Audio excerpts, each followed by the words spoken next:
Chapter 1. Not a game. The tragic symbiotic contract. Bang. The sensation of free fall is truly unpleasant, and now Qiandong can confirm it. Damn that lanky two-headed dragon.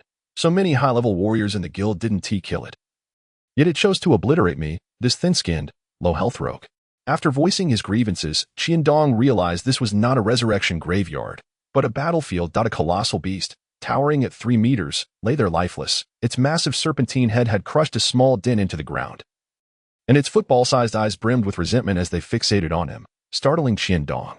"Where is this?" he exclaimed, his eyes wide with disbelief. 8 snakeheads. 8 incomplete heads, connected by slender necks to a corpulent body, were riddled with traces of magic. Qiandong swallowed hard. An incomplete hydra? To slay such a creature, one must at least be a superclass beast. Qiandong suddenly noticed not far behind him, in the opposite direction of the concentrated resentment of the 8 heads, lay a black beast. A dragon? Is it a black dragon? Qiandong's mouth dropped open. A black dragon and an 8-headed serpent perished together? He hurried over. Not dead.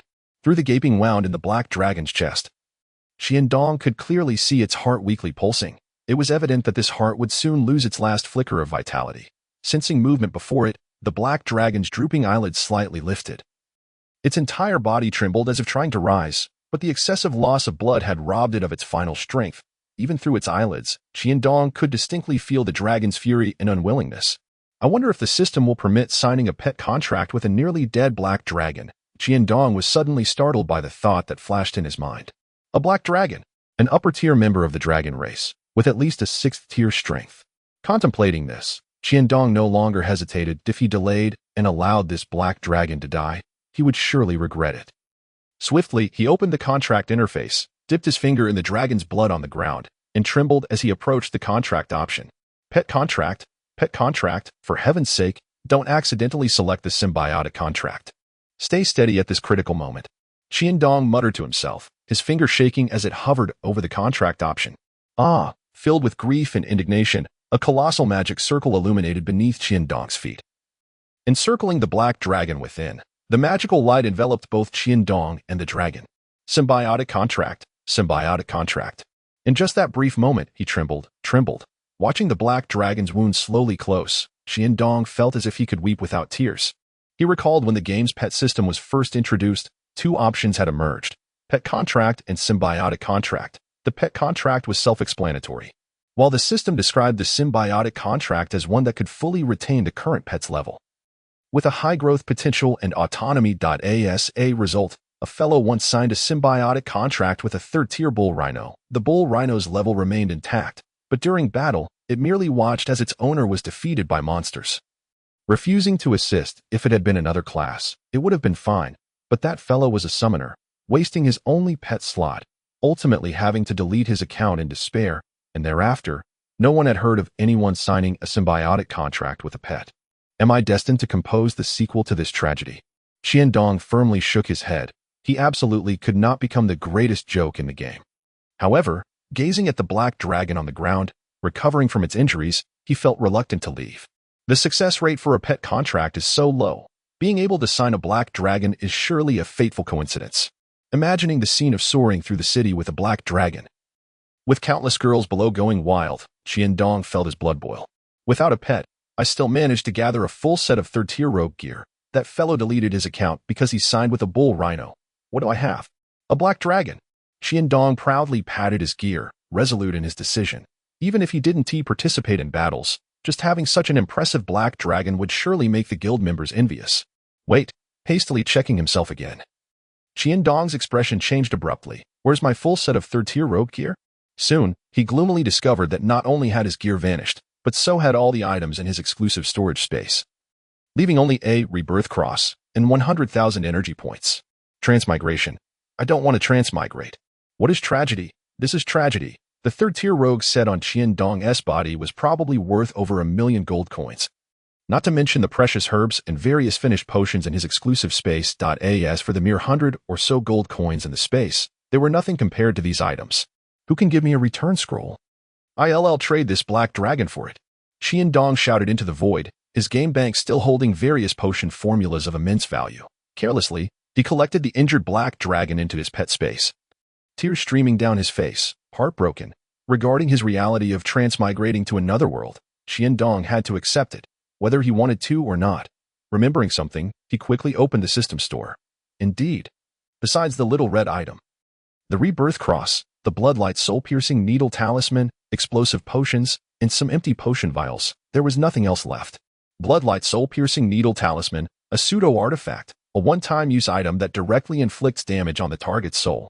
After use, the player is forced to retain a bit of HP, required energy, 10 million points. Small healing potion, restores 5 HP per second for 10 seconds. Required energy, 50 points. Explosive potion, can explode upon slight impact. Required energy, 100 points. Rebirth cross, used for reviving players after death. Required energy, 50,000 points. The explosive potion is here. The bloodlight soul-piercing needle talisman is also here. The explosive potion was something Qiandong had concocted himself in the game. It was precisely because of this that he could stand firm in the guild. As for the bloodlight soul-piercing needle talisman, it was a reward for completing a series of difficult system tasks through the collective effort of the guild, needing a master-level alchemist to craft it. However, a master alchemist had yet to appear in the game before Qiandong as transmigration, but fortunately, it could be bought with gold. The system store converts gold coins into energy points. Having transmigrated, Qiandong was naturally unperturbed. An incomplete hydra. Glancing at the massive carcass still lying not far away, Qiandong hurried over. This is gold. This is equipment. This is potions, transforming his grief and indignation into strength. Qiandong eagerly looted everything from the 8-headed serpent until his exclusive space could hold no more. Unfortunately, most of the beast's blood has been drained, leaving only a little over 100 vials, small reagent bottles for laboratory use. Qiandong skinned the 8-headed serpent and extracted the magic crystals from its heads. But regrettably, one head had been blown off, leaving only 7 assorted magic crystals, presumably representing water, fire, earth, wind, lightning, psychic, and dark elements, albeit all small, at most of 5th-tier quality. Looking at the remaining body of the 8-headed serpent, Qiandong felt reluctant. Beast bones also contain elemental power. They are excellent materials for forging weapons. After forcibly detaching 2 fangs to use as daggers, Qiandong had to leave. Although this was the battlefield of 2 super beasts, it had been too long. Other monsters would be arriving soon. Fortunately, my attributes Haven T weakened. Qiandong plunged into the forest. Chapter 2. Fate. The Alchemist. What kind of place is this? I've been walking for so many days without finding an exit. Qiandong lamented as he examined the chaotic wounds on his arm. He was fortunate that his body was protected by a piece of beast hide. But his clothes? They had turned to rags days ago. Is anyone there? Suddenly, the sounds of a struggle emerged ahead, prompting Qiandong to stealthily approach, clutching a half-full bottle of explosive potion filled with small stones. He cautiously drew closer to the source of the noise. 5 black wolves. Observing a beautiful woman leaning against a tree, confronting the black wolves, Qiandong seriously considered leaving. He was merely a rogue, while his output was sufficient. He only had a sliver of health. One brush with a beast could leave him gravely injured. A woo. One black wolf, sensing something amiss, alerted its companions, its eyes suspiciously fixed on Qiandong's hiding spot. This is the downwind. How could I be discovered here? Noticing the wolf's strange behavior, Qiandong no longer hesitated and hurled the potion in his hand. Boom! A blade of wind accurately struck the explosive potion in midair. Idiot! As expected, after Qiandong's throw, shards of the shattered potion bottle flew into the wolf pack. And the wolves directly faced the chaos unleashed by the explosive potion, instantly thrown into disarray. Bang, bang, bang. After a series of explosions, Qiandong followed up, his dagger slicing through each black wolf's throat. Sigh. The power of the explosive potion is somewhat lacking. It can't kill the beasts, yet all Qiandong needed was the chaos caused by the potions. After posing for a while, Qiandong realized he hadn't heard a word of gratitude from the beautiful woman and could no longer maintain his disguise. Ahem, he brushed the leaves off his head and looked at the lifeless wolf corpses on the ground. Each wolf that had been struck by his dagger now coated in black. It was only later that Qiandong realized the dagger made from the 8-headed serpent's fangs was actually poisoned. What a pity, no longer lingering over the wolf pelts. Qiandong approached the beautiful woman leaning against the tree. Her coarse, cloth attire could not conceal the porcelain-like skin beneath, and beneath her delicately arched nose lay a small, round mouth. Her bright, sparkling eyes were captivating. But what truly moved Qiandong was the aura she emanated, an unwavering determination amidst fragility. My name is Qiandong. What is yours? Aphulus, and I haven't thanked you yet. Everly could no longer maintain her balance and, sliding down the tree trunk, seated herself upon the ground. Where are you hurt? Noticing the pained expression on Everly's face, Qiandong finally realized that her trousers were torn, revealing her pristine white skin beneath. And a faint gleam emanated from the wound. Glass? Qiandong felt a wave of embarrassment wash over him. He had rescued her, yet inadvertently caused her injury. I will assist you, he declared, immediately preparing to extract the shards of glass embedded in her wound. No need. I am also an apothecary, Everly replied with a bittersweet smile. Perhaps you could fetch me some hemostatic herbs. After taking a moment to observe the condition of Everly's leg, Qiandong retrieved his backpack and began rummaging through it for herbs, only to come to an abrupt halt. Ding. Acquired data. Hemostatic vine, Tier 2 herb, grants player 100 energy points. Ding. Acquired data. Kesh fruit, Tier 1 herb, grants player 10 energy points. After collecting 7 or 8 different herbs, Qiandong was rewarded with energy points for each one he picked up, the most generous reward being for a Tier 3 herb, which granted 300 energy points. Tier 1 herbs grant 10 energy points. Tier 2 grants 100, and Tier 3 astonishingly grants 300. Qiandong exclaimed, his mouth agape. Even in this otherworldly realm, I must assume the role of an apothecary? Reflecting upon the alchemical formulas in his mind, Qiandong mused, the herbs haven't changed, so the formulas should remain consistent, right? What troubles you? Everly inquired, furrowing her brow. It will be fine, Qiandong replied as he swiftly chewed the hemostatic vine. Phew, he spat out the remnants. Realizing he had forgotten the herb's bitter and astringent taste, in Everly's astonished gaze, Qiandong sheepishly smiled as Everly took the intact hemostatic vine from his hands. Drops of green liquid began to ooze from it and fell onto her wound. This herb easily yields its juice. And not all herbs can be tasted with the mouth, she explained, breaking into a smile. Is that so? Qiandong scratched his head awkwardly, feeling the sting of her disdain. Earlier, I saw you throw out a potion bottle. Are you also an apothecary? Everly raised her head. Having been impressed by Qiandong's knowledge of the hemostatic vine, I suppose that qualifies, he hesitantly nodded, acknowledging his tendency to carry explosive potions around. You haven't studied apothecary science in a formal setting? Everly was quite taken aback by the volatile potions he had displayed. If the effects of those potions could be enhanced and mass-produced, perhaps apothecaries could find themselves on the battlefield, and even ordinary individuals could wield them without restriction. The more she pondered, the more she believed that explosive potions could herald a new era for apothecaries. And her regard for Qiandong grew. Moreover, Everly hesitated, secretly contemplating. If he could obtain such potions, perhaps he could truly break through the holy domain, such an enticing realm. Yet, resentment clouded Everly's eyes, observing the myriad expressions flitting across Everly's face.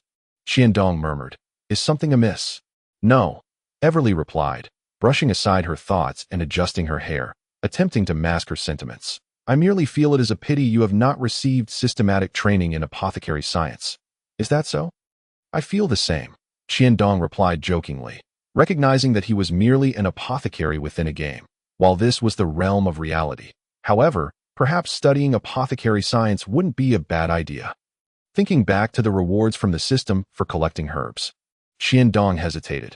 The energy points from the system store could be replenished with magic crystals. He had recently come to understand this, yet the magic crystals he had acquired were insufficient to cover the costs of his explosive potions. Do you wish to study apothecary science? Is it the same profession as yours?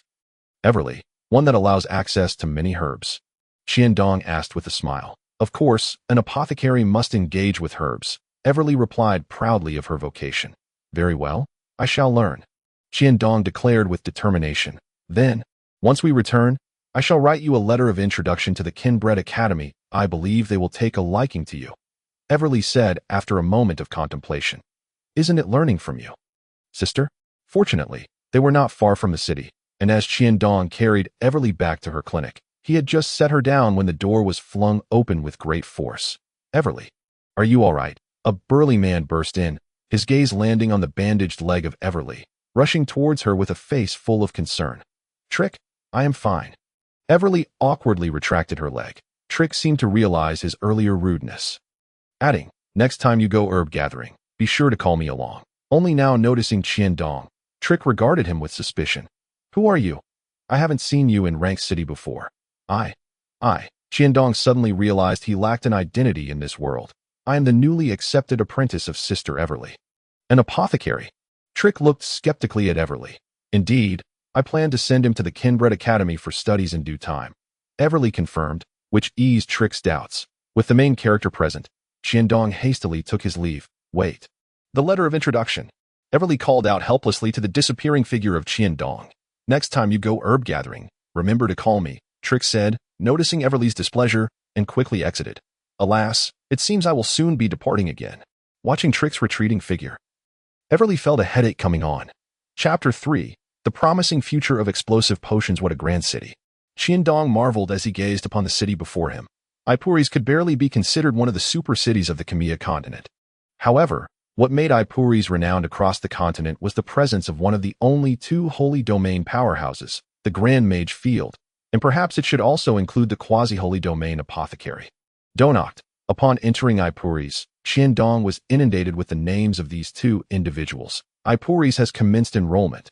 Naturally, Qiandong's purpose for coming to Ipuris was to attend the Kenbret Academy, after locating a sizable auction house. The Nashi auction house, Qiandong entered and made a beeline for the consignment section. "Sir, how may I assist you?" The service attendant inquired with a bright smile. "I wish to consign a potion."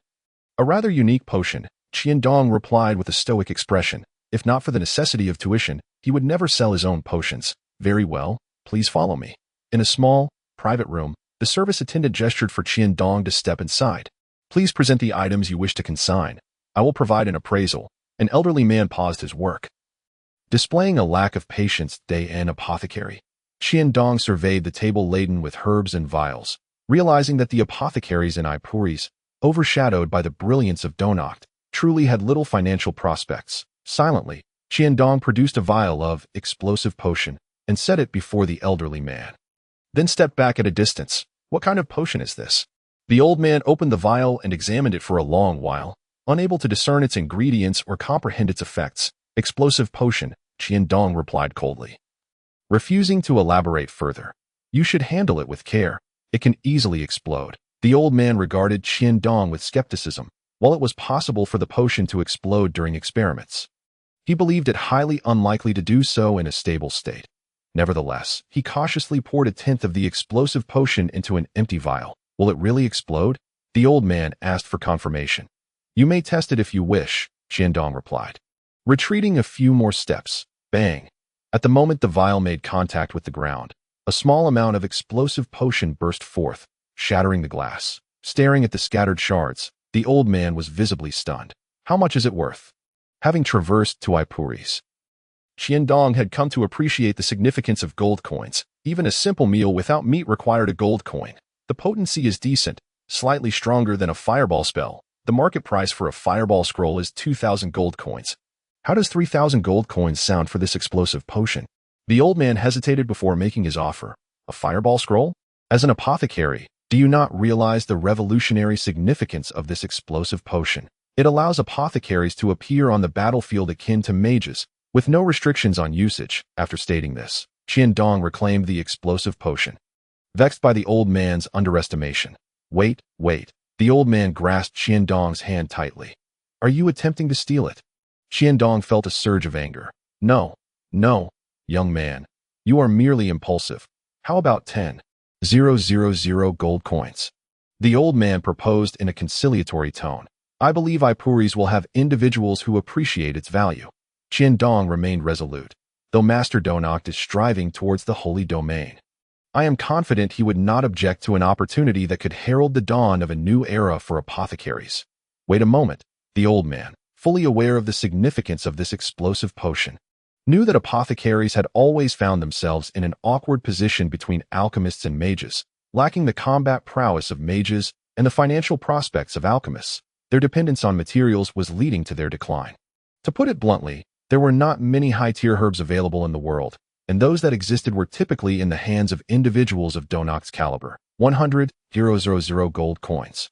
The old man clenched his teeth and said, If you remain unwilling, then I am left with no choice. However, should you be inclined to sell the formula, the situation would be entirely different. To stand on equal footing with Tang Noct is surely the aspiration of every apothecary. And the old man was naturally reluctant to forfeit this opportunity. Even if he could not unravel the formula himself, he could not allow this vial of potion to fall into the hands of others. If I had the formula, would I still come to sell potions? Accepting the gold coins handed to him by the old man, Qiandong turned and left without a backward glance. The old man discreetly purchased the potion outside the auction house. And Qiandong cared little for this, as he was satisfied with the gold in hand. As for whether the old man could indeed develop the explosive potion, Qiandong was unconcerned. If such a potion were so easily deciphered, it would have been done long ago in the game. Unbeknownst to Qiandong, the apothecary stationed at the auction house held a certain degree of notoriety, and to attract them, the auction house offered a limited quantity of materials or items each year as a priority for purchase. If only I could secure a position as an appraiser at the auction house. What wondrous herbs I would encounter. Qiandong quickly abandoned this thought. His willingness alone would not suffice without mutual consent. With 100,000 gold coins in hand, Qiandong did not head directly to Kenbret Academy, but instead sought out a place that sold magic crystals. Alas, the system shop only recognized energy. Along the way, Qiandong had already slain several magical beasts with the explosive potions, ranging from 1st to 3rd tier. Though it was unfortunate that a 1st-tier magic crystal could only restore 10 energy points. A 2nd tier provided 20, and a 3rd tier merely 50 points. Compared to the explosive potions consumed, Qiandong was at a significant loss. A 1st-tier magical beast requires at least 1 vial of explosive potion, and one must strike a vital point. Each explosive potion accounts for 100 energy points, while a 1st-tier magic crystal only grants 10. From that moment on, Qiandong chose to avoid magical beasts, resolutely refusing to waste resources. What? A 1st-tier magic crystal costs 1,000 gold coins, 2nd tier 3,000, 3rd tier 5,000. Silently comparing in his mind, Qiandong realized that the 100,000 gold coins he had just earned were precisely enough to purchase 100 1st-tier magic crystals, equating to 1,000 energy points. Shaking his head, he continued towards Kenbret Academy, pondering. The road ahead remains uncertain. Initially believing that the system shop would allow him to amass wealth swiftly, Qiandong now recognized how overly optimistic he had been. As reality proved to be most unforgiving, such errors were not to be found in the game. After finally squeezing through the throngs of people outside, he was taken aback when the space ahead suddenly opened up, causing him to stumble forward. A fair hand reached out just in time, preventing him from kissing the ground. Thank you. Not having fallen, Qiandong hurriedly expressed his gratitude to the person who had steadied him. No need. I nearly stumbled myself upon entering. Indicating the crowd still surging behind them, the chubby boy exclaimed excitedly. Only then did Qiandong realize that the one who had helped him was a plump young boy with a round face and a corpulent figure, resembling a gourd, quite a comical sight, and his skin was surprisingly fair like that of a woman. Regardless, I must still thank you. As he spoke, Qiandong began to survey his surroundings, the ancient architecture, the wooden furnishings marked with the scars of history, all exuding a sense of time-worn elegance. Even the entrance he had just passed through held a distinct charm. Hello, my name is Feinen.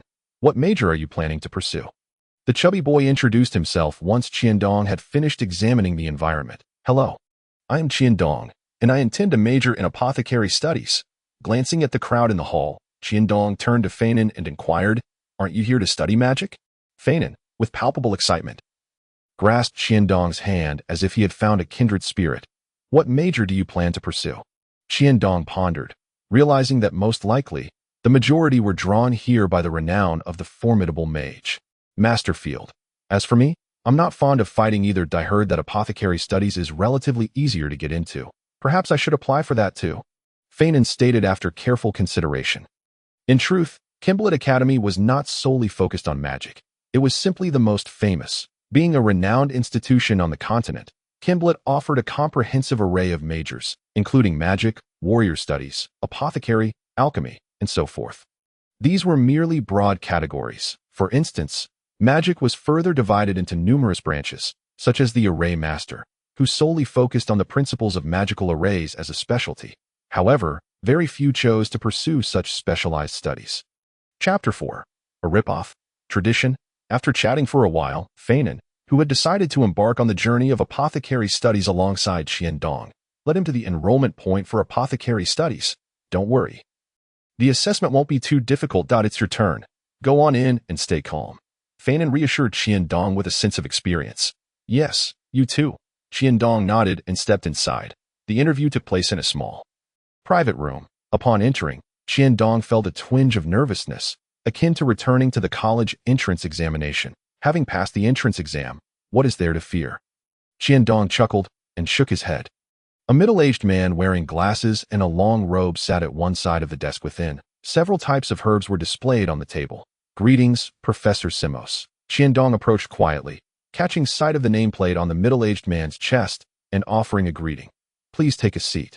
Since you are preparing to apply for the apothecary studies at Kenbret Academy, you should be ready. How many of these herbs can you identify? After speaking, Simos gestured towards the herbs on the table before him. This is a cherry vine fruit. And this is a filan grass. Most of the herbs on the table were ordinary ones Qiandong had encountered at Aphelis, with only a few being unfamiliar. However, thanks to the game's assistance, Qiandong managed to answer correctly, thus earning some energy points. You possess a certain foundation. Can you handle them? No, Qiandong replied honestly. You have some basic knowledge, but you still fall short of the admission criteria for Kenbret Academy. Do you understand the effort required to cultivate a competent apothecary? After speaking, Simos adjusted his glasses, gazing intently at Qiandong. Yes, Qiandong nodded, slightly dazed. To learn, one must be willing to invest effort. You know that the number of student slots at Kenbret Academy is limited, and many seek to gain admission. Seeing Qiandong's blank expression, Simos began to rub 3 fingers of his right hand together. Such an open demand for bribes? Qiandong began to doubt whether he would truly learn anything here. However, upon reflection, it seemed he had not come merely to learn. He pulled out a pouch of coins and placed it on the table. I hope you can assist me. With a swift motion of his right hand across the table, the pouch of coins vanished as if it had never existed. Spatial equipment? Qiandong glanced at the ring on Simos's hand. Being assigned to a good mentor is highly beneficial for one's studies. After speaking, Simos looked at Qiandong with anticipation. A set of high-quality pharmaceutical tools. Herbs, do you understand? Herbs are the very soul of a successful apothecary. You are aware of the importance of room and board. Correct. All right, take this, turn right upon exiting, and go pay your tuition fees. Its 10,000 gold coins per year, totaling 40,000 for 4 years. Simos beamed at Qiandong, gesturing with his eyes that he could leave. So, how did it go? Feinen looked at Qiandong with eager anticipation. Pay the tuition, Qiandong replied with a stiff face. You didn't bring all your money with you, did you? Feinen asked, astonished. Is there a problem? Qiandong halted and inquired. Oh no, you really brought it all. Feinen exclaimed regretfully. You don't know that Kenbret Academy has such a tradition, do you? Are you saying? Qiandong pointed towards the dim little room. Inside is a detection magic array. Unless you surrender all your gold coins, you won't be able to obtain admission. Feinen nodded. I should have told you earlier. He lamented. Forget it. It seemed this was something only he was unaware of. After paying the exorbitant tuition, Qiandong found himself utterly devoid of gold coins. But thankfully, the school provided meals and accommodation. After locating their dormitory with Feinen, Qiandong ventured out. Having paid such a hefty tuition fee, he was naturally eager to explore the campus and discover why the school felt so exploitative. The dilapidated teaching buildings, coupled with the incomplete desks and chairs in the classrooms, made Qiandong exclaim in dismay about the institution's unprincipled nature. After a considerable search, he finally found the building for apothecary studies. Just as Qiandong was about to enter for a closer look, he spotted a familiar figure descending the steps not far ahead. Isn't that the one who duped me, Professor Simos? When enemies meet, their eyes burn with animosity, and Qiandong immediately followed him. How are this year's students faring? Peering through the window, Qiandong saw Simos handing the pouch of coins to an old man. With a master like you, those wishing to study apothecary at Kenbret Academy will only increase. However, this year, there are indeed a few promising students. Just look. You should keep them for now. We can evaluate them later. For now, you may return to your tasks. After finishing, the old man departed. No wonder he's lost all his hair. He's truly unscrupulous. Having uncovered the behind-the-scenes manipulator, Qiandong clenched his teeth and left. Feignin, you won't believe what I just saw. Upon returning to the dormitory, Qiandong hurriedly addressed his only roommate. Feignin, quickly tell me, what did you see? Did you spot a beauty? At Qiandong's excitement, Feignin leapt from his bed, leaning in closer. Beauty? What does that have to do with anything? I just witnessed the mastermind behind our financial exploitation. Who? An old man. Is it the bald one? Oh, what mastermind? Isn't it just Master Tang Noct? Upon realizing it was not news about a beauty, Feignin lay back down. You already knew? Aren't you upset? Qiandong asked in disbelief. The entire city of Apulus is aware of this matter. What is there to be angry about? If Tang Noct were truly to ask my father for money, I dare say my father would even offer his underwear. Feignin lay on the bed, pouting as he spoke. Is it really that exaggerated? You must understand that Tang Noct was once a companion of the formidable Archmage during his youth. The only alchemist on the continent who is closest to achieving the saint level. Only then will you comprehend.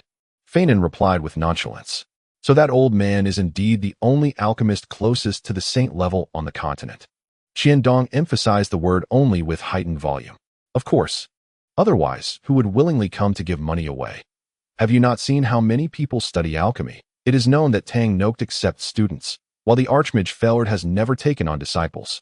I have heard that Master Tang Noct is currently developing and researching a certain potion, aiming to break into the saint domain, and he will select some students from each year's intake to assist him.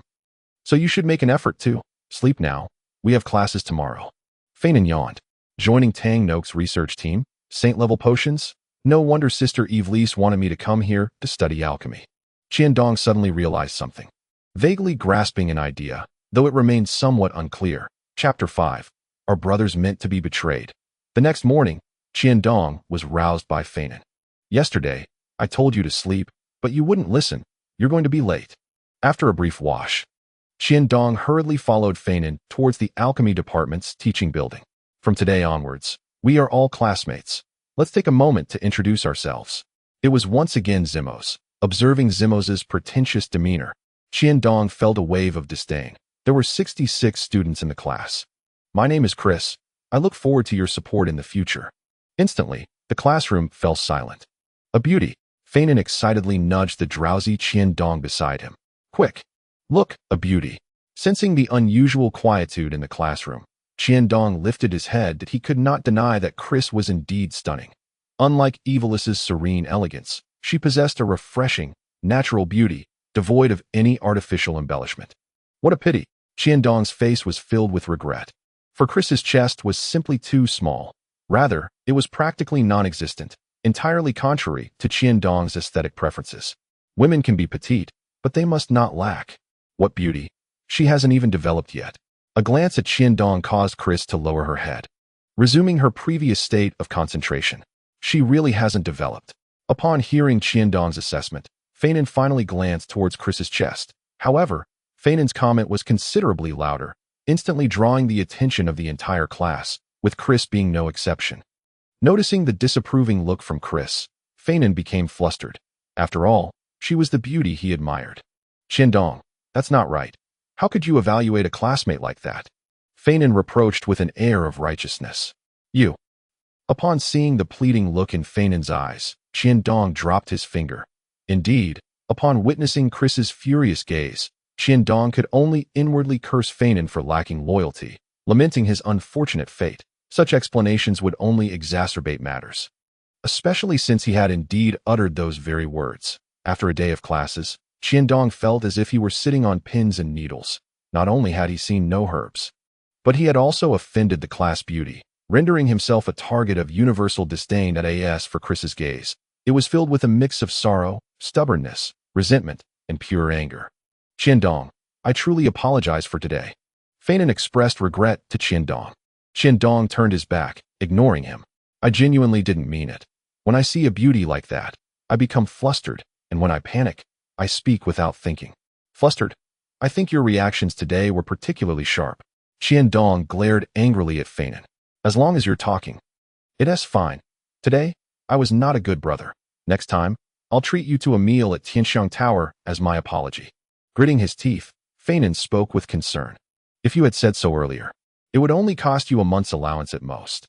Humph, let you know the consequences of betraying your brother. All for that undeveloped little girl. The thought of the embarrassment caused by Chris today filled Qiandong with frustration. Alchemy begins with understanding the properties and processing methods of various herbs. This semester, we will engage in such studies. First, let us take a look at this herb. I believe many of you are familiar with its name. Who would like to share? Zimos gestured towards the herbs on the desk in front of him. All right, Chris, why don't you explain? This is wormbone grass. It possesses slight toxicity and corrosive effects. However, it is precisely because of its mild corrosiveness that it can effectively blend with various herbs of differing properties, making it an excellent compatibilizer. Nevertheless, caution is advised due to its toxicity. After finishing, Chris shot a fierce glare at Qiandong. What a grudge, Qiandong thought, deliberately ignoring Chris's stare and returning his focus to the book on the desk, contemplating how to access more herbs to earn energy value. Indeed, what Chris has stated is correct. This herb possesses slight toxicity, and coincidentally, the similar yet mildly toxic heavenly erosion grass can counteract it. So everyone should jot that down. After speaking, Zimos paused as if waiting for everyone to take notes. For some reason, seeing Zimos in his role as a teacher made Qiandong feel increasingly frustrated. Instructor, I believe we can adopt a different teaching method, one that leaves a deeper impression. Qiandong suddenly raised his hand and stood up. Oh, what suggestions do you have, student? The classroom atmosphere should indeed be like this. If anyone has opinions, please share. As long as it aids in learning, the instructors will be receptive. Zimos smiled at Qiandong, inviting him to continue. Instructor, in alchemy, we deal with a plethora of herbs. The confusion between different herbs is too easy. Much like wormbone grass, which has slight toxicity, yet everyone is unaware of the specific symptoms of poisoning. However, if someone could personally experience it, allowing the students to remember the symptoms, I believe no one would forget. Why not have you try it, instructor, so we can observe the symptoms of wormbone grass poisoning? Qiandong eagerly looked at Zimos after finishing. Just as Qiandong was about to sit down, bang! Chris stood up, startling Qiandong. I wholeheartedly agree with Qiandong's perspective. Nothing compares to first-hand experience when it comes to understanding the properties of various herbs. However, while the toxicity of wormbone grass is mild, the time required for detoxification is quite lengthy, which could affect instructor Zimos' lesson tomorrow. Since this proposal was put forth by Qiandong, I believe it would be best for him to test the potion. I trust that for the sake of the entire class, Qiandong would be willing to do so. Before Chris could finish, the boys in the class immediately rallied in support. Yes, Qiandong's suggestion is excellent, and Chris's point is also valid that we are curious whether Qiandong is willing to make a small sacrifice for the sake of the class. Zimos wiped the sweat from his forehead and concluded. Damn, Chris, I'm not finished with you. How itchy. Haven't I already applied heavenly erosion grass? Why is it still so itchy? Qiandong scratched his body incessantly. Today, I had planned to have some fun with Zimos. But unexpectedly, that girl Chris interfered, resulting in my own downfall. The more he thought about it, the angrier he became, and the itchier he felt. Feinen, help me take a leave of absence. I won't be going tomorrow. Just seeing that undeveloped little girl makes me want to tear her apart. Don't get worked up. The more agitated you are, the itchier it gets. That I'll help you get some medicine from the instructor tomorrow. Feinen glanced at Qiandong oddly. The poison of wormbone grass is truly terrifying. It even causes red spots to appear all over the face. With that thought, Feinen hurriedly moved aside. Chapter 6. The first bottle of fire affinity potion. Finally, some time to rest. Looking at the empty dormitory, Qiandong suddenly took out a bottle of explosive potion. The principle of this explosive potion is somewhat akin to that of liquid explosives in the previous world, with the potion bottle containing combustible liquids and other materials. Unfortunately, in the game, there are no substances like gasoline, but thankfully, Qiandong understands alchemy and unexpectedly discovered an oil plant that can replace gasoline during a certain mission, leading to the creation of the explosive potion. Qiandong had initially hoped to add some solid oils to enable the explosive potion to burn in an adhering manner, and if he could incorporate some toxins as well, it would be even more perfect. This world certainly lacks gasoline. However, it's fortunate that there is a system shop. I just need to make improvements. While it sounded simple, for Qiandong, who was utterly unfamiliar with this world, finding suitable materials would require a significant amount of time and gold. I should first concoct some other potions to earn some money, Qiandong mused. What potions are both simple and profitable? Qiandong was uncertain, but the most suitable potion for him at the moment was undoubtedly the affinity potion that in his exclusive space. He still had over 100 bottles of Hydra blood. Although the Hydra's magic crystal was of the 5th tier, the concentration of magical elements in the monster's blood was certainly comparable to that of a 7th tier beast. After all, 8 heads were not there for nothing. Now that I have the monster's blood, I still need auxiliary materials. Remembering that he currently had not a single gold coin to his name, Qiandong couldn't help but grind his teeth in frustration. Zimos and Tangnoked. After a moment of hesitation, Qiandong decided to sell a portion of the Hydra's skin. He didn't need much, just enough to craft the affinity potion. Selecting a smaller piece of Hydra skin, Qiandong estimated that it should suffice to make a pair of gloves. With the snake skin in hand, Qiandong made his way to the Nancy auction house he had visited last time. You again, Qiandong exclaimed in surprise, looking at the familiar old man inside. Aren't you the one who identifies potions? The small auction house couldn't afford staff, so they made do with me. The old man chuckled upon seeing Qiandong. Small? In a city like Apris, how could one open an auction house without funds or connections? Of course, Qiandong refrained from voicing his thoughts. Could you help me assess its worth? He placed the 8-headed serpent skin on the table. High-tier, magical beast hide. The old man stood up, eyes wide with astonishment at the sight of Qiandong's offering. This 8-headed serpent skin was at least of 6th tier, and the elemental energy radiating from the hide sent jolts through the old man's nerves. Where did you get this? He swallowed hard. Does it contain magical beast blood? No, Qiandong replied curtly, taken aback by the question of its origin, revealing a lack of professional decorum for an auction house. No need to ask, the old man realized he had overstepped, sitting back down. This magical beast hide is of sufficient tier. Though it's somewhat small, how does 200,000 gold coins sound?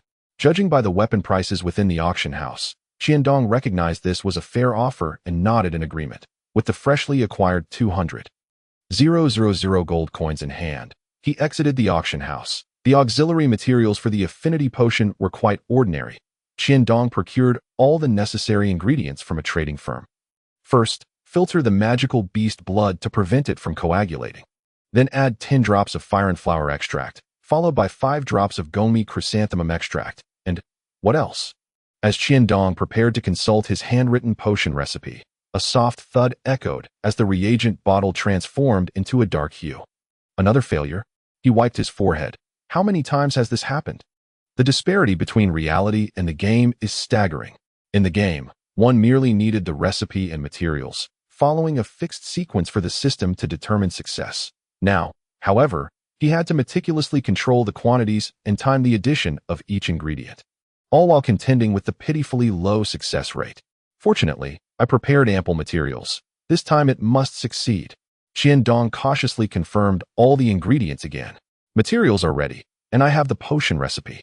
Familiarizing himself with the potion recipe he had memorized, he began the process. Good. The final step, add 1 drop of CC fruit extract. Bang! The dormitory door slammed shut, causing the floor to tremble beneath Qiandong. Drip, drip. His face darkened as the glass dropper emitted creaking sounds. Clearly under tremendous pressure. What are you doing? Making a mess of the dorm. Feinan complained as he approached. Qiandong was fuming. A potion? You're actually brewing potions. Feinan gasped, observing the numerous discarded reagent bottles. I thought you couldn't possibly succeed. After saying this, Feinan patted Qiandong on the shoulder, wearing an expression of understanding. You owe me for the potion. Qiandong grasped Feinan's shoulder as he turned away, thrusting the failed potion in front of him. Why should your failed potion concern me? Feinan replied with difficulty. If you had been a second later entering the dorm, my affinity potion would have been completed. Don't you think you should compensate me? Qiandong gritted his teeth, enunciating each word. Faced with Qiandong's furious gaze, Feinan wilted. All right, I'll compensate. Just let go. I can't breathe. Only then did Qiandong realize that his grip had turned Feinan's face red. He quickly released him. How will you compensate? What do you have to offer? Qiandong lamented. This is 7th tier magical beast blood. Is it just a bottle of potion? Feinan mumbled. Qiandong was too weary to continue arguing with Feinan, a novice in potion making. It was foolish of me to attempt potion making in the dormitory. I failed more than a dozen times, and just when I was on the brink of success. The more he thought about it, the more he felt the loss. The blame isn't entirely mine. Why didn't you brew potions in the laboratory? Feinin continued to mutter. Does Kenbret Academy not have laboratories designated for students? Qiandong asked incredulously as he turned around. Of course. It's in the basement of the teaching building. With a whoosh, Qiandong gathered the materials strewn across the dormitory and dashed towards the teaching building. Why the rush? Oh right, there seems to be something important I forgot. What was it again? Feinin pondered, still entangled in his thoughts.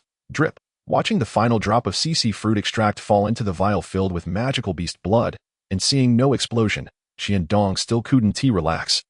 Fixating on the potion bottle, the red beast blood began to shift in color with the addition of the extract, gradually fading into a pale blue, rippling with magical energy. Ah, finally a success. Capping the potion bottle, Qiandong eagerly activated his identification skill. Ding, player needs to upgrade system assistant. Identification skill level insufficient. Requires 10,000 energy points. That's odd. My identification skill is at master level. Qiandong, puzzled, attempted to open the game interface, only to remember that many functionalities had vanished since his arrival in this world. The attributes interface was contained within. Upgrade. Glancing at the remaining energy points in the system store, totaling 93,000, he had no choice but to upgrade. Potion making was intricately linked with identification. Ding, identification failed, consumed 100 energy points. Ding, identification failed, consumed 100 energy points. After 3 consecutive failures, the system finally indicated a successful identification. Fire Affinity Potion. Accelerates a mage's gathering of fire-type magical energy by 20. Purchase requires 5,000 energy points. Qiandong hurriedly opened the system store. Indeed, the option for the Fire Affinity Potion appeared alongside the previously added materials. 5,000 energy points. 500 first-tier magic crystals. It must sell for at least 500,000 gold coins. Qiandong hesitated. The blood of the 8-headed serpent was free, but after so many failures, he had spent nearly 100,000 gold coins on auxiliary materials. If this potion were sold, he wouldn't incur a loss, but he certainly wouldn't make much profit either, falling far short of his aspirations to enhance the explosive potion. Shaking his head, he noticed the sunlight streaming through the window. I've been at this all night without realizing it. After tidying up, Qiandong decided against further potion making. The failure rate is too high. It's a complete waste. I might as well sell the magical beast blood for profit. He sighed inwardly. Chapter 7. Ambush. Angelina. Qiandong returned to the Nancy auction house with the potion in hand. You again. This time, it was the old man who addressed Qiandong. Aren't you here too? Could you help me appraise this potion? Qiandong handed over the Fire Affinity Potion he had just brewed. Affinity Potion. Are you a potion maker as well? Without needing to inspect, the old man's eyes widened at the powerful fire elemental magic within the potion on the table. How much is it worth in gold coins? Qiandong tacitly accepted the old man's inquiry. Typically, a Fire Affinity Potion goes for 200,000. The old man had barely finished speaking when he noticed Qiandong's displeased expression and quickly amended. However, this Fire Affinity Potion contains magical energy far superior to others. 300,000 is undoubtedly reasonable. Without hesitation, Qiandong reached for the potion on the table, intending to reclaim it. For 100,000, that's my final offer. This potion can only enhance casting speed by 20, a mere 5 increase over the average. The price has already doubled, which is quite generous. The old man's jovial demeanor faded, replaced by seriousness. Don't underestimate me. A 5 increase in casting speed can mean the difference between life and death in battle. Hand over the gold. Qiandong was disinclined to engage in further debate with the old man. TSK, this is even better than the Fire Affinity Potions made by Tag Noct. The old man exclaimed, feeling the surging fire magic within the potion, unable to suppress his admiration. If you had used dragon blood, you could have produced it too. Hearing the old man's comment, Qiandong couldn't help but retort, indeed. And to think you claimed there was no high-tier magical beast blood, youth truly has its naivete. The old man smirked, reveling in Qiandong's back. Holding the 400,000 gold coins, Qiandong was uncertain whether he had lost out. From the perspective of the material costs, he was too lazy to calculate how much he had lost, but since he had only invested 100,000 gold coins, one could argue he made a profit, albeit less than what he would gain from selling the magical beast blood. There is absolutely no potential for profit. He contemplated the absurdity of spending 500,000 gold coins in the system store only to sell for 400,000. No one would be foolish enough to squander their gold in such a manner. I'll have to look for other potions, Qiandong sighed as he made his way to the auction section of the house. Unless I can concoct a potion that doesn't exist in this world. With that thought, Qiandong quickened his pace. Affinity potions for all 4 elements, resistance potions, are available. Qiandong gazed at the array of potions displayed on the auction screen. Only the lightning-type magical beast blood is rare. The others are quite common. As for the primary materials for various resistance potions, they were types of mineral herbs and life potions. Qiandong was astonished to see life potions listed on the screen. Can stimulate potential, instantly restoring the target's vitality, fighting spirit, or magical power. Alas, the aftereffects are too severe. He assessed the life potion on the screen, noting that using such a potion would activate the body's potential, but only for a brief duration. After that, one would completely lose their combat capability and wouldn't be able to stand for at least 2 months. A masterpiece by Master Tagnocht. Qiandong gasped at the price of 2,000,000 gold coins. A master's creation is truly exceptional. 2,000,000 to save a life, quite worth it. This price will likely be accepted by most adventurers. However, only those in the upper echelons of the adventuring community can truly afford it. Merely the cost of a piece of moderately valuable equipment. After observing for a while, it is evident that this world is abundant with pharmacists, and potions are plentiful, even in this small auction house. There are dozens of valuable potions available, yet most of the formulas are known to Qiandong, though he cannot yet concoct them. Life-saving potions. Only adventurers are willing to spend exorbitant amounts on potions. Qiandong glanced at the life potion that had already been auctioned off. It seems I must create that potion. The frostbite potion. Having resolved to craft the potion, Qiandong made his way toward the herb section. Ice shin grass, none to be found. After searching for quite some time, Qiandong failed to locate the primary ingredient for the frostbite potion. The ice shin grass. Indeed, while ice shin grass is not a particularly high-tier herb, it is still quite rare. Shaking his head, Qiandong walked out of the auction house. He recalled that his first experiment with the ice shin grass potion involved a guild lackey he had summoned. The moment the lackey drank the potion, he was encased in a massive block of ice, leaving Qiandong utterly stunned. The potion he had spent a fortune to create merely turned someone into an ice block. It wasn't until later that Qiandong discovered that the ice, which lasted only 3 seconds, could withstand most attacks, even spells from high-tier bosses. He had not anticipated that the slow potion he failed to create would ultimately result in such a life-saving potion. Exiting the auction house, Qiandong headed toward the Kenbret Academy. However, not far along, he sensed something amiss. There was not a soul on the street. How could this be? With a bottle of modified explosive potion in each hand, Qiandong paused. Little fellow, quite vigilant, aren't you? But I have just set up a barrier scroll here. No one will disturb us. A seemingly ordinary middle-aged man suddenly appeared before Qiandong, a sinister smile spreading across his face. Qiandong regarded the man with a cold stare. Is that explosive potion in your hand? The man glanced at the potion bottle in Qiandong's grasp, his smile fading. Hand over the formula for the explosive potion and the blood of a high-tier magical beast you carry, and I will let you go. Without a moment's hesitation, Qiandong retorted.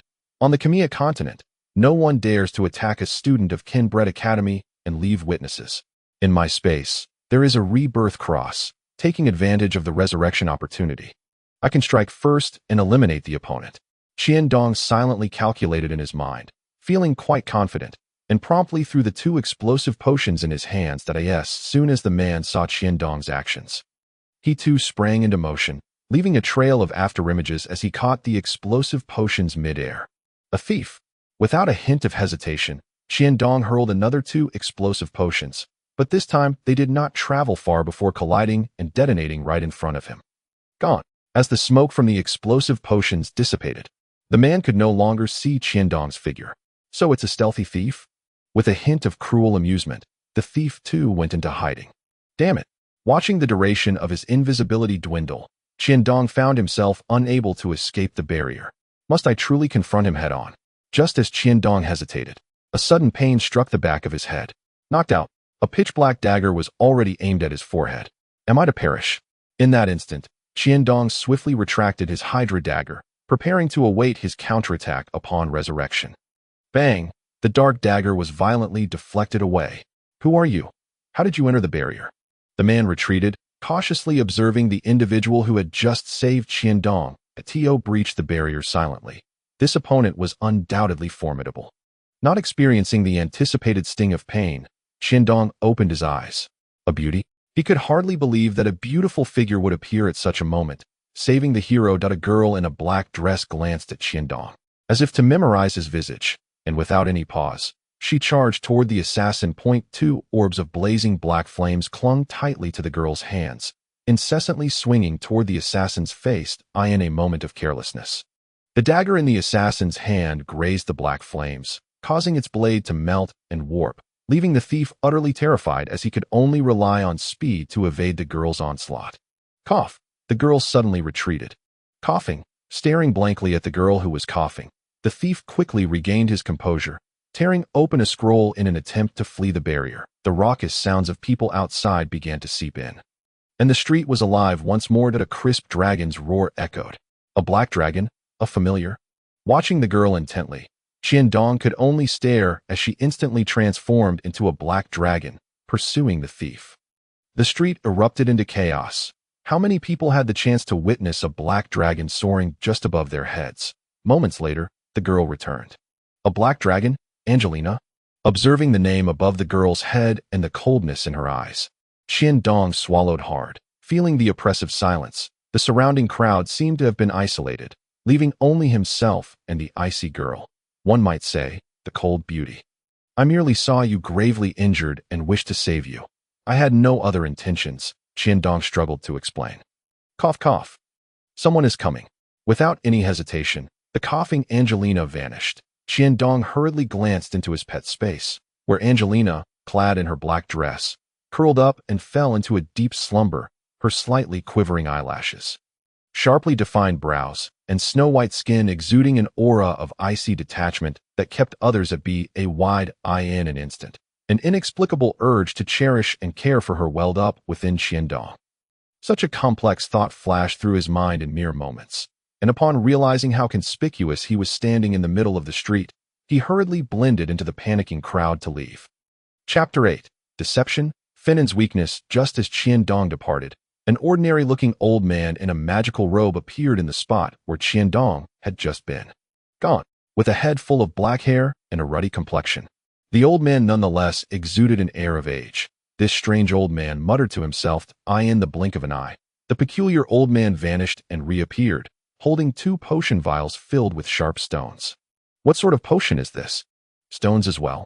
I must take this back to Tang Nokt for inspection. Alas, how could the dragon race appear in Apris? Is the dragon city stirring once more? Sighing, the eccentric old man vanished into the empty street. Of course, Qiandong was unaware that a peculiar old man capable of teleportation had discovered Angelina's presence. He also had no idea that in Apris, such power and the identity of a mage belonged solely to the esteemed saint-level mage. Fallard, the nominal principal of Apris. It must be that old man from the Nashi auction house. Only he would know about the explosive potion, Qiandong seethed, realizing that had it not been for Angelina's timely arrival, he would have undoubtedly faced dire consequences, even with the rebirth cross at his disposal. No, I must quickly concoct the frostbite potion, he thought, glancing at the still slumbering Angelina in his pet space. Her injuries have yet to heal. Should I procure some healing potions? Just as he contemplated this, he dismissed the thought. Not only was he currently at Kenbret Academy, but with the saint-level mage Fallard nearby, Qiandong also lacked confidence. After Angelina's recovery, she would undoubtedly remain by his side. The mere thought of that cold, solitary girl departing filled Qiandong with an inexplicable sense of agitation. Damn the symbiotic contract. Damn the concept of equality. Having vented his frustration, Qiandong had to confront reality once more. This incident served as a warning to exercise caution. The secret of the system shop must not be exposed, and it should be avoided whenever possible. Thus, Qiandong was compelled to revise his original energy value plan, temporarily refraining from utilizing the system shop. Instead, he resolved to obtain reward energy values through the identification of herbs. Once he amassed sufficient energy values and a wider variety of herbs, he could then create other potions. Nevertheless, the frostbite potion, a life-saving concoction, must be crafted at all costs. During this period, Qiandong had no intention of leaving Kenbret Academy. As he took a moment to relax, he realized that he hadn't attended class in quite some time. "You're back." Fenin greeted Qiandong with a beaming smile. "What is going on?" Qiandong inquired, surprised that the previous potion incident seemed to have left no trace between them. "The dragon race. Did you know that a black dragon has appeared in Apris?" Fenin spoke with an air of mystery. "What black dragon? Are you dreaming?" Qiandong scoffed. "Don't dismiss it." Seeing Qiandong's skepticism, Fenin's eyes widened in urgency. Everyone in Apris knows, and many have witnessed it firsthand. When Qiandong remained unconvinced, Fenin continued to spill the beans. "I heard from the upper echelons of the academy that even Principal Fallard was alarmed." "Fallard? That saint-level mage?" Qiandong asked anxiously. "Of course, but it seems he found nothing," Fenin lamented, as if it were a pity that Principal Fallard missed the opportunity to slay the dragon. "The upper echelons you mentioned must be Zimos." Qiandong sought to mask his astonishment with casual remarks. "Zimos is indeed part of the academy's upper management. By the way, I also heard him say that Master Tang Nokt obtained 2 potions from Principal Fallard, and those potions contained stones." Fenin wore a disbelieving expression. How could there be stones in a potion? Mentor Zimos must be boasting. This fellow, who had just taken Zimos' words as gospel, now began to disparage him without turning back. Potions with stones. Qiandong immediately connected the dots. Those were the 2 bottles of explosive potions snatched by that thief. Alas, Qiandong had not anticipated leaving such a glaring flaw. Fortunately, only the old man from the Nashi auction house was aware of his connection to the explosive agents. However, following this incident, it was likely that the old man would neither hide nor shout recklessly in public. Fenin had indeed encountered explosive agents before, yet Qiandong was not the slightest bit concerned that Fenin would stumble upon the explosive agents at Tang Nokt's laboratory, as long as he ceased using them. This vulnerability would remain concealed. "What? Are you saying Master Tang Nokt's laboratory is recruiting students?" Qiandong exclaimed loudly into Fenin's ear. "Yes, I wanted to tell you that day, but due to the matter of the agents. I couldn't say anything before you dashed off, and then I forgot," Fenin lamented, digging at his ear with a look of grievance. "How many spots are left?" Growing weary of further entanglement with this rotund fellow, Qiandong inquired directly. "One not among the new students. There are only 2 spots. Chris occupies one, and the other remains undecided," Fenin replied in a subdued tone. The mere mention of Chris caused a lecherous grin to spread across Fenin's face. "What a laugh. That flat-chested girl, and you actually like her," Qiandong retorted with visible disdain. "Isn't it because Chris is pure? Once I develop little Chris, the situation will be different," Fenin replied, his lascivious demeanor making Qiandong feel nauseated. "Chris, how can one spot be confirmed while leaving another open?" Qiandong asked, furrowing his brows. "Who knows? Anyway, that's how Mentor Simo operates," Fenin responded with a dissatisfied expression. Revealing Chris's name only served to complicate his own chances of selection. "Simo. This must be yet another scheme of that guy to rake in gold coins." Observing Fenin's "that's just how it is" expression, Qiandong's mind began to race. "Fenin, what do you think is the most important aspect of brotherhood?" Qiandong asked, fixing his gaze on Fenin. "What is most important?" Fenin feigned ignorance. "Loyalty, just like last time, when I took the blame for you. Did I ever complain?" Before Fenin could respond, Qiandong continued, "I know you have feelings for Chris and wish to study under Master Tang Nokt alongside her. As your brother, I will fully support you. Now, can you estimate your chances of being selected?" Fenin hesitated, realizing that while Simo was manageable, gaining entry to Master Tang Nokt's realm was not something gold coins could easily achieve. "Have you thought about how to pass Master Tang Nokt's test?" Qiandong continued to entice him. Fenin shook his head, appearing lost. "So, you certainly wouldn't want to be rejected by Master Tang Nokt in the end, only to let the opportunity slip away to someone else." Qiandong pressed, disheartening Fenin. "Since you are facing difficulties, as your brother, I will certainly step in and ensure that no other boys approach Chris," Qiandong declared resolutely. With such clarity from Qiandong, Fenin understood the implication. "Then I shall entrust this to you." With that, Fenin ambled towards the edge of the bed. "Wait, while I can handle Master Tang Nokt's test, You'll have to rely on yourself for Mintersimos, Qiandong said, wearing a broad smile. I have no money, exclaimed Feinin as he flopped onto the bed. Oh, since you have no money, then so be it that I have no interest in Chris anyway. Let her develop feelings for other boys. Your little Chris will also thrive in someone else's grasp. With that, Qiandong lay down on the bed, thinking, I don't believe you won't budge, you fatso. Wait, I've thought it over, and I believe our friendship cannot be measured by mere gold coins. Here are 50,000 gold coins. Take them, I understand loyalty. Feinin said with a look of camaraderie. I have no money left, Qiandong replied, not even glancing at Feinin as he pulled the blanket over himself, preparing to sleep. What do you mean? We are brothers, Feinin said earnestly. And Chris? Ah, brother, rest assured, even if you cannot win her over, with me around, no other boys will stand a chance, Qiandong said as he accepted the gold coins and began counting. I meant you, Feinin said with a dark expression. Me? That flat-chested girl. Even if I were willing, she would not be. Reflecting on the tension between Qiandong and Chris, Feinin quickly suppressed his worries. 50,000 gold coins. What a wealthy man. Listening to Qiandong's admiration, Feinin lay on the bed, his lips twitching. That's several months' worth of pocket money. Tears flowed. Chapter 9. Master Tang Nok's Laboratory Hmph. Chris looked at Qiandong beside her with a face full of disdain. With Feinin's financial backing, Qiandong successfully passed Mintersimos' test. Capable of independently concocting affinity potions, Qiandong had no issues with the professional knowledge required. From now on, when you arrive at Master Tang Nok's, it will depend on you all, Mintersimo concluded, making his way towards Tang Nok's laboratory. Qiandong and Chris hurried to follow. Who would care to acknowledge you? Observed Chris, her demeanor icy as she walked ahead, prompting Qiandong to think. However, this internal strife with Chris is quite detrimental to my energy value plan, he mused, inhaling deeply before hastening to catch up. Chris, as classmates, it seems we have no significant conflicts, Qiandong initiated. Since the incident with the potion testing, there had indeed been no major disputes between them, although the previous event had left a lasting impression on Chris. If we continue to be at odds under Master Tang Nok, it may adversely affect the impression we leave on him, which is detrimental to our studies, for crafting potions is not a solitary endeavor. Qiandong continued, observing that Chris did not refute his words. He then offered, I apologize for my earlier actions. I'm sorry. Upon hearing Qiandong's apology, Chris's brow relaxed as she coolly replied, It's nothing. You are right. I cannot let you affect my impression with Master Tang Nok. Having momentarily alleviated the tension between them, Qiandong felt a sense of relief. Master Tang Nok's laboratory was a standalone 3-story building, occupying a significant area.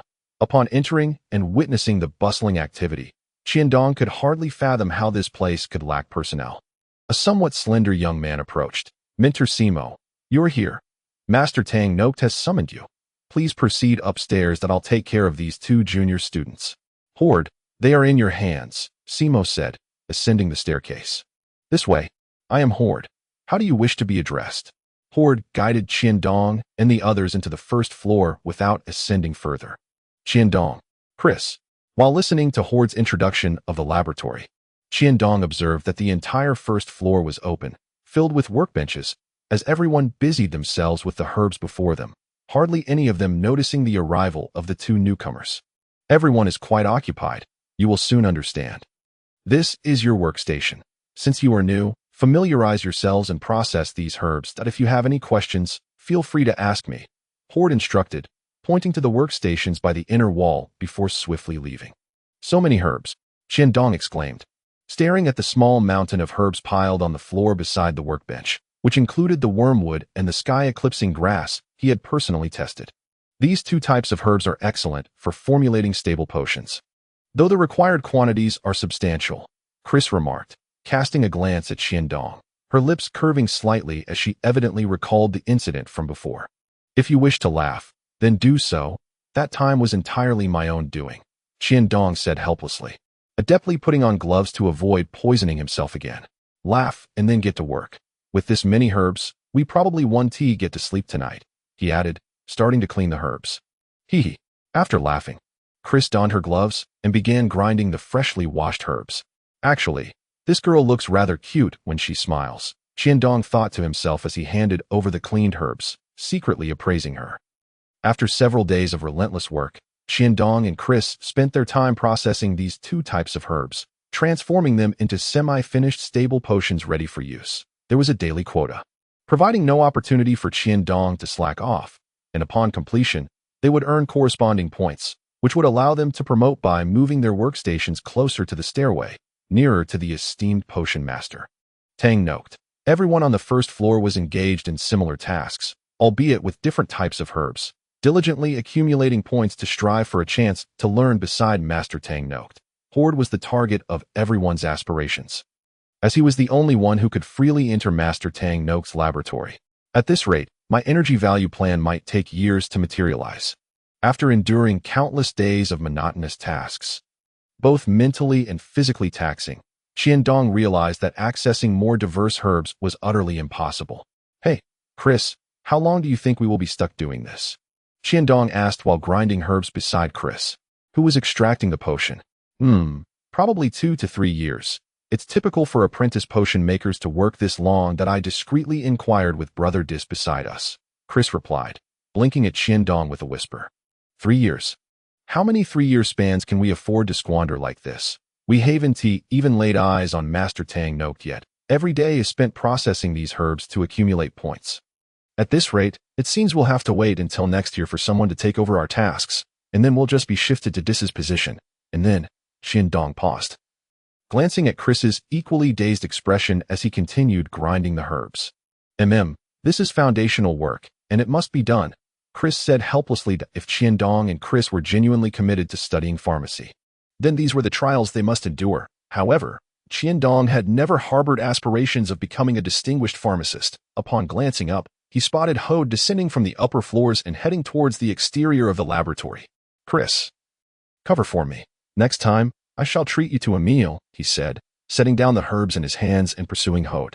Hey, Qiandong, you. Watching Qiandong's vanishing figure, Chris stamped her foot in frustration. There were still so many herbs to handle. Must she truly manage them all alone? Where are you headed, Hode? Qiandong inquired as he caught up. Oh, Qiandong, have you finished your tasks? Hode inquired. As was his custom, I've completed most of today's work, and there are still many extracts left unused, Qiandong replied awkwardly. As long as it doesn't impede the experiment, that's what matters. The initial phase may be somewhat tedious, but you'll eventually grow accustomed to it. I'm heading out to procure some herbs, Hode chuckled, his patience unyielding towards these newly arrived students. Qiandong felt a sense of delight.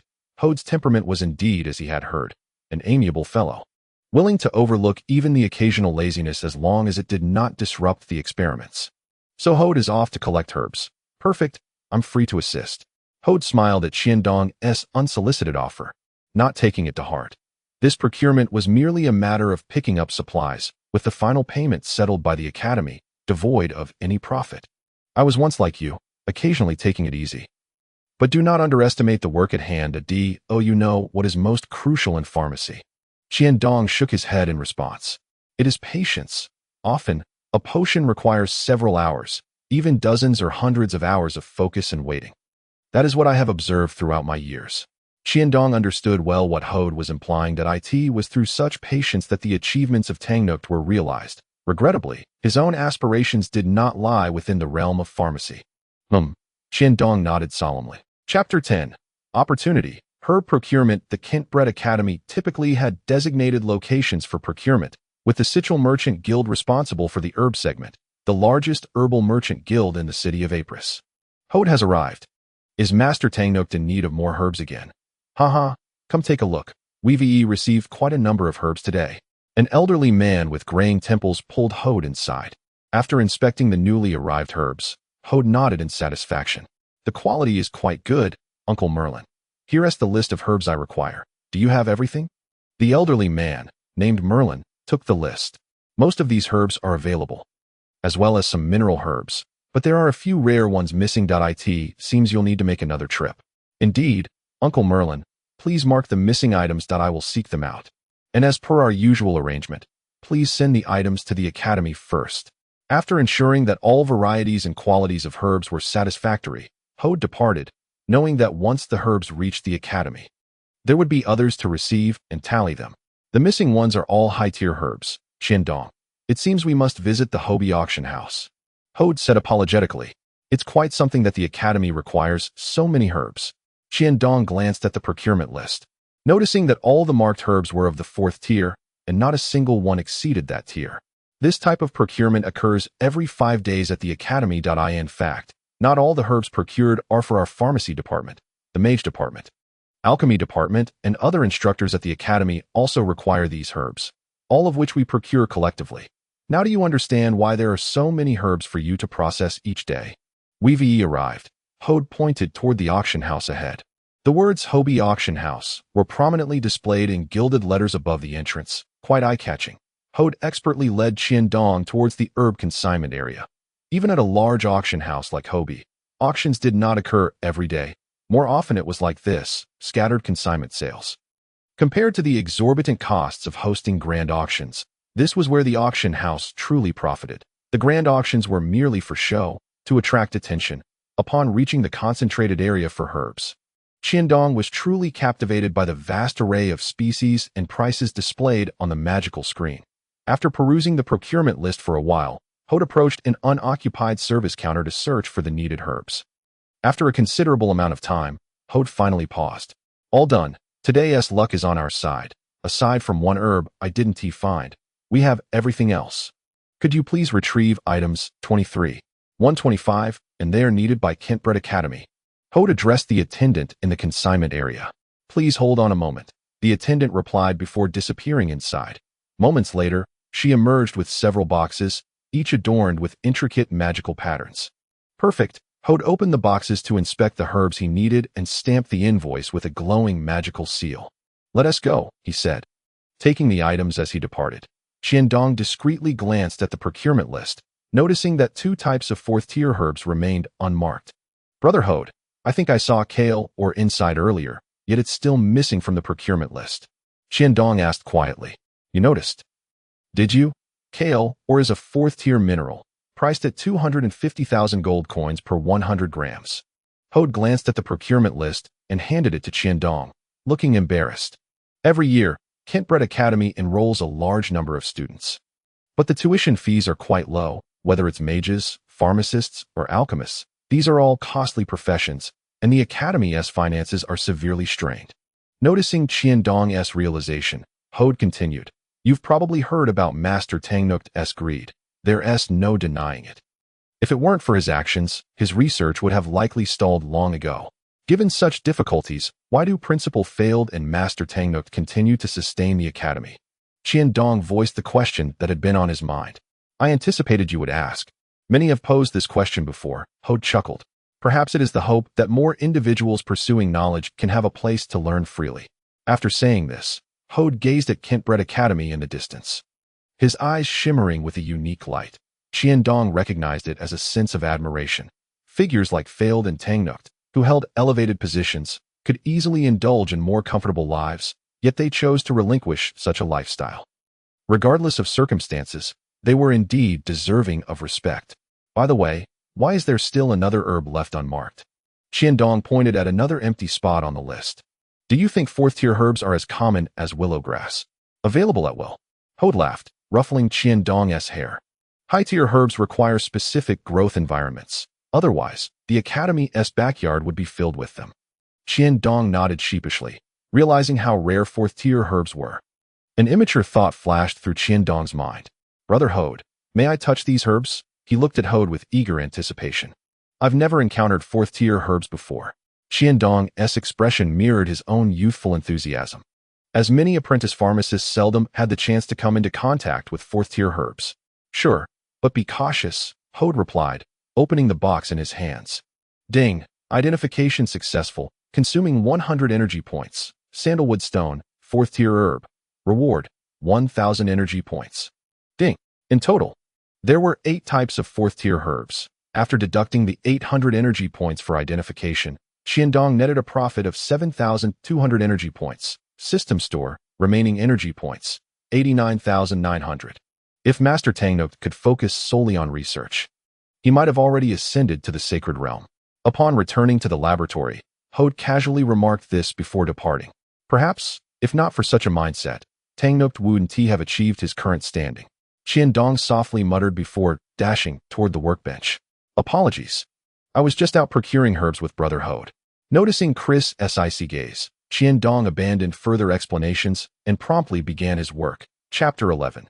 Continuing the deception, procurement task. Upon returning to the dormitory, Qiandong began to ponder. He realized that he had previously taken the wrong path. Engaging with herbs did not necessarily require being by Tang Nook's side. Accepting procurement tasks proved to be a promising shortcut, as long as he could take on the responsibility of procuring herbs. Whether at the Chelsea Merchant Guild or the Hobie auction house, he would have access to a plethora of herbs. The more he contemplated, the more feasible it seemed.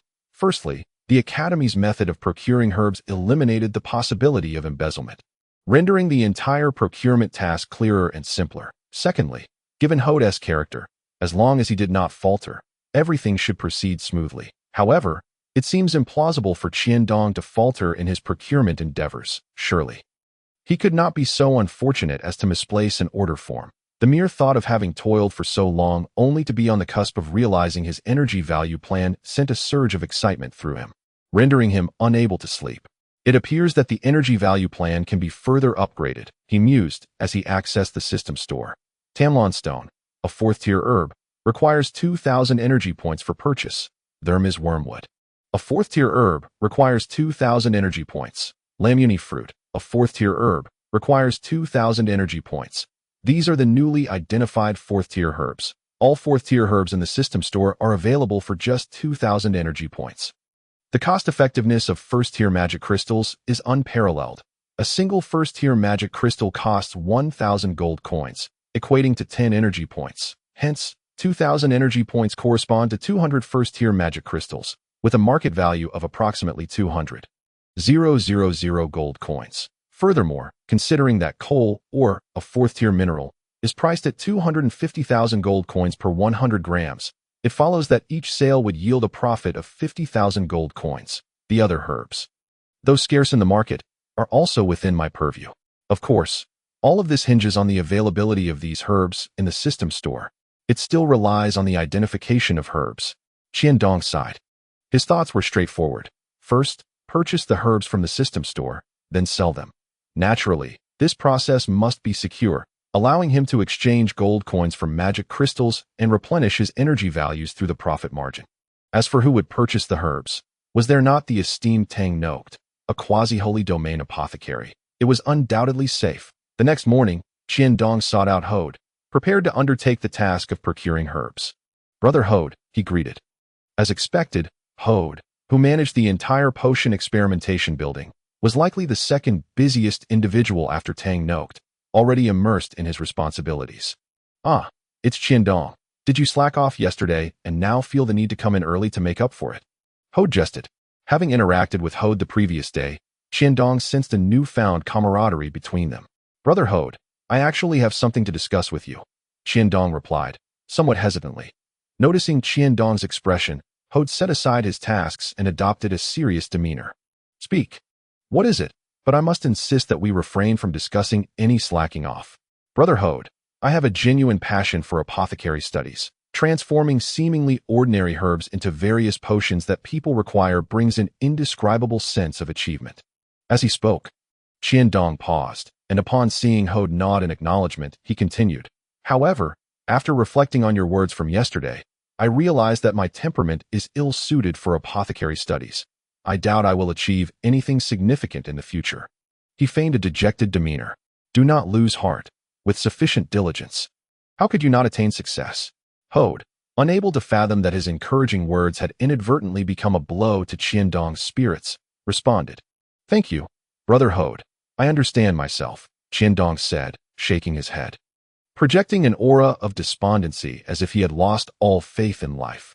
Hode, noticing the urgency and a hint of guilt in his expression, felt a rush of amusement within Qiandong's heart. Now this is acting. I would be wasting my talents if I did not pursue a career as a leading actor. Seeing that the moment was ripe, Qiandong suddenly lifted his head, his gaze intense as he looked at Hode. However, after hearing about Master Tang Nooked and Principal Fullard's accomplishments yesterday, I found my purpose, to witness the birth of a great holy-level apothecary. This, to me, is a greater achievement than becoming a distinguished apothecary myself. Ipores requires a holy domain apothecary far more than I do. Observing that Qiandong had not lost his zest for life, Hode felt a wave of relief. Indeed, the value of a holy domain apothecary could not possibly be compared to that of an ordinary apothecary. Yet, was there any correlation between the two? Qiandong was determined not to let the momentum he had built up dissipate. Therefore, Brother Hode, I wish to contribute my utmost efforts alongside you to assist Master Tang Noct, he declared earnestly. Yes, let us assist Master Tang Noct together, Hode replied, embodying a typical academic demeanor. While capable in his work, he lacked the experience to see through Qiandong's persuasive rhetoric. In truth, Qiandong underestimated the influence of an idol, for Hode, who had long been inspired by Tang Noct. The latter was undoubtedly an unattainable goal, and an idol. The honor of standing alongside such a figure was immense. What do you wish to do? Despite being stirred by Qiandong's enthusiasm, Hode's mind remained clear. For many years, Master Tang Noct has been unable to focus on his research due to his commitments to the Kenbret Academy. That I believe the primary issue lies in the herbs. Without sufficient materials, Master Tang Noct cannot conduct his studies. Hode understood Qiandong's sentiments. Yet if even Tang Noct himself could not resolve the matter, what could a mere student like him accomplish? My current goal is to gather precious experimental materials from Master Tang Noct. Please, Brother Hode, entrust me with the task of procuring herbs so that I may start from the ground up. With that, Qiandong gazed at Hode expectantly, silently urging, You must agree. You absolutely must agree. After a lengthy discourse, Hode finally grasped Qiandong's intention. Procuring herbs and acquiring precious materials were worlds apart. Without addressing the issue of funding, all of this would be naught but an illusion. Convinced that Qiandong was merely seeking an opportunity to slack off under the guise of procuring herbs, Hode couldn't help but smile. Indeed, the initial stages of learning to handle herbs can be quite tedious. But these are foundational to the study of apothecary. How could one afford to slack off? Just as Hode was about to refuse, he paused. If he delegated the herb procurement task to Qiandong, he would free himself to assist Master Tang Noct a bit more. The fervor ignited within him by Qiandong's words led Hode to rationalize that since it was only once every 5 days, he could supervise more diligently in the meantime. It should be manageable. Finally, Hode found a suitable excuse for himself. Since this is a well-considered decision on your part, very well. However, I do not wish for you to abandon your dream of becoming an apothecary. If you can assure me of that, I will grant your request. With that, Hode regarded Qiandong intently. Yes, thank you, Brother Hode. I will never forsake my dream of becoming an apothecary. Now I shall get to work. With that, Qiandong departed in a state of exhilaration. Watching him leave, Hode chuckled and shook his head. This little rascal is far too impulsive, yet there's something endearing about that impulsiveness. At Kenbret Academy, the procurement of herbs operates under a system of separated powers, rendering the entire process time-consuming and devoid of any profit. Should one falter, they might even face reprimands from Master Tang Noct. The only silver lining in this situation is the chance to see Tang Noct. Yet such opportunities to leave a negative impression are unlikely to be cherished by anyone in the apothecary department. Thus, Qiandong had inadvertently alleviated a significant burden for Hode. Chapter 12. A Stunning Discovery. Fifth-tier herbs. Qiandong returned to his workstation, brimming with excitement, only to find that Chris had already begun her tasks. Good morning, he greeted cheerfully. Morning. Why didn't you wait until after the lunch break to come? Chris replied curtly, not looking up from her work. Why so irritable today? Who provoked you? You must have quite the audacity not to be overwhelmed by your fan club, Qiandong remarked, feigning surprise at Chris's indifference. To his astonishment, Chris did not unleash her usual sarcasm. Looking up in surprise, she saw Qiandong's face alight with enthusiasm and asked curiously, Is missing one dinner really that exciting? It was then that Qiandong recalled his promise of a meal from the previous day, only to realize he was currently pressed for time. Chris, I'm a bit busy lately. Shall we postpone?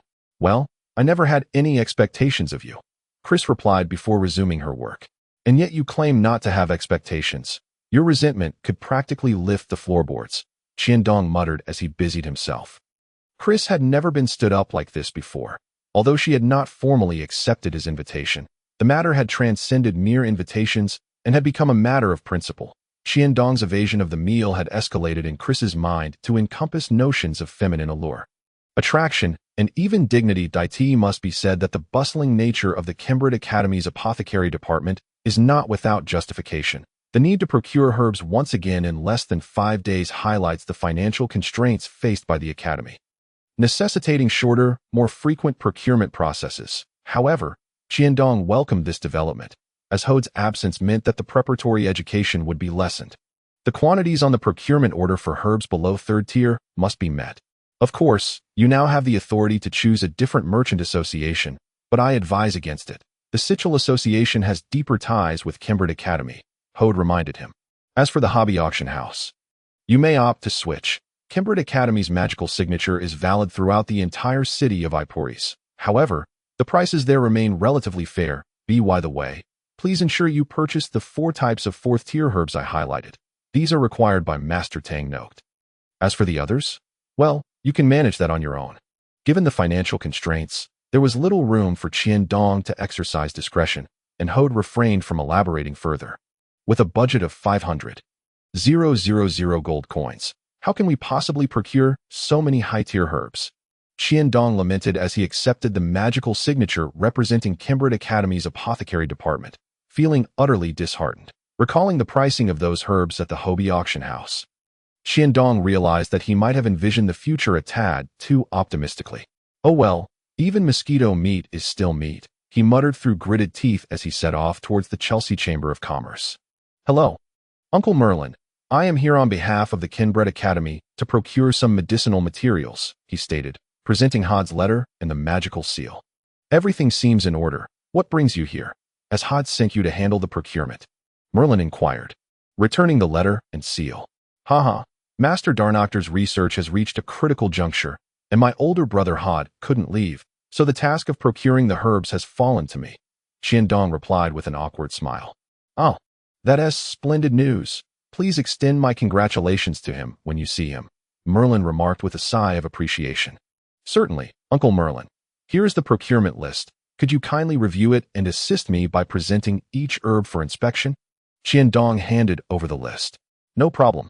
Just a moment, Merlin replied before preparing the herbs. As you can see, there are 157 types in total, 65 1st tier, 41 2nd tier, and 51 3rd tier. The botanical herbs and mineral materials are categorized separately, and these herbs require drying for preservation. Qiandong accepted the herbs one by one, a smile never leaving his face.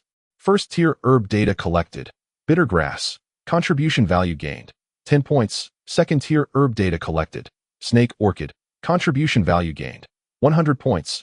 3rd tier herb data collected. Mysterious olive fruit. Contribution value gained. 300 points. Herbs below tier 3 do not require identification.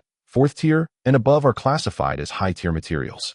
Watching his energy value soar by 20,050 points, reaching a total of 119,950 points, it was impossible for Qiandong to contain his elation. Once Merlin recorded the types of herbs procured, Qiandong exited the chamber. There will be no more opportunities to increase energy value with low-tier herbs like this. Though thrilled, Qiandong understood that only herbs below tier 4 did not require identification, allowing him to harvest energy values in such a manner. However, the variety of commonly used herbs below tier 4 was limited. Yet, the higher the tier of the herb identified, the more rewards one can obtain. If I could identify a substantial amount of 4th tier or higher herbs, my energy value would surely experience another leap. With his eyes gleaming, Qiandong made his way towards the hobby auction house. Upon entering, he headed straight for the herb area. Once he stepped into the potion section, however, he realized something was amiss. The crowd was not just numerous, but crowded to the point of being overwhelming. Unless, suddenly, a thought crossed his mind, prompting him to push through the throng. What are you pushing for? A golden-haired young woman dressed in alchemist robes snapped as she turned to glare at him. I apologize. But what is causing such a commotion? Qiandong offered an apologetic smile, secretly praising. An alchemist? A beautiful one at that. Beautiful women have their privileges, especially those with such an impressive figure. Qiandong's gaze discreetly wandered to the golden-haired beauty's ample bosom. The altitude is indeed remarkable. Pervert. The golden-haired alchemist caught sight of Qiandong's lecherous stare and disdainfully retorted. interpreting his previous advance as an inappropriate act, and swiftly attempted to distance herself from him. Yet, due to the crowd, she was promptly pushed back toward him, feeling the disdainful gaze from the golden-haired beauty. Qiandong hurriedly turned his attention to the large screen on the wall. 5th-tier herb, Chimi Lion's No Lotus, starting bid, 500,000 gold coins. 5th-tier herbs, Qiandong exclaimed, his eyes widening as he beheld the enormous letters at the top of the magical screen. At last, it has appeared, the 5th-tier herb. He was overjoyed, having awaited this moment for so long, and now it had finally come to fruition. Just as he reveled in his excitement, an advertisement appeared on the magical screen. At the request of the owner of this 5th-tier Chimi Lion's No Lotus, our auction house will conduct a brief auction for this precious herb from the Chimi Lianshan mountain range. All buyers may start bidding on any subscreen in the hall. So this is a temporary auction, Qiandong mused. The bidding begins now. After a moment's hesitation, recognizing the rarity of 5th-tier herbs, Qiandong hurried to the consignment area and spent 250,000 gold coins on the 4th-tier mineral he had previously noted. My gold coins are insufficient, so I must use the herbs from the system store to make up the difference. After hastily identifying the herb, he received a reward of 1,000 energy value and plunged back into the crowd. Chapter 13. The Frenzied Beauty? The Auction. As the magical screen signaled the start, chaos erupted in the potion hall. Qiandong quickly squeezed towards the nearest subscreen. You again? The golden-haired alchemist glared at him, shrieking. My apologies. Qiandong gestured towards the subscreen in front of him, sheepishly retracting his hand that had inadvertently lingered near her arm. Pervert. The golden-haired beauty shot him a disdainful look before turning her attention back to the large magical screen, which displayed the escalating auction price. It's already at 550,000. Qiandong sighed as he noted the rapid increase. Just as he reached out to bid on the subscreen before him, he suddenly withdrew his hand as if struck by lightning. Trying to take advantage of me, the golden-haired beauty glared at him, swiftly entering 60 on the subscreen. She must be wealthy. Qiandong muttered to himself, feeling helpless. After all, the crowd was so dense that each subscreen was surrounded by 4 or 5 people, while only he and the golden-haired beauty occupied the one in front of him. Naturally, he was reluctant to leave. Soon, the auction price on the large magical screen soared to 700,000 gold coins. The golden-haired beauty completely dominated the subscreen in front of him, leaving Qiandong to merely watch. Fortunately, the numbers on the large screen continued to fluctuate, so he remained unperturbed. However, as the auction progressed, the frequency of changes on the large magical screen slowed significantly, indicating that they were nearing the final bid price. Yet the price remained locked in a stalemate. The golden-haired beauty fixed her gaze on the 700,000 price, biting her lip, and to Qiandong's astonishment, she tremblingly entered 1,000,000. Indeed, when the figure of 1 million appeared on the large screen, the entire hall fell silent. Qiandong glanced around and noticed that most people wore expressions of regret. This must be the maximum psychological price for the majority, he thought, stretching his finger past the golden-haired beauty's arm to enter a rather crooked 1,010,000 inch on the subscreen. Suddenly, a finger appeared beside him, entering a price that exceeded his by a mere 1,000. The golden-haired beauty whipped around. You again. She regarded the lecherous figure before her, realizing he was not an alchemist, but merely a scrawny man, slightly shorter than her, easily toppled by a gust of wind, daring to compete with her for the 5th-tier Chimi Lion's No Lotus. The golden-haired beauty immediately regarded Qiandong as a nuisance. He nodded awkwardly, feeling somewhat guilty for competing against a beautiful woman in front of others. He offered an apologetic smile. The golden-haired beauty interpreted it as a declaration of war. Low character aside, you look utterly repulsive, she scoffed, promptly increasing her bid to 1,020,000. Of course, Qiandong was oblivious to being looked down upon in such a manner. 1,000,000 gold coins is equivalent to 4 units of curl, or providing 8,000 energy value. After a moment of contemplation, considering the rarity of 5th-tier herbs, Qiandong resolutely declared 100,000. The hall erupted in excitement. It was remarkable that someone was still bidding at such a price. What exactly do you intend to do? A non-alchemist like you thinks you can afford this 5th-tier herb? The golden-haired beauty finally snapped, casting a disdainful glance at Qiandong. You were just trying to cling to me earlier, low character aside. You look so repulsive, little brat. She emphasized the term little brat with a pronounced tone. Little or not, you wouldn't know until you tried. Qiandong retorted coldly, his gaze fixed on the alchemist's formidable attributes as he boldly entered 1,500,000 inch on the magical screen. You.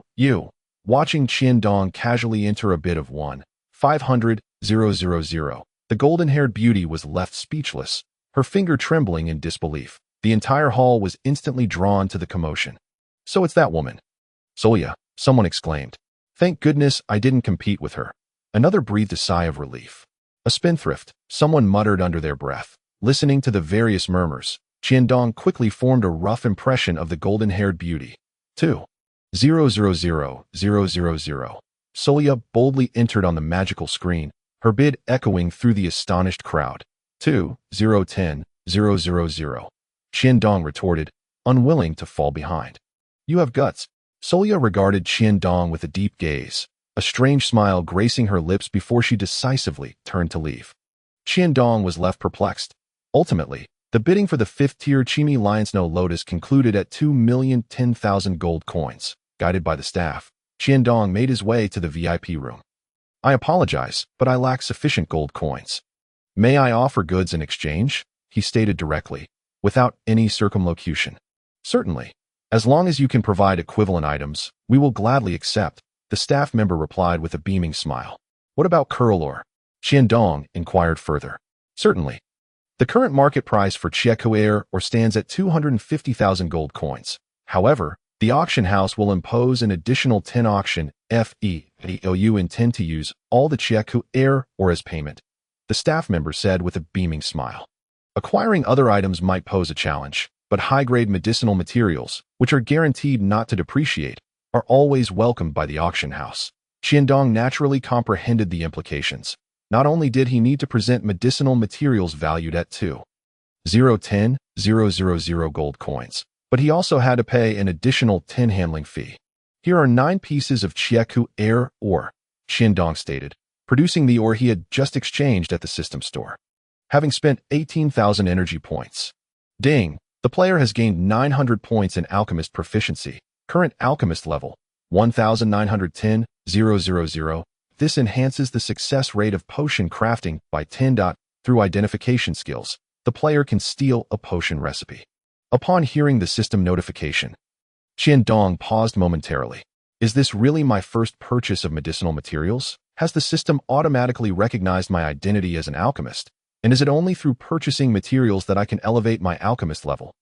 He hurriedly exchanged for one of each medicinal material from levels 1 to 3, gaining 5, 10, and 50 points of proficiency respectively, spending another 1,600 energy points. The system is the ultimate scam. Current alchemist level, 1,965,10,000. Remaining energy points in the system store, 101,250. 9 pieces of Chiekuer ore, valued at 2,250,000 gold coins. After deducting 2,010,000 gold coins and the 225,000 gold coin handling fee, you are left with 15,000 gold coins. Once the staff completed the identification of the medicinal materials and finalized the paperwork, Qiandong finally obtained the 5th grade Chimi Lian Si Shuel Lian and exited the VIP room. Scanning the surroundings, he noticed the various covetous glances directed at him, and he realized the gravity of his situation. He felt akin to a walking treasure. One that was not securely stored in a vault. 2 million gold coins were enough to drive many to madness. Excuse me, do you have 4th grade medicinal materials, sandalwood stone, and Temzai Chow? Qiandong inquired, pulling the auction house staff member aside. Yes, the staff member replied, momentarily taken aback. I am a student of the Alchemy department at Kenbret Academy, and Master Tang Nua urgently requires these materials. I wonder if you could escort me there, Qiandong declared, raising his voice deliberately. His overt display caused the surrounding predatory gazes to diminish significantly. The reputation of Kenbret Academy was substantial, with the esteemed Archmage Fei Luda and the aspiring Archmage Tang Nua holding considerable weight. After purchasing the medicinal materials, Qiandong confidently strode toward Kenbret Academy, under the watchful eyes of all present. Chapter 14. Enemies cross paths, finally safe within Kenbret Academy. Qiandong deliberately slowed his pace. Ding. Identification failed. Ding. Identification failed. Ding. Identification failed. After a series of 10 failures, he finally succeeded, frustration evident on his brow.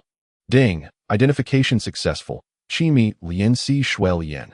5th grade medicinal material, remarkably effective for maintaining youthful appearance. Rewards the player with 2,000 energy points. Opening the system store. Qimi Lian Si Shui Lian. 5th grade medicinal material, remarkably effective for maintaining youthful appearance. Requires energy points, 20,000. Remaining energy points, 102, 250. Glancing again at the newly displayed Alchemist level system, he muttered, "What a farcical Alchemist level system, as if one must purchase materials from the system to level up." After cursing, he began contemplating which potion recipe he could potentially steal. I'll set this aside for now, and see if I encounter any special potions later. With a sigh, Qiandong decided that there was currently nothing worth stealing a recipe for. I can't let the 5th grade Qimi Lian Si Shui Lian go to waste. I shall concoct a beauty potion. Reflecting on the plethora of cosmetics and various women's health products he had seen before his transmigration, he became increasingly convinced the beauty potion will surely be a lucrative venture. However, upon obtaining the ingredients, Qiandong lamented that he had no recollection of the beauty potion recipe.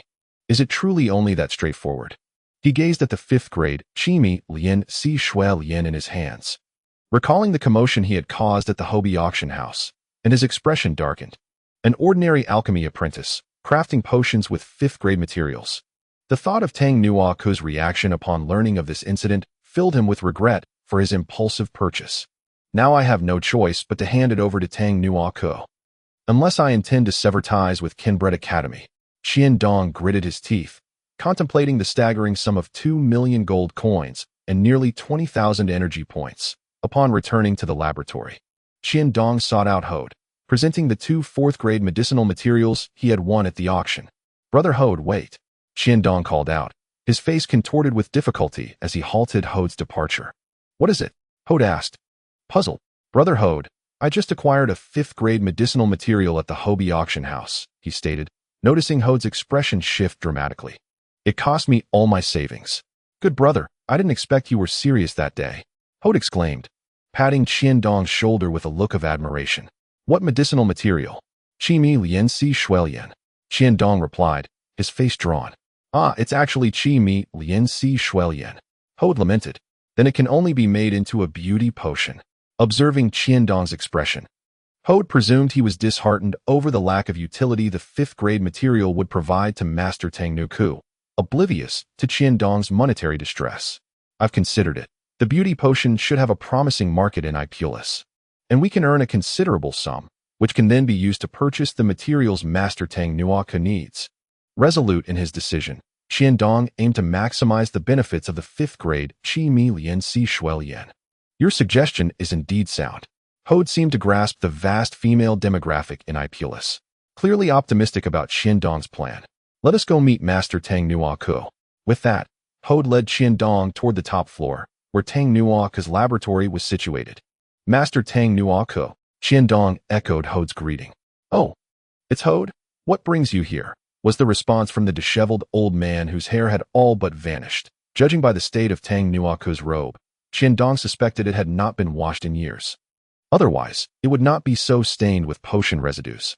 "Master Tang Nuaku, this student has just acquired a 5th grade Qimi Lian Si Shui Lian at the Herbal auction house," Hode said respectfully.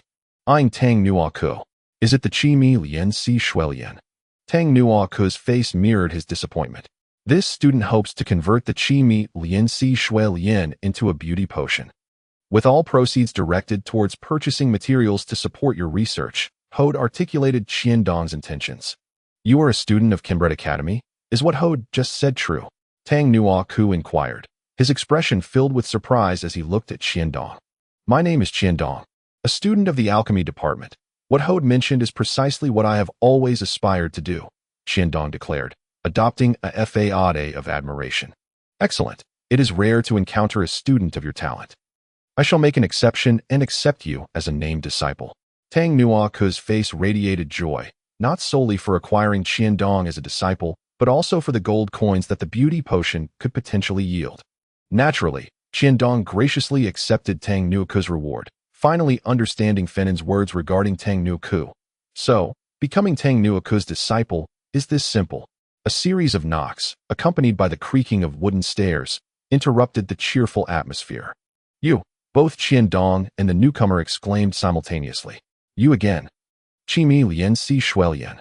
The individual, upon spotting the Qimi Lian Si Shuelian on the table before Qiandong, lunged forward. "How dare you snatch it?" Qiandong swiftly concealed the Qimi Lian Si Shuelian before the girl. The blonde beauty alchemist Solia could reach it. "You!" As the precious Qimi Lian Si Shuelian slipped from her grasp, Solia could no longer contain herself and rushed into Tang Nuoku's embrace. Sobbing, "Dad, this is the guy who bullied me at the auction house." As she cried, Solia recounted Qiandong's alleged transgressions. Observing Solia's dramatic entrance and Qiandong's quick reaction, both Tang Nuoku and Hode quickly grasped the unfolding situation. "Who is she?" Qiandong asked, astonished. "Indeed, she is Master Tang Nuoku's daughter, Solia," Hode replied, gazing at Qiandong with sympathy. "Alas, what a fine child, and yet you have drawn the ire of Solia." Hode shook his head in dismay. "Qiandong, what do you think?" Tang Nuoku, while comforting Solia, looked pleadingly at Qiandong, relieved that Tang Nuoku had not stooped to the level of directly seizing the medicinal materials for his daughter. "How about, once the beauty potion is prepared, I gift a vial to Miss Solia?" Given the circumstances, Qiandong understood the need to concede. This Qimi Lian Si Shuelian is barely sufficient for crafting a single vial of beauty potion. Solia, who had just been weeping, quickly turned to Qiandong, her eyes brimming with smugness. Since the Qimi Lian Si Shuelian had been acquired, Solia had anticipated that the individual would approach her father, and she had hurried to the academy. Although she encountered some delays along the way, she arrived just in time, knowing full well that only Tang Nuoku could concoct the beauty potion in Ipulus. Observing Tang Nuoku's troubled expression, Qiandong realized Solia had indeed spoken the truth. "Am I truly to part with the Qimi Lian Si Shuelian just like that?" Imagining the triumphant moment of successfully bidding for medicinal herbs at the auction house, Qiandong felt a peculiar mix of emotions as he personally delivered the herbs back home. However, despite his unwillingness, he had to accept the situation. Reluctantly, he retrieved the Qimi Lian Shuelian from his exclusive space and placed it upon the table. His face a mask of displeasure. Naturally, Tang Nuoku observed Qiandong's expression with keen interest, while it was not unusual for him to indulge his daughter, bestowing upon her the possessions of others, especially those belonging to his named disciples, right in front of him, was indeed quite inappropriate. Understanding Tang Nuoku's character, Huda also wore a troubled expression. The master would undoubtedly not let his daughter down. And it was Qiandong who would be left disappointed. Reflecting on the reasons behind Qiandong's donation of this 5th-grade medicinal herb, Huda could not help but feel a twinge of dissatisfaction and disappointment. How could I have forgotten it? Tang Nuoku hastily navigated around the workbench and retrieved a vial of blue potion from the upper shelf. Chapter 15. The Youth Elixir. The individuals in the laboratory were instantly captivated by the azure vial that Tang Nuoku held in his hand. "Once we create the Youth Elixir, we can then use this diluted potion to divide it into 2 vials without any issues," Tang Nuoku mused. His face lighting up as he wiped the sweat from his brow, relieved to find a perfect solution. Diluted potion. As he gazed at the azure vial in Tang Nuoku's grasp, Qiandong approached with curiosity, delicately touching the vial with his fingertip as he activated his identification skill. "Damn it, why does this always happen at the crucial moments?" Beep. Identification successful. Diluted potion, legendary potion, a product of Tang Nuoku's failed breakthrough to the sacred realm. Capable of completely preserving the medicinal properties of the target potion while diluting it into multiple portions, with a maximum dilution ratio of 100 energy required for purchase, 1,000,000 points. Remaining energy, 100. 850 points. After countless failures, Qiandong finally heard the sound of successful identification.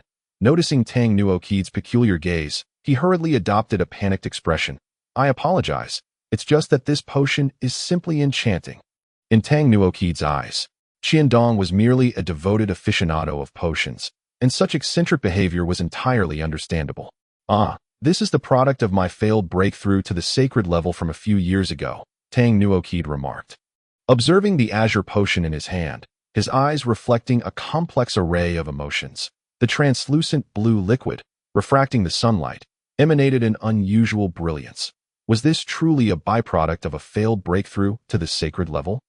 A product of a failed breakthrough to the sacred level? Qiandong feigned surprise. This vial of potion seems perfectly fine. With a mix of awe and skepticism, he questioned, is it truly without flaws? Yes, this vial of potion is indeed flawless. It has allowed me to touch the threshold of the sacred realm, albeit just a fraction, but failure is still failure, Tang Nuokid replied in a calm tone.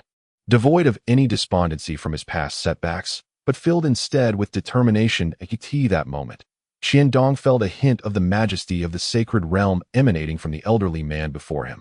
Tang Nuokid gazed gently at the azure potion and continued, although it is the product of my failed breakthrough, it remains my most exquisite creation. If that is the case, Master Tang Nuokid, you must not let it fade into obscurity. The world should recognize its extraordinary nature. This creation is a testament to your journey towards the sacred realm. Qiandong timely offered his flattery. Understanding the potion's potential, he had been contemplating how to maximize the benefits of the youth elixir. You are absolutely right that I should ensure that the world knows of its greatness, Tang Nuokid declared proudly. Master Tang Nuokid, what precisely is the function of this potion, and is its production material complex? Although aware of the diluted potion's purpose, Qiandong felt compelled to inquire further.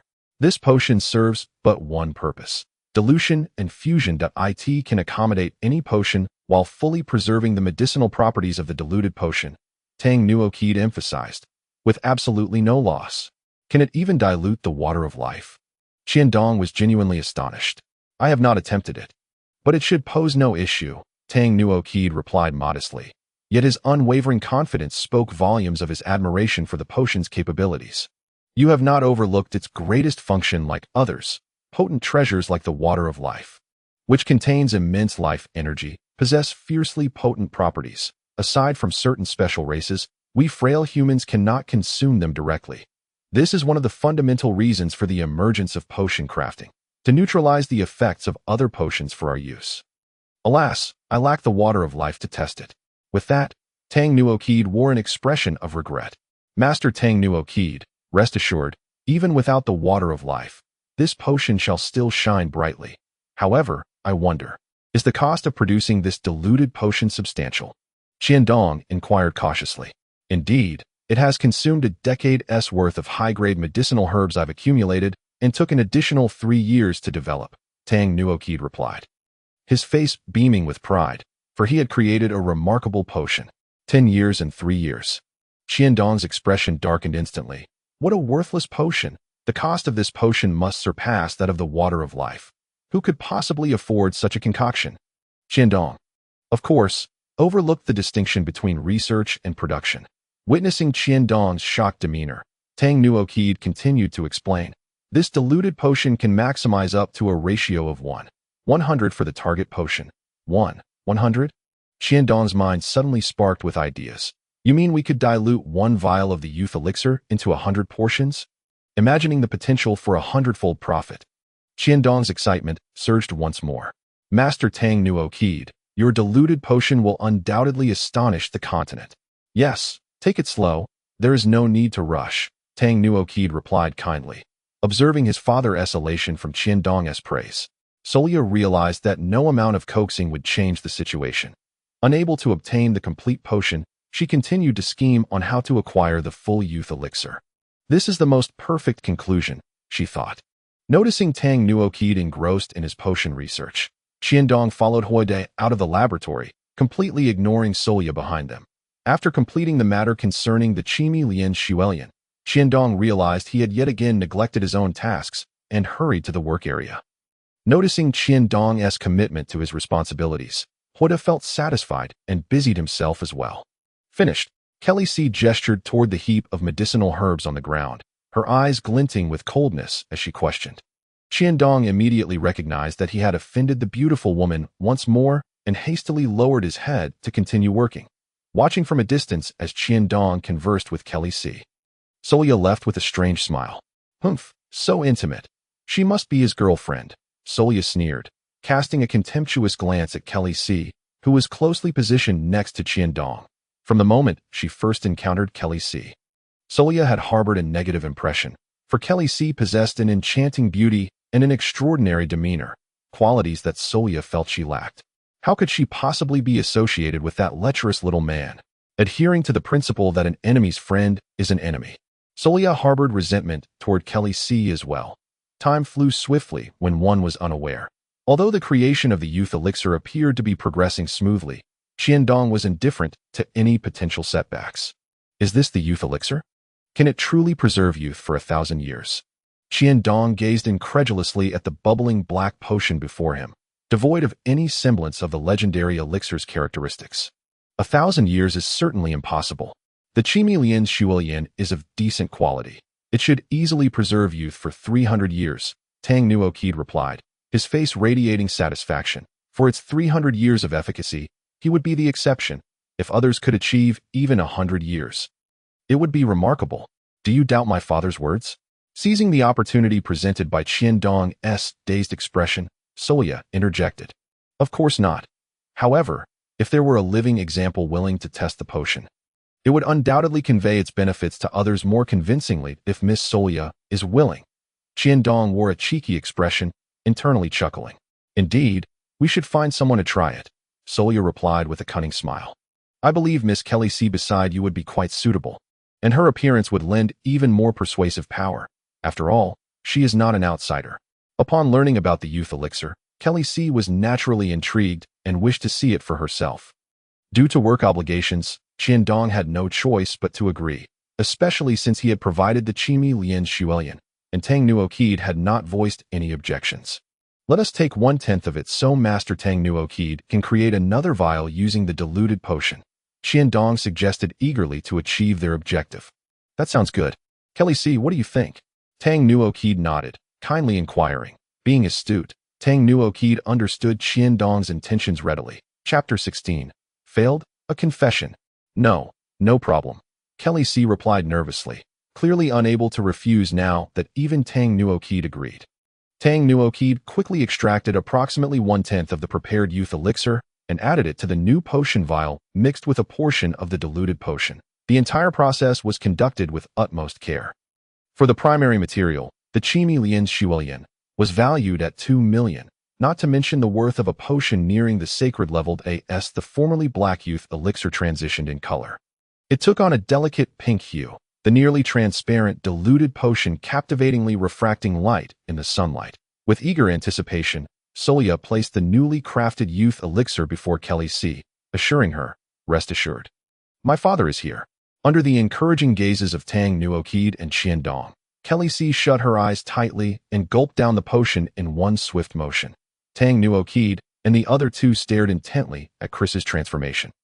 The rejuvenating elixir was essentially designed to maintain the vitality of skin cells and delay the aging process. After a while, Tang Nuokid's expression darkened first, while Solia wore a face of regret mixed with a hint of schadenfreude. And Qiandong simply shut his eyes. What is with those expressions? Chris asked, looking at them with suspicion. Qiandong avoided Chris's gaze, saying, I just remembered I have some matters to attend to. With that, he hurriedly dashed downstairs. Cough. There's still a slight flaw in this elixir. I need to research it further, Tang Nuokid remarked, picking up the rejuvenating elixir and the diluting agent to continue his study. Solia, with a look of relief, thought to herself, thank goodness I resisted the temptation earlier. After her moment of private satisfaction, Solia took out a mirror. Chris exclaimed, dropping the mirror and running downstairs with her hands covering her face. Watching Chris flee, Qiandong rushed upstairs. Master Tang Nuokid, how could this happen? Qiandong asked anxiously. Though his initial motives were not pure, he genuinely wished to assist Chris. The outcome was unforeseen by all. I fear Chris will resent herself for a lifetime, Qiandong thought grimly. And what about the man? Seeing his girlfriend like this, he just abandoned her. Solia scoffed, that moment. Qiandong was too weary to argue with Solia. There's nothing wrong with the rejuvenating elixir or the diluting agent. It must have been during the dilution that something went awry. I need to investigate further, Tang Nuokid mused, frowning as he resumed his research. As Qiandong and Solia left the laboratory, he suddenly halted. If something happens to Chris, I will hold you responsible, he warned Solia fiercely. Humph. Are you even a man? You didn't agree to this earlier, Solia retorted, her bravado thinly veiling her own trepidation. Afterward, she felt a pang of fear as they both departed in opposite directions. Damn it. I should never have trusted this damned failed concoction that I was such a fool to encourage Chris to try it, Qiandong lamented, inquiring of passers-by as he walked. That direction should lead back to the dormitory. Having clarified the direction Chris had taken, Qiandong hurried towards the girl's dormitory. I hope she doesn't do anything rash. Chris, are you all right?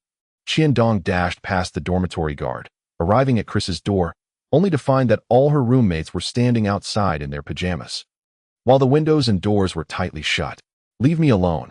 Chris's voice came through, hoarse and tearful, and Qiandong breathed a sigh of relief. Thank goodness she's okay. Chris, don't worry. Master Tang Nuokid is working diligently on this. You will be all right. Qiandong reassured her through the door. You needn't comfort me. If Master Tang Nuokid had a solution, we wouldn't be in this predicament, Chris shouted in a distressed manner. Qiandong had not anticipated that Chris would react so strongly after consuming the rejuvenating elixir. Her entire face had swollen. I'm sorry. It's my fault you've ended up like this. If I hadn't suggested the elixir and encouraged you to try it, you wouldn't be in this state. I don't blame you. Just go. I never want to see you again. Hearing Chris's cries gradually fade, Qiandong felt a surge of concern. It's all my fault. Chris, please don't do anything foolish. Your actions will cause great sorrow to those who care about you. After a moment of hesitation, Qiandong gritted his teeth. If I let Chris do something reckless, I would regret it for the rest of my life. In this state, who would even care about me? Chris said despondently. Of course there are people who care. Like Brother Hode, Feinen, and our classmates. They all worry about you, Qiandong insisted. In my current condition, they probably wouldn't even dare to look at me. As Chris spoke, her voice grew fainter. If they want I will, Qiandong suddenly shouted. In fact, I have always cared about you and will continue to do so. Qiandong spoke urgently. Chris's current appearance bore a striking resemblance to Zhu Beiji from the classic tale, lacking any semblance of attractiveness, and Qiandong could hardly fathom who would dare to genuinely care for her in the future. He finally grasped the difficulty of that fateful kiss between Zizai and Zixia after she transformed into Zhu Beiji. The only difference being that Zizai acted for the sake of the moonlight treasure chest, while he was driven by guilt. Really, Qiandong could distinctly hear a tremor in Chris's voice. There's hope, he thought excitedly. Of course. I've had a fondness for you ever since our first meeting. But I know I'm quite ordinary. How could an average man attract the attention of a beauty like you? That's why I said such things when I first saw you, hoping to catch your attention. Damn Feinen, I almost forgot. Remembering his past humiliation at the hands of Feinen, Qiandong realized no one could have predicted today's events. In the end, I did capture your attention. But it only made you dislike me more, Qiandong said self-deprecatingly. I know that this path only leads us further apart. You remember that time we tried the elixir? After being poisoned, my body was constantly tormented by the effects of the wormwood, feeling as if countless ants were gnawing at me. But my heart ached even more, knowing you would never see me in a different light. Damn Feinen. Forget about the money you owe me. Do you know how thrilled I was when Professor Simo told me you were chosen by Master Tang Nuokid? I knew this was what you had always hoped for.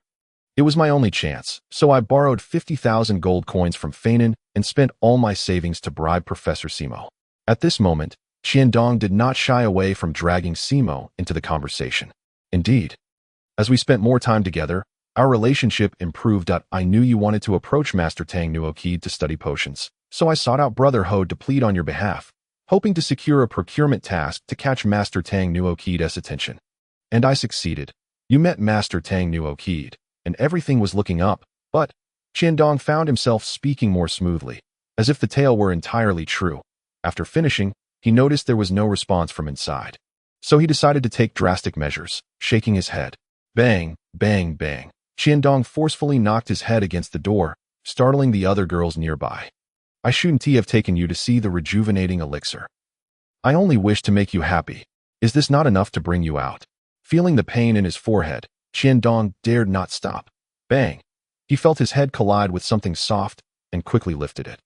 It was Chris. However, Chris had completely regained her former appearance, her skin radiating a subtle, jade-like glow. "Are you all right?" Qiandong exclaimed joyfully, his face alight with happiness. "Fool."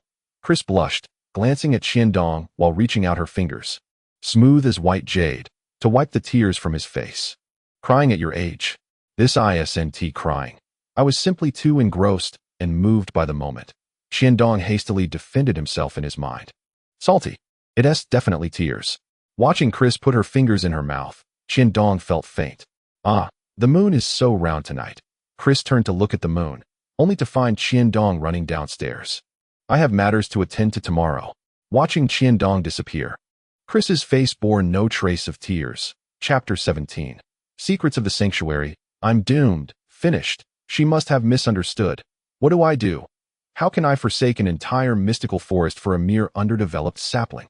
It's all Tang Nuoki's fault. What kind of so-called master causes such a blunder? And Solia, that little minx. My taste should have favored someone with a figure like hers. Suddenly, Qiandong recalled Angelina, who had fallen into a deep slumber in the pet space, along with her piercing gaze that lingered in Qiandong's mind. Angelina, why am I thinking of her? Qiandong realized he hadn't paid attention to Angelina in the pet space for quite some time. Observing her peaceful sleeping face, his troubled heart gradually found solace. I wonder when she will awaken. Qiandong was well aware that Angelina was recovering from her injuries through her slumber.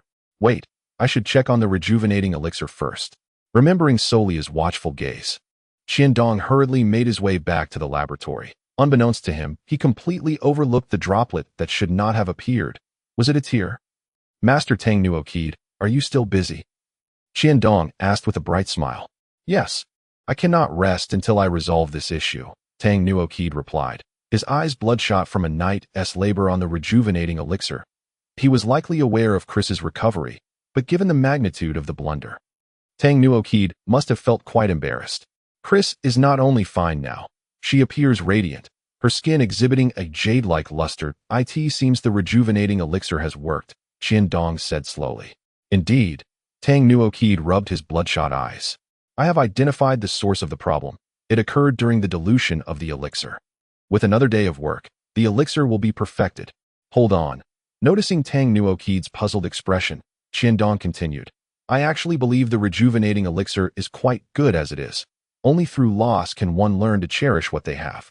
Thus, our age-defying elixir is bound to create quite a stir, embodying the profound philosophy you have woven into your work. Indeed, Tang Nuoki nodded with a beaming smile, fully endorsing Qiandong's assertion. In such matters, your word is law. However, how should we dilute the age-defying elixir? Aren't you going to take a break? Qiandong reminded, noticing Tang Nuoki's fatigue after a long night of work. No time for that. How do we dilute it? Tang Nuoki asked dismissively, shaking his head. This potion's efficacy can last for over 300 years. If we dilute it into 100 portions, each vial would only last a little over 3 years. Under Tang Nuoki's affirming gaze, Qiandong began to hesitate. If the duration is too short, its value diminishes. Yet if it is too long, it will not be cherished. Let us dilute 3 vials at a ratio of 1 to 10. And keep the remainder undiluted. This way, we can retain a substantial amount of the elixir. As Qiandong spoke, he meticulously assessed the age-defying elixir. Done. Ding. Identification successful. Age-defying elixir. Effects include age reversal, lasting for 300 years. Required energy points for purchase, 50,000. Remaining energy points, 100,150. Ultimately, Qiandong acquired 3 vials of the age-defying elixir diluted to 1/10, and after accounting for the vial consumed by Chris, he held 3 bottles capable of providing around 30 years of age reversal, along with a substantial half bottle of the undiluted elixir. This half bottle of undiluted age-defying elixir should retain its potency for approximately 180 years. Qiandong carefully stored the elixirs. Minter Tang Nuoki. Miss Solia contributed significantly to the potion's creation. Please reserve this bottle for her. Qiandong produced a diluted vial of the age-defying elixir and handed it to Tang Nuoki. Ah, how could I have nearly forgotten this matter? Tang Nuoki said, accepting the elixir and storing it with great care. Observing Tang Nuoki's cautious demeanor, it was evident how deeply he cherished Solia. Well then, Master Tang Nuoki, I shall not intrude upon your rest any longer. Having completed all tasks, Qiandong took his leave. Wait a moment. If you have no pressing matters, please sit with me for a while, Tang Nukt said, eyeing Qiandong with anticipation, knowing that Tang Nukt was not someone to offend. Qiandong readily complied, and the two settled on the ground, the distant starlight flickering softly outside. You were right earlier. As time passes, people begin to take things for granted, only to regret their loss, Tang Nukt lamented. Qiandong listened silently, knowing Tang Nukt merely sought an audience. It's been nearly 20 years. Without realizing it, she has been gone for almost 2 decades. Tang Nukt produced a bottle of wine from somewhere and took a sip before offering it to Qiandong. After a taste, Qiandong returned it. She left me with 2 daughters. Tang Nukt chuckled with happiness. 2. Qiandong exclaimed in surprise, considering that 1 Solia was already enough to give him headaches. Yes, 2.1 is Solia. And the other, Tang Nukt sighed immediately, his eyes filled with sorrow. I have failed all 3 of them. After taking another sip of wine, Tang Nukt glanced at Qiandong. I can see you possess great talent. Yet you are wise not to pursue alchemy. Qiandong suddenly recalled that Evelyn had once offered a similar assessment of him. Without allowing Qiandong a chance to respond, Tang Nukt continued. You are right not to tread this path. My singular focus on alchemy in the past caused me to neglect Solia's mother. And later, in my quest to transcend into the sacred realm, I failed to see her one last time. In that moment, Tang Nukt appeared to age decades. Solia's mother was, Qiandong inquired. She died in childbirth, bringing Solia into this world. Tang Nukt's gaze softened with paternal affection as he reminisced about his daughter. Solia's sister resembles her mother, both in appearance and temperament, even sharing similar expressions when speaking. Tang Nukt sighed again. It is precisely because of her mother that Solia keeps her distance. She graduated from Kenbret Academy and has not returned since. Perhaps she is pursuing her own aspirations. The ability to chase one's dreams is a form of happiness, Qiandong offered as consolation. Indeed. You are right. She and her mother are both strong-willed individuals. Tang Nukt seemed to be reassuring himself. Solia is doing well now. Qiandong quickly interjected. Haha, Solia is indeed something. She is nothing like her sister. Always causing me trouble since childhood, but I am grateful for her company. Tang Nukt chuckled as he sipped his wine. The sacred realm is so enchanting. Do you know, each person's experience of the sacred realm is unique. Oh, Qiandong responded, intrigued by the prospect of receiving guidance from one revered as being closest to the sacred realm. That old rascal Feelard, he is younger than I am, yet he entered the sacred realm so early. Tang Nukt spoke with a mixture of admiration and jealousy. The enigmatic headmaster of Kenbret Academy, a sacred realm mage, Feelard. He achieved this because he was unencumbered, indifferent to everything, while that old fiend Amelia is a complete fanatic, obsessed with power. Yet, it was unexpected that he managed to break through to the sacred realm entirely through sheer strength. As he spoke, Tang Nukt took another sip of wine. He relied solely on strength. Qiandong exclaimed. Indeed, he amassed spiritual energy to accumulate magical power and break through into the sacred realm. One must admit he is a madman. However, in the end, he is inferior to Feelard, Tang Nukt analyzed, his eyes gleaming with a peculiar light. Have the two ever fought? Qiandong asked, curious. No, once one enters the sacred realm, they are subjected to even more rigorous constraints of the laws of nature. You are familiar with Clantress, I presume? Otherwise, how could one explain the saying that where there is a sacred realm, there lies a rift of powerful beings? Tang Nukt's gaze turned distant. Perhaps sacred realm beings should not exist in this world. Clantress. Qiandong had never heard of it before. It is near Elpris. You did not know? Tang Nukt inquired. Astonished, without waiting for Qiandong to respond, he continued. Clantress is a spatial rift that appeared simultaneously when Feelard entered the sacred realm. It leads to another world and is currently controlled by the Magic Guild and the Mercenary Guild. Another world? Qiandong gasped. The Beastman continent, Tang Nukt replied after taking a sip of wine. The Beastman continent. Qiandong was completely unaware of its location. Huh. The sacred realm. Until one reaches that level, no one can fathom what it is like. How exciting. After this, Tang Nukt promptly fell into a deep slumber. Only then did Qiandong notice that the wine bottle in Tang Nukt's hand was empty. Glancing at the inebriated Tang Nukt, Qiandong removed his outer coat and draped it over him, relieved that the laboratory maintained a constant temperature.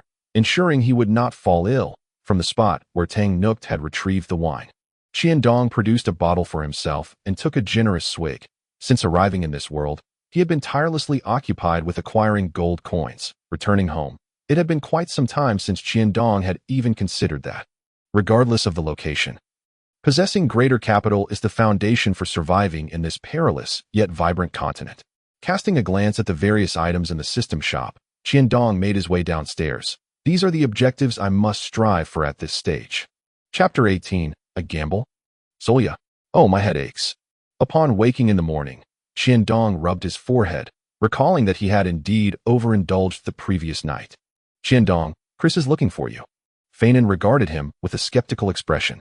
Oh, it's all due to my undeniable charm, Qiandong quickly explained, noticing Feinan's anxious demeanor. But I assure you, I did not do anything. You know I dislike flat-chested girls. Just say I'm not around. With that, Qiandong opened another window and leaped out.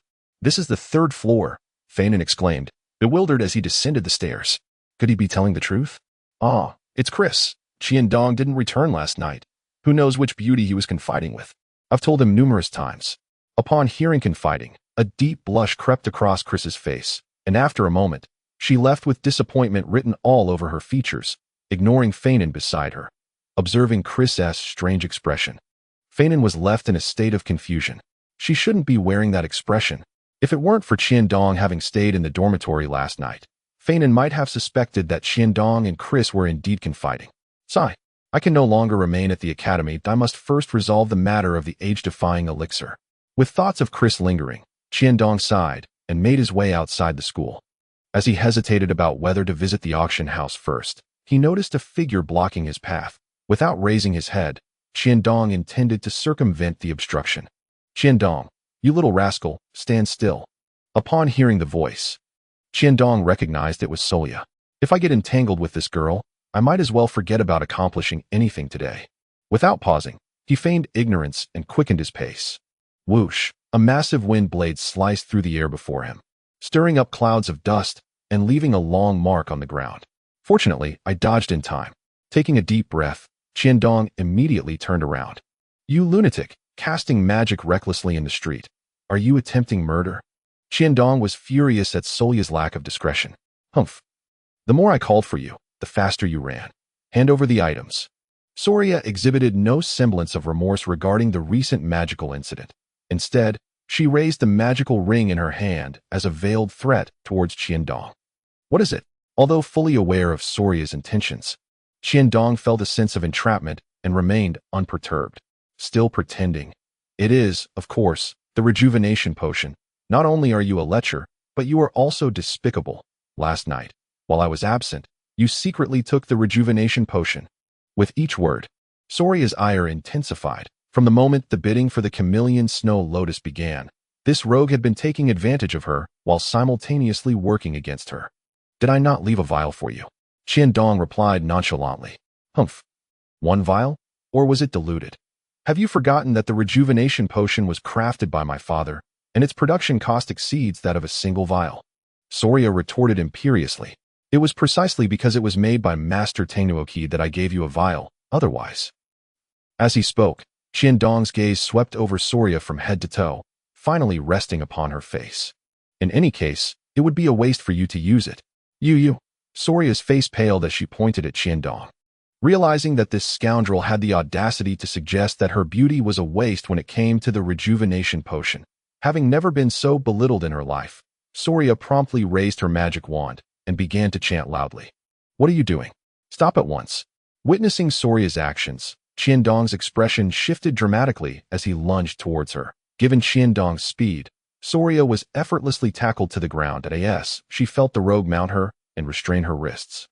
Panic set in, and her incantation quickened. Even in such a predicament, Solya continued to attempt her spellcasting. Alarmed, Qiandong discarded thoughts of Master Tenuoki and pressed his body against hers, decisively silencing her chants with his lips. Staring into the face of Qiandong, Solya was momentarily stunned. The entirety of April City was aware that Solya was the daughter of Tenuoki. Whenever she caused trouble, people would typically back off out of respect for her father, a fact that had inadvertently shaped Solya's character. However, This was not mere bullying. It was a forceful kiss. Under Tangnuokid's protection, Soria had never encountered such matters. This rascal is kissing me. After a prolonged moment of being forcefully kissed, Soria finally came to her senses and activated the magical shield embedded in her breastplate, sending Qiandong sprawling away. You dare to force a kiss on me? Soria shouted indignantly, vigorously wiping her mouth, her face a portrait of discomfort. Do you think I wanted to kiss you? Qiandong replied, feigning a look of reminiscence while casting a sidelong glance at Soria's ample bosom, once again provoked. Soria's chest rose and fell rapidly. Just as Qiandong braced himself for the storm of her wrath, Soria took a deep breath and astonishingly refrained from exploding. Let us treat this as if I were bitten by a dog. I will buy your rejuvenation potion. You wouldn't refuse, would you? Qiandong was taken aback by how the situation had escalated, as Soria surprisingly managed to maintain her composure. If it could indeed be settled this way, he would welcome it. However, considering Soria's temperament, he knew that was unlikely. Of course, I will sell it. Here is 1,000,000 gold coins. Give me half of the rejuvenation potion. Soria produced a yellow magic crystal card. One magic crystal card, isn't even enough for a single vial. Qiandong replied slowly, word by word. Do you not understand that this yellow magic crystal card represents 1,000,000 gold coins? Even that chameleon snow lotus only costs 2,000,000. Soria shot back disdainfully. Even 1,000,000 gold coins won't buy you a single vial, Qiandong retorted leisurely. You, a pharmacist, should know that while the chameleon snow lotus is 2,000,000, the price of the potion differs once it is produced from raw materials. Qiandong countered. Moreover, this is no ordinary rejuvenation potion. It contains Master Tangnuokid's aspirations for the sacred domain. Not to mention my own sweat. Qiandong glanced at Soria. Forget it. Although we are not well acquainted, I am too lazy to haggle over the rest. You need only add 1,000,000 more. 2,000,000 per vial. Do you accept? 2,000,000 gold coins was an amount Soria could never muster. Qiandong's expression conveyed a clear message of I am going to fleece you, causing Soria's chest to rise and fall even more rapidly. Qiandong, Soria exclaimed, suddenly realizing that he was intentionally provoking her to anger. She forced herself to calm down. You think you are clever? I want to see how you plan to sell each vial for 2,000,000 gold coins. But that seems to be none of your business. Qiandong replied with a smug grin. If you manage to sell them, I will allow you to kiss me again, Soria said, her face contorted with disgust. Soria had no faith that Qiandong could sell such a diluted rejuvenation potion for 2,000,000 a vial, even if it were made by Tangnuokid. It was impossible. This inferior potion was already pushing the limits at 1,000,000. In her quest to obtain the rejuvenation potion, Soria was prepared to go all in. Do you think anyone cares to kiss you? It appeared that Soria was genuinely provoked. She was now willing to wager on such matters. Qiandong, however, had no qualms about the potential fallout of such a bet, believing it could help him extricate himself from this predicament without incurring Tangnuokid's wrath.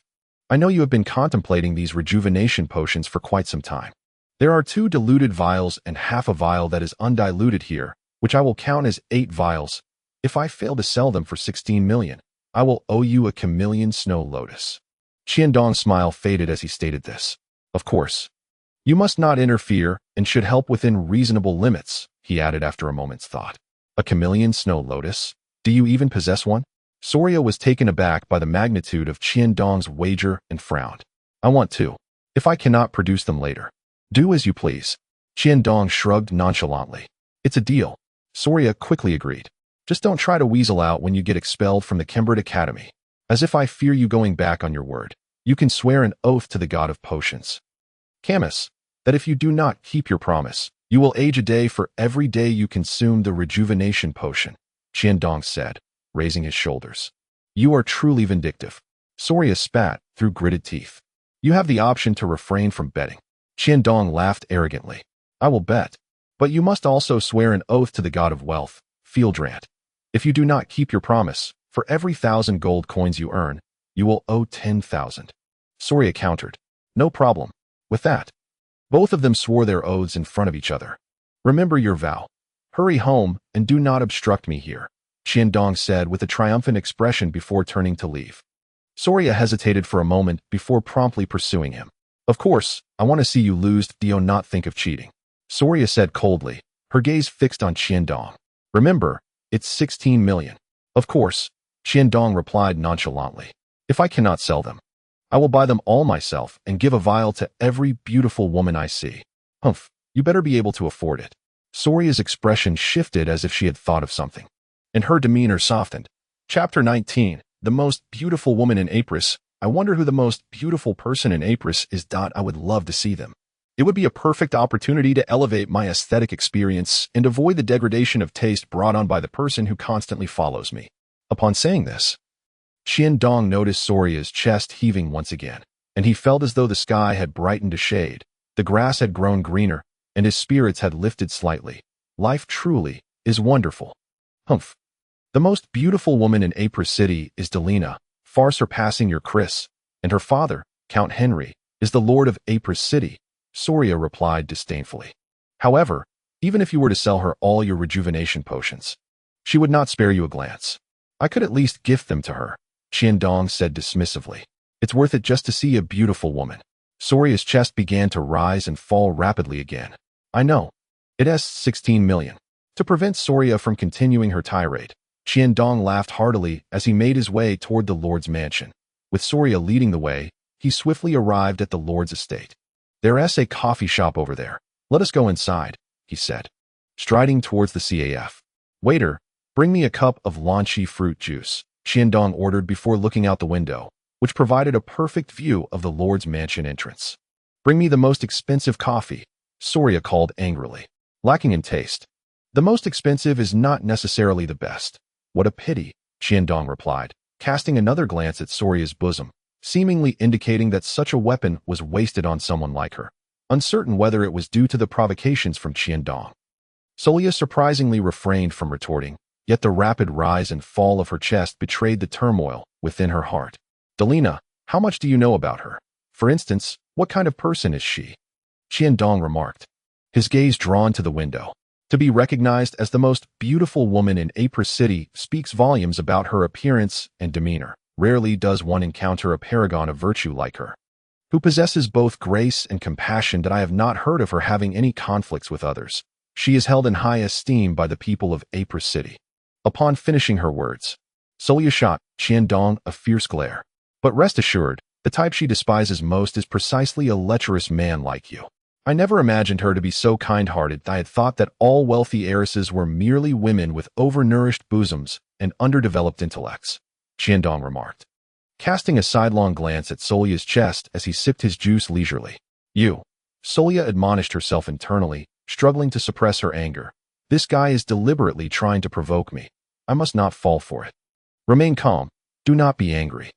Dong, with a wistful glance at Solia's calming chest, shifted his attention back to the window. She's coming, he exclaimed, hastily setting down his juice to glance at Solia. Quick, is that her carriage? Indeed, it is her carriage, Solia confirmed. Upon seeing Delina's carriage, Dong swiftly splashed some juice onto his head, intentionally making his already disheveled hair appear even more chaotic. He then wrinkled his shirt in an effort to present a more disheveled and unkempt appearance. Oh, and make sure to record everything that transpires. He tossed a memory crystal aside and leapt out of the window. And he claims he's not a lecher. He hasn't even seen the beauty yet and is already acting like this. Does he think that an eccentric appearance will attract attention? Solia scoffed, but secretly felt pleased. However, Delina cannot stand such attention-seeking individuals. How amusing. As Delina's carriage exited the city lord's mansion, a figure suddenly sprang from the opposite CAF, causing the surrounding guards to tense and swiftly encircle the carriage in a protective manner. Dearest Miss Delina, ever since I laid eyes upon you that day on the street, I have found the world devoid of color. It is only now that I realize it is your exquisite beauty that renders everything else drab. Your beauty should endure eternally. I have procured this rejuvenating elixir from Master Tang, noted at the cost of 3 million gold coins. I hope it allows your current beauty to be forever etched in the memories of the people of Apris. Dong bellowed across the guards, brandishing a vial of pink liquid, the diluted rejuvenating elixir. It turned out to be an admirer of Miss Delina, and a group of seasoned guards swiftly gathered to escort Dong away. Wait, a voice as melodious as a lark halted the guards' course actions. A figure of ethereal grace descended from the carriage, resembling a lotus emerging from water, standing tall and unearthly. Step aside, Did you not hear Miss Delina calling for me? Qian-dong maneuvered past the guards, striding toward the carriage. Under the curious gazes of the guards, he approached the carriage, proclaiming, I wish to present this rejuvenating elixir to the pride of all Apris. Qian-dong found himself momentarily entranced by the captivating figure beside the carriage. I had presumed she was merely beautiful and graceful. Yet her figure is equally striking. Her measurements likely rival Solya's. He gazed at Delina beside the carriage, continuing his musings. What a pity one cannot see beneath her princess gown. Sensing Qian-dong's fervent gaze, Delina frowned slightly, and he felt a jolt, as if awakening a long-dormant heart. Is this rejuvenating elixir truly the work of Master Tang Noct? Her dulcet voice inquired once more. Of course, I possess proof from Master Tang Noct.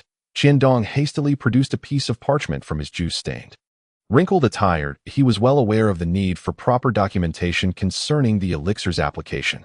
Indeed, it is Master Tang Noct's handiwork, Delina affirmed, examining the parchment, which still bore Qian-dong's warmth, scrutinizing it for some time before speaking again. Certainly, if I had the audacity of a chicker dragon, I would not dare to impersonate Master Tang Noct's name. Noticing Delina's focus shift to the elixir in his hand, Qian-dong hastily added, This is made from the 5th-tier herb, Himalayan snow lotus, and contains a rare and mysterious potion crafted by Master Tang Noct during his arduous journey through the holy domain. It was only recently that I realized this vial of rejuvenating elixir was created to ensure that your soul-stirring beauty remains preserved throughout the Kmaya continent. Having expressed his heartfelt sentiments, Qian-dong's gaze returned to Delina's bosom. Might I request the pleasure of your company for dinner? Delina smiled, acknowledging Qian-dong's vivid metaphor, as the chicker dragon was known for its self-proclaimed superiority. I'm afraid I cannot accompany you for dinner, she replied with an apologetic expression. However, would you be willing to sell me this vial of elixir? How could I, in the presence of the esteemed Miss Delina, stoop to the vulgarity of discussing gold coins? Qian-dong retorted, his face filled with disdain. In truth, my invitation for dinner was to provide a detailed introduction to this elixir. However, should you be inclined to support Master Tang Noct, who is still navigating the treacherous path of the holy domain, I believe the entirety of Apris City would be touched by your kindness. Please convey my gratitude to Master Tang Noct, and Oxus, my steward. Kindly prepare 4,000,000 gold coins for this gentleman. I sincerely hope Master Tang Noct achieves the holy domain soon. Delina instructed the elderly man beside the carriage. As you wish, miss, he replied. Wait, I have something to discuss privately with Miss Delina, Qian-dong called out, adding softly. It pertains to the application of the rejuvenating elixir. Delina paused for a moment before nodding in agreement. Observing Delina leaning in closer to Qian-dong, Solya from afar was momentarily stunned. He leaned in to whisper about the elixir's aftereffects, then handed it to her, turning without hesitation to leave. As for the 4 yellow magic crystal cards in Oxus's possession, each representing 1,000,000 magic coins, Qian-dong didn't even spare them a glance. How could one tarnish Miss Delina's beauty with gold coins? Not just Delina and Solya, but even the guards of the city lord's mansion and Oxus were taken aback. To display such resolve in the face of 4,000,000 gold coins was indeed extraordinary. This fool is genuinely giving it away. Solya's eyes were filled with disbelief. Could he truly be as generous as he claimed?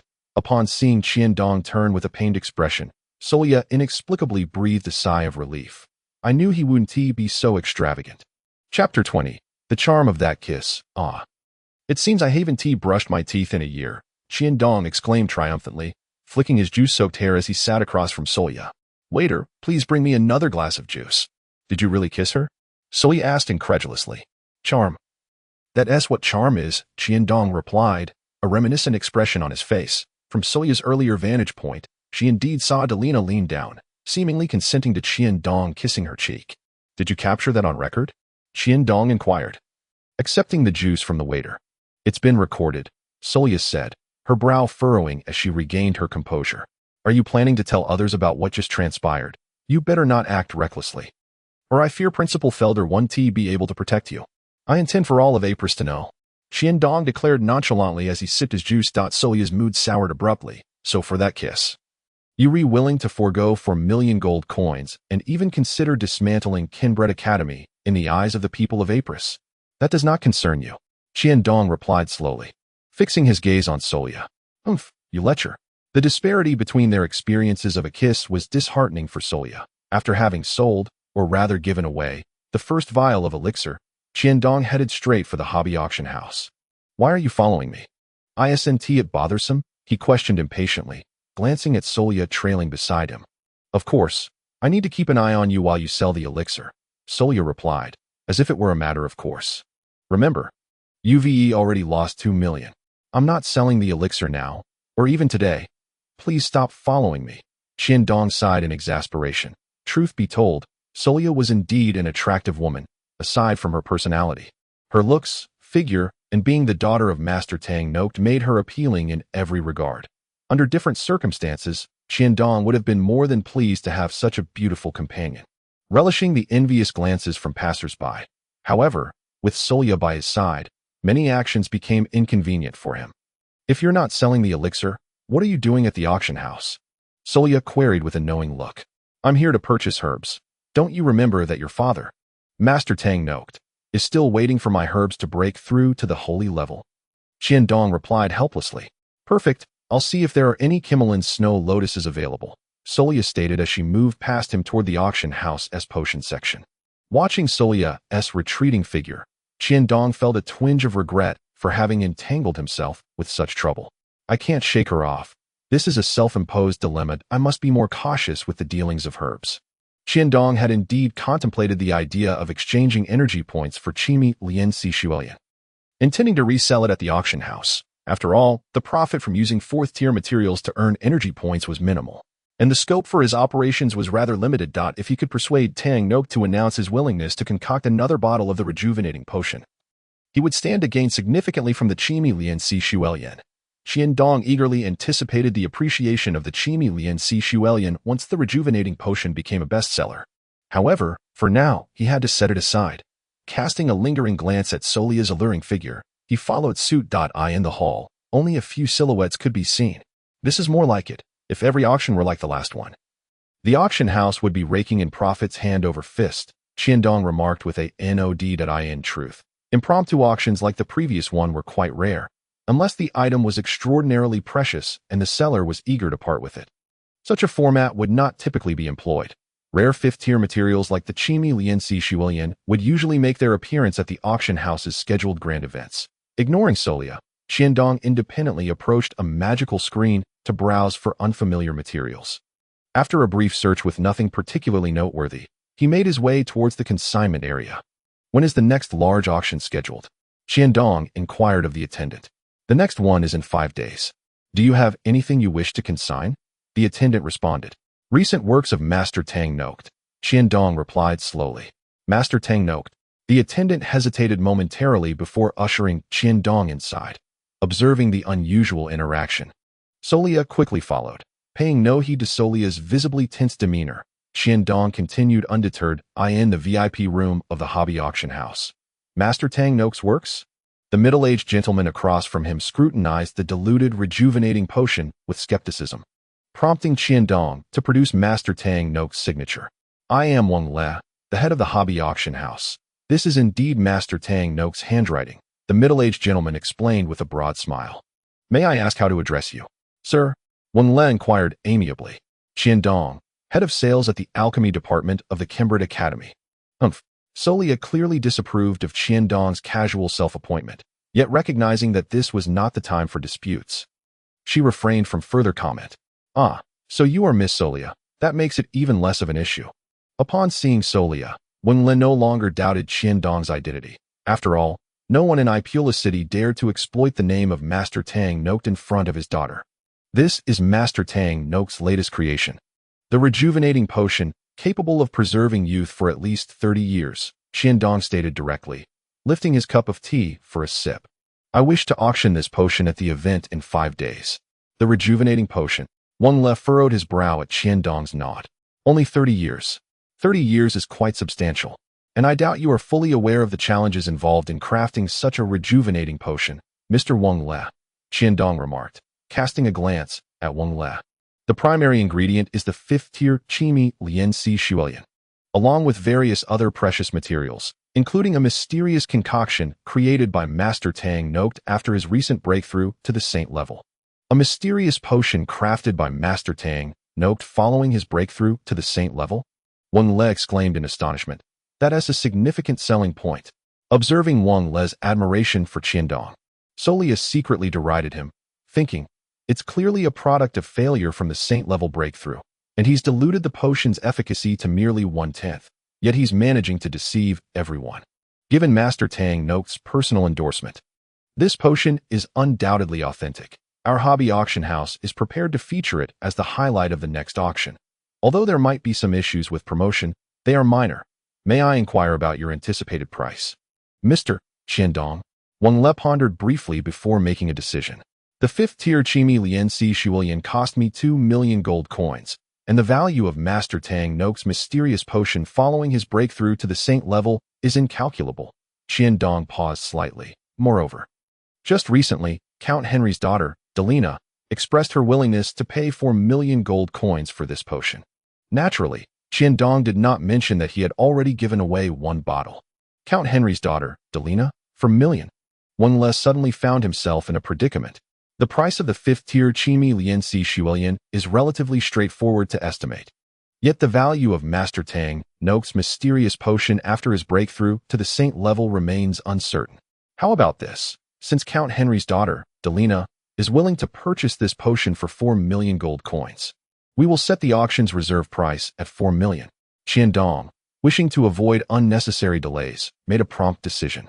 Very well, that sounds agreeable, Wang Le replied enthusiastically. The valuation of the rejuvenating potion was indeed challenging, while the potion itself may not hold much value. Its backing was monumental. If the price were set too high and the item were to go unsold, it would be a substantial loss for the auction house. However, regarding the handling fee, as he spoke, Wang Le observed Qiandong's expression closely. What is your auction house's fee structure for auction items? Qiandong inquired with a slight frown. For large auctions, we typically charge a fee of 20 for standard items, Wang Le noted. Catching sight of Qiandong's furrowed brow, he quickly added, however, in support of Master Tang Noct, our hobby auction house would be more than willing to waive the auction fee. Cultivating a relationship with a soon-to-be saint-level alchemist was worth far more than a few 100,000 in fees. Moreover, if this auction were to succeed, future profits would surely follow. Master Tang Noct would not be concerned with such trifles. Here is my proposal. If the final price is below 10 million gold coins, there will be no fee. For every increase of 1 million in the final price, we will add 1 on top of the initial 20. If the final price reaches 20 million, the fee will be set at 50. How does that sound? Qiandong suggested in a negotiating tone. Master Tang Noct is eager for his failed breakthrough to the saint-level potion to receive wider recognition. Upon hearing Qiandong's words, Wang Le promptly cast aside any lingering doubts. After all, for Master Tang Noct, the benefits to his reputation far outweighed any monetary gain. Qiandong's rationale was reasonably sound. It was understandable to consider the pride of an alchemist who had failed to break through to the saint level. What about the promotion? Qiandong inquired, his brow furrowing. Our auction house will promptly print additional promotional materials, striving to distribute them to every capable member in Ipulis by today, Wang Le assured, eager for the potential of reaching a high price of 20 million. Solia was momentarily taken aback by Qiandong's unexpected generosity. Why has this little lecher suddenly become so magnanimous? Even if the rejuvenating potion sells for 20 million, he would only net 10 million. Which is hardly different from a sale at 10 million. Of course, Solia kept her musings to herself. Then it's settled. Does your auction house have a dedicated printing facility? Qiandong inquired. Indeed, Mr. Qiandong. Do you have any further questions? Wang Le responded, somewhat perplexed. Well, I wish to print a batch of promotional flyers for the rejuvenating potion. I wonder if I might borrow your printing equipment. We can discuss the cost, Qiandong stated, halting Wang Le, who was about to leave. No problem at all. Why discuss money? It's merely a matter of a few flyers. Print as many as you wish, Wang Le replied, his face beaming with flattery. The prestige and financial benefits of auctioning the rejuvenating potion far outweighed the cost of a few flyers, especially in light of promoting the potion. In that case, I shall not hold back. Your promotional materials can also feature an image like this, suggesting that a certain mysterious benefactor wishes to gift the rejuvenating potion. Receiving a kiss from Miss Angelina in return, Qiandong declared, producing a memory crystal. Angelina, Wang Le's eyes widened in shock as he glimpsed the image flashing across the memory crystal. Angelina, kissed by someone. Noticing the attire of the male figure in the image, which bore an uncanny resemblance to Qiandong, Wang Le was momentarily dumbfounded. Is there a problem? No problem at all. Including such an image will undoubtedly attract more attention, Wang Le exclaimed, his excitement reignited. The flyers should be in color, featuring the moment Angelina is kissed, with a close-up of the rejuvenating potion alongside it, and keep the text brief. As for the quantity, Qiandong calculated that given Ipulus's population of nearly 10 million, the flyer should be widespread. Let us start with 1 million copies. If that's insufficient, we can print more. 1 million copies? In color. Wang Le's face immediately darkened. The auction had yet to commence, and the auction house was already at a loss of 100,000 gold coins. And that was just the beginning.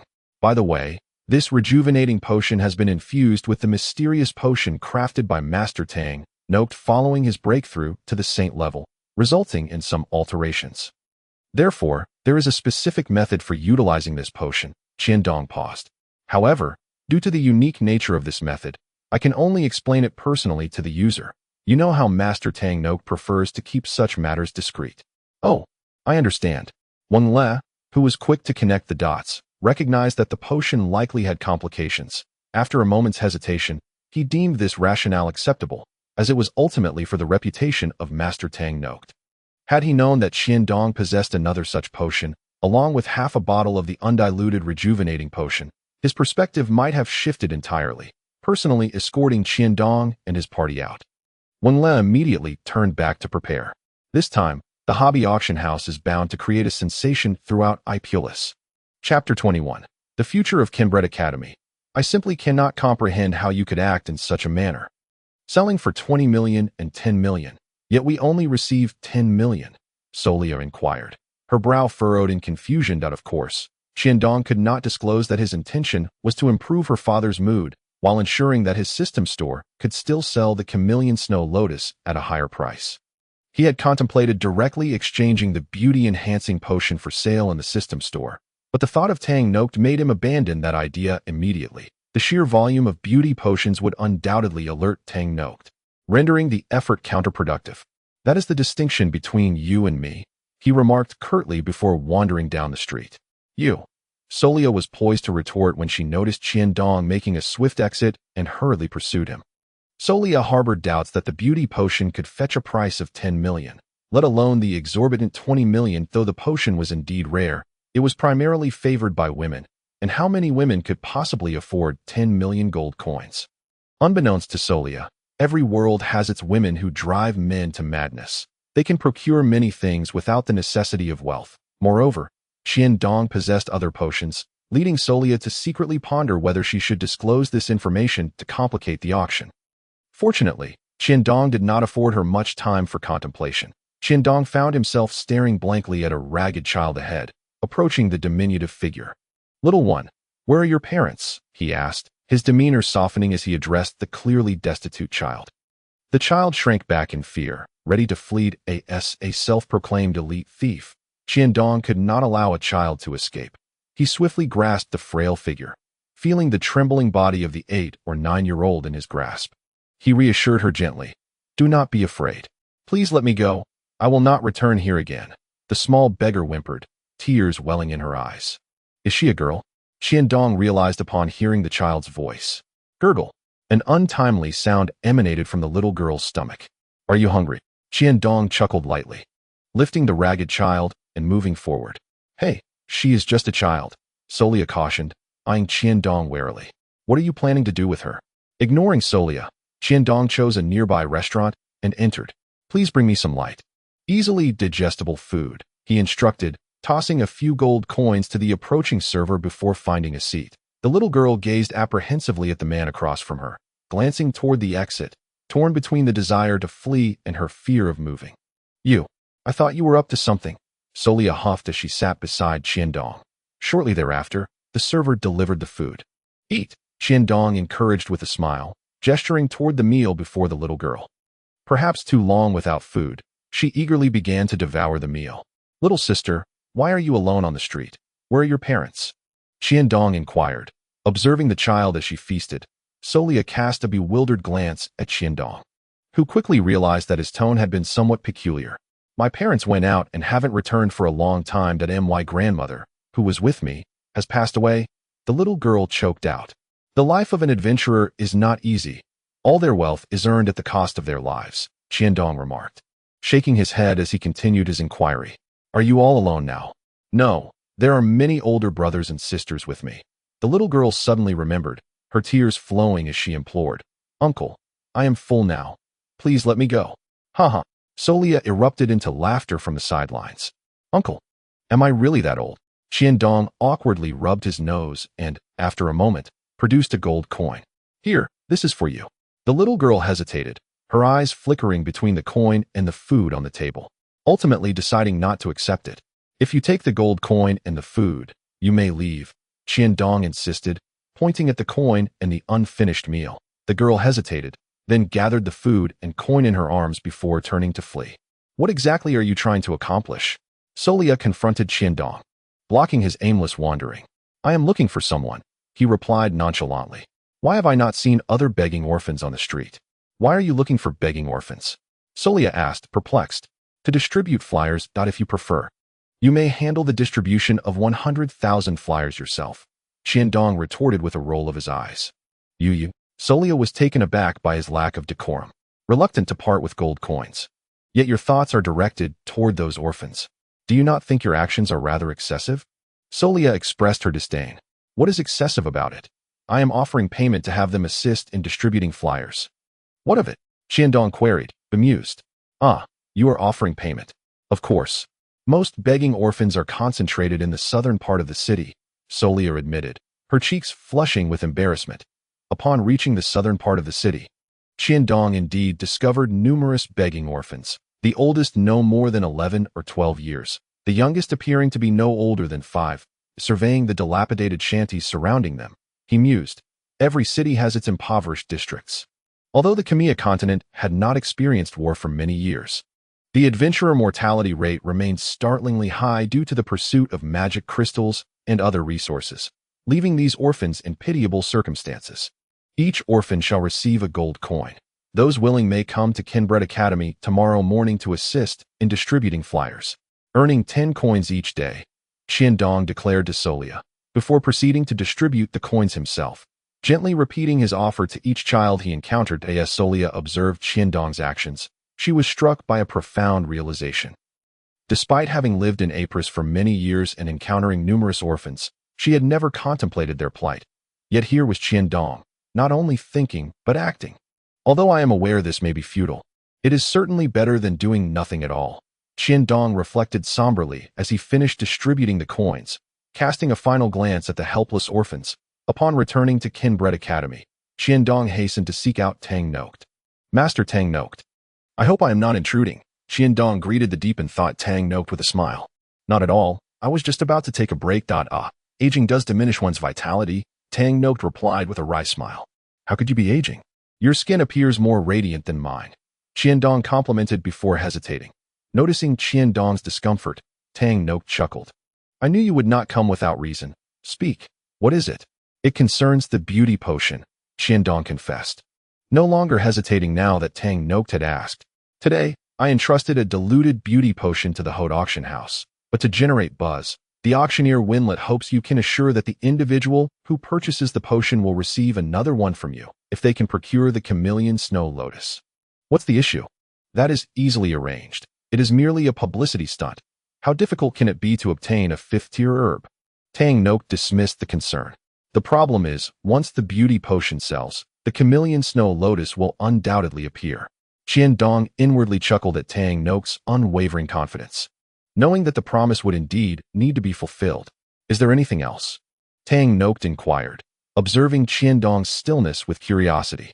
I encountered some orphans on the street today, and I was wondering if Kenbret Academy could adopt them, Qiandong asked apprehensively. This? Tang Noct hesitated. If it is a matter of gold coins, I can resolve it. Just grant me some time. Moreover, once these orphans grow up, they will become the most loyal assets of Kenbret Academy, Qiandong urged, casting a nervous glance at Tang Noct. I understand your intentions. If you can resolve the financial aspect, Adopting these orphans would pose no issue at all. Tang Noct regarded Qiandong with newfound intrigue. Master, what troubles you? Qiandong shifted uneasily under Tang Noct's scrutinizing gaze. I previously thought highly of you, yet I realize now I underestimated you. Is there anything else? Tang Noct sighed, seemingly lamenting something. And no, that is all.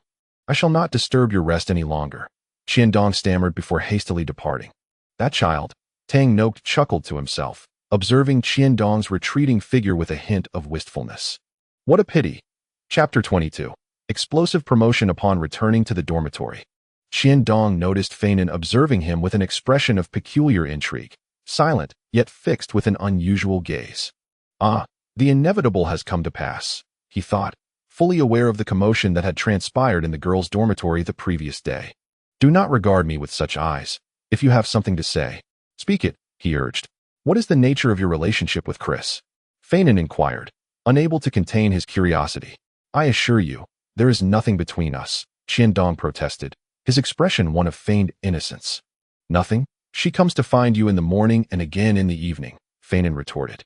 Skepticism evident in his voice. And what of the incident in the girls' dormitory yesterday? It was all the doing of that beauty potion, Qiandong sighed. I had no inkling that Master Tang Noct would concoct such a troublesome elixir. He then recounted the events that had transpired in detail. I truly only wished for her to refrain from making foolish decisions, which is why I spoke as I did. What must I do for you to believe me? Qiandong fixed his gaze intently upon Feinen. Is it truly solely out of guilt? Feinen questioned skeptically. It is indeed solely out of guilt, Qiandong replied. Resigned, as he took a seat at the edge of the bed, his hands nervously raking through his hair. If Chris were to be disfigured, would you still marry her? Feinen murmured, his eyes drawn to the moonlight streaming through the window. Upon hearing Feinen's inquiry, Qiandong paused, contemplating that if Chris were indeed disfigured, he might very well consider marrying her. Perhaps I would. However, if I did, it would be solely out of guilt.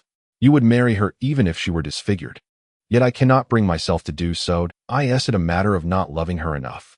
Feinen lamented, lying back on the bed with a look of melancholy, just as Qiandong was about to breathe a sigh of relief. Feinen suddenly sat up again, staring at Qiandong. Is it truly solely out of guilt?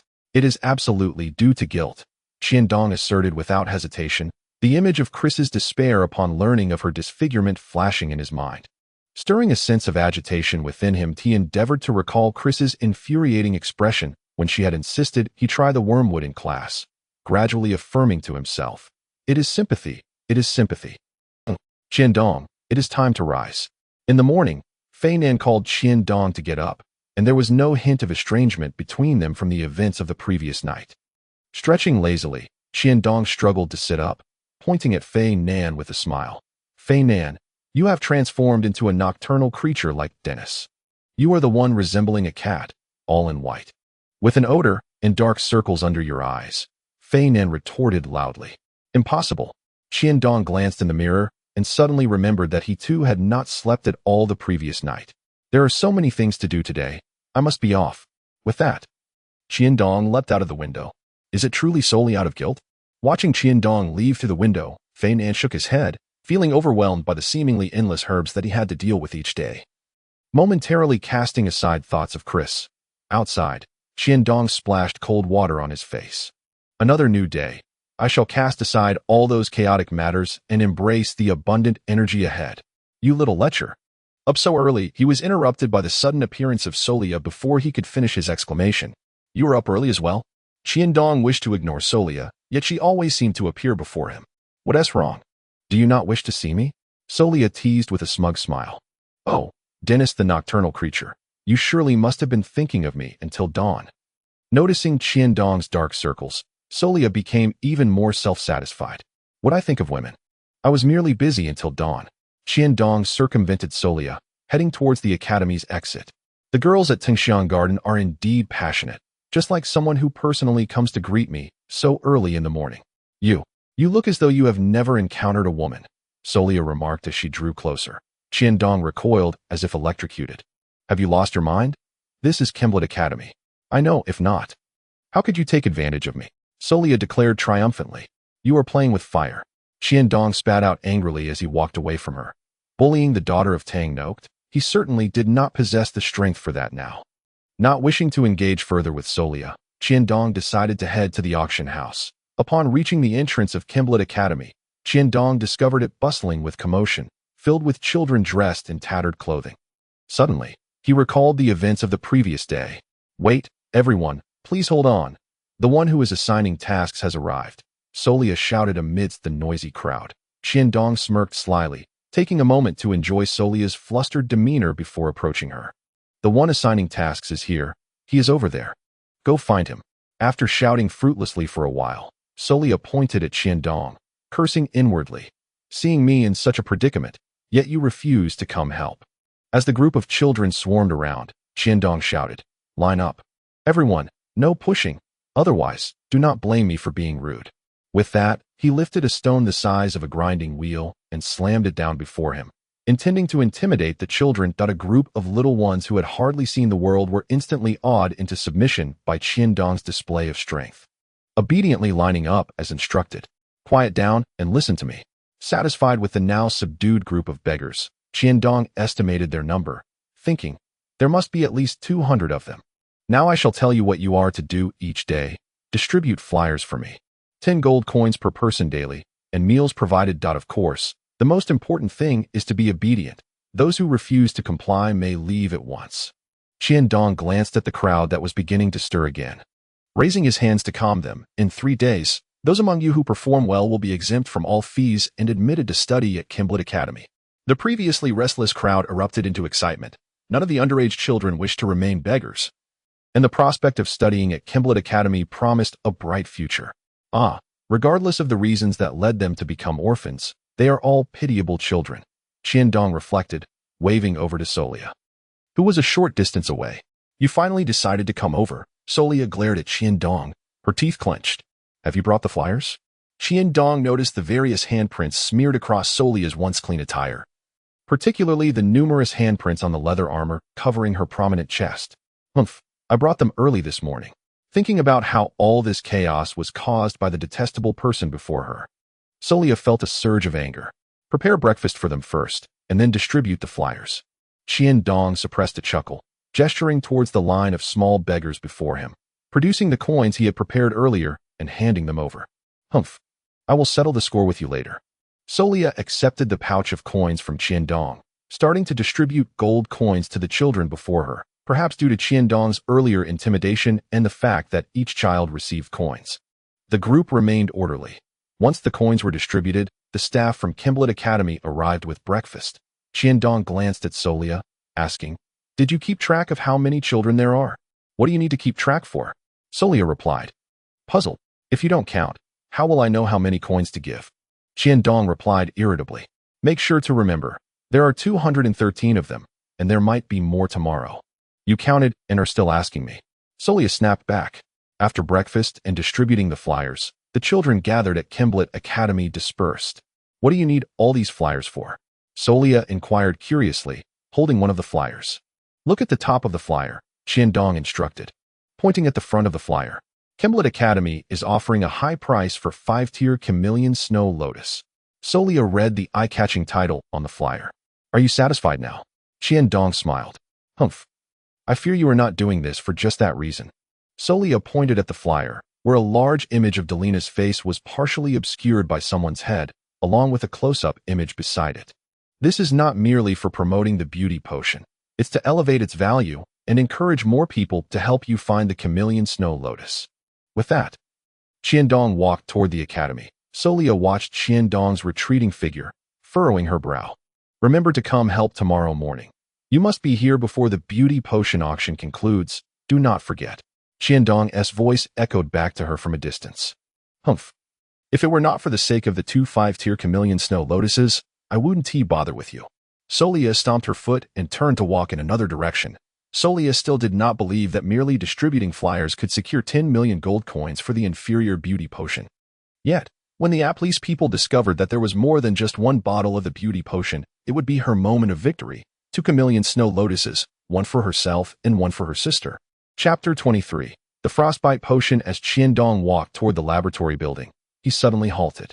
Now that Chris and Fei Nan have both been assigned to Tang Noct, and Chris is even placed right beside him. Isn't this akin to walking into a tiger's den? Without a moment's hesitation, Qiandong headed toward the Academy's exit, intending to visit the hobby auction house first, perhaps due to the preparation for a large auction at the hobby auction house. Everyone knew that valuable items would appear there. Thus, the number of people present today was quite sparse, and Qiandong made his way directly to the potion section, scrolling through the familiar list of herbs on the magical screen. He found no 5-tier herbs, nor even any 4-tier herbs that were unavailable in the system shop. In truth, genuine high-tier herbs were rarely put up for sale. Most people would directly seek the assistance of renowned alchemists, who would generally agree to help, as it not only enhanced their potion comprehension but also came with gold coins, a win-win situation. However, most people would not approach Tang Noct, aside from his fame. Few could offer herbs that would entice Tang Noct to part with his resources. As he perused the herb list, Qiandong suddenly froze. Ice Mystic Grass. Suddenly recalling the recently auctioned 5-tier Chameleon Snow Lotus. He realized that these two cold attribute herbs had a high chance of appearing together. Fortunately, everyone's attention has been drawn to the beauty potion recently, so no one has noticed this Ice Mystic Grass. Without hesitation, Qiandong made his way toward the consignment area. In this world, the Ice Xian Grass is also rated as a 4th-tier medicinal herb, albeit a relatively obscure one. As a cold attribute herb, Ice Xian Grass serves little purpose beyond the creation of slowing potions, excluding Qiandong's Quick Freeze potion. While slowing effects are undeniably practical as supportive states, the advent of water-type variant ice mages has rendered the costly slowing potions somewhat awkward, particularly with the availability of ice magic scrolls, which outshine them in both price and success rate. However, one crucial point is often overlooked. All magical beasts possess varying degrees of magical resistance, frequently quite significant, but the efficacy of slowing potions remains impervious to such resistance, guaranteed to be effective 100% of the time. Only less than 100,000 gold. After a moment of contemplation, Qiandong deemed gold might still hold some value, leading him to once again exchange herbs. Fortunately, the accounts at Tang Noct's establishment are meticulously clear, ensuring he harbors no suspicions of embezzlement. After paying a 10 handling fee, amounting to 20,000 gold and a 4th-tier herb, Qiandong successfully acquired the Ice Xian Grass. Beep. Identification successful. Ice Xian Grass, 4th-tier herb, contains a substantial amount of ice attribute energy. Reward: 1,000 energy points. Purchase requires energy points. 2,000. After a series of failures, Qiandong finally succeeded in identifying the herb. Gazing at the Ice Xian Grass that appeared in the system shop, he was filled with exhilaration. At last, I can create the Quick Freeze potion. Upon returning to Kenbret Academy, Qiandong hurried to the laboratory on the top floor of the teaching building. Thankfully, he had already prepared the auxiliary materials, allowing him to commence potion making immediately. Remaining energy points: 99,150. One Ice Xian Grass costs 2,000 energy points. Crafting the Quick Freeze potion should pose no issue. After checking the remaining energy points in the system shop, Qiandong made his estimations. Taking a deep breath, Qiandong retrieved the potion formula he had prepared earlier and began to gather the necessary auxiliary materials one by one. Once everything was set, he paused. In his previous attempts to create fire affinity potions, he had realized that many failures stemmed from forgetting the process, resulting in interruptions and ultimately failed potions. Mastery of timing requires experience, which Qiandong could not alter, but he could strive to avoid mistakes stemming from human error. The success rate for Quick Freeze potions in the game is only around 20, and that's with the system's assistance. Now, I must rely entirely on myself, he reminded himself. He focused on memorizing the required materials, grateful that he had committed these to memory during his gaming sessions. Once he recalled the types of herbs, he began to simulate the potion-making process in his mind. Attempting to translate this memory into physical action was no simple feat. The drudgery of meditation and simulating the process with an empty potion vial left Qiandong feeling overwhelmed. Acutely aware of Hode's interpretation of patience, even with considerable success in the game, he discovered that reality was entirely different. Even the slightest technique could lead to failure. He was yet unable to execute the fundamental operations flawlessly. It turns out the foundational processing of herbs in the lower levels of Tang Noct's laboratory is so critical. Having bypassed basic training, Qiandong now recognized his loss. Habits formed during potion making are challenging to amend, Yet it is often these seemingly minor habits that lead to the failure of the entire experiment. Pop. It failed again. Unable to endure the monotony of simulation, Qiandong resorted to attempting the potion with the herbs. Unsurprisingly, each attempt culminated in failure. This won't do. I'm merely wasting energy points, he lamented, glancing at the 6,000 energy points he had already consumed. I have all but mastered the basic operations, yet I still face constant failure. Frowning, he meticulously recalled his experience in creating the quick freeze potion in the game. Yes, it's about feeling, the sensation of fluidity and confidence. Seizing upon this realization, Qiandong paused all other actions and focused intently. It's the feeling. This is the sensation. He hastily gathered the various herb extracts he had prepared and set to work. Sweat beaded on his forehead, the persistent itch distracting him from his concentration, while fatigue from days of effort assailed his nerves, complicating his emotions and movements. Maintain this feeling until the experiment concludes. A voice in his mind continually urged him, pulling him back from the brink of collapse.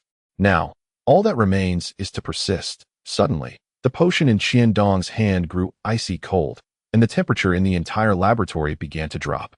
The potion within the vial turned a pristine white, as if enveloped by a frost, freezing even Qiandong's hand. With another soft pop, the frost visibly dissipated from the vial, and the chill on his hand vanished, leaving him to wonder if it had all been an illusion. Success. He beamed at the completely transparent potion in his hand. Beep. Identification successful. Quick freeze potion, capable of instantly releasing a substantial amount of cold air, forming profound ice to encapsulate the target, absorbing damage for a duration of 3 seconds. Purchase requires energy points, 10,000. Huh, I finally succeeded. Hearing the system shop's notification, Qiandong smiled widely, unable to fend off the encroaching fatigue, and fell asleep right there. Remaining energy points in the system shop, 89, 150. Chapter 24. Auction House. Qiandong, you are indeed here. At the sound of Fei Nan's voice, Qiandong slowly opened his eyes. What is this? Fei Nan asked, pointing at the transparent quick freeze potion in Qiandong's hand, curiosity evident in his tone. Nothing much. Qiandong quickly tucked the quick freeze potion away. If Fei Nan, with his loose lips, were to discover that he had crafted such a life-saving potion, the entire Ipuris would likely know by tomorrow. Are you still making potions? Not receiving an answer, Fei Nan began to examine the experiment table, having spent some time in Master Tang Nok's lab himself. What brings you to me? Qiandong silently cleared away any traces of ice, Xian grass. Without it, even Tang Nok would likely be unaware of what potion he was concocting. The auction house, Hode exclaimed, astonished.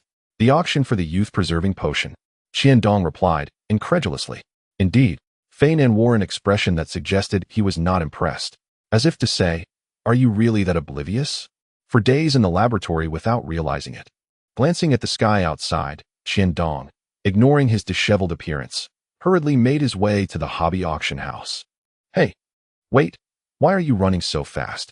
Seeing Qiandong leave, Hode immediately lost interest in continuing his research and followed suit. So many people, Solia remarked, linking arms with Tang Nok. Of course, it's Master Tang Nok's potion being auctioned. Flyers have been distributed throughout the city for 4 days. Such a turnout is entirely expected. Qiandong, drenched in sweat and looking somewhat disheveled, wiped his forehead, relieved to have made it to the auction in time. Oh, I wonder what Qiandong has been busy with lately, to be so disheveled. Solia feigned concern, subtly mocking him. Heh, as a named disciple of Master Tang Nok, one must know how to brew potions. I've been occupied but have yet to achieve success, Qiandong replied with an awkward laugh. Observing Qiandong's disarray, Tang Nok nodded. It is entirely normal for potion making to yield failures. The key is to maintain a calm mindset when faced with setbacks. Tang Nok, however, was unaware that Qiandong's newfound composure stemmed from the success of the quick freeze potion. Hmph. Seeing that her sarcasm had only garnered her father's appreciation for Qiandong, Solia quickly ceased her commentary. If she continued, it seemed likely that Tang Nok would soon revoke the title of named disciple, simply rendering him a disciple. Master Tang Nok, this way please. Wamlet, flanked by staff, personally welcomed Tang Nok into the auction house. Navigating through the throngs of people outside, upon witnessing the crowd, Qiandong felt certain that his success was assured. Under the deluge of promotional flyers, the common folk and mercenaries of Ipuris were well aware of the auction for Master Tang Nok's mysterious potion. They knew of Delina's unwanted kiss from a lecherous man. They knew the youth-preserving potion would be auctioned today. They knew the fifth-tier chameleon snow lotus would fetch a handsome price. Furthermore, the affluent nobles and wealthy individuals of Ipuris were equally inundated with information thanks to the hobby auction house's promotional efforts. Following Tang Nok, Qiandong smoothly gained entry to the auction venue, where, due to Tang Nok's esteemed status, Wamlet had arranged for them to be seated in a private box closest to the auction stage, facilitating Tang Nok's appearance when presenting his potions. Soon, the auction commenced amid a fervent atmosphere. Naturally, Master Tang Nok's youth-preserving potion was reserved for the finale, as the other items failed to ignite buyer enthusiasm. Thankfully, Wamlet had anticipated this and refrained from presenting items that could not compete with the youth-preserving potion. Now, we are auctioning an uncracked potion-making recipe, which remains intact that it was discovered by a group of adventurers in a certain ruin in the southern forest, following assessment by our auction house's master-level appraisers. Its material is identified as an ancient recipe. Starting bid 1,000,000. The auction begins now, the auctioneer proclaimed enthusiastically. Truly adept at business, Qiandong mused upon witnessing Tang Nok's eyes illuminate with excitement at the mention of the ancient medicinal formula. He realized that when Le's scheme had succeeded, under normal circumstances, who would consider purchasing such worthless drivel? The feasibility of deciphering it was uncertain. Even if it were cracked, it might merely yield a formula for a subpar potion. If, by chance, it turned out to be a formula for a high-level potion, it would be even more disheartening, given that some of the herbs from ancient times have likely gone extinct. However, in today's context, with Tang Nok present, it was certain to fetch a handsome price. Qiandong mused. If when Le hadn't arranged for several stooges in advance, I would have consumed the formula myself. 2 million. A voice chimed in without hesitation. Qiandong, can you assist me in acquiring it? Tang Nok inquired curiously, turning to Qiandong. Certainly, Master Tang Nok. I shall procure it for you without fail, Qiandong replied confidently.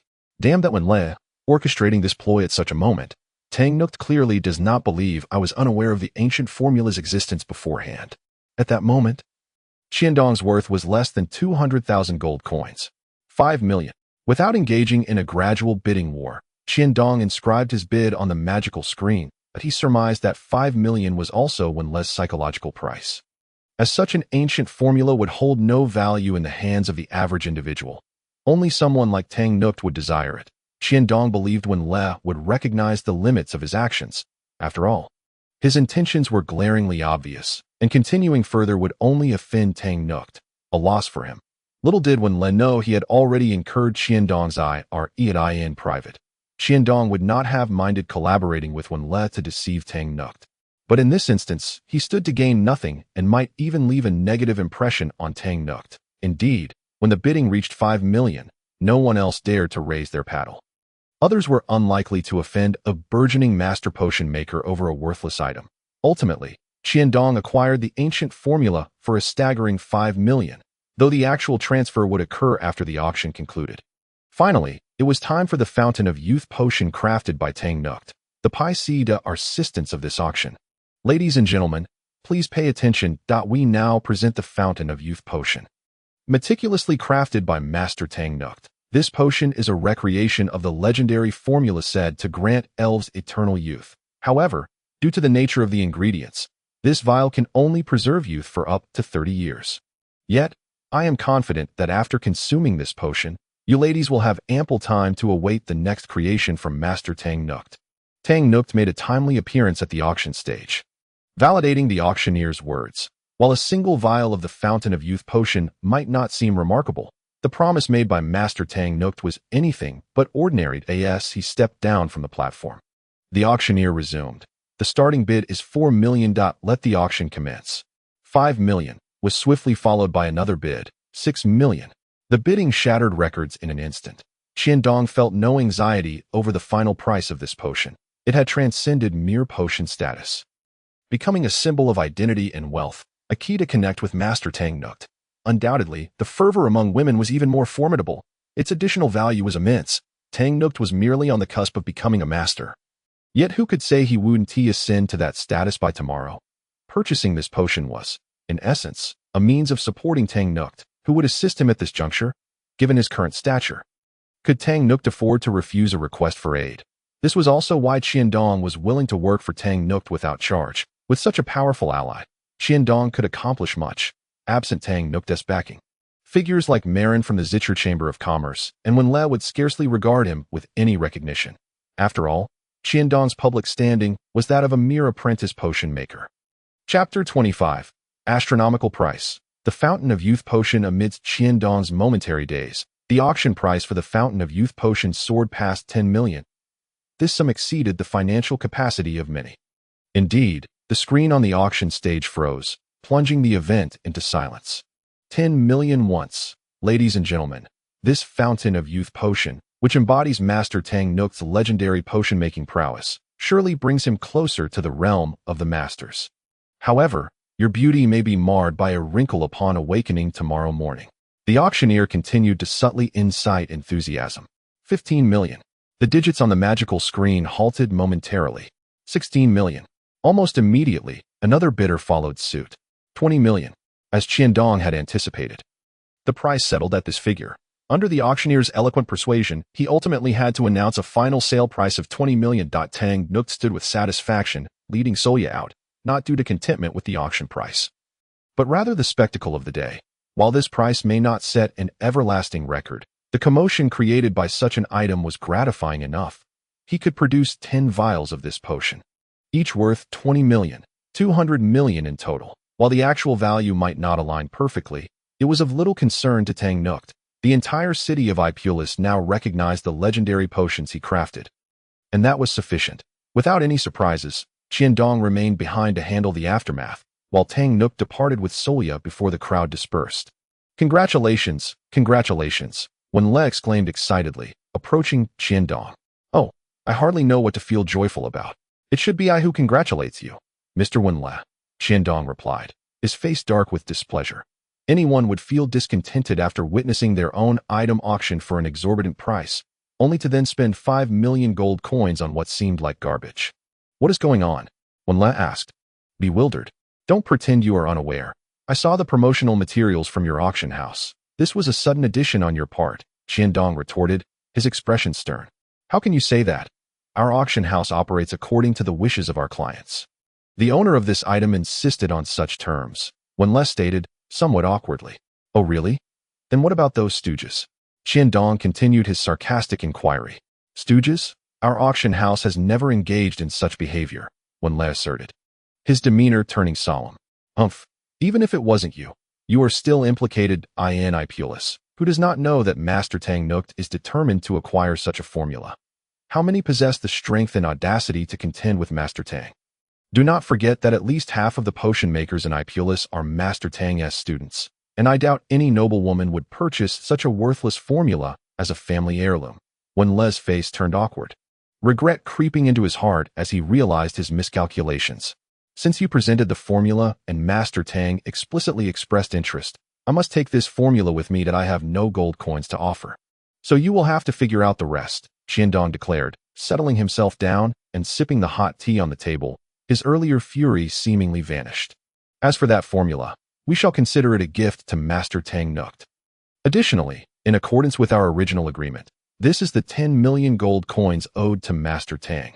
Wenle concluded, pulling out 2 yellow magical cards and placing them in Qiandong's hand. This is a token of our apology for the inadequate service. Qiandong accepted the 2 yellow magical cards with a smile, saying, of course, I'm not entirely unreasonable. However, your sudden maneuver at the auction may lead Master Tang to believe I colluded with you to deceive him. Do not be fooled by my seemingly glorious position. I stand to gain nothing.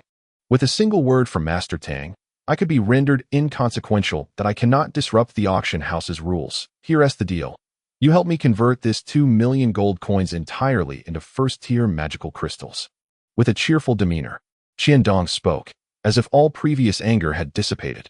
Oh, it was our oversight in not providing complete service. Moving forward, Wenle attempted to placate him. Moving forward, of course, we shall continue our collaboration. After all, your hobby auction house is the largest in Ipulus, haha. Qiandong chuckled as he exited the hobby auction house, clutching the ancient formula, the 10 million gold coins belonging to Tang Nukt, and his own 20,000 energy value. System shop, remaining energy value, 109,150 points, AS. Soon as he stepped outside the auction house, Qiandong's expression darkened. Do they truly believe I am a mere fish? 2 million gold coins as a means to dismiss me. This time, I was slapped in the face before Tang Nukt. Hmph, I shall repay this debt in the future, letting their avarice be their downfall. Fortunately, my initial plan had already excluded you. Qiandong initially believed that by relinquishing half of the profits from the auction of the rejuvenating potion, he would compel Hobby Auction House to exert their utmost efforts in inflating the potion's price. To his astonishment, they remained unsatisfied and even concocted the notion of an ancient recipe. Even if Tang Nukt were to overlook this, Qiandong himself would not be so easily deceived. Are you Qiandong? A warrior clad in full armor and wielding a massive sword abruptly halted him, his demeanor radiating anger. Could my luck be this dreadful? Encountering a robbery again? Qiandong pondered, recalling how the rejuvenating potion had fetched an astonishing price of 20 million. I am, he replied, discreetly clutching a vial of explosive and cryogenic potions, furrowing his brow in silent contemplation. Very well. Our Lady requests your presence, the guard stated with a nonchalant expression, relieved to have found the rightful person. Lady, Qiandong's brow furrowed further, realizing. So, he is merely a guard. I wondered why he appeared so familiar. But I am not acquainted with any lady. Isn't it you who wishes to meet Our Lady? When less said it concerns the rejuvenating potion. Indeed. Qiandong nodded, cursing when left for inciting his ire and nearly causing him to forget his own plans. Following the guard's lead, Qiandong trailed behind. To spend 20 million on a vial of rejuvenating potion, that lady must be extraordinary, he speculated inwardly. Excuse me, esteemed guard, may I inquire who Our Lady is? Qiandong tentatively asked. Our Lady is, of course, Lady Jocelyn, the guard replied with an air of pride. Lady Jocelyn. Qiandong was oblivious to the intricate relationships within the upper echelons of Ypres and had no knowledge of who Lady Catherine might be.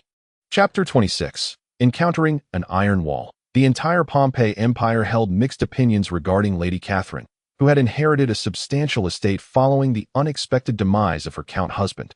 Ypres, being the birthplace of Lady Jocelyn, added to her notoriety. With only one daughter inheriting such a vast fortune and receiving recognition as a noble countess, her prowess was evident. Especially renowned for her beauty, this mature woman, still in her 30s, remained a topic of intrigue, living alone in her grand estate while possessing considerable wealth. Lady Jocelyn intends to spend this summer in Ypres, the guard explained, seemingly favoring Qiandong. To be in the service of Lady Jocelyn is indeed a stroke of good fortune for you, esteemed guard, Qiandong remarked, eager to flatter despite his ignorance of Lady Jocelyn's identity, noticing the guard's pride whenever she was mentioned. Indeed, the guard beamed with excitement. Lady Jocelyn's late husband, Count Nanaman, was a powerful lord within the Pompeii Empire, possessing vast lands, with even Ypres falling under his domain. The establishment of Kenbret Academy had seen the unfortunate Count Nanaman contribute significantly, for guards like the one leading Qiandong, should they catch Lady Jocelyn's eye and become her knight. A considerable estate would be theirs, paving the way for a bright future. Through the guard's words, Qiandong gleaned some insight into Lady Jocelyn's background. I fear I may have kicked an iron wall, he mused bitterly. Aware that Kenbret Academy was situated on Count Nanaman's land, now effectively under Lady Jocelyn's jurisdiction, Tio claimed that Archmage Felid, the head of Kenbret Academy, had no connection to Lady Jocelyn, was something Qiandong could never believe. Without Felid in the Academy's backing, even the most formidable woman, with such wealth, would have been torn asunder by the predatory wolves of the Empire. Moreover, given Lady Jocelyn's beauty, it was inconceivable that she would escape unscathed. Now, not only was his plan in jeopardy, but Qiandong glanced at the remaining rejuvenating potions in his possession, feeling a pang of distress. If Lady Jocelyn were to discover that I still possess other rejuvenating potions, and that I had inflated their price so drastically, Tang Nukt would surely not risk offending her on my behalf. Furthermore, Qiandong had no doubt that Tang Nukt would promptly abandon him should it come to that. Initially, Qiandong intended to leverage Tang Nukt's name to offer some benefits to the buyers of the rejuvenating potions, hoping to offload his own as well. Now, however, he feared a tragic outcome, and Tang Nocti's assurances might hold little value in Lady Jocelyn's eyes. Once Lady Jocelyn learned the truth, this very guard would likely be all too eager to tear him apart to curry favor with her. Qiandong began to survey his surroundings, preparing for an escape route. "Ah, esteemed guard, where are we now?" He suddenly found himself intimidated by the number of guards surrounding him. "We are now within Lady Jocelyn's estate," the leading guard explained, casting a glance at the other guards. "These are all estate guards. You need not worry about safety." Qiandong felt his heart race. Realizing, safety? In a moment, these guards may well tear me to shreds. "Lady Jocelyn will soon meet you in the hall," the guard stated, departing as Qiandong was lost in his thoughts. Only then did he realize he had been brought into the villa's grand hall.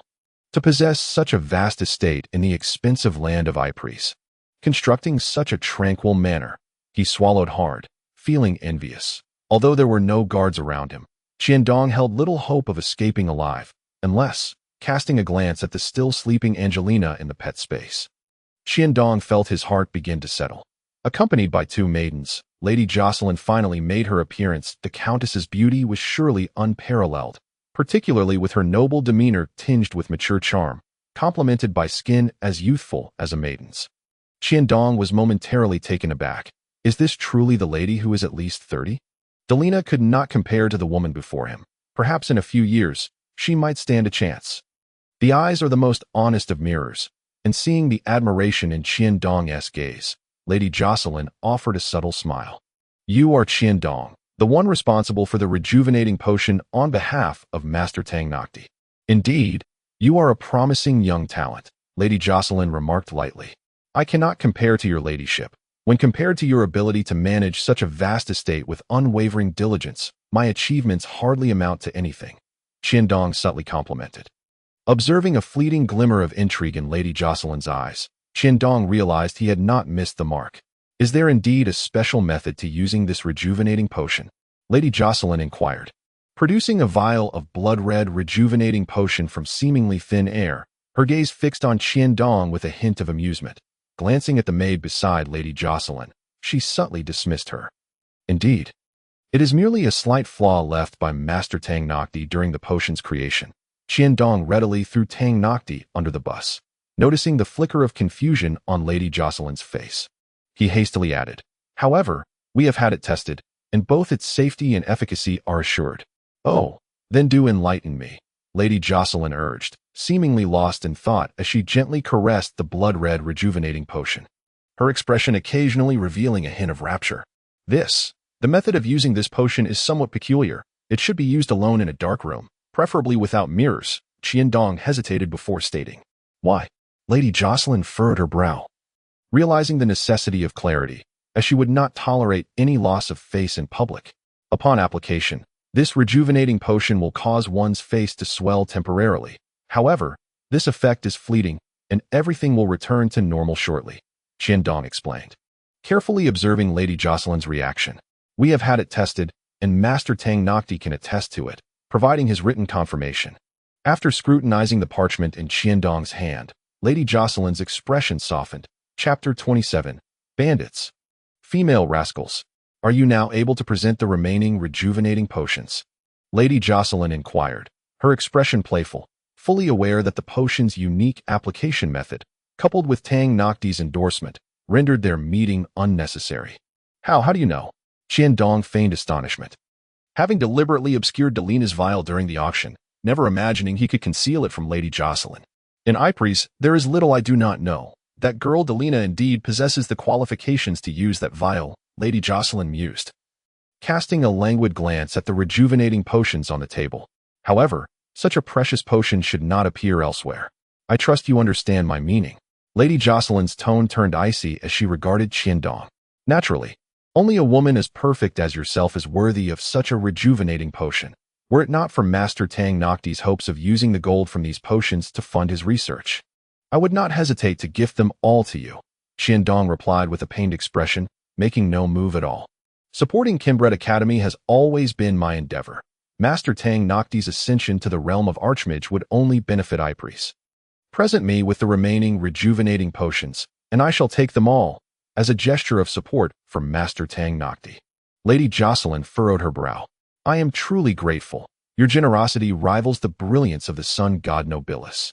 Qiandong, with a face full of admiration, struggled slightly in his heart. Wow. And before him appeared 6 bottles of rejuvenation potions, which he later had Tang Nok process. Mrs. Jocelyn seemed to have forgotten the feeling of anger for quite some time. Her full bosom began to rise and fall rapidly, and the piercing gaze of a person in power made Qiandong instinctively flinch. Well, that old fellow Tang Nok has taken to such business as well. Mrs. Jocelyn's anger turned into a mocking smile. In order to gather gold coins, Master Tang Nok was also left with no choice. Qiandong hurriedly put on an expression that suggested, even if he lacks gold, Tang Nok should not resort to this. I see it was your idea, truly. You are young and accomplished. Indeed, in the city of Epirus, there was little that could escape Mrs. Jocelyn's keen perception. Upon learning that Delina had purchased a bottle of rejuvenation potion, Jocelyn had been keeping a close watch on such potions. Later, when she indeed heard news of this rejuvenation potion at the hobby auction house, she realized that there would not be merely 2 bottles of it, and since the effects of this potion only lasted 30 years, she certainly did not mind there being more.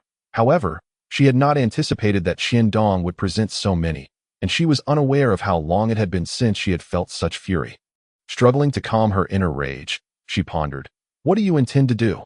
Qiandong remained anxious, but upon seeing that Mrs. Jocelyn seemed to have settled down, he quickly explained, these potions are made from the 5th-tier Chimi Lian Sea Snow Lotus. There is nothing wrong with that. Stealing a glance at the coldly observing Mrs. Jocelyn, he continued, however, it is Master Tang Nok's breakthrough potion for the sacred domain that disperses the effects of the rejuvenation potion, transforming it into something that ordinary people can withstand.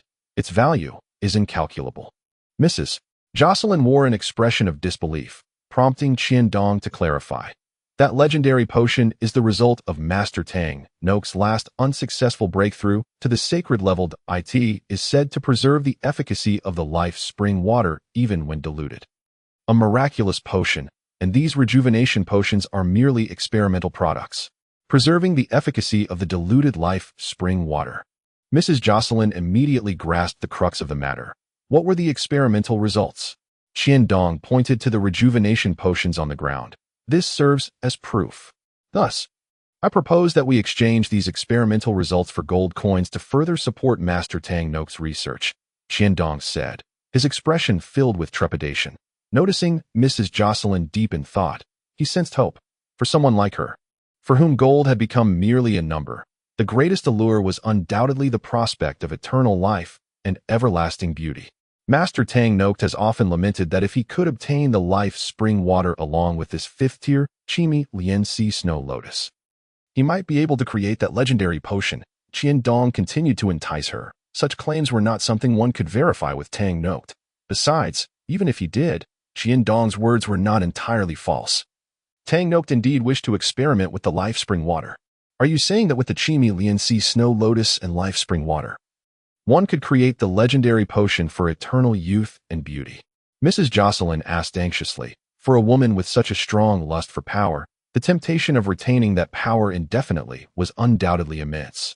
However, I believe Master Tang Nok is only speculating. Once he breaks through to the sacred domain, it would undoubtedly be feasible. Qiandong could not simply say yes. With Mrs. Jocelyn's astuteness, such ambiguity was the best answer. Are you implying that Tang Nok could succeed after reaching the sacred domain? Mrs. Jocelyn mused, beginning to question Qiandong's words. She had seen the sacred domain mage, Philid. The youthful appearance he retained was indeed a special effect of sacred domain power, a potent life energy that even someone like her, who did not understand magic, could sense. If such longevity were indeed possible, why could it not be achieved through potions? No, it should be possible, but it was simply that current potion makers were unable to create it. Clearly, Mrs. Jocelyn was thinking further and analyzing more thoroughly. But the life spring water. Rare entities like the life spring water, with enough time and effort, can surely be found. I heard Master Philid mention that it might exist within the Clantress region, which is yet to be extensively explored by adventurers. Casting a glance at Mrs. Jocelyn's expression, Qiandong added, moreover, with your intelligence and beauty, if you could assist Master Tang Nok even a little on the path to the sacred domain, I believe he would not refuse your modest request. I must admit, your words have indeed moved me. Mrs. Jocelyn returned to her usual wise demeanor, having momentarily been led into a corner by Qiandong's relentless persuasion. However, all of this is predicated on the assumption that Tang Noct will enter the sacred domain. Are you truly so certain he can achieve that? After all, only 2 individuals have entered the sacred domain over the years, relying solely on Master Tang Noct. The chances are slim. But what of you, madam? With your wisdom and capability, you surely understand the potential returns on this investment, and besides, Qiandong glanced at the potions before them. You will not incur any losses. Huh. I must say your words are indeed tempting, but I cannot possibly purchase all these rejuvenation potions at auction prices. Mrs. Jocelyn regained her usual sharpness, the shrewdness of a merchant. Of course, these rejuvenation potions will not be sold to you at auction prices. Qiandong observed her seemingly self-evident demeanor and continued. But Master Tang Noct requires gold coins to support his research. How about 10 million gold coins per bottle? After all, each contains Master Tang Noct's legendary diluted potion. Seeing Mrs. Jocelyn's expression suggest disbelief, Qiandong hurriedly added, Of course, you need not buy them all, compared to the difficulty of searching for life spring water. I believe that with your strength, finding another 5th-tier Chimi Lianxi Snow Lotus would be absolutely no problem. Moreover, I can privately assure you here that as long as you provide the materials, Master Tang Noct will make you a fully effective rejuvenation potion free of charge. He paused before continuing. As for these potions, you can certainly keep a few for yourself, while allowing others to experience your generosity. After all, your beauty requires more greenery to complement it. Hee, what you propose still feels quite distant. Very well, let's set the price at 20 million gold coins per bottle. Mrs. Jocelyn smiled as she inquired. That amounts to 120 million gold coins. Qiandong's face brightened, never expecting Mrs. Jocelyn to concede in the end. Here is 20 million gold coins, along with the deed to the Kenbret Academy. I believe such a large establishment as the Kenbret Academy is only worth 100 million gold coins. What do you think? Mrs. Jocelyn said with a smug expression.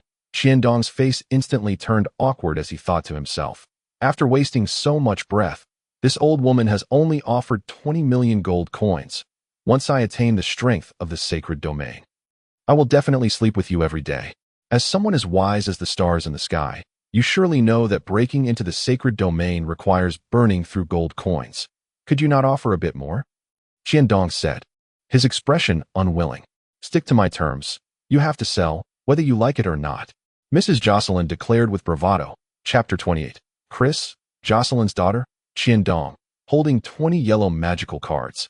This equates to 20 million gold coins and a tattered magical contract. Bitterly prepared to leave Mrs. Jocelyn's estate. This old woman, using her influence to pressure me into selling. Qiandong had no doubt that this cunning and beautiful Mrs. Jocelyn would soon make back at least 10 million gold coins from the 20 million he had just received. And the deed to the Kenbret Academy was nothing more than a worthless piece of paper. Even without the deed, who would dare let Philid leave? By handing over the contract, Mrs. Jocelyn not only solidified her relationship with Philid and Tang Noct, but also managed to acquire the rejuvenation potions. This was undoubtedly a higher level than merely leveraging her influence.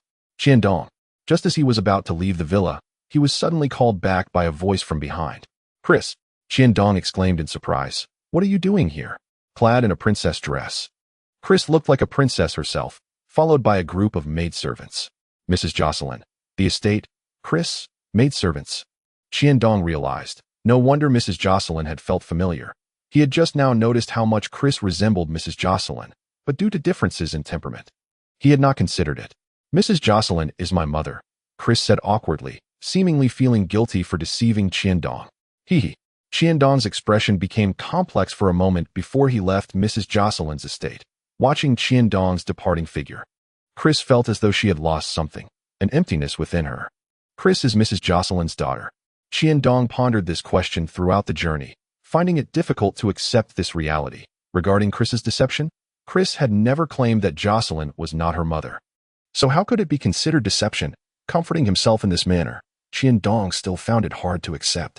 Is it because of the disparity? Originally, Chris and I were on equal footing, and now. Qiandong, why are you still here? Master Tang Noct has been looking for you for quite a while. Hode said anxiously. I was just summoned by Mrs. Jocelyn. Qiandong suddenly remembered that he still held the ancient recipe Tang Note had requested. Mrs. Jocelyn, what did she want with you? Hope inquired, astonished. Indeed, she successfully bid on that vial of youth elixir. Qiandong replied helplessly, lamenting the significant loss of coins she had inflicted upon him. 1 billion coins. Equivalent to 1 million energy points. Ah, no wonder. Just a moment ago, we were speculating who would spend 20 million coins on a youth elixir. Huada exclaimed with excitement. Isn't Lady Jocelyn stunning? She is merely an elderly woman, Qiandong retorted, adding, isn't Master Tang Note searching for me? Right, I almost forgot about you. Hurry along. An elderly woman? Impossible. Huada was still troubled by Qiandong's statement. Recalling the mysterious ancient formula, Qiandong retrieved it and fervently began the identification process. Identification failed. A series of failed identification notifications ensued. And despite his prior preparation, Qiandong felt a pang of regret, treating the ancient formula as if it were Lady Jocelyn, and continued to strike it fiercely. Ding! Identification successful. Ordinary detoxification potion, formula available for research. Requires 10,000 energy points. Would you like to proceed with the research? System store. Remaining energy points. 107. 350. Noticing he still had enough energy points, Qiandong promptly selected to research it. Research commenced. Please wait. With no further developments, Qiandong temporarily set aside the potion matter. System store. Remaining energy points. 97,350. I apologize, Master Tang Note. I was summoned by Lady Jocelyn's guards right after leaving the auction house. Here is your formula, Qiandong said, irritated. Lady Jocelyn, she purchased that vial of elixir? Tang Note inquired, setting down the ancient formula. Indeed, and she also seized all the other youth elixirs, leaving me with these and unceremoniously expelling me, Qiandong replied, displaying a dejected demeanor as he placed the magical contract from Kenbret Academy and 30 yellow magical crystal cards, representing 20 million coins, on the table. By the way, this is the auction fee. Here are an additional 10 yellow magical crystal cards, totaling another 10 million. To Qiandong's astonishment, Tang Note picked up the magical contract with delight, seemingly oblivious to the 30 million coins. Instantly, Qiandong understood. As an apothecary, Tang Note was not fixated on wealth, but rather on research. Previously, he lacked the coins to support his studies, but now he had no need to worry about finances. Qiandong mused that without such dedication to potions, he would not have reached such heights solely on talent. Indeed, this is the magical contract from Kenbret Academy. Well done, Qiandong. Tang Note praised, perhaps viewing Kenbret Academy as another of his passions. However, he could now rest easy. And these coins? Qiandong asked, glancing at the coins on the table with cautious curiosity. Oh, what are your thoughts on these coins? Tang Note clearly would not easily part with the 30 million coins. It wasn't a matter of trust. Human desire is insatiable, and one is not consumed by desire merely due to a lack of temptation. And these 30 million coins undoubtedly possess the potency to tempt an apprentice apothecary into ruin. However, Qiandong was no ordinary apprentice. While 30 million coins seems substantial, given the current market, a single fourth-tier herb costs 200,000 coins, with rarer ones being even more expensive. It won't sustain your research for long. Qiandong contemplated before speaking. Naturally, he envisioned earning those 30 million coins himself, even if he didn't profit from energy points. He could at least elevate his apothecary rank. After crafting the cryogenic potion, he had purchased the fourth-tier ice mystic herb 5 times, raising his apothecary experience to 1,410. Each level gained would increase potion-making success by 10. An extraordinary advantage. You were correct. Tang Note frowned, realizing he couldn't keep making youth elixirs indefinitely. Regarding this, Qiandong had no viable solutions. It was a dilemma of coins. If Tang Note were to continuously produce potions for profit, it would inevitably hinder his research. If he didn't earn, he wouldn't have the coins to study.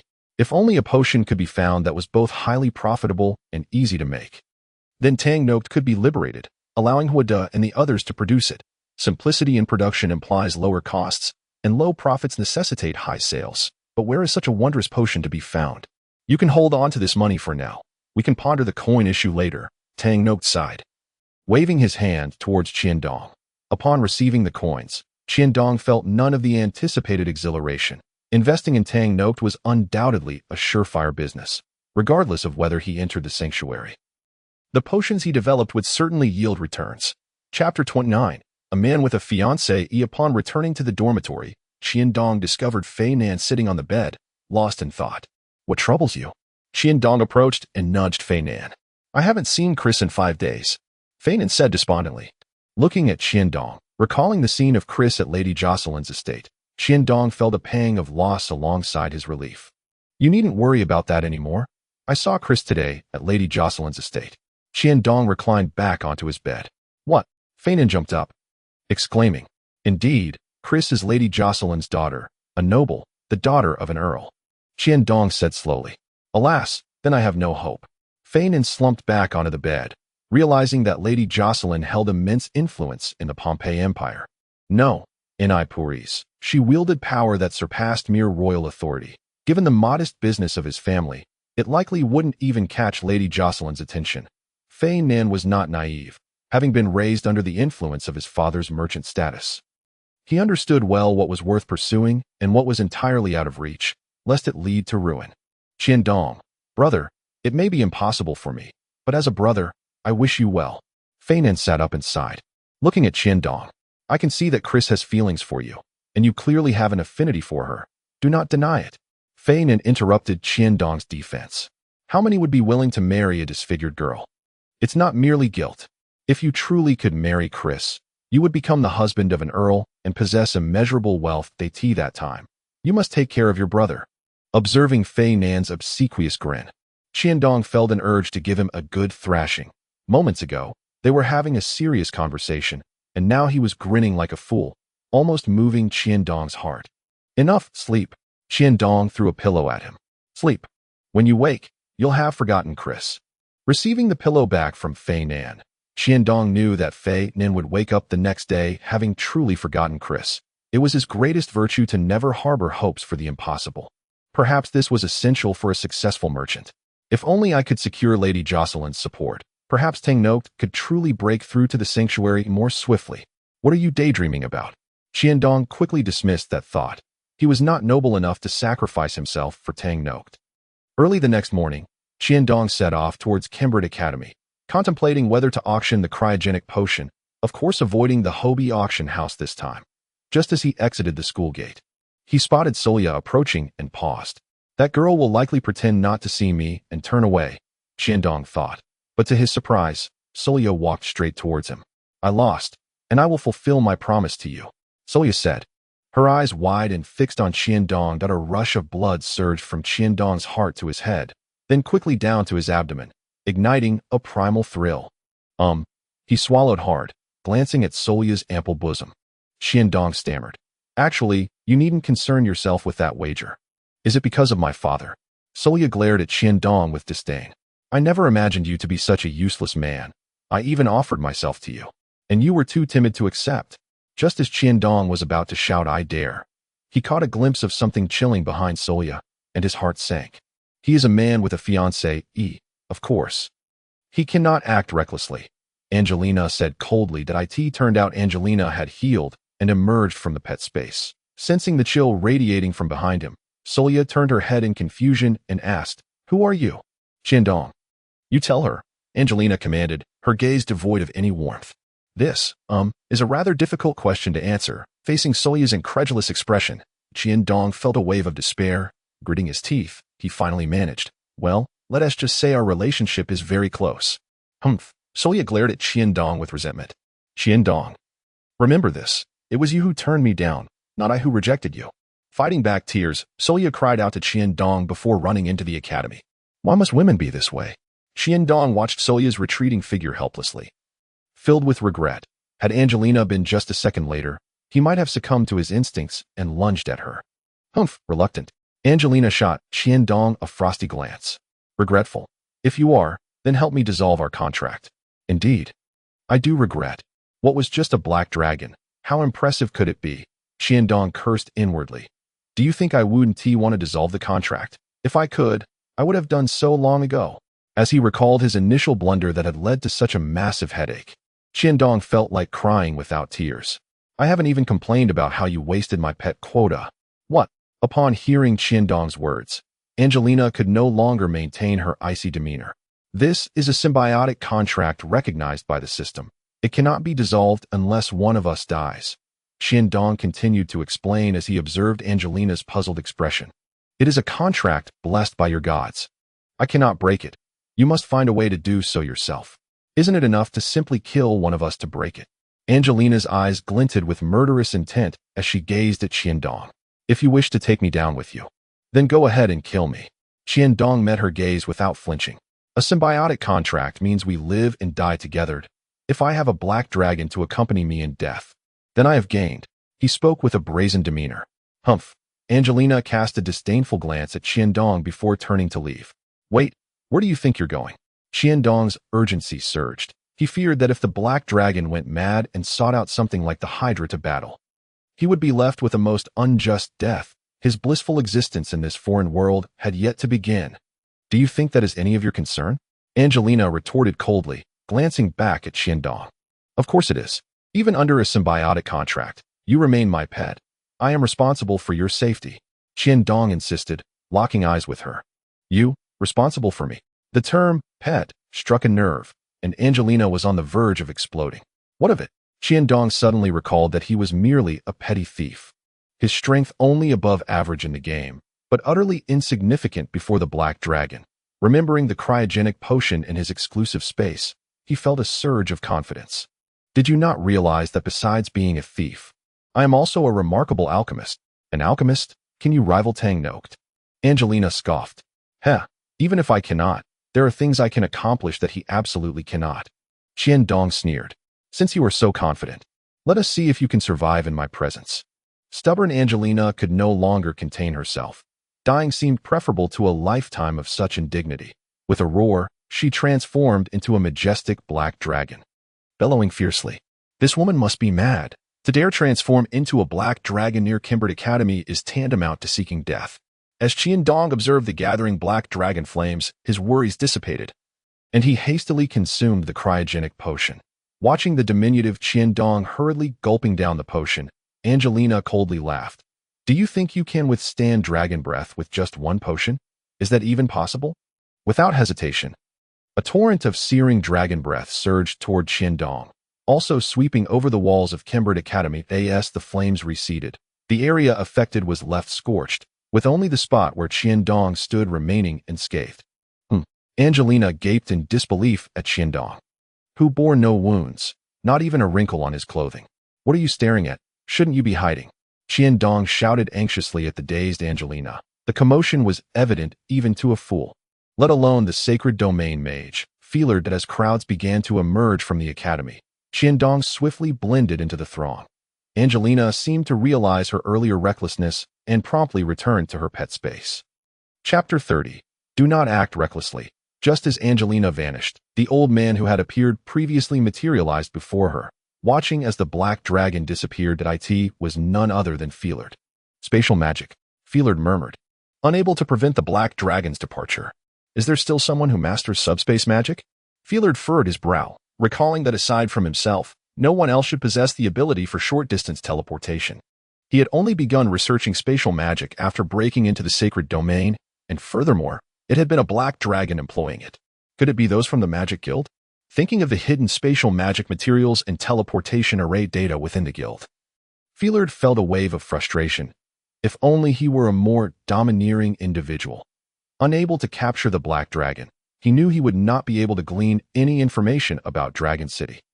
As the crowd continued to swell, Feared hastily departed. What a close call.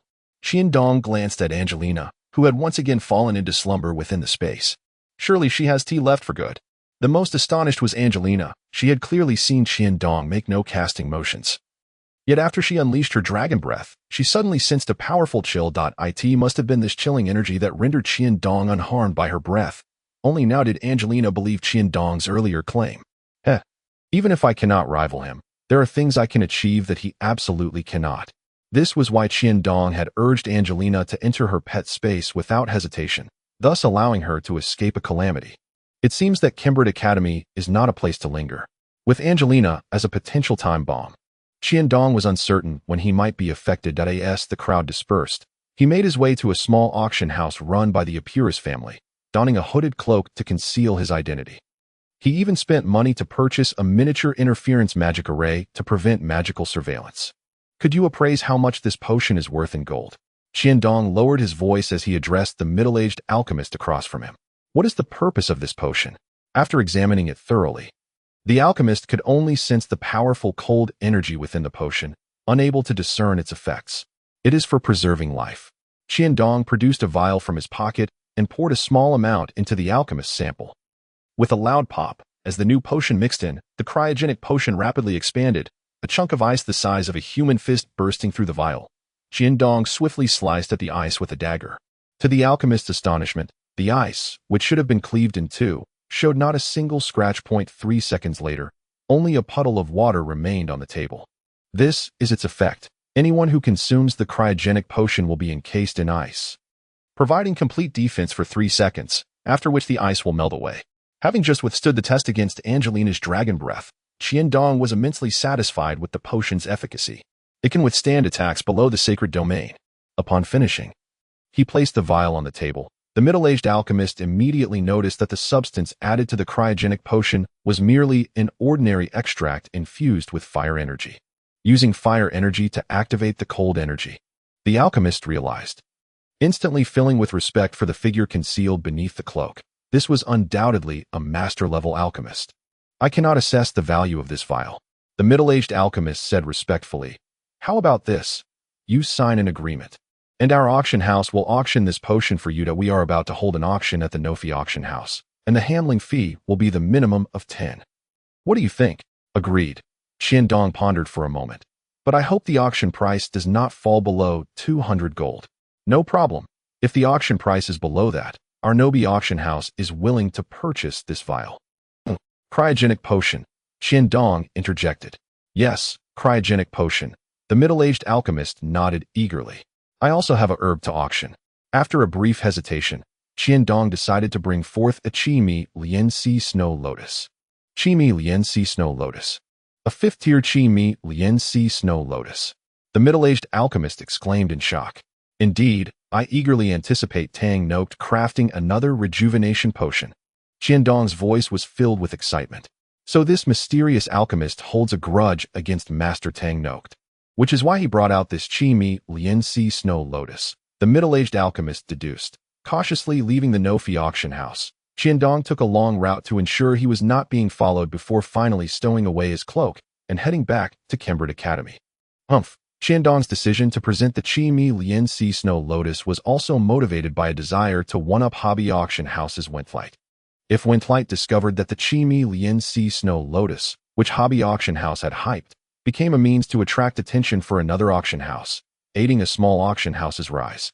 The mere thought of it brought Qiandong a sense of satisfaction. With Feelard, a nuclear weapon, nearby Epirus, anyone would have to think twice before making a move, unless they were willing to forfeit their place at Epirus. Were it not for this, Qiandong would have truly considered joining forces with Angelina to seize hobby auction house, just as he returned to his dormitory and had yet to sit down. Angelina emerged from her space. How did you get out? Qiandong jumped up. Do you wish to create another dragon-slaying hero for the Khmer continent? Coldly regarding the excited Qiandong, Angelina paused for a moment. As long as I do not revert to my black dragon form, he cannot detect me. What do you intend to do? Only then did Qiandong recall their earlier confrontation, retreating while producing a vial of cryogenic potion. System store.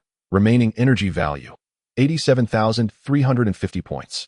I never expected you to survive my dragon breath, Angelina remarked indifferently. Is it due to that potion in your hand? Qiandong quickly concealed his hand behind him. Even if you can withstand my dragon breath, killing you seems to pose no challenge. With Angelina stating things so plainly, Qiandong realized he had temporarily escaped a calamity. This is an incomprehensible lunatic. Yes, it is indeed the cryogenic potion. After a moment's thought, Qiandong reluctantly tossed the vial towards her. In the hushed atmosphere, Angelina felt the formidable energy of the freezing potion, her brow furrowing in contemplation. Can physical attacks also be resisted? She inquired. Of course, Qiandong replied with a smug expression. The ice generated by the freezing potion can completely encase the protector, rendering them impervious to both physical and magical attacks for a duration of 3 seconds. Angelina retracted the potion from her grasp, observing Qiandong's pained demeanor with evident satisfaction. Oh well, it's just a bottle of freezing potion. Worth a mere 10,000 energy points, Qiandong muttered inwardly, his lips twitching. Consider it a small tip for a night's lodging. He cast a glance at Angelina's alluring silhouette beneath her black dress, his imagination wandering. Do you have any other potions? Angelina's expression shifted to one of icy resolve. There's also the explosive potion.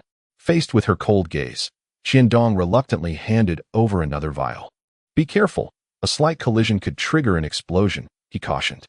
Just as he finished speaking, the explosive potion detonated right in front of him. You madman. Ignoring his injuries, Qiandong hastily produced a small healing potion to restore his lost vitality. That was close. Once his health returned to a safe threshold, he exhaled in relief, only to observe shards of glass embedded in his skin, while Angelina remained unscathed, not a speck of dust upon her. Ah, pardon me. I seem to have entered the wrong room, Feinan exclaimed upon entering. Momentarily taken aback by the sight of the beautiful woman in the dormitory, his gaze lingering on the wounded Qiandong.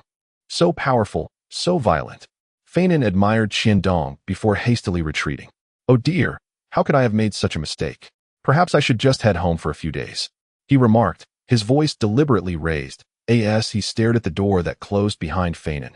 Qiandong's face flushed with embarrassment. Do I strike you as someone who misbehaves in the dormitory? A glance at Angelina revealed her expression unchanged, as if Feinan had never been there. Chapter 31. Solia's Revenge. Did you just consume a healing potion? It appeared that Angelina was solely interested in Qiandong's concoctions.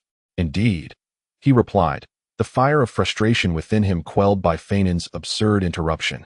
What other potions can you create? This time, Angelina did not request another vial from him. Oh, there are plenty. Potions that can temporarily enhance mental acuity, tranquil potions for rapid recovery of mental energy, endurance potions for prolonged combat capability, he elaborated, casting a glance at Angelina's curves. There are also resistance potions for various elemental attacks, affinity potions, and even potions that can enhance one's rank, which I am currently developing. You can create a potion to temporarily enhance mental acuity. After a moment of contemplation, Angelina frowned. Certainly, noticing her disinterest in the rank-enhancing potion. Qiandong's disappointment was palpable, yet Angelina, lost in thought, remained oblivious. You should commence crafting the mental enhancement potion immediately. The more, the better. Without granting Qiandong a chance to refuse, she commanded. Do you think potions are as common as cabbages? To be made at will. Qiandong silently scoffed. I have no issue with that, but I lack the necessary materials, he replied, raising his hands in a gesture of helplessness, his expression conveying the message, if you want them. Procure the materials yourself. What do you require? Angelina inquired, her brow furrowing. The primary materials include concentration flowers, dragon olive grass, limi fruits, lanchi stones, and red phyllin. Qiandong listed, noting Angelina's increasing displeasure with each mention of an ingredient. A sense of delight swelled within him, yet he wisely refrained from provoking her further. As for the auxiliary materials, let us not worry about those. However, my success rate in potion crafting isn't particularly high, so it would be prudent to gather extra of each. Without so much as a glance back at Qiandong, Angelina exited, fully aware as a dragon of the effectiveness of the first three materials in enhancing mental prowess. Is she truly this irate? As Angelina made to leave, Qiandong panicked. Where are you going? To eat, she replied curtly, and to gather potion ingredients. Upon reaching the doorway, she paused and turned back. Do not engage in inappropriate behavior here. How absurd. Qiandong grumbled as Angelina departed with a look of disdain. That mad dragon, just as he settled down to tend to his wounds. The door burst open once again. I say, could you be a bit more gentle? Qiandong bellowed without looking up. This time, the door was pushed shut with a softer touch. Wait, something's amiss. He hurriedly covered himself and glanced towards the entrance. Solia, what brings you here? He stammered upon seeing her at the threshold. Oh, I ran into Feinan on the way and heard there was something entertaining happening here. Solia replied nonchalantly, wandering about the dorm. This clearly reeks of a trap, Qiandong thought, recalling Feinan's lewd expression before leaving. She has departed. Solia expressed her disappointment as she gazed at Qiandong. Gone, he confirmed, hastily donning his clothes. What's the matter with you? Solia feigned surprise, pointing at his injuries. It's nothing. Just a potion experiment that went awry, he explained, hastening to dress. She must have caused this, solely amused, moving closer to Qiandong, kneeling down to inspect his wounds. Is there still glass embedded in here? She asked with a sympathetic expression. I'll help you remove it. Before he could voice his objections, Qiandong felt something smooth glide across his chest, warm and damp. There is no wound on my chest, he admonished inwardly, thinking, isn't this outright seduction? As Solia's hands glided over his torso, she occasionally glanced up at him. Oh dear, this is perilous. Qiandong felt his blood boil anew. This is blatant provocation. Had he not recalled that Angelina could return at any moment, he might have succumbed to the rising heat within him. Do not engage in inappropriate behavior here. He suddenly understood Angelina's earlier warning. She had anticipated Solia's visit. She didn't stop it. As Qiandong observed Solia busying herself, his frustration surged. Sensing his agitation, Solia stepped back a few paces, grinning triumphantly. Was that exhilarating? Do you not realize you're playing with fire? Qiandong understood that Solia's intentions were to revenge against him, that it seemed she had initially sought to interrupt his encounter with Angelina. But upon discovering his injuries, she resorted to this tactic to entice him. Am I indeed playing with fire? But do you have the courage? Solia's eyes sparkled provocatively at Qiandong. Just as he was about to retort, do you think I lack courage? A knock resounded at the door. Someone is knocking. Both Solia and Qiandong's expressions shifted dramatically. If no one discovered them, it wouldn't matter how they played. But if someone did, Qiandong was uncertain how Tanakdi would react upon learning of his behavior with his daughter. Solia's audacity was indicative of her feelings for him. However, if this reached her father's ears, the thought of the stern Tanakdi potentially imprisoning him sent a wave of fear through Solia. What should we do? Solia whispered anxiously to Qiandong. What can we do? We must prevent anyone from finding out. He gestured towards the bed. There's no place to hide. Get under the covers on the bed. Solia obediently leaped onto the single bed, quickly realizing the inadequacy of its size to conceal her. Extinguish the magic lamp. And you come over, she urged softly. Qiandong extinguished the light and hurriedly joined her, leaning against the headboard with his legs spread wide. Solia positioned herself directly between his legs, also spreading hers, resting her calves upon his thighs, supporting herself with her hands as she leaned forward. Qiandong hastily draped a blanket over Solia's body, ensuring that without light, anyone approaching the bed would remain oblivious to the presence of two individuals. The door creaked open. Qiandong, I know you're in there, Feinen told me. It was Chris, Qiandong internally lamented. What a gathering this has become. Ah. He stifled a gasp as he felt Solia's delicate fingers grazing his waist. Struggling to remain composed. What is wrong with you? Chris asked, her tone laced with concern. Nothing at all. Qiandong managed to reply, gritting his teeth. Curse you. Feinen, what have you revealed? In truth, Qiandong had misunderstood. Feinen had merely informed Solia and Chris that he was not in the dormitory. Yet, why was it that they all chose to converge here at such an hour? Having encountered Angelina, Solia immediately harbored suspicions and rushed over to AS for Chris. Feinen had spun too many tales on Qiandong's behalf. And given the expression on Feinen's face, she deduced that Qiandong was indeed present in the dormitory. Having failed to locate him during the day, Chris had come over at night. Chapter 32. The Embarrassment of Three Fortunately. When Chris saw Qiandong lying on the bed, she felt a twinge of embarrassment and took a seat at a distance, on the bed opposite Qiandong, which belonged to Feinen. Do you really dislike me so much? Chris asked, her voice tinged with a hint of tears. No, how could I ever dislike you? Although Solia's actions did not cease, Qiandong struggled to endure. While deflecting Chris's inquiries, then why do you ignore me? Is it because I am the daughter of Madame Jocelyn? Chris lamented, daughter of Madame Jocelyn. Solia's expression turned to one of anger. That greedy and lecherous individual. Her subordinate instinctively increased his intensity. This little girl is putting all her strength into it. If Qiandong did not retaliate soon, their charade would be exposed. He propped himself up with one hand on the bed and grasped Solia's ample bosom with the other, saying, of course not. I've just been exceedingly busy lately. Once this hectic period is over, I intend to seek you out. As he savored the softness in his hand, Qiandong felt a whirlwind of emotions.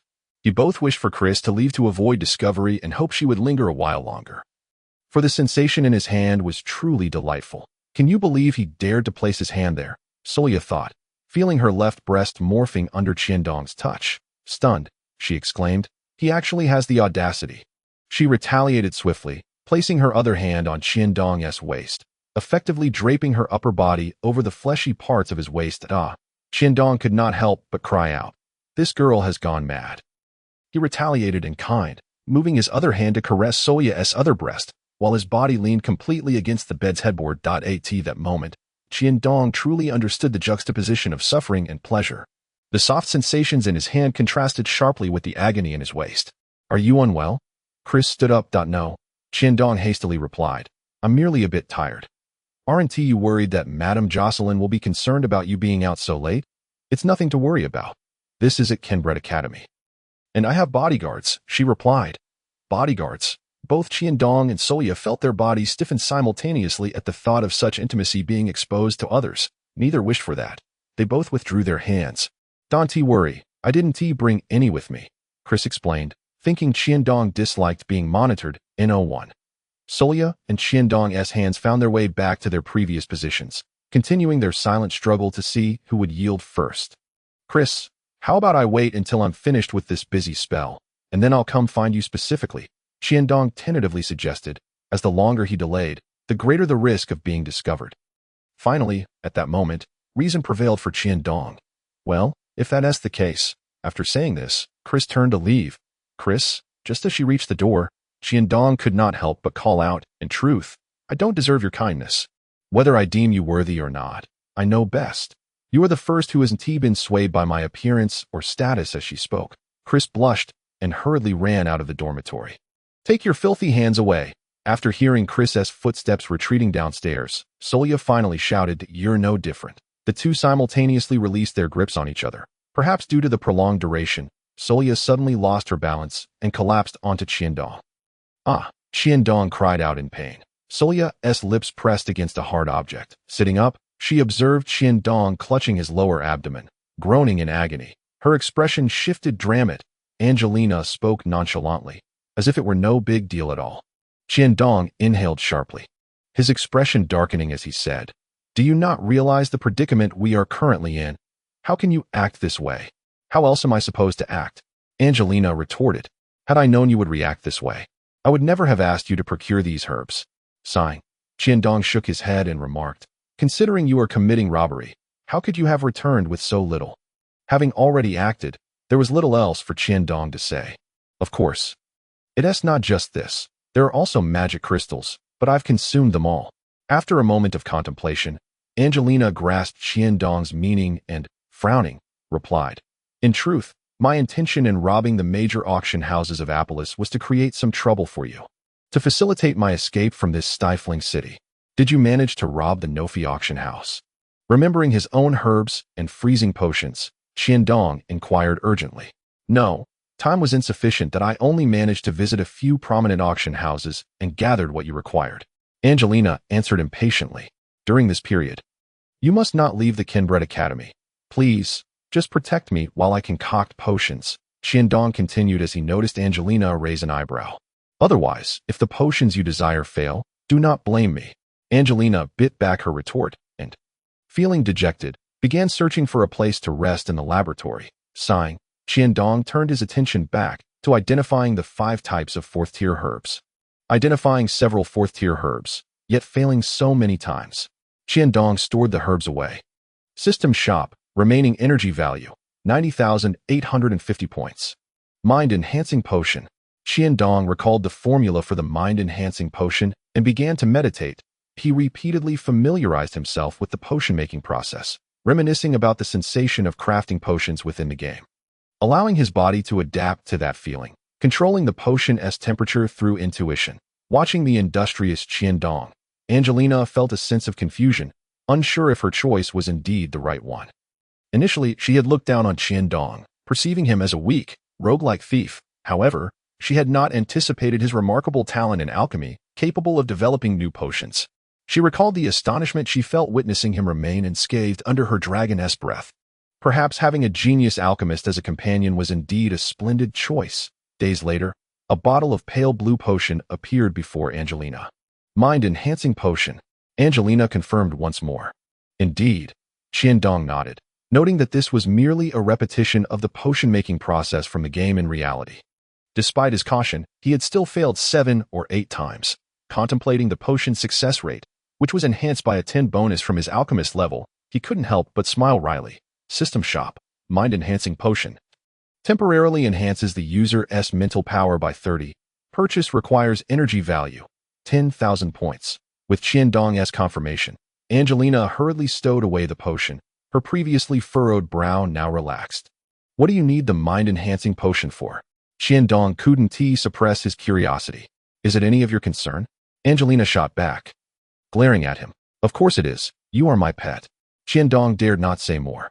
Perhaps I could assist you. You must know that in the presence of a great alchemist like me, nothing is impossible, Dong declared confidently. A potion for entering the sacred realm? Angelina questioned coldly. Well, entering the sacred realm is not an overnight endeavor, and forcibly breaking through with a potion will not ensure stability. Ultimately, it still falls short, Dong quoted Tang Noct. Humph, even the weakest sacred realm is still a sacred realm. Angelina's retort left Dong at a loss for words, his face contorted in struggle. I cannot create a potion for breaking into the sacred realm. But I am researching potions for breaking through tears, Dong said, gazing intently at Angelina. After calming Angelina down and persuading her to return to the pet space, Dong donned his cloak once more, equipped the miniature interference magic array, and made his way toward the No-fee auction house. The frozen potions and Chimi Lian Snow Lotus he had consigned previously had been auctioned off, and now he was to collect the remaining payment. Here are your gold coins. The Chimi Lian Snow Lotus fetched 10 million. But the effectiveness of the frozen potion remains in doubt, only reaching 5 million gold coins at auction. The head of the No-fee auction house said apologetically to Dong. The handling fee is 1.5 million gold coins. Dong left with only 13.5 million gold coins. 13.5 million gold coins can purchase 13,500 first-tier magic crystals, which can be exchanged for 135,000 energy points in the system shop. After converting all the gold coins he had just acquired into magic crystals, Dong replenished the system shop. System shop, remaining energy value, 225,850 points. Looking at the energy value in the system shop, Dong sighed. Despite his busy efforts, he had only doubled his energy points. Removing his cloak, Dong headed toward Kenbret Academy. Chapter 34, Robbery, Counter-robbery. Dong. Turning around, Dong was taken aback to see a haggard Chris. Why do you look so worn out? Noticing that Chris was still dressed the same as before, Dong couldn't help but sigh and walked over. Are you still avoiding me? Chris said sadly. You are aware of the recent events at Kenbret Academy. I have been occupied at the top-floor laboratory as per Mentor Simos arrangements.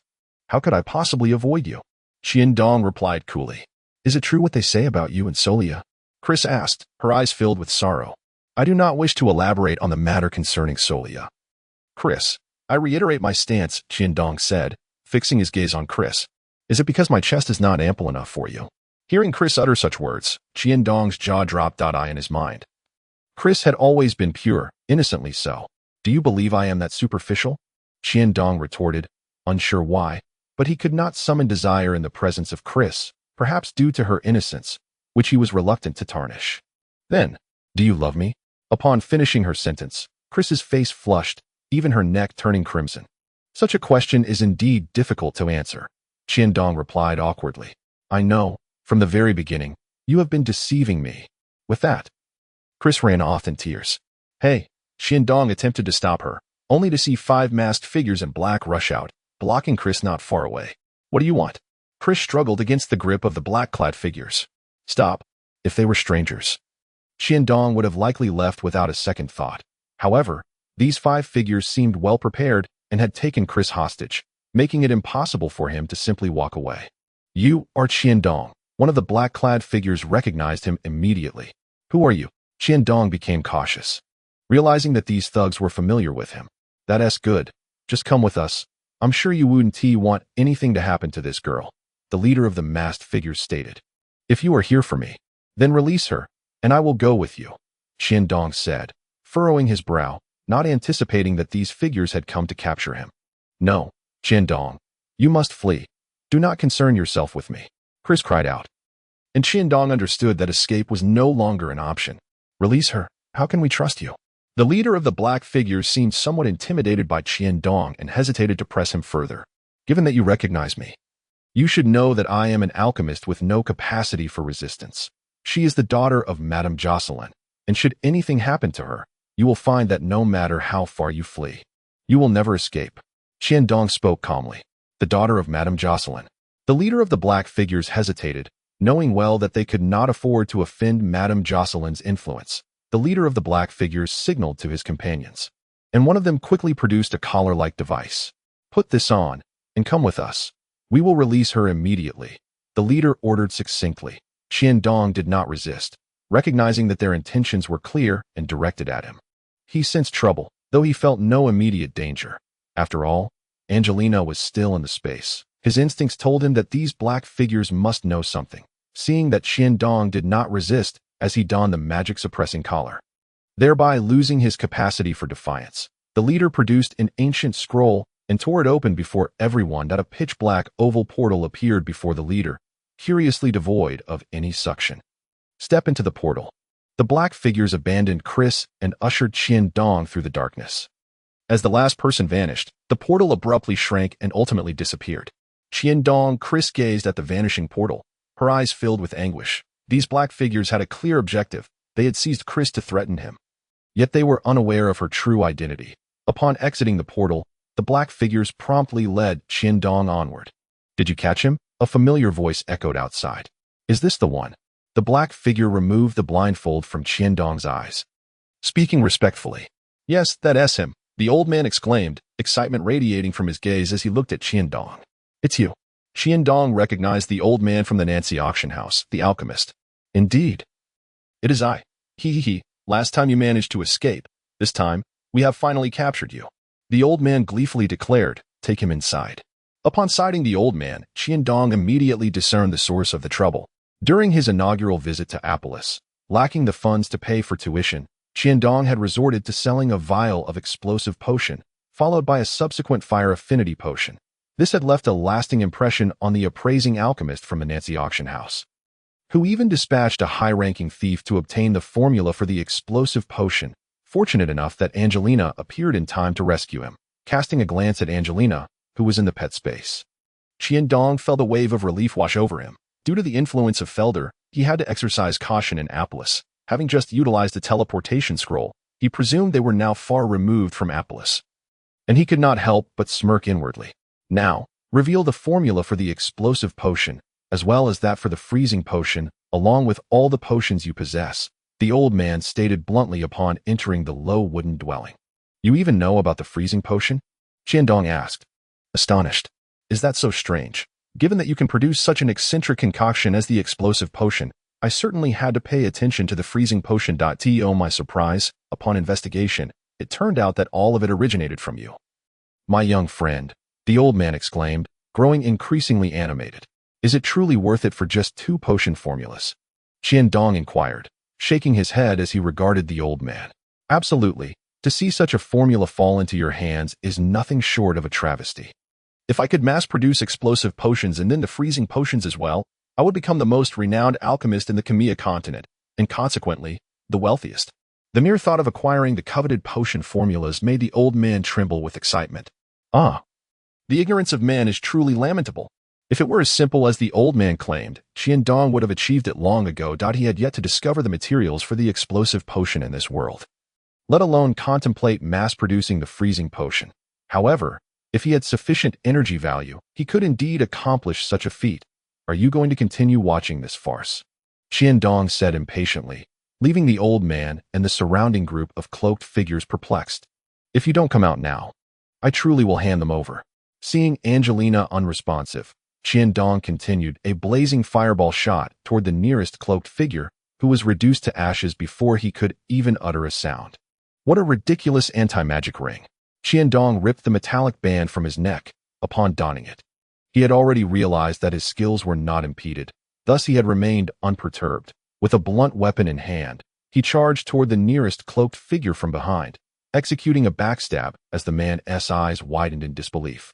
Collapsing lifelessly, caught unawares by the thief, He was already half dead in no time. All the cloaked figures were dealt with by Angelina, leaving Qiandong astounded. Indeed, a violent woman is a violent woman. The only ones left in the room were Qiandong and the old alchemist. Why the need for theatrics? We are both alchemists. If you desire the formulas, simply state so as long as you can afford the gold. I will certainly sell them. Qiandong approached the old man as he spoke. Really? The old man replied, a glimmer of hope in his eyes.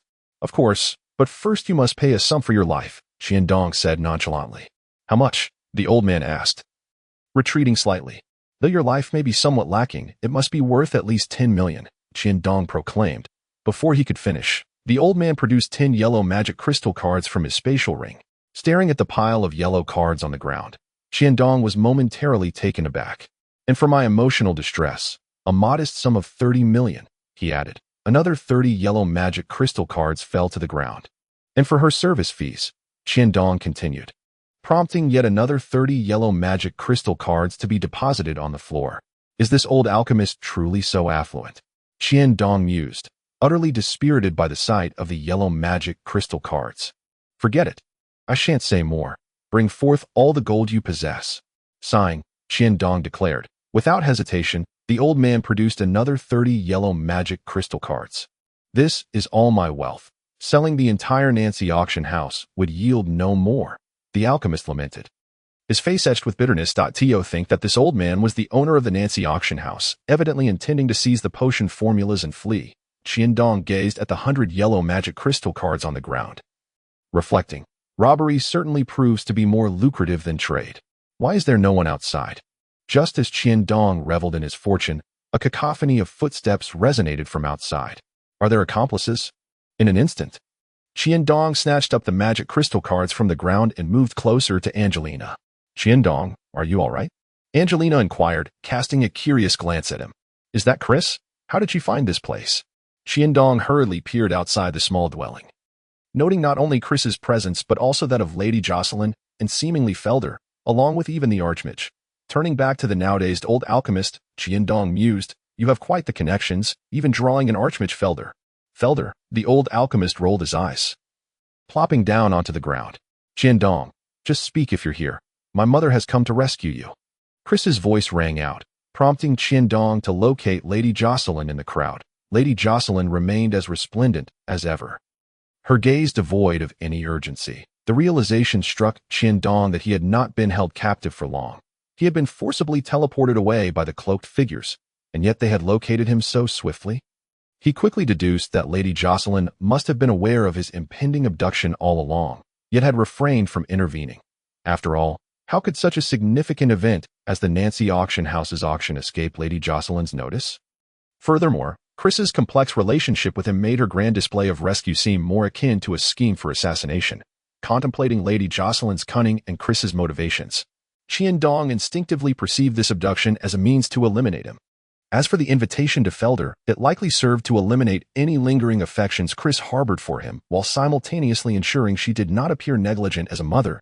Taking a deep breath, Qiandong acknowledged that were it not for his lack of opportunity to showcase his abilities and the formidable support of Angelina, he might have found himself in dire straits. Reflecting on Lady Jocelyn's actions ignited a flame of anger within him.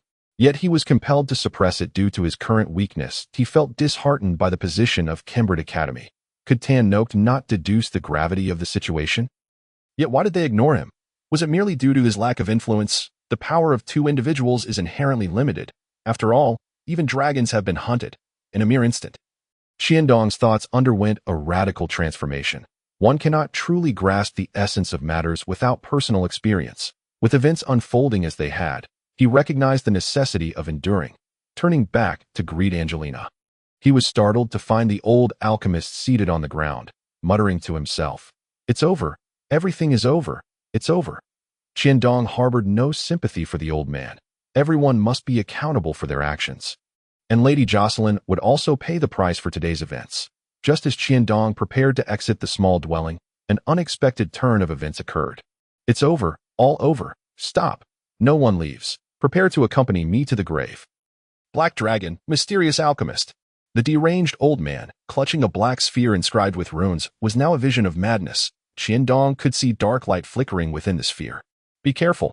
Qiandong positioned himself in front of Angelina. Let us all perish together. Aha. The frenzied old man crushed the black sphere with a fierce grip. The dark light within the sphere surged forth, expanding uncontrollably. Qiandong witnessed the old man's body being devoured inch by the swelling black sphere. Run. Qiandong and Angelina dashed through the wooden door towards the outside. The sphere's expansion accelerated, swiftly consuming the entire small dwelling, and Qiandong and Angelina found themselves unable to escape its grasp. Retreat. Upon realizing the black sphere resembled a spatial black hole, Felder urgently called out to the crowd while retrieving a scroll from his spatial ring to employ. The powerful energy released by the scroll temporarily slowed the expansion of the black sphere in that moment. Lady Jocelyn and Chris also found their way to safety, with a flicker of space. Felder executed a short-range teleportation, distancing himself from the edge of the black hole. The black sphere rapidly engulfed the area previously occupied by everyone, its expansion seemingly reaching its limits as its edges flickered and then vanished, leaving behind only a deep crater. Qiandong. Upon seeing the newly formed pit, Chris cried out in anguish. Lady Jocelyn, her expression grave, quickly grasped her daughter, evidently surprised that such a small establishment as the Nancy Auction House could harbor such a terrifying presence. One that even Felder feared. It must be an ancient alchemical creation akin to a spatial black hole. Felder sighed, glancing at Lady Jocelyn and Chris.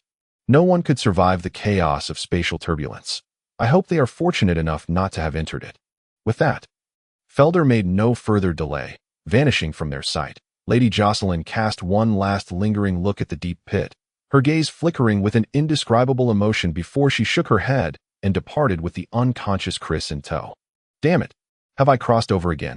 Qiandong gazed at the overcast sky, the black trees, the black stones, and the black soil, his surroundings enveloped in a shroud of darkness, save for a distant orb in the sky resembling the moon, emitting a faint glow.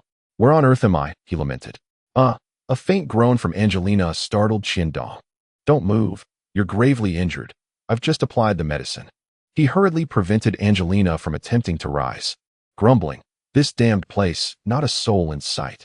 Suddenly, a series of rapid footsteps interrupted his complaints that a group of frail, gray-skinned dwarves, armed with primitive weapons like stones and wooden sticks, surrounded Qiandong and the injured Angelina. Can anyone tell me where this is? Qiandong shouted. Bang, bang, bang. He ruthlessly swung his fists. You think you can rob me like this? You must have little regard for people. Unfamiliar with the identity of these peculiar creatures, Qiandong refrained from using lethal force, merely scattering the dwarves. Except for one gray-skinned dwarf he captured, the rest fled in an instant, abandoning their unfortunate companion. After a brief interrogation, Qiandong finally grasped a basic understanding of this world and the creatures before him. A shadowy world. Cave dwellers, shouldn't there be dark elves and black dragons as well? Casting a glance at the injured Angelina, he thought. Given the black dragon was right beside him, he decided to have the captured cave dweller lead the way towards the cave dweller village while carrying Angelina on his back. Chapter 36. Divine Artifact, a Bottle. My lord, please do not kill us. We are willing to be your slaves.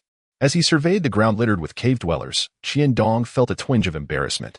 These beings were barely clad in ragged animal hides, their sparse hair matted with dirt. He genuinely could not fathom the utility of enslaving a group so impoverished they lacked proper clothing. Get up and help me find a clean house, he commanded. Scanning the lowly structures around him, he reluctantly instructed the cave dwellers to construct a dwelling. Is this what you eat? He eyed the dark bowl containing a black, clumpy substance, swallowing hard before setting it aside. No meat. A glance at the emaciated cave dwellers made him realize the foolishness of his question. The lords in the city do not allow us to eat meat. We cannot even consume rye. An older cave dweller murmured. City, what is your name? Qiandong inquired, suddenly intrigued. You may call me Gone. The city is the nearest settlement, where the lords prohibit us from eating meat and rye, and they periodically come to seize our rye. Gone. Qiandong surmised that this elder cave dweller held a position akin to a chief among them. From his brief explanation, it became evident that this cave dweller village was under colonial rule, serving as a food source for the city. Regarding the matter of food, Qiandong had to set it aside. Angelina was gravely injured, her back devoid of unblemished skin. However, thanks to Qiandong's medicinal herbs, she had stopped bleeding and was beginning to heal. Time was all that was needed. He remained vigilant beside the wounded Angelina, still harboring doubts about the cave dweller's loyalty. Indeed, with Angelina so severely injured, how could I remain unscathed? As he rummaged through his belongings, Dong discovered that the rebirth cross, which had accompanied him to this world, had vanished. I must have been revived once, he thought. Surveying his exclusive space, which contained only the skin of an 8-headed serpent, some snake blood, and 100 yellow magic crystal cards, he grimaced. Damn it, why am I always so unlucky? 100 million gold coins. And I didn't even get a chance to use them. He hurriedly summoned the elder cave dweller. Gone. Can this be used in the city? Dong asked, producing a gold coin, his face alight with anticipation. What is this? Gon inquired, looking perplexed. Money, used for trading, Dong replied anxiously. Oh, you mean the kind that can be exchanged for goods, the purple crystal coin, Gon said, hesitating before reluctantly producing a purple crystal, slightly larger than the gold coin. Just as Dong accepted the purple crystal coin, he heard the system shop's prompt. Would the player like to replenish energy points? Without hesitation, he selected yes. His energy points surged from 225,850 to 225,851. One purple crystal coin equals 1 energy point, he mused, nodding subtly. You may leave now. He dismissed Gon, who lingered nearby, looking forlorn. My lord, you. Gon's face fell as he gazed longingly at the purple crystal coin in Dong's hand. I'll return you 10 later. Now go. Startled by Dong's glare, Gon hurriedly exited. My heirloom, just like that, is gone. Gon muttered despondently as he walked away. Ah, my 100 million gold coins, now turned to scrap. Dong's voice, laden with resentment, echoed into the sky, causing Gon to scurry back into his modest dwelling. As he consumed the rye bread, Dong noted that this rye bore a resemblance to the black rice from his former life, yet the texture and flavor were evidently inferior in every regard. Nonetheless, he managed to swallow it down. Gon, stop staring. You should eat as well, he said while chewing. Gon quickly shook his head after swallowing hard. Rest assured, when those lords from the city arrive, I'll tell them that everyone should eat. No matter how Dong encouraged them, the cave dwellers only dared to watch the rye bread, their mouths watering, too fearful to partake. After a period of recuperation, Angelina had nearly recovered.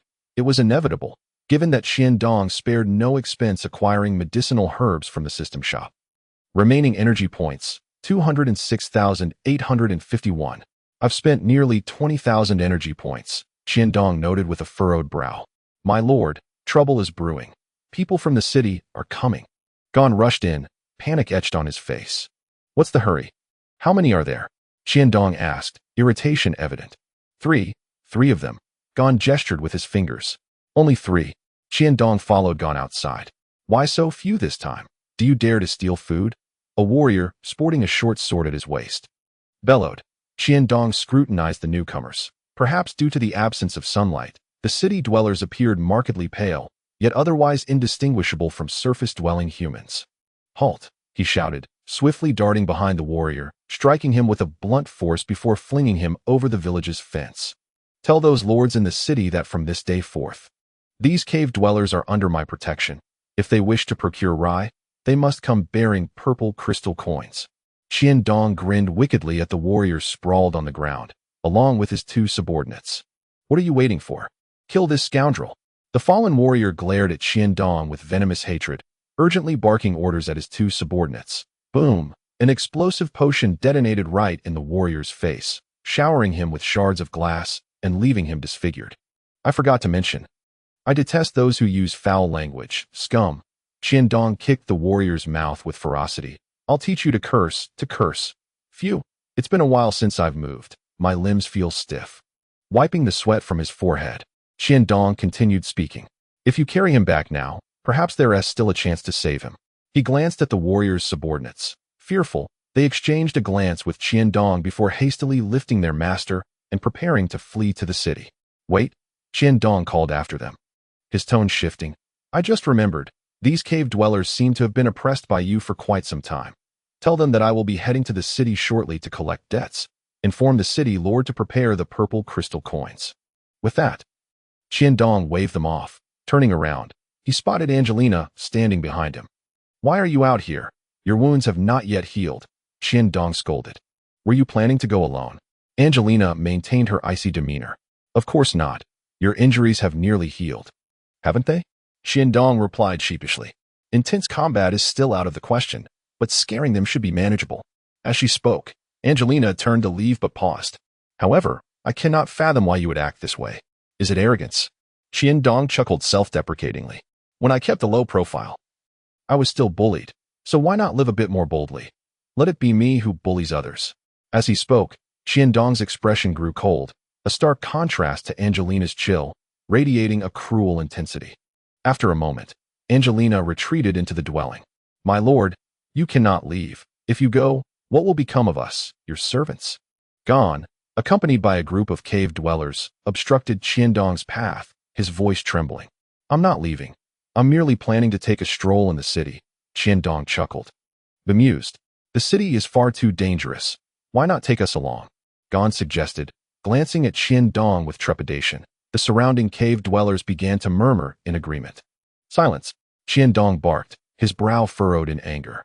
To seek protection from others, you must be prepared to pay the price. You must learn to protect yourselves. That is the only true safeguard. Gon then presented a small, tattered bottle, no larger than a potion vial, offering it to Qiandong. This is the last possession of our tribe. Please accept it. My lord. The bottle was adorned with peculiar runes, and as Qiandong accepted it, he noted its weight, lighter than metal yet gleaming with a metallic luster, resembling wood but far denser. Qiandong cast a bemused glance at the peculiar bottle, casually activating his identification skill. Ding! Identification successful. Peculiar bottle damaged. A vessel crafted from the core of the world tree, capable of automatically producing strange spring water. Purchase requires an energy value of 10 million points. Chapter 37, Damaged. The Endless Bottle. 10 million energy points? Qiandong stared at the odd bottle in his hand, momentarily taken aback. The most expensive item in the system shop was merely this price, Bloodflame Soul-Piercing Needle Talisman, which was classified as a pseudo-artifact. Yet, this unusual bottle astonishingly demanded 10 million energy points, and it was merely a damaged item. Could it have once been a divine artifact? Qiandong was immediately struck by his own thought. Indeed, it must be a divine artifact, crafted from the world tree, at the very least, a genuine artifact. Ah, how could it be a damaged divine artifact? Qiandong exclaimed in anguish. Gon, what effect does the water inside this bottle have? How often does it appear? Qiandong hastily inquired. I don't know, but those in the tribe who fall ill and drink the water from this bottle always recover. It appears approximately once a day. A single drop, Gon pondered before responding. Is it a healing effect? A drop a day is far too scarce. Although somewhat disappointed, Qiandong hurriedly took the peculiar bottle to Angelina. Quick, drink the water from this bottle. It was at that moment Qiandong noticed there was indeed some liquid inside the strange bottle, and he urged Angelina to partake. What is this? Trusting Qiandong, Angelina tilted her head back and drank the liquid from the bottle. What does it taste like? How does it feel? Any changes in your body? Qiandong asked anxiously, watching Angelina intently. It has no taste and feels like nothing, Angelina replied, furrowing her brow after a moment of contemplation. This can't be right. A bottle valued at 10 million energy points cannot possibly contain nothing of use. Didn't Gon say the liquid generated inside has healing properties? Could that not be the case? Qiandong mused, his gaze downward, entirely unaware of the increasingly darkening expression on Angelina's face. Qiandong, do you dare to experiment on me? Angelina shouted with indignation. With a thud, Qiandong was unceremoniously thrown out of the room. Don't be so quick to anger. This is a divine artifact. Don't break it. Qiandong hastily cradled the bottle in his arms, offering a swift explanation. Divine artifact? Angelina paused, momentarily taken aback by Qiandong's earnest demeanor, her anger dissipating. She took the peculiar bottle from his hands and scrutinized it closely, yet could discern no special qualities, failing to connect it with any divine artifact from her inherited memories. What gives you the right to claim this bottle is a divine artifact? Angelina regarded Qiandong with skepticism. Can't you see? This bottle is made from the world tree. Qiandong looked at Angelina dubiously. The world tree. Angelina pondered, her brow furrowing. Suddenly, a flicker of black flame appeared in her right hand, enveloping the peculiar bottle. How can you burn it with dragon flame? Quickly extinguish it. Qiandong shouted in alarm. The fire in Angelina's hand was but a miniature version of dragon breath. Otherwise, how could she, being only a 7th tier, manifest such formidable flames instantaneously, with a puff? The dragon flame extinguished in Angelina's grasp. Qiandong stared blankly at the peculiar bottle, astonished that it had emerged unscathed, then glanced at Angelina. It must be made from the world tree, she sighed in relief. This bottle, neither metal nor wood, withstood the dragon flame without damage. That it should be referred to as the life bottle or the endless bottle, crafted from the core vitality of the world tree, or life tree, by the elven grand alchemist Aphid Nolan, capable of automatically generating life spring water. However, this endless bottle is not green and lacks any trace of life energy, Angelina remarked, examining the endless bottle again with a peculiar expression. Life bottle. Endless bottle, life tree. This is indeed the endless bottle that produces the life spring. Qiandong exclaimed in disbelief. Isn't the life spring only producible by the life tree? He questioned. Correct, and no one would use the core of the life tree to create such an artifact, Angelina sighed. However, during the last World War, the elven life tree perished, which is how this artifact could come into being. Destroyed by war. Qiandong noted that the life tree would leave behind a seed before dying. Thus it would not face extinction. Indeed, since then, most elves on the Hmph continent have vanished. Angelina nodded in agreement. A divine artifact. At last, I possess a divine artifact. Qiandong rejoiced, for he cared little for the fate of the elves. The divine artifact was paramount. What you hold is not a divine artifact. And that liquid is by no means the life spring. Angelina continued in response to Qiandong's bewildered expression. For that liquid contains not a shred of life vitality. A life spring devoid of life vitality. Qiandong exclaimed, struggling to accept the revelation. It can be stated thus, Angelina affirmed with a nod. This wretched bottle is valued at 10 million energy points. What a sham of a system shop. Bah! Anyone who acquired a divine artifact only to discover it was a neglected one would likely feel the same way. No, the system shop cannot have deceived me. The peculiar liquid within this endless bottle must possess some value.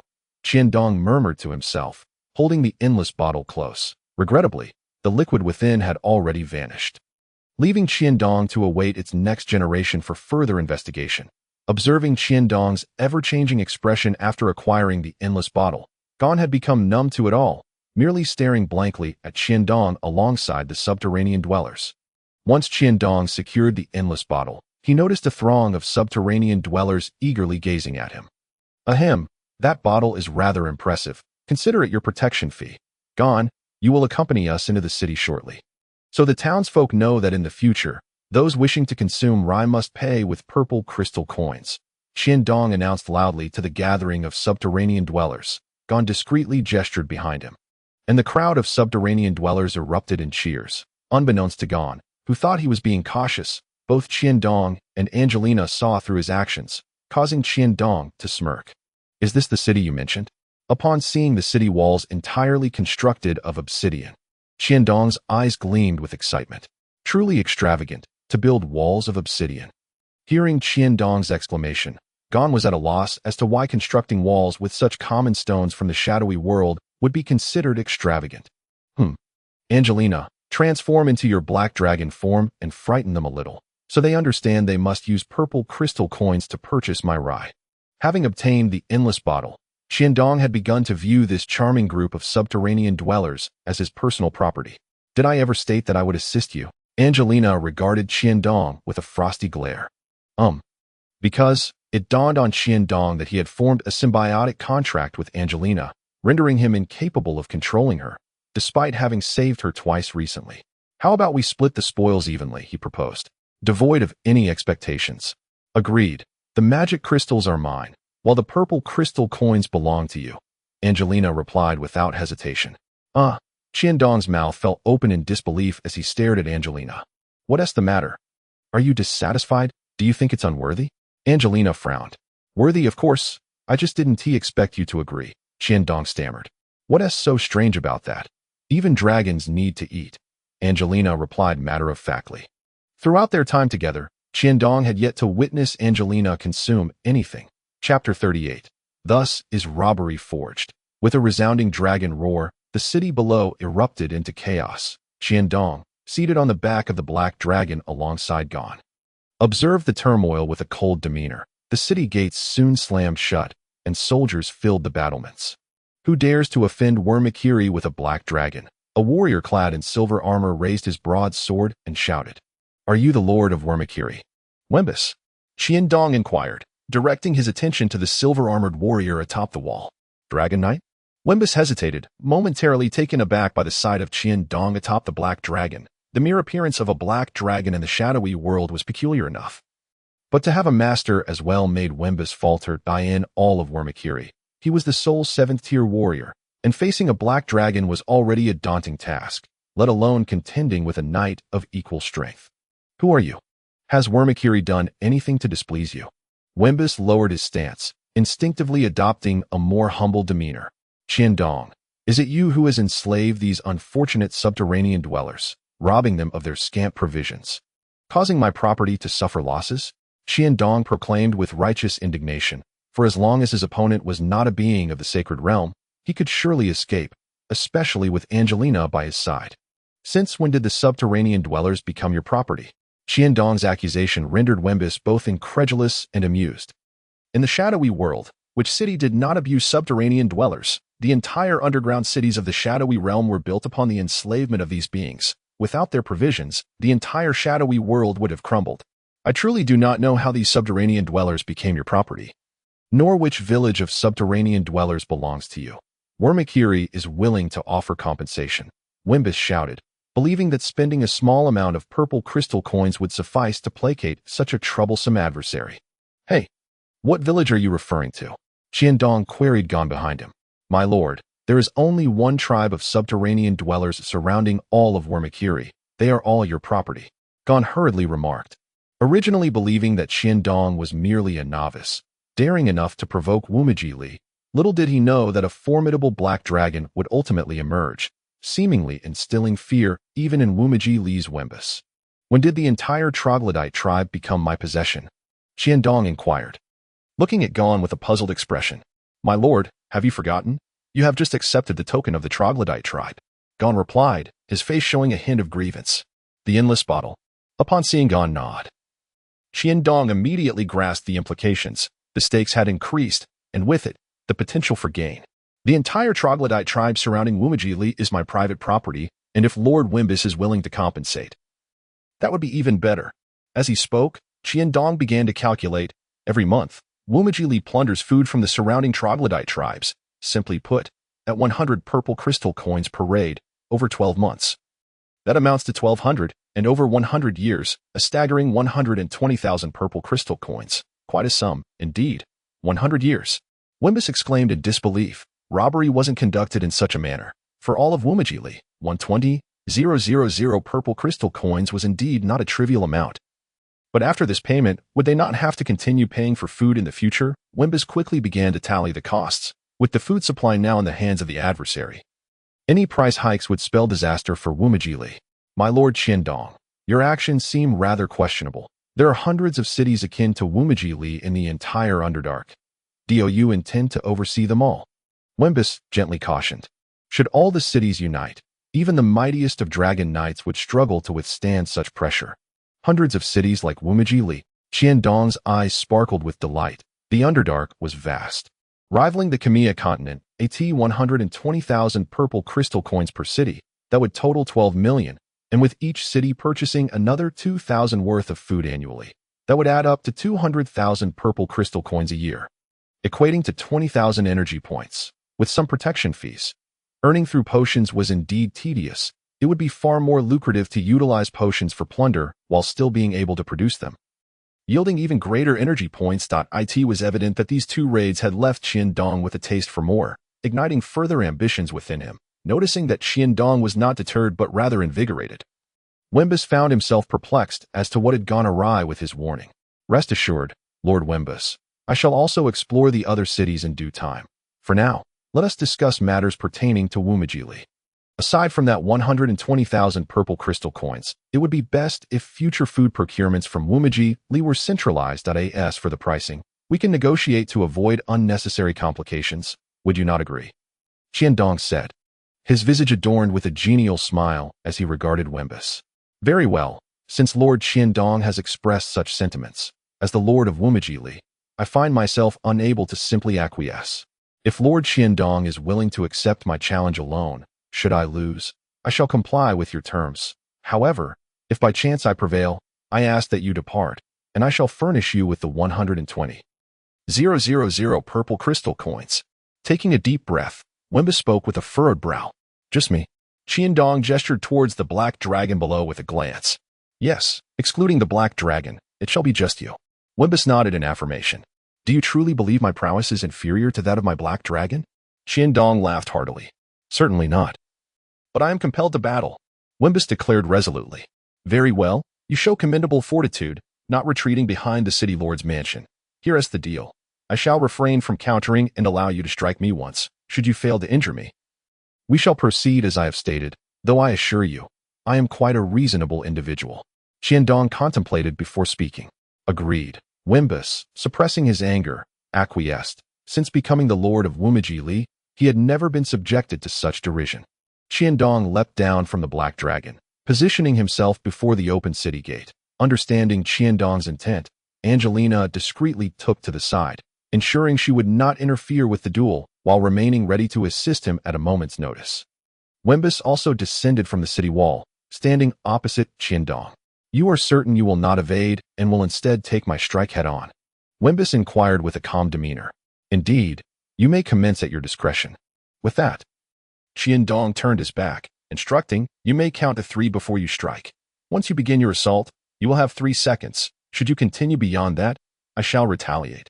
With his back to Wimbus, he aimed to conceal the act of consuming his potion. For a warrior of Wimbus's caliber, 1 second would suffice to dispatch Qiandong several times over, and Wimbus had no doubts regarding Qiandong's words.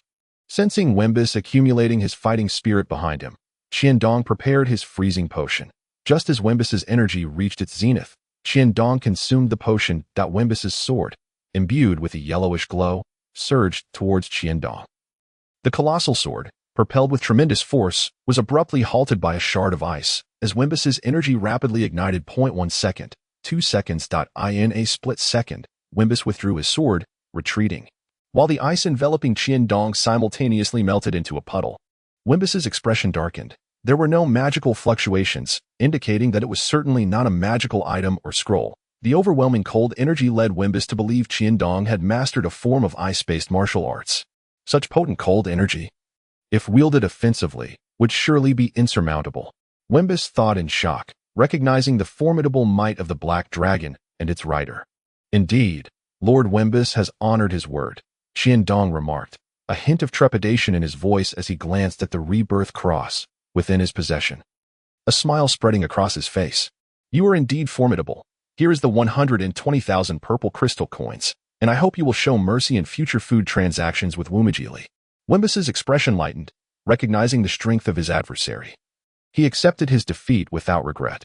Certainly, let us arrange the price of future food at 2/3 of the current market rate in Wumajili, Qiandong said, his face beaming with delight.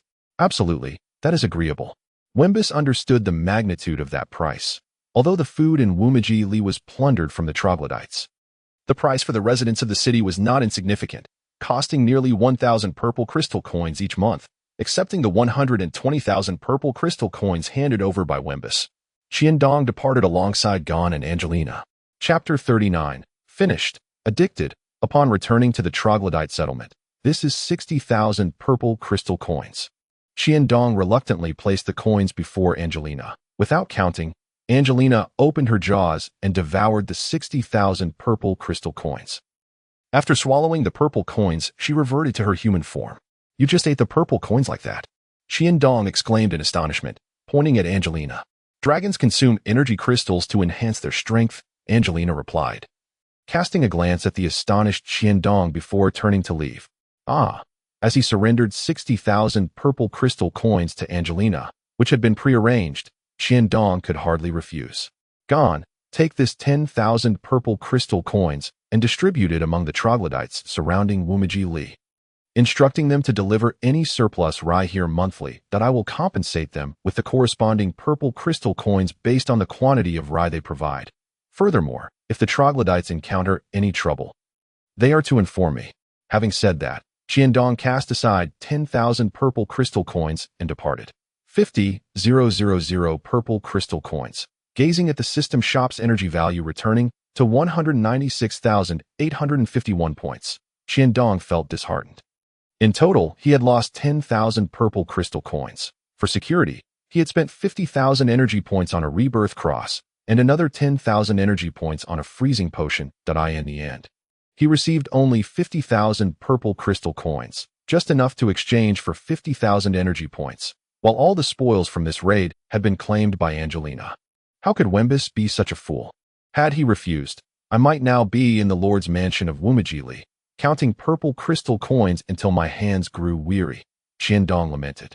Oh well, I shall wait until Angelina has fully healed. I refuse to believe that no city in the Underdark would dare oppose a dragon knight. Qiandong envisioned himself commanding the Black Dragon, storming into the Lord's mansion in pursuit of his adversaries. What a flourishing city! Gazing at the city before him, Qiandong's eyes glimmered with a violet light. My lord, just ahead lies Daikiel's. Observing the aloof Angelina beside him, Gon reminded Qiandong from behind. Turning to glance at the troglodytes, Qiandong nodded in satisfaction. Gon had indeed proven himself remarkable, quickly consolidating the troglodyte tribes surrounding Daikiel's in such a short span. You have done exceedingly well, Qiandong praised, realizing that 2 cities' troglodytes had now been integrated under his command. Nay, all credit belongs to you, my lord, and your purple crystal coins. Gon replied with a sycophantic expression, the oppressed troglodytes having become somewhat duplicitous. Pray, enlighten me on the situation in Daikiel's, Qiandong inquired, eyeing the city ahead. Daikiel's lies on the periphery of the 13-city alliance. Due to its long-standing peace, it has evolved into a hub of commerce, Gon explained. A hub of commerce. So it is affluent, then. Qiandong raised an eyebrow. As for the 13-city alliance, he regarded it merely as an ordinary trade coalition. Indeed, the city lord, Tynais, is a formidable warrior of fire elemental prowess, Gon continued. A powerful warrior. Could she be of the 8th rank? Qiandong worriedly glanced at Angelina. Prior to her injury, Angelina had barely reached the 7th rank. Although she had now recovered, her strength would still be somewhat diminished. Observing the expression of Qiandong, Angelina furrowed her brows. Do not worry, it is merely a human. And an 8th tier one at that, which is hardly a cause for concern. Indeed, Qiandong hurriedly replied, for Angelina was the main force in this operation. Moreover, against a 7th-tier black dragon, bolstered by its physical advantages and its own potions, dealing with an 8th-tier adversary would pose no real challenge. However, should it sustain another serious injury, his own situation would become precarious. Well, it's not as if we are planning a forcible assault on Diche Lucy. Perhaps they will yield like Wang Bu Si, Qiandong said, shaking his head, still uneasy, and thus exchanged some potions from the system shop. Fire resistance potion, mental potion. Considering that the black dragon was also of the fire element, Qiandong produced a bottle of fire affinity potion and a frost potion, handing them to Angelina. The commonly seen 4 elemental affinity and resistance potions he had encountered at Tang Nukuda were naturally available in the system shop. Take these, be cautious, he advised, casting a silent glance at Qiandong. Angelina accepted the potions without hesitation. She was well aware of the effects of the frost potion. Each potion cost 10,000 energy units, and in just a short while, Qiandong had spent 40,000 energy units. Remaining energy in the system shop, 156,851 points, standing outside the walls of Diche Lucy. As Angelina transformed into her black dragon form, soldiers armed with crossbows quickly filled the ramparts. While the streets near the walls were lined with crossbow mechanisms, a warrior clad in fiery red armor stood atop the wall, coldly regarding Qiandong on the back of the black dragon. What a formidable display! Qiandong quickly realized that Diche Lucy must have received news from Wumajili. Standing beyond the range of the crossbows, Qiandong carefully evaded the bolts, shouting loudly, "Let the Lord of Diche Lucy come forth. I am the Lord of Diche Lucy." Tynais, you must be the Dragon Knight Qiandong, the armored woman said as she pushed aside her visor. A woman. Upon hearing Tynais' voice, Qiandong immediately grasped the situation. Indeed, I have come to inform you that from this day forth, the cave dwellers surrounding Diche Lucy shall be under my protection, and that DJ Lucy must compensate for my possessions, just as Wumiki Li did.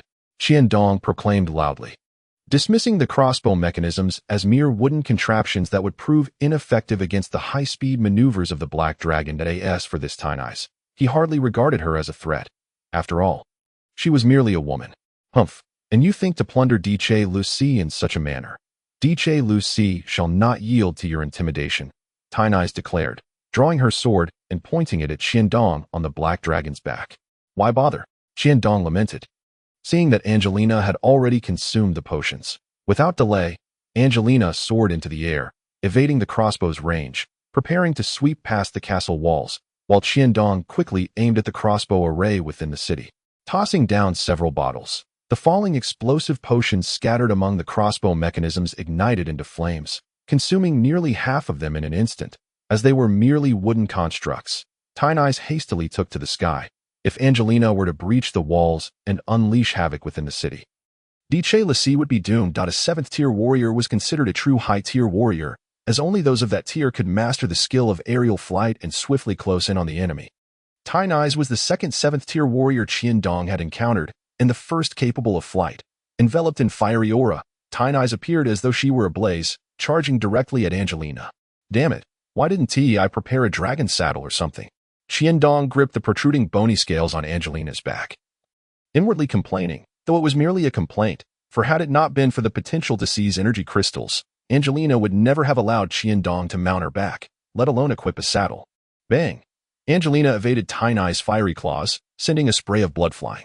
Curse be it, what sword is Tynais wielding that so easily pierced through Angelina's defenses? With a shared empathic bond, Qiandong immediately sensed that Angelina's claws had been injured. Tynais' audacity to confront the Black Dragon and its rider stemmed largely from the legendary sword in her grasp, a weapon capable of ignoring defenses, augmented by the fire aura that bolstered her attacks. Which was the source of her confidence. Engaging in close combat, Tynais prevented Angelina from casting dragon language spells or even unleashing her breath. Damn it, this woman is truly troublesome. Qiandong gripped Angelina's back with one hand while the other continuously retrieved explosive potions from the system shop, hurling them at Tynais. Bang, bang, bang. Protected by her aura, Tynais showed no fear of the ordinary explosive potions. However, the smoke from their detonation obscured her vision. This won't do. I must enhance the potency of the explosive potions after this. Qiandong mused inwardly. Whether it was due to fear of the smoke soiling her armor, Tynais chose not to charge forward. Qiandong couldn't help but chuckle at her. This foolish woman was rather endearing. In perfect synchrony, as Qiandong unleashed a barrage of explosive potions, Angelina seized the moment to release her breath. The torrent of scorching black dragon breath surged towards Tynais amidst the smoke. The volley of exploding potions effectively obstructed Tynais' line of sight. And feeling the searing heat, she prepared to evade, but recalled the soldiers with crossbows positioned atop the walls behind her. In that fleeting moment of hesitation, she lost the opportunity to dodge the dragon's breath.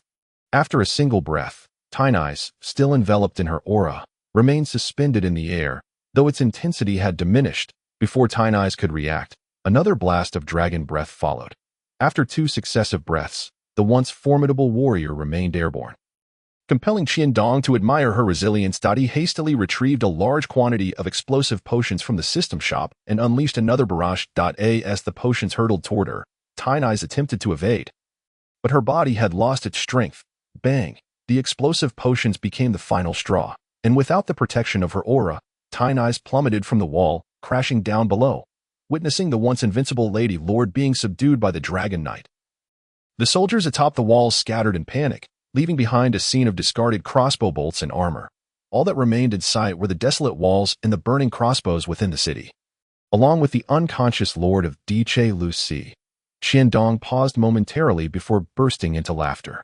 Robbery is indeed exhilarating. Chapter 40. The woman slave without human rights, is she dead? Qiandong inquired of Angelina, glancing at Tynais, who had created a crater upon impact.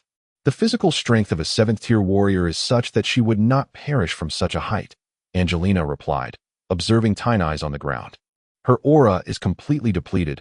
She has fainted. Congratulations.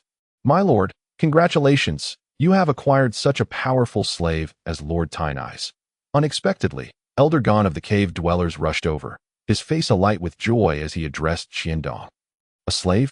Qiandong regarded Gon with a bemused expression. Indeed. In the shadow world, anyone who fails a challenge automatically becomes a slave to the victor, Gon explained nonchalantly. Is this truly a rule? Qiandong cast a sidelong glance at Tynai's, whose slightly deformed armor revealed her lovely visage. Though she was quite a distance from Angelina, the latter was not something as the soil slowly sank under the searing blaze of the black dragon fire.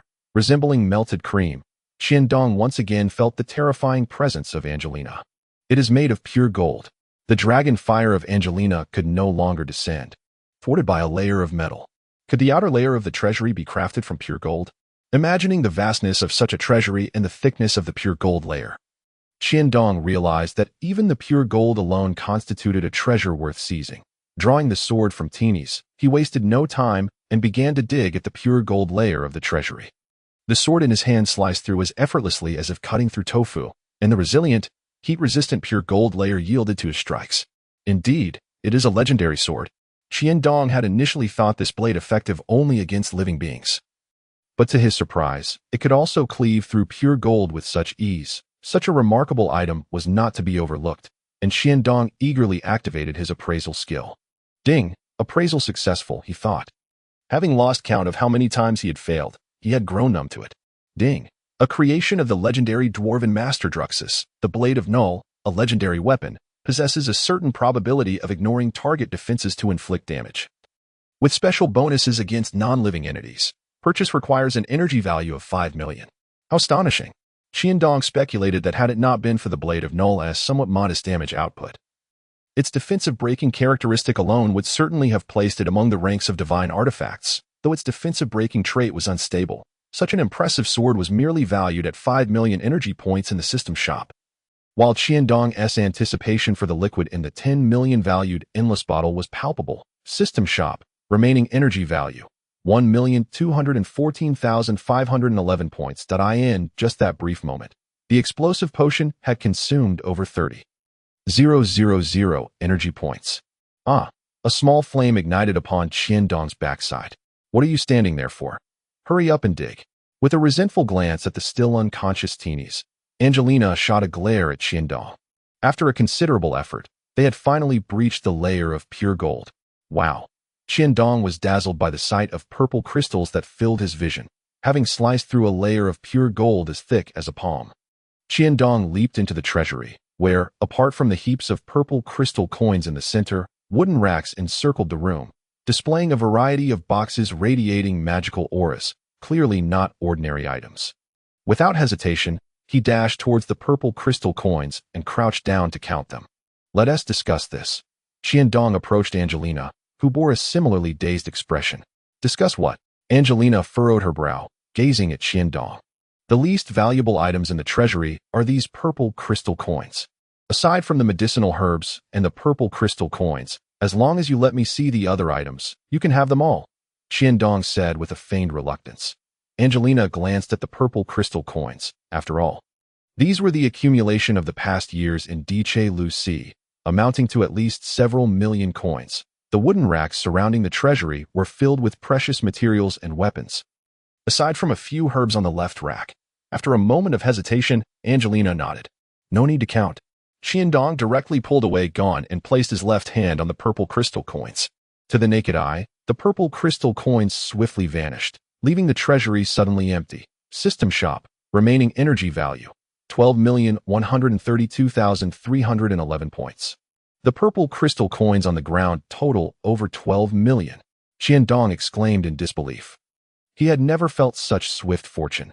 Now he could afford the most expensive items in the system shop, the Bloodlight Soul Piercer Needle Talisman, and the Endless Bottle. Remnant. Angelina was also aware of Qiandong's peculiar space, from which he could often produce strange items, yet she had never seen him replenish anything. Casting a skeptical glance at Qiandong, Angelina shifted her focus to the surrounding racks.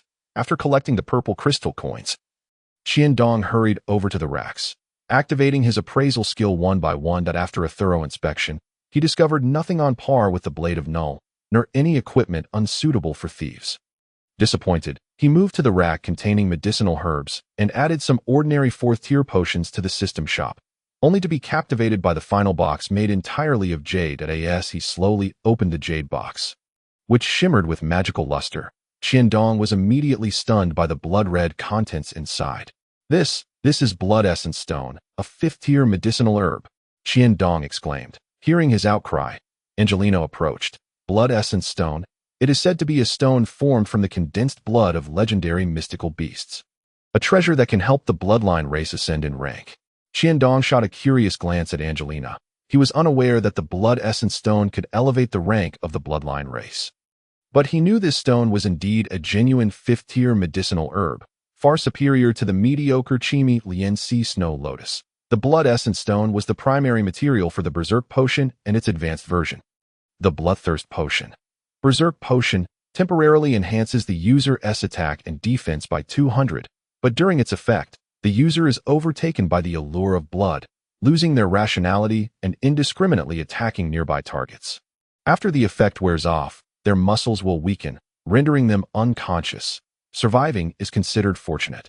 Bloodthirst Potion, an advanced version of the Berserk Potion, temporarily enhances the user's attack and defense by 50.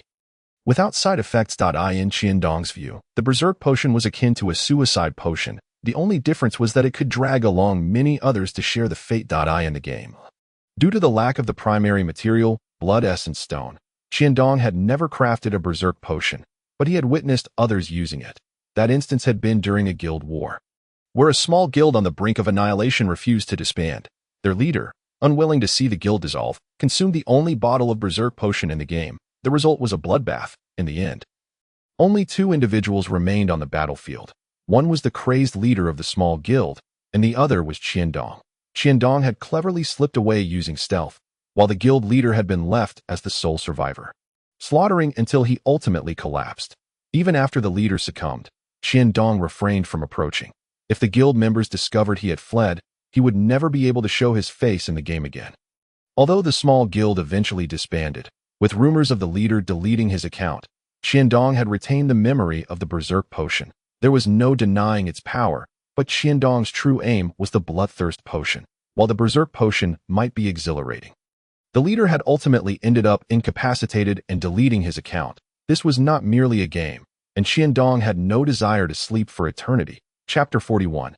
This is my territory. Ding. Appraisal successful. Blood Essence Stone, 5th-tier medicinal herb, possesses mysterious bloodline powers. Grants the player an energy value of 10,000 points. The player requires 100,000 energy points for purchase. Upon completing the appraisal, Qiandong realized that the energy value consumed for previous appraisals had equaled the energy value rewarded. System Shop. Remaining energy value, 12,132,311 points. The game is nothing but a black market. To enhance the success rate of appraisals, one must upgrade the system, which requires a significant amount of energy points. After plundering Diche Lu Si, Qiandong was naturally unwilling to linger any longer, hastily exiting the treasury to depart. Maintaining his posture as he emerged, Qiandong stood transfixed before him. Teenies had already awakened, sitting on the ground with a vacant stare directed at Qiandong. Soon after, Angelina approached, and upon seeing the conscious Teenies, her expression turned stern. Angelina was aware of Qiandong's peculiarities, but she remained oblivious to the existence of the Rebirth Cross and its extraordinary powers. Bound by their contract, she had no choice but to protect Qiandong. Master. Teenie stood up like a puppet, approaching Qiandong, and softly called out. Recalling Gon's words outside the city, Qiandong suddenly realized he now had a slave. A formidable 7th-tier warrior, who was also quite a beauty. Are you all right? Qiandong inquired with concern. For a private asset, a little loss would indeed sting. Humph. Before Teenies could respond, Angelina snorted coldly and strode toward the city lord's mansion. An icy aura enveloping Qiandong. As long as you are fine, that is all that matters. Qiandong awkwardly smiled and nodded, hurriedly following her. Compared to Teenies, his newly acquired slave, Qiandong had more faith in Angelina. Besides, there was a contract between them, though there was no romantic entanglement, at least not yet. Before they could exit the city lord's mansion, both Qiandong and Angelina were taken aback by the scene outside. Thousands of people surrounded the entire city lord's mansion. Even an elephant would struggle against such a multitude of ants. They hope you will stay, master, and become the lord of Lucy. To protect them, Teenies explained with a grim expression, dispelling Qiandong's confusion. As a fallen noble, Teenies automatically became Qiandong's slave, unable to remain as the lord of Lucy, and the residents would never allow a fallen noble to lead them. Now, with Qiandong's identity as a dragon knight, he was undoubtedly the most suitable candidate to be the lord of Lucy, at least providing the residents with a sense of security. However, for Teenies, the reality was rather harsh. The city her family had managed for years had been seized by another. What do you think? Qiandong asked, stepping in front of Angelina. Give me a reason, Angelina replied coldly, her expression unyielding as she glanced at Teenies. Qiandong's intentions had not escaped her keen perception. Did we not just acquire the blood essence stone, such a precious medicinal herb? Crafting potions requires a stable environment. And Lucy, being a bustling commercial city, offers a wealth of medicinal materials, not to mention your injuries. Moreover, we have no way to return. Angelina's eyes flickered for a moment. Qiandong's last statement was indeed accurate. Returning to the Khmer continent was currently an impossibility. The Lord of Dichurls possessed 3 purple crystal mines, yielding approximately 3 million purple crystal coins annually, alongside a fine gold mine and mining rights surrounding Dichurls. He also enjoyed 10% of the annual profits from other mine owners, amounting to around 1 million purple crystal coins, in addition to an estimated 6 million purple crystal coins in tax revenue. Teenies spoke with a stoic expression. Even after becoming someone's slave, she still wished not to leave this city. An annual income of 10 million purple crystal coins, Qiandong exclaimed, his mouth agape. This figure does not account for the expenses of armaments and the Lord's mansion, Teenies added. With us here, is there really a need for armaments? With so few of us, the Lord's mansion requires no significant expenditure, Qiandong chuckled. The prospect of an annual revenue of 10 million purple crystal coins was indeed enticing. Even to Angelina, for 10 million purple crystal coins equated to 10 million points of energy. Even if she could only absorb 10% of that energy, it would undoubtedly accelerate her advancement significantly. Casting a glance at Teenies, Angelina reluctantly nodded. Qiandong, brimming with excitement, led Angelina, Teenies, and gone towards the Lord's mansion. Upon finding a vantage point, he surveyed the scene below. Realizing the diverse populace of Dichurls, dwarves, minotaurs, dark elves, and humans, Qiandong raised his arms high, silencing the crowd. I understand the intention behind your gathering as a dragon knight. I am more than willing to accept the weighty responsibility of protecting you all as the Lord of Dichurls. Before Qiandong could finish, the crowd erupted in cheers. Having a dragon knight to safeguard them was no small comfort, even for a super city that would think twice before incurring their wrath. Everyone, please quiet down. I hereby announce the first decree of my appointment as the Lord of Dichurls.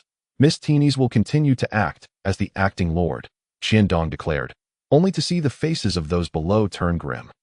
Without pausing, he continued, secondly, from today, Dichurls shall no longer maintain a standing army, except for the necessary personnel to uphold city security. With a dragon knight present, Dichurls need not fear attacks from other cities. And as for magical beasts, even the cave dwellers could survive outside the city. This decree was one the residents of Dichurls could accept. Thirdly, in order to transform Dichurls into a fully commercialized city, starting today, we shall abolish the head tax and only impose a trade tax. Dichurls will organize representatives from various merchant guilds to establish a merchant alliance, jointly overseeing the commercial activities within Dichurls.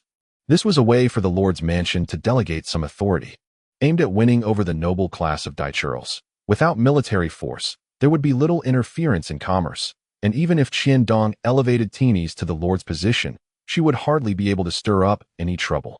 While simultaneously putting pressure on the various factions within Dichurls, Qiandong believed that when there was profit to be made, no one would dare oppose him in the face of absolute power.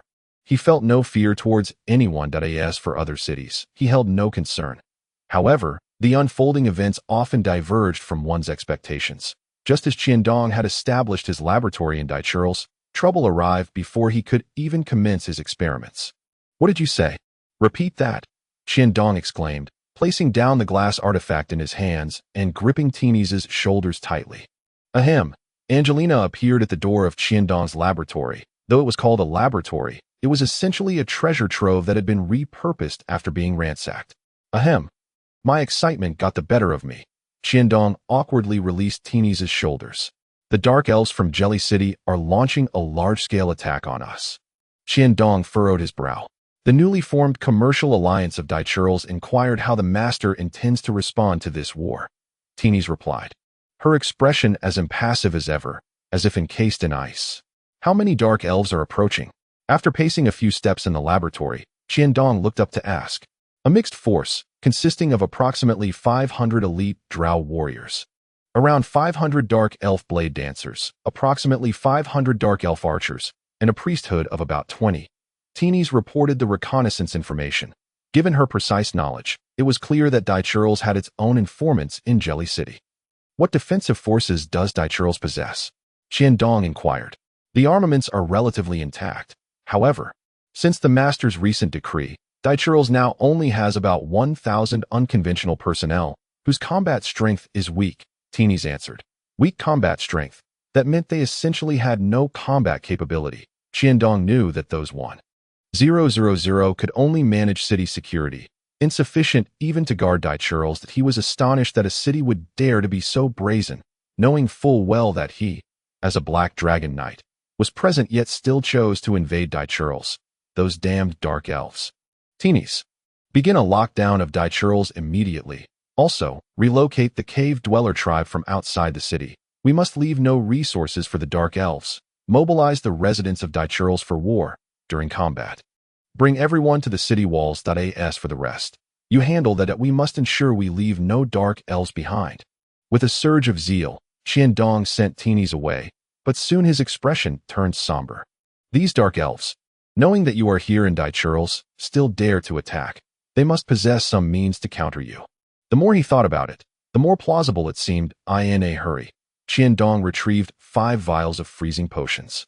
After all, he had an abundance of energy points at his disposal.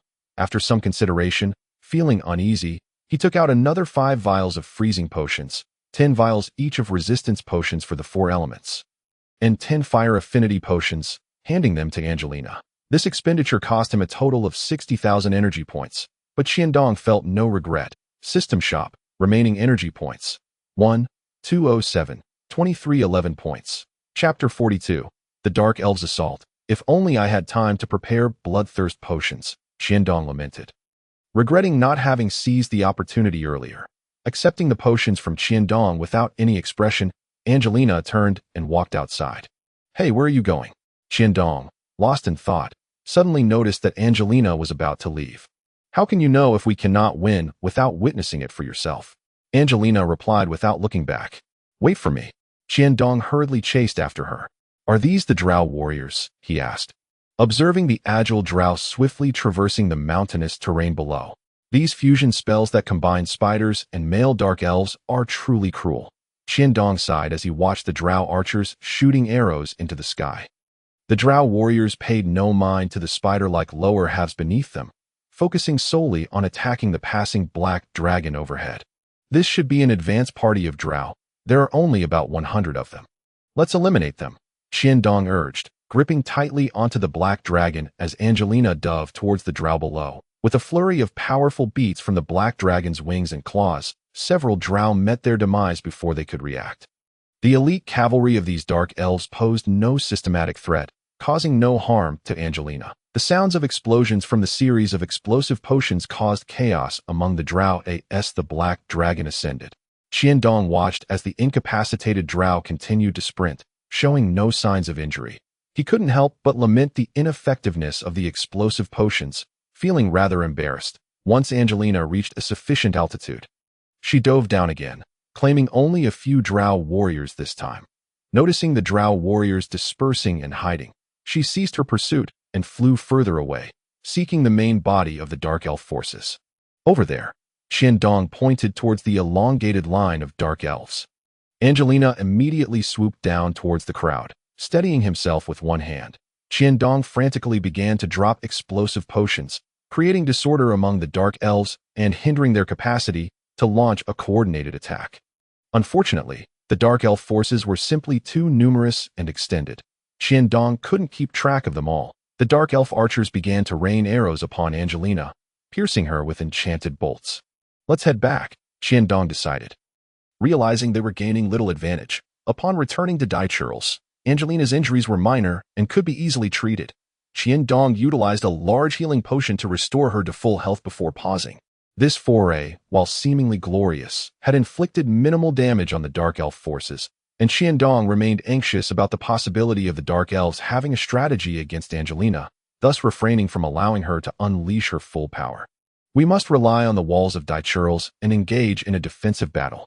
While there is still some time, I should see if I can prepare anything else. Qiandong glanced at Angelina before returning to the laboratory, engrossed in his work.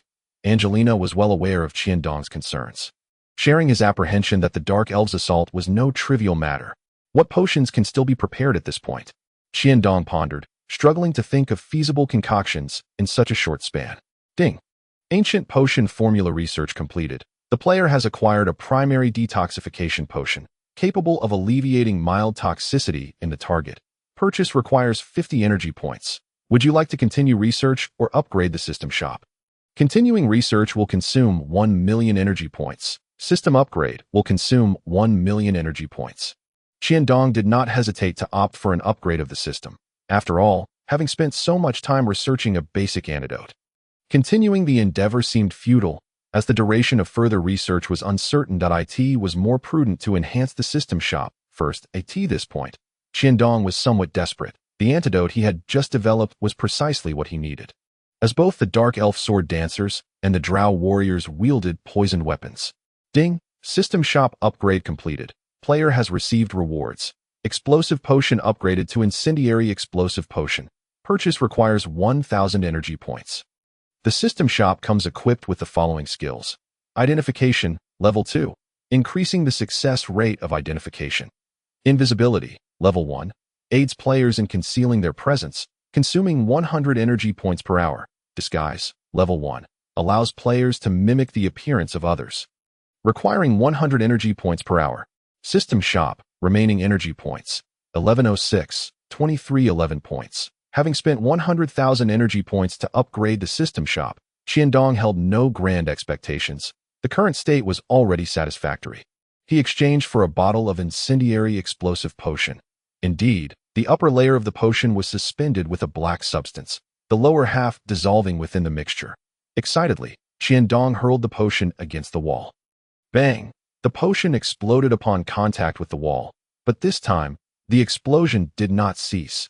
Instead, it continued to burn, with flames adhering to the wall for a full quarter of an hour before finally extinguishing. At last, he had a formidable weapon to combat the Dark Elves. Qiandong relaxed his brow. Although he had not deduced the Dark Elves' trump card, given the limited time, this was the best he could achieve. The Dark Elves did not disappoint Qiandong and the residents of Daichurls. They stealthily assembled in 3 neat formations outside the city gates. Peria, as the high priestess of the goddess Odalize. The matron of Greece City, how dare you violate the alliance of 13 cities by sending troops to attack Daichurls? Teenies accused vehemently. Residents of Daichurls, heed this. The Dark Elves have undoubtedly trespassed upon Daichurls. Yet they come bearing the will of the goddess Odalize to purge the evil black dragon knights that disrupt the order of the shadowy realm, alongside the tainted teenies.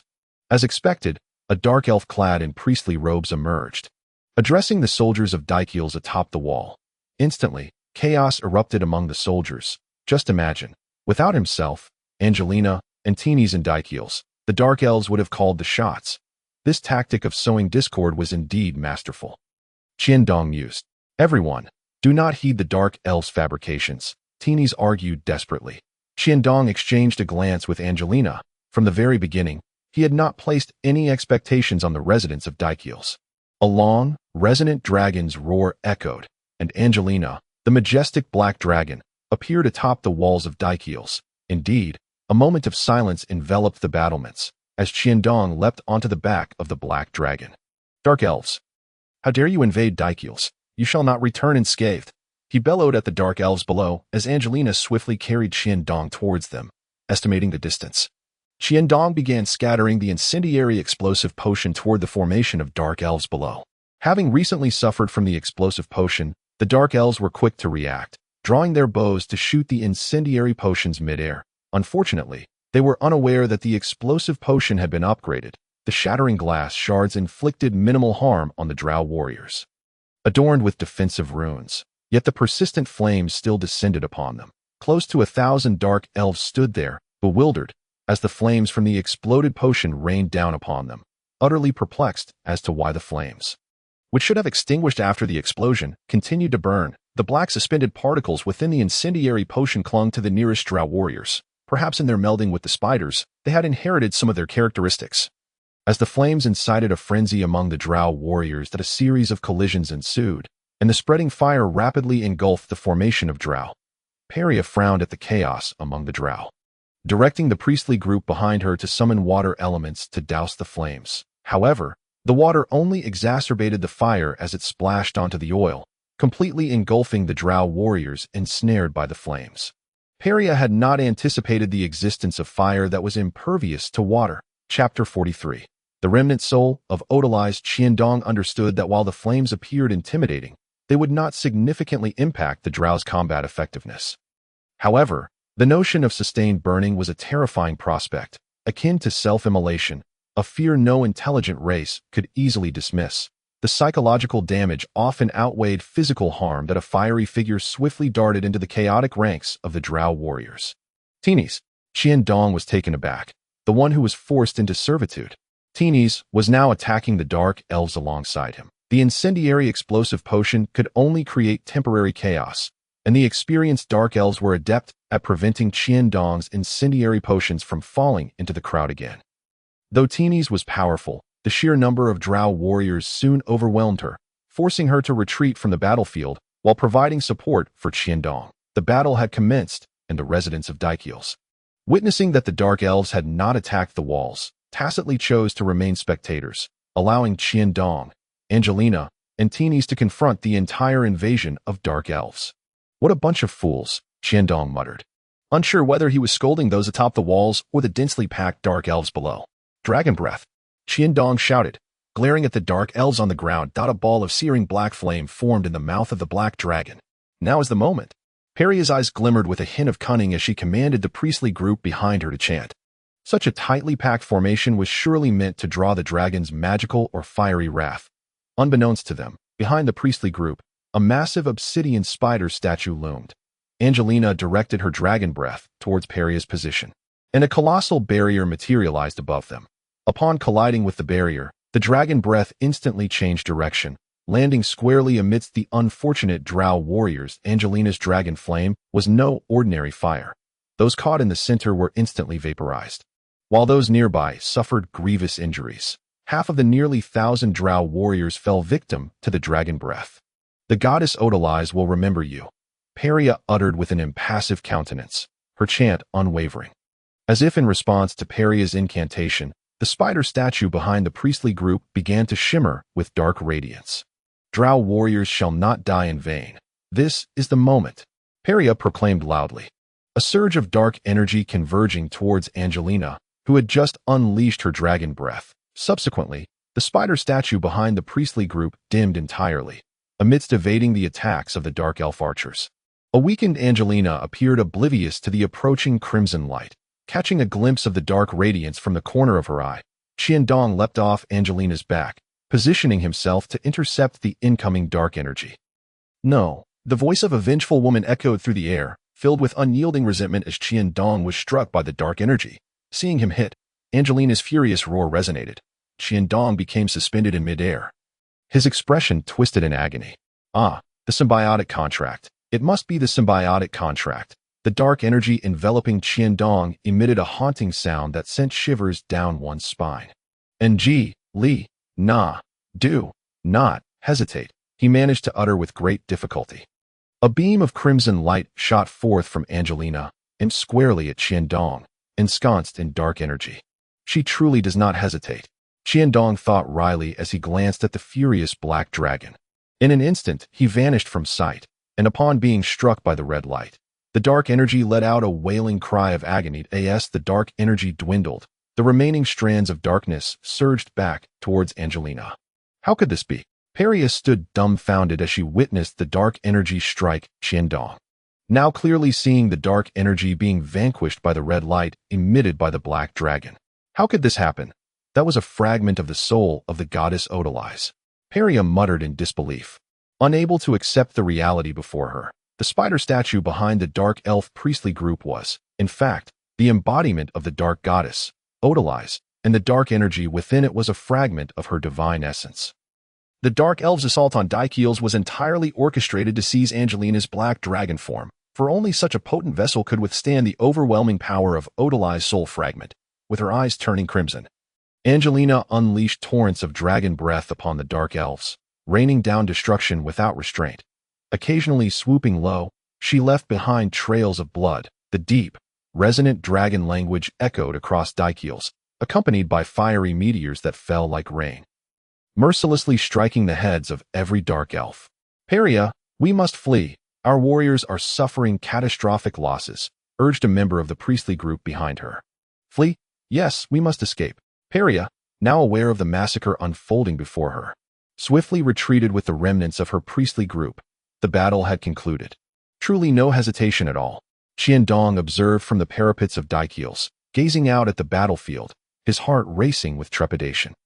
The once expansive area before the city gate is now strewn with desolate craters and meteorites the size of grinding wheels, countless patches of scorched earth emitting black smoke, and not a single intact corpse of a dark elf remains. This is the true strength of Angelina, Qiandong mused to himself. Angelina cast a cold gaze at Qiandong, making him feel uncomfortable. Why are you looking at me like that? It's unnerving, Qiandong said, avoiding her penetrating stare. Fine, I admit it. I shouldn't have troubled you without your consent. Unable to withstand the oppressive aura emanating from Angelina, Qiandong sincerely offered his apology. Where's the item? He inquired, reluctant to tear away the fade Angelina had put on, lest he provoke this unpredictable dragoness. Angelina produced a yellow talisman and tossed it to Qiandong. It turned out that prior to the battle, he had spent a substantial sum to acquire the Blood Fiend soul-piercing needle talisman as a precaution and entrusted it to Angelina for protection. Is the black essence contained within? Qiandong asked, his expression grave. Angelina nodded.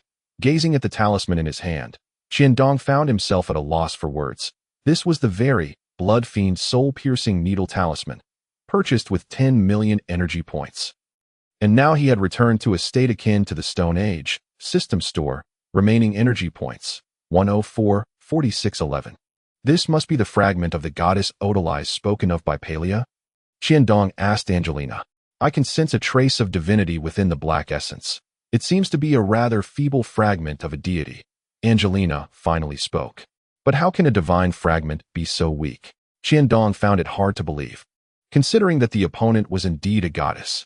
Of course it wouldn't be so weak. The goddess Odalize is the arachnid embodiment of the dark goddess. What we have here is merely a wisp of her fragmented soul. However, her grave error was attempting to usurp our bodies. Angelina furrowed her brow and reflected for a moment before speaking. What? Qiandong asked, acutely aware that his relationship with Angelina was undergoing a transformation, rendering the earlier expenditure of a rebirth cross worthwhile. It's due to the symbiotic contract. She attempted to forcibly invade your body, and the contract interpreted this as a breach, retaliating against her, Angelina explained. The contract can attack. Qiandong could hardly believe it. Indeed, the power of the contract is one of the mightiest forces in this realm, impervious to defiance, even by deities, Angelina stated solemnly. No wonder she ultimately fell victim to the Blood Fiend soul-piercing needle talisman and was captured, Qiandong remarked, realization dawning upon him. Even if she was backfired by the contract's power, it was not your Blood Fiend soul-piercing needle talisman that could have captured her residual soul, Angelina said, a hint of surprise in her voice.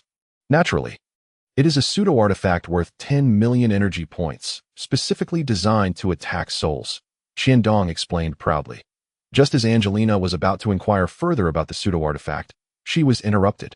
Master, are you unharmed? Teenies, covered in blood, looked up at Qiandong with delight from atop the city wall.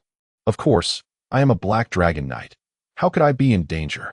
Qiandong replied, putting away the remnant of the Blood Fiend soul-piercing needle talisman and casting a peculiar glance at Angelina. The sealed fragment of the goddess Odalize's soul might prove useful in the future, as there is no place safer than Qiandong's gaming space. Oh, Teenies blushed and stole a glance at Qiandong, A man willing to sacrifice for his woman undoubtedly possesses irresistible charm. Observing Teeny's odd expression, Qiandong felt puzzled. "I'll go clean up the battlefield," she stammered before flying off towards the battleground. "Clean up the battlefield," Qiandong remarked with a strange look at the devastated scene outside the city. Even with artifacts, it would be futile against such devastation. He couldn't help but steal a glance at Angelina beside him. "Oh, Teeny seems to have an interest in you," Angelina commented casually, evading Qiandong's gaze. Devoid of her usual icy demeanor. "Is that so? I was planning to have a chat with her tonight," Qiandong grinned lewdly. "Go to hell," Angelina retorted, kicking Qiandong off the city wall with a look of disdain. The Dark Elf invasion had left the Dark Elf army with fewer than 20 priestesses of the goddess Odalize fleeing the battlefield. Qiandong's authority in Dicrylas was firmly imprinted in the hearts of its people.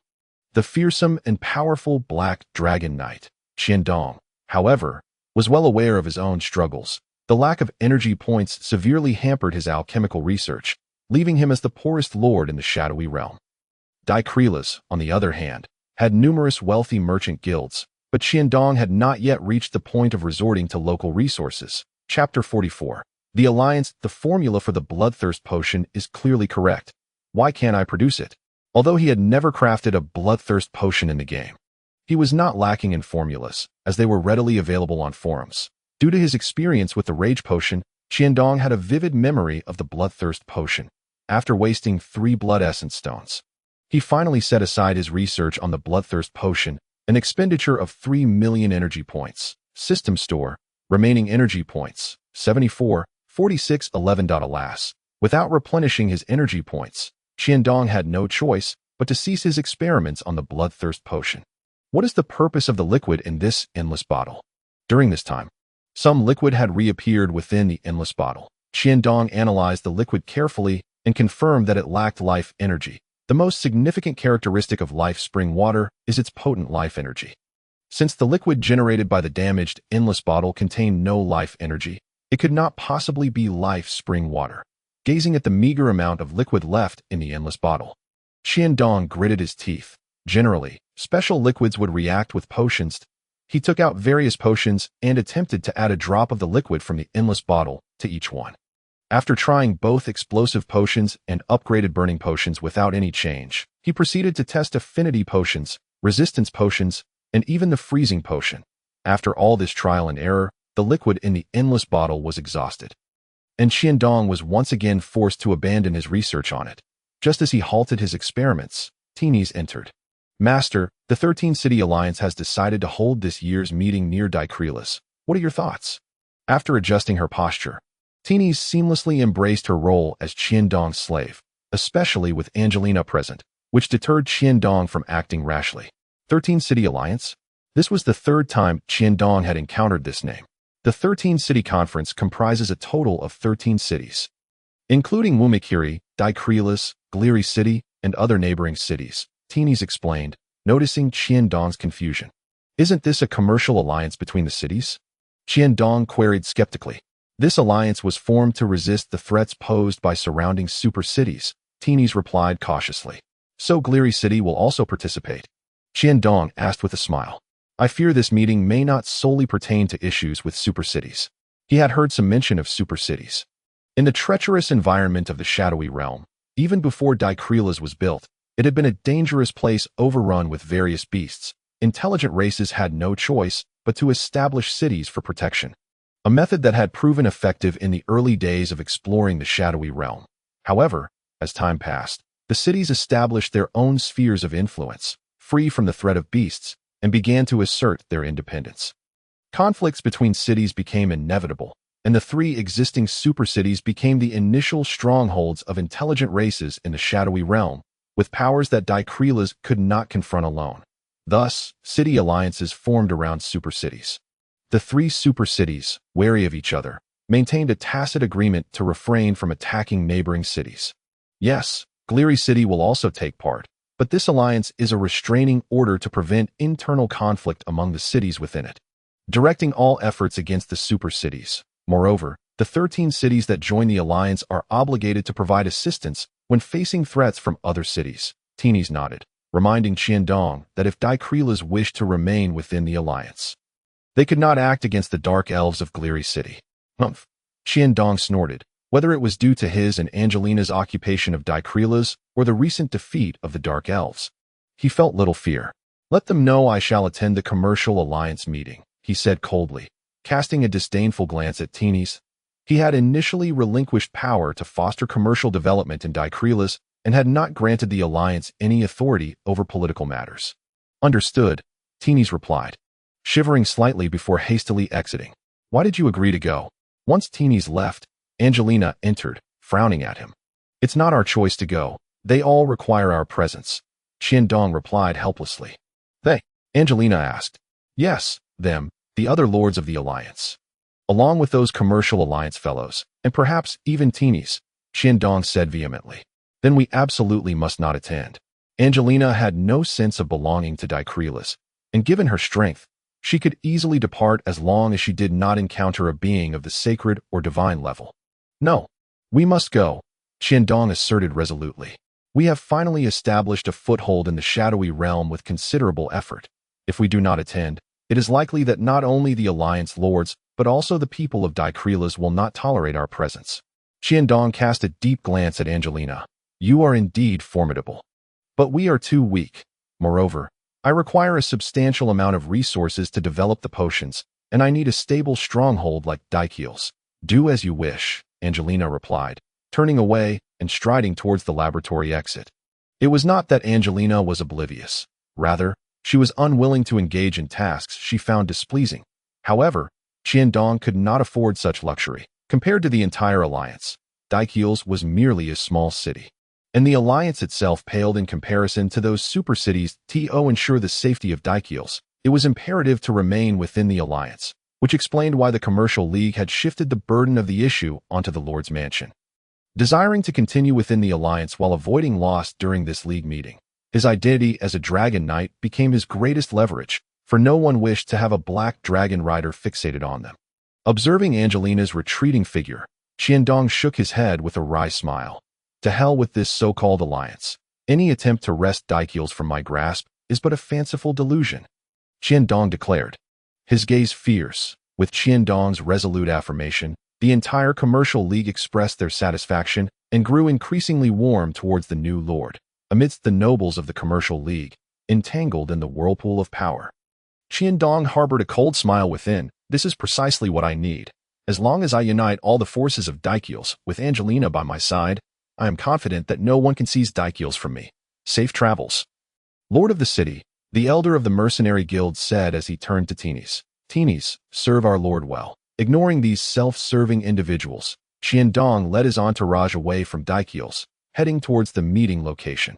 The positions of Dicrelas, Grease City, and Wormicary City formed an equilateral triangle, with the other cities of the Alliance scattered on the opposite side of the line connecting Wormicary and Grease City. Placing Dicrelas entirely on the periphery of the Alliance, in the center of this triangle lay a rare open area, where no one could hope to lay an ambush without being detected. This meeting was set to occur here, deep within the 13-city Alliance, far removed from the super cities. Given the elites each lord brought, this place was indeed secure, provided no internal strife erupted. The meeting location was not far from Dicrelas, and without wasting much time, Qiandong, Angelina, and Teenies arrived at the venue. The hastily erected tents were adorned with extravagant decorations. It seemed they were the last to arrive, as everything had already been prepared. Damn it, I knew this wouldn't bode well. All the lords arrived so early. Surely they conspired about something. Qiandong silently derided while smiling and greeting the various lords. Among them was the matron of Grease City, Palia, who happened to be the high priestess of the Dark Goddess. I suspect the matrons of Grease City are working tirelessly to restore the severely depleted drow, Qiandong maliciously mused. Having been outmaneuvered by Qiandong and Angelina, Palia glared enviously at them. Grease City had not only suffered significant losses of drow warriors and elite dark elf blade dancers and archers, but its overall strength had been diminished by at least half. However, more critically, they had lost contact with their goddess, which was the most devastating blow for a city where politics and religion were intertwined. Palia was acutely aware that the remnants of the goddess Odalize lay with this black dragon knight before her, causing her great trepidation. Chapter 45. 8th Order magic crystal all 13 lords had gathered. And in the wilderness, the atmosphere was far from festive. The meeting commenced directly. First, let me introduce our new Lord of Daikeels, the Dragon Knight, Qiandong. An elegant lady seated at the innermost part of the conference table announced.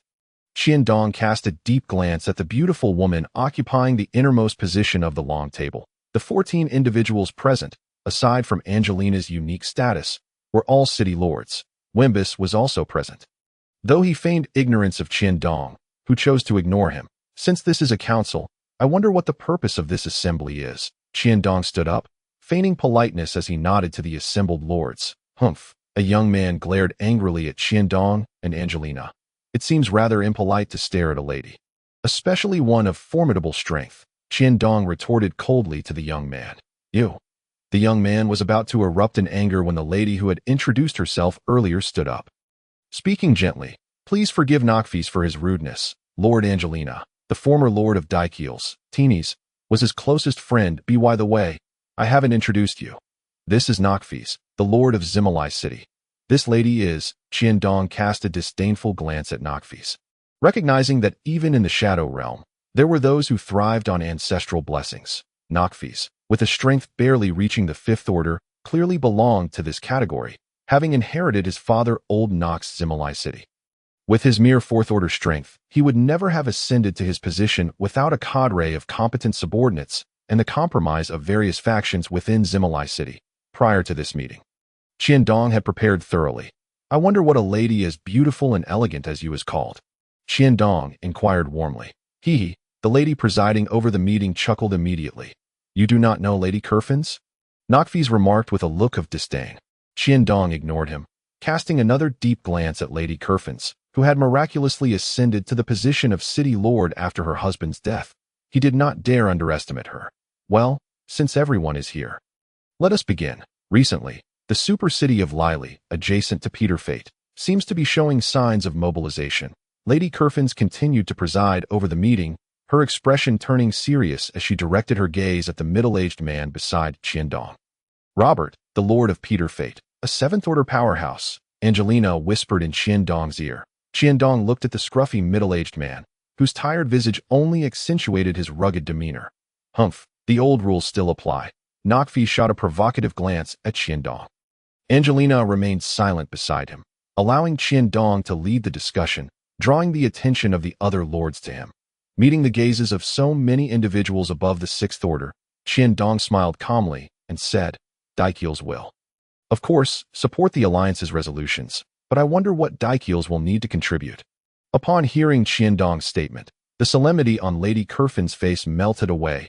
It is indeed best for Lord Qiandong to hold such sentiments. In fact, Daikeels does not need to do much, merely provide some material assistance when Peterfate is attacked.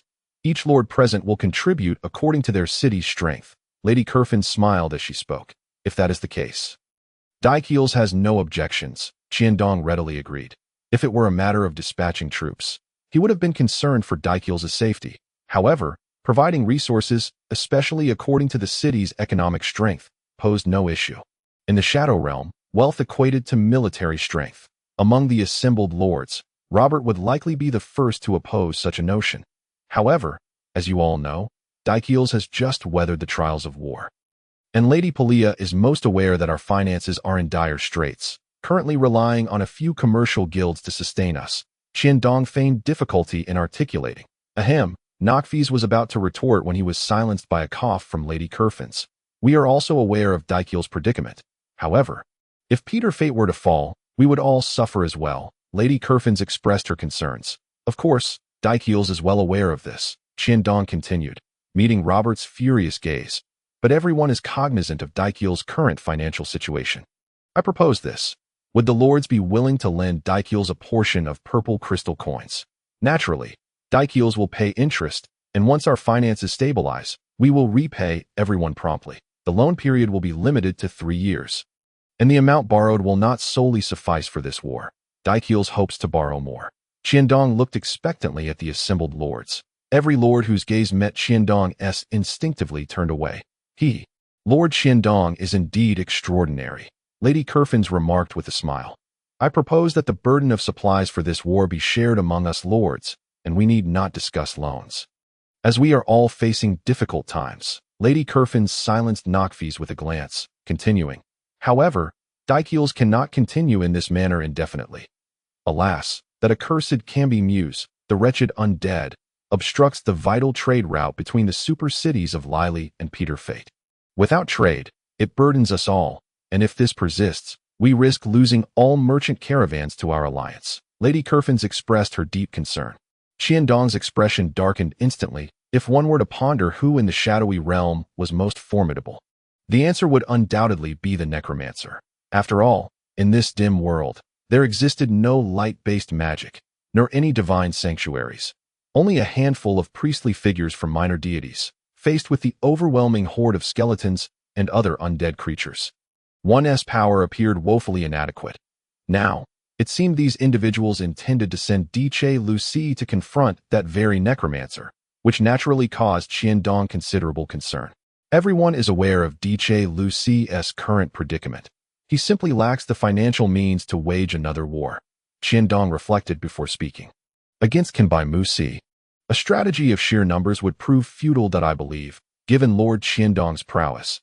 Dispatching a mere necromancer should pose no challenge. Should the need arise, we are willing to provide some assistance. Nua Kofei remarked with a sly smile. Qiandong sensed trouble at once. What nonsense is this about being attacked by the super city of Lily? I wager this remote location is so insignificant that they wouldn't even want to send anyone here. From the outset, these rogues have aimed to have DJ Lucy face that troublesome necromancer alone.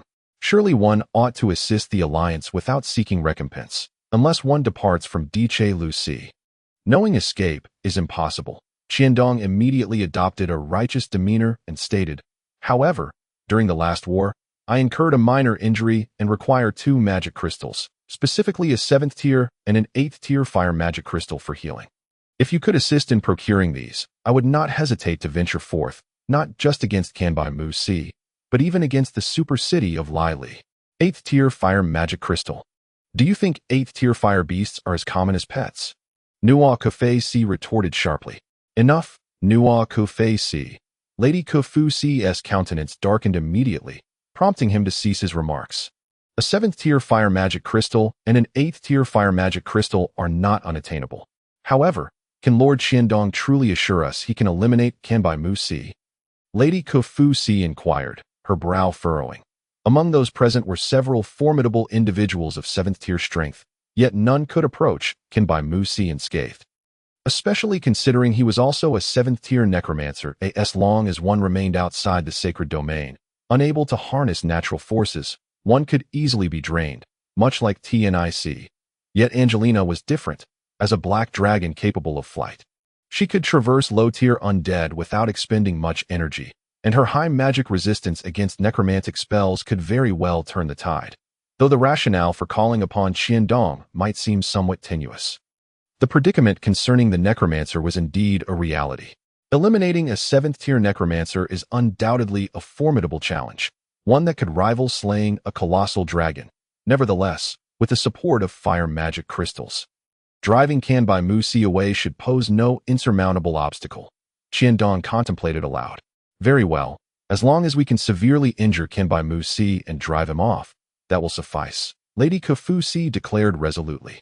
It was Kanbai Musi's necromantic magic that resulted in the death of Lady Kofu's husband. The former lord of Xieche Baite City, Robert, seated beside Qiandong, murmured quietly. With Lady Kofu having consented to Qiandong's request, he found himself unable to refuse. Chapter 46. A scheme to extort Hmph. Having discussed matters beyond the alliance, shall we now turn our attention to internal affairs? Qiandong adjusted his posture and spoke. What issues are at hand? Uncertain if it was due to Qiandong's agreement to confront Kanbai Musi, Lady Kofu's demeanor had noticeably softened. Recently, DJ Lucy was invaded by the forces of Jelly City, led by Lady Palia, who was also present here. Fortunately, their attempt was thwarted.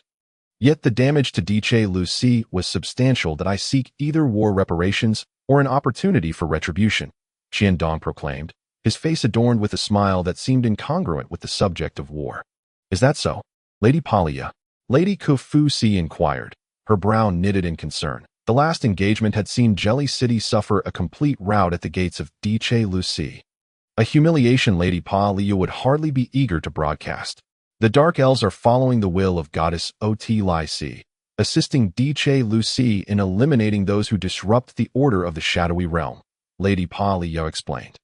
Taking a deep breath, had Goddess Ot-Lyce been present, I would not need to engage in such pretense.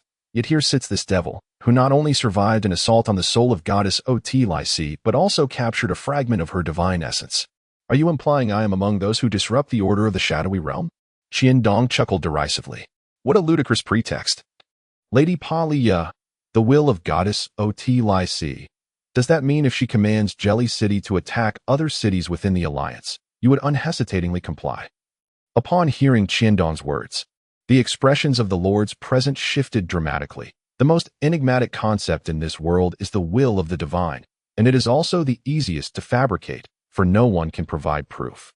Moreover, since the remnants of Goddess Ot-Lyce were still in his possession, Qiandong had no fear of Lady Pa-Lia presenting evidence. Lady Pa-Lia, it would be prudent for you to clarify this matter, otherwise, we cannot involve ourselves in the grievances between Diche Lucy and Jelly City. Lady Kafu-Si made her bias towards Qiandong evident. Jelly City is willing to offer reparations.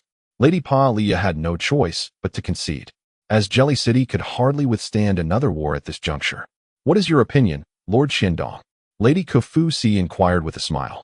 To be honest, had it not been for the necessity of ensuring a greater chance against the malevolent necromancer Kenbret, I would prefer to avoid such complications. Qiandong feigned reluctance. However, since Lady Pa-Lia is willing to compensate, I shall tally the costs. While Diche Lucy has not suffered severe devastation in the war, the impact on trade has been significant, amounting to at least 1 million purple crystal coins as for the injuries I have sustained, without a substantial supply of precious medicinal herbs and magic crystals for treatment. I could very well face a demotion, which amounts to another 5 million purple crystal coins. Additionally, my beloved dragon companion, upon hearing Qiandong's words, Angelina visibly trembled. Alas, the damage resulting in a demotion is irreparable. She is the black dragon with the greatest potential to ascend to the sacred domain, and I bear responsibility for the entire black dragon lineage. This totals 7 million purple crystal coins, bringing the total to 13 million purple crystal coins. Of course, Lady Pa-Lia may also opt to provide me with an opportunity for retribution. Jelly City cannot afford such reparations. Lady Pa-Lia felt like she might vomit blood. Qiandong's demands were exorbitantly high. Having assessed Jelly City's finances, Qiandong was well aware that the Dark Elves of Jelly City were evidently wealthier than Diche Lucy, and this sum nearly equated to the entirety of Diche Lucy's non-fixed assets, suggesting Jelly City could indeed bear the cost. Jelly City does not possess such an amount of purple crystal coins, Lady Pa-Lia retorted with a grim expression. I wonder if Goddess Ot-Lyce is aware of Lady Pa-Lia's decisive rejection. Will she continue to protect the Dark Elves in the future? Naturally, Diche Lucy is also amenable to accepting an equivalent in material compensation. Qiandong showed no signs of relenting. Blame it on that damned Goddess Ot-Lyce. Had she not sought to usurp Angelina's body, Qiandong would have undoubtedly obliterated the Dark Elves of Jelly City. However, for now, he had to bide his time and settle accounts later. Lord Qiandong, how about we value half of Jelly City's harpies at 5 million purple crystal coins, with the remnants of Goddess Ot-Lyce having been brought into the equation? Lady Pa-Lia begrudgingly swallowed her pride, planning to calculate the matter once she re-established contact with the goddess. All the harpies, and additionally half of Jelly City's Minotaur slaves, valued at 5 million purple crystal coins. Qiandong had no expectations that Lady Pa-Lia would agree to hand over 13 million purple crystal coins without resistance. Very well. The remaining 8 million purple crystal coins, along with the individuals you seek, will be delivered to Diche Lucy shortly. Lady Pa-Lia gritted her teeth and declared before abruptly pushing the table aside and departing. Naturally, Qiandong could not disclose that resolving the issue with the fragment of Goddess Ot-Lyce had already cost him over 10 million purple crystal coins, making him feel as though he was at a loss in this deal. No one had anticipated that the meeting of the 13-city alliance would conclude in such a manner that on the surface, It appeared that Lady Pa Liya bore the brunt of the losses, with Qiandong coming in a close second. Here, take this. As they prepared to leave, Lady Kufusi handed Qiandong a basin-sized magic array. This was specifically prepared to deal with Kenbret. As long as you obtain even a trace of his spiritual imprint, this magic array will guide you to his phylactery. After speaking, Lady Kufusi cast a deep glance at Qiandong. I will arrange for the magic crystals to be sent once I return to the city. Madam, rest assured. With this, I am far more confident in eliminating Kenbret. Qiandong replied with delight. The difficulty in dealing with a necromancer lay in their resilience. As long as the phylactery remained intact, it meant he could return to exact revenge. Before your return, I shall take good care of DJ Lucy for you. Lady Kufusi cast a meaningful glance at Qiandong before departing with her retinue. Well, Qiandong rubbed his nose. I seem to have invited trouble upon myself. Qiandong understood Lady Kufusi's threat. There was no escaping DJ Lucy. Now you grasp this. Angelina shot a glare at Qiandong. I am not invincible. A 7th-tier necromancer can at least summon death knights. Seemingly feeling the need to assert herself, Angelina added, though I am not afraid of them, I cannot defeat them either. Undying death knights. Qiandong could only manage a bitter smile in response. The outcome of the alliance meeting is undoubtedly the most perfect. If Qiandong were to be eliminated by the necromancer Muse without any loss to the alliance, it would be a fortunate turn of events. Conversely, should Qiandong succeed, the benefits to the alliance would be immeasurable. This scenario also avoids cornering Qiandong into a desperate situation. After all, a black dragon knight restrained by Daikyols is far preferable to a marauding black dragon knight, shortly after returning to Daikyols. Qiandong indeed received a transmission from Lady Kusi, 1 7th-tier fire magic crystal and 1 8th-tier fire magic crystal. Gazing at the fist-sized magic crystals in his hand, Qiandong became even more resolute in his thoughts. What do you need those high-tier fire magic crystals for? Angelina asked, her eyes glistening with envy as she glanced at the high-tier fire magic crystals in Qiandong's possession. To create magic crystal potions, Qiandong replied nonchalantly. Magic crystal potions. Initially, Angelina thought that Qiandong intended to use these high-tier fire magic crystals to curry favor with her. But it turned out he needed them to concoct magic crystal potions.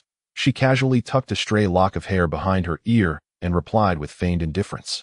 Yes, remember I mentioned before that there are potions that can elevate one's tier? Qiandong smiled at Angelina, encouraging her to express her desires. Potions that can elevate one's tier.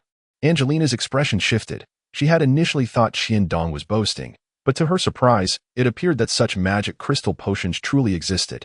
However, it's still under research. With that, Qiandong hurriedly dashed into the laboratory. Watching his retreating figure, Angelina felt no anger, yet her gaze became distant, lost in contemplation. Chapter 47.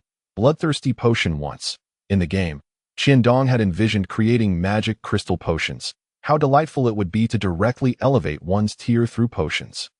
Unfortunately, the game company would never permit such occurrences. Even if he possessed the formula for magic crystal potions, Qiandong would be unable to produce them. However, the circumstances were now different. This was the real world. Based on Qiandong's experiments, the energy concentration within magic crystals varies across tiers. To put it simply, a first-tier magic crystal, only the size of a thumb, contains merely 10 energy points, while a 7th-tier magic crystal, the size of a fist, boasts tens of thousands of energy points. The ratio of energy to the volume of the magic crystal is not a perfect linear relationship. This discrepancy presents a significant issue. The energy of high-tier magic crystals cannot merge with that of low-tier ones. Thus, even if Angelina consumed numerous purple crystal coins and low-tier magic crystals, she would absorb very little energy. However, no such issue exists among magic crystals of the same tier.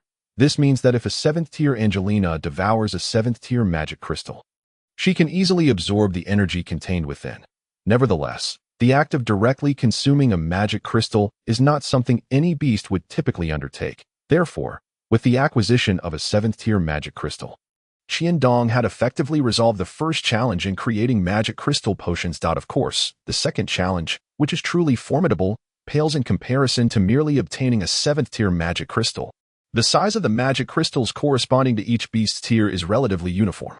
To some extent, The volume of the magic crystal determines the amount of energy it can store.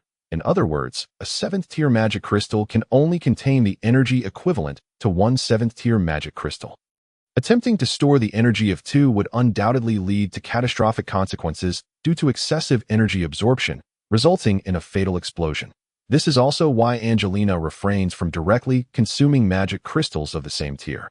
As Tang Noct has stated, one of the reasons potions exist is to assist those in need to absorb useful, yet otherwise unassimilable, materials. In Qiandong's perspective, anything that can be used to create potions qualifies as a material. Now, magic crystals fall under the same category. In Qiandong's mind, Tang Noct's dilution potion effectively addresses the issue of diluting the energy of magic crystals. While a 7th-tier magic crystal cannot accommodate the energy of 2 7th-tier magic crystals all at once, it can absorb a small amount of 7th-tier magic crystal energy, allowing the user's magic crystal to gradually acclimate to this change, thereby achieving the goal of artificially stretching the magic crystal. When both the magic crystal and the energy within it increase to a sufficient degree, it signifies an elevation in tier. Tang Noct's dilution potion can achieve the effect of diluting the energy quantity of the magic crystal without disrupting the internal energy order of the crystal. This resolves the second challenge in the creation of magic crystal potions. As for the third challenge, which is not truly a problem, it is that tier elevation must utilize magic crystals of the same attribute. Since the black dragon is of the fire attribute, Angelina can only utilize fire magic crystals. This is precisely why Qiandong requested exclusively fire magic crystals. Theoretically, the challenges of creating magic crystal potions have been addressed. However, Qiandong still finds himself unable to commence the actual production of these potions, as reality is not as straightforward as theory. Faced with the situation, Qiandong sadly realizes that although he possesses the dilution potion to temper the energy of the magic crystals, he lacks the means to dissolve the crystals at room temperature. It is important to note that magic crystals are unstable energy crystals. Brute force could easily disrupt the energy storage sequences within the crystals, resulting in an explosion. Simply smashing the magic crystals into powder is absolutely unfeasible. Damn it, how could I forget? Although the issue of magic crystal potions remains unresolved, the problem of the bloodthirsty potion is one he can tackle. Magic crystals must be dissolved to be useful. Can blood essence stones be ground into powder? Qiandong slapped his forehead, realizing that he had foolishly ground the blood essence stones into powder to concoct potions. Blood essence stones are anything but ordinary mineral materials. Unable to create the magic crystal potion, Qiandong unexpectedly discovered the error in his approach to the bloodthirsty potion. Blood essence stones, being condensed from the blood of mysterious magical beasts, should be able to dissolve using the blood of magical beasts. With this thought, Qiandong retrieved the blood of the Hydra from his space. This was the most valuable magical beast blood he could currently obtain. Dragon blood? Remembering Angelina's icy gaze, Qiandong quickly shook his head. The Hydra's blood is of comparable quality. Exchanging for a blood essence stone from the system shop, he soon heard the system's prompt. Ding! Congratulations! Player proficiency has reached a new level. Alchemist rank has increased. Alchemist, level 2, additional potion success rate of 20. Proficiency, 0.1 million. The elevation of the Alchemist rank is indeed a pleasant surprise. In Qiandong's view, given that the system shop only allows for the purchase of materials to elevate Alchemist rank, his upgrade seemed a distant prospect. Yet, unexpectedly, despite several failed attempts to create the bloodthirsty potion, his Alchemist rank increased solely due to the blood essence stone.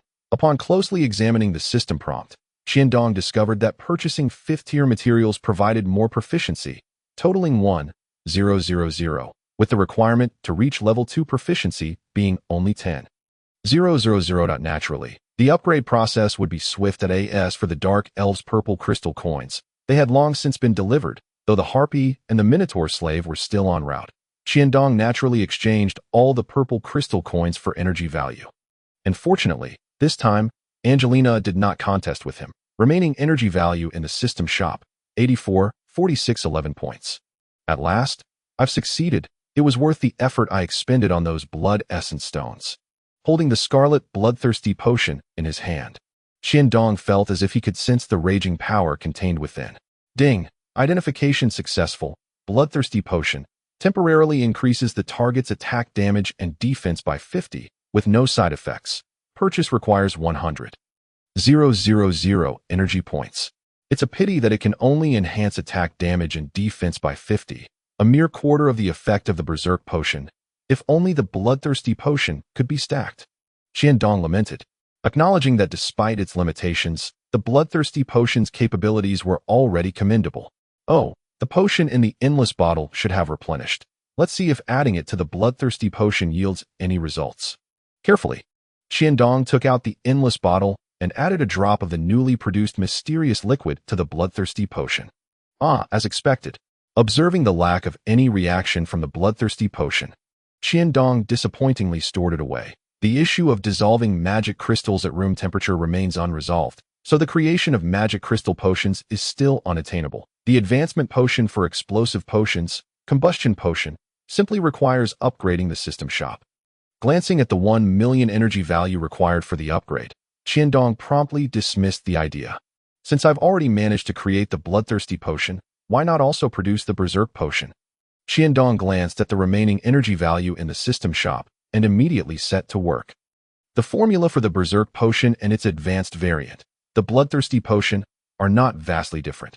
The only distinction lies in the proportions of the blood essence stone. The Bloodthirsty potion requires meticulous control of the proportions, while the Berserk potion does not require such precision.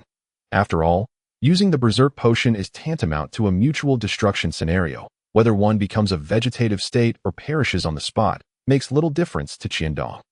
In no time, utilizing the materials from the previous Bloodthirsty potion creation, Qiandong merely consumed an additional blood essence stone. Holding the potion in his hand, Qiandong felt an unparalleled sense of satisfaction. This was the true Berserk potion.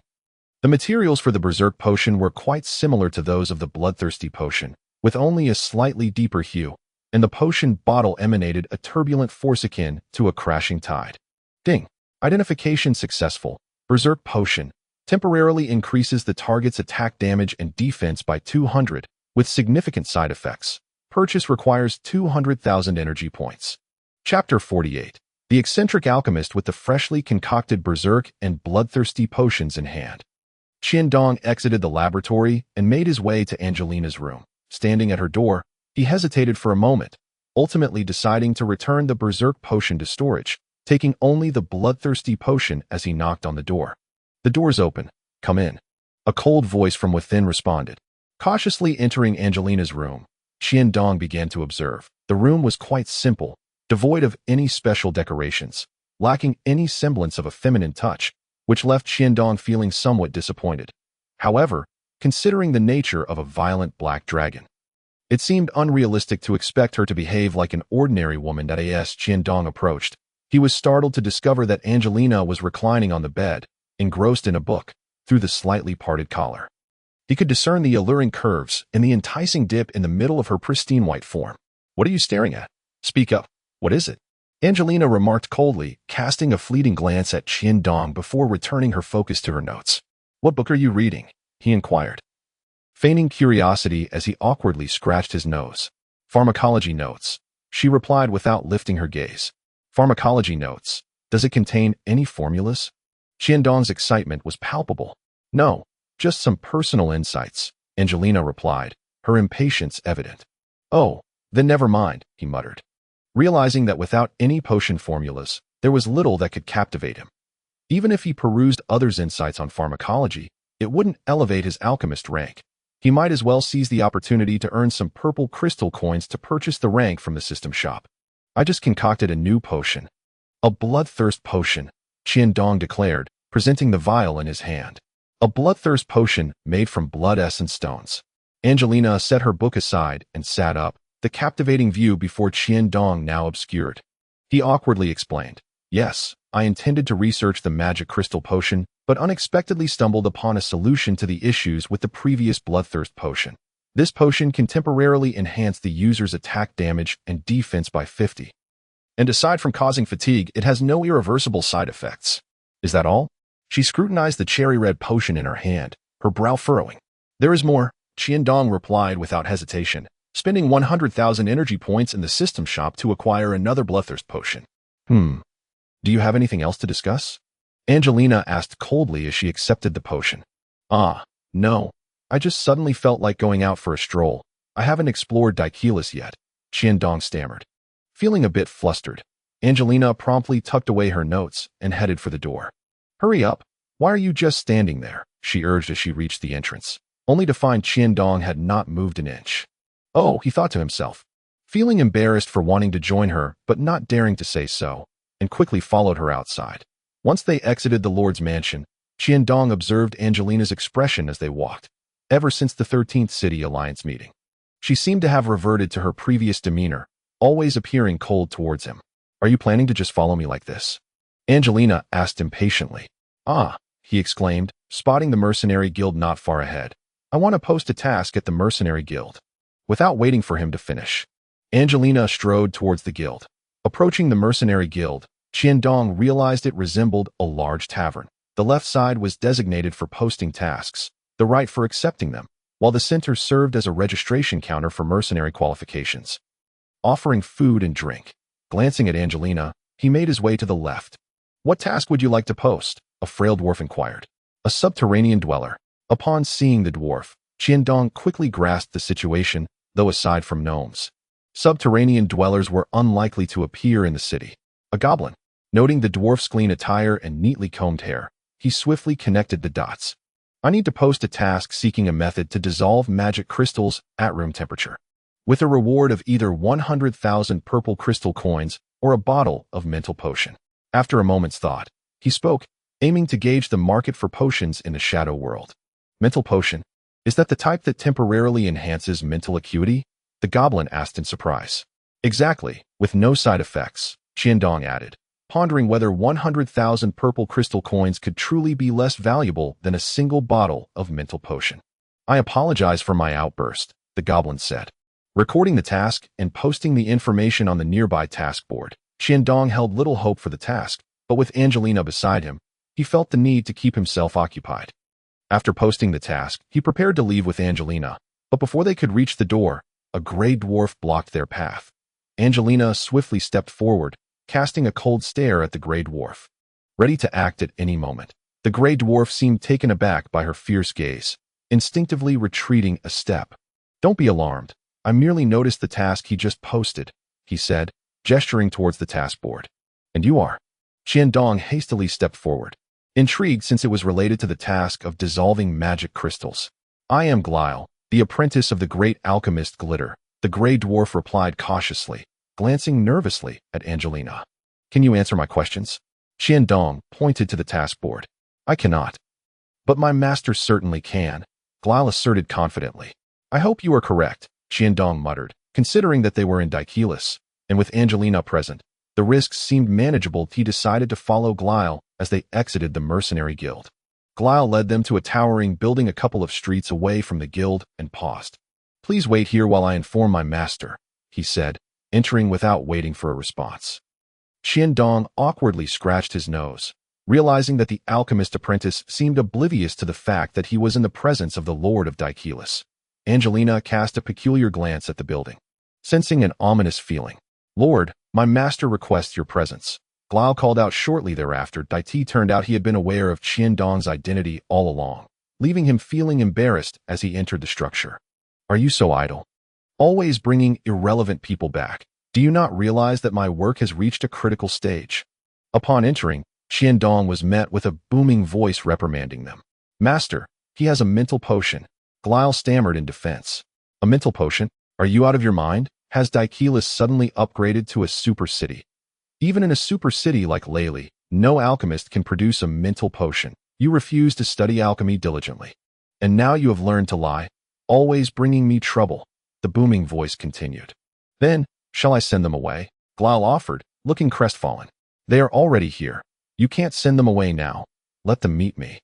Then hurry them off, the voice commanded. With his dignity undermined in front of others, Qiandong quickened his pace, only to find that the one who had scolded Glyle was an old dwarf with a snow-white beard. May I inquire how to address you? Master, Qiandong asked, feeling too embarrassed to retreat. Glitter, the great alchemist, the old dwarf replied, glaring at Qiandong, seemingly displeased with his presence. Ah, Master Glitter, I happen to be an alchemist and have recently concocted a mental potion, Qiandong stated. producing a vial of the potion. What a coincidence. Ah, indeed, it is a mental potion, Glitter exclaimed, rushing over to snatch the vial from Qiandong's hand for a closer inspection. Humph! Is an alchemist capable of producing a mental potion merely an ordinary alchemist? What does that make me? Glitter appeared to hold disdain for Qiandong. I never claimed to be an ordinary alchemist, Qiandong protested silently, feeling wronged for merely seeking assistance.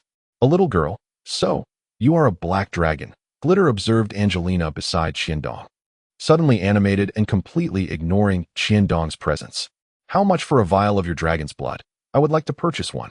Glitter directly addressed Angelina. Qiandong quickly stepped in front of Angelina, wondering if the old dwarf had lost his mind.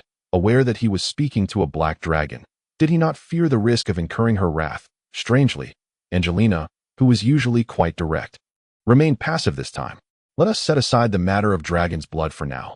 I wonder, Master Glitter, do you know how to dissolve magic crystals at room temperature? Qiandong inquired, subtly reminding Angelina of the urgency of their quest.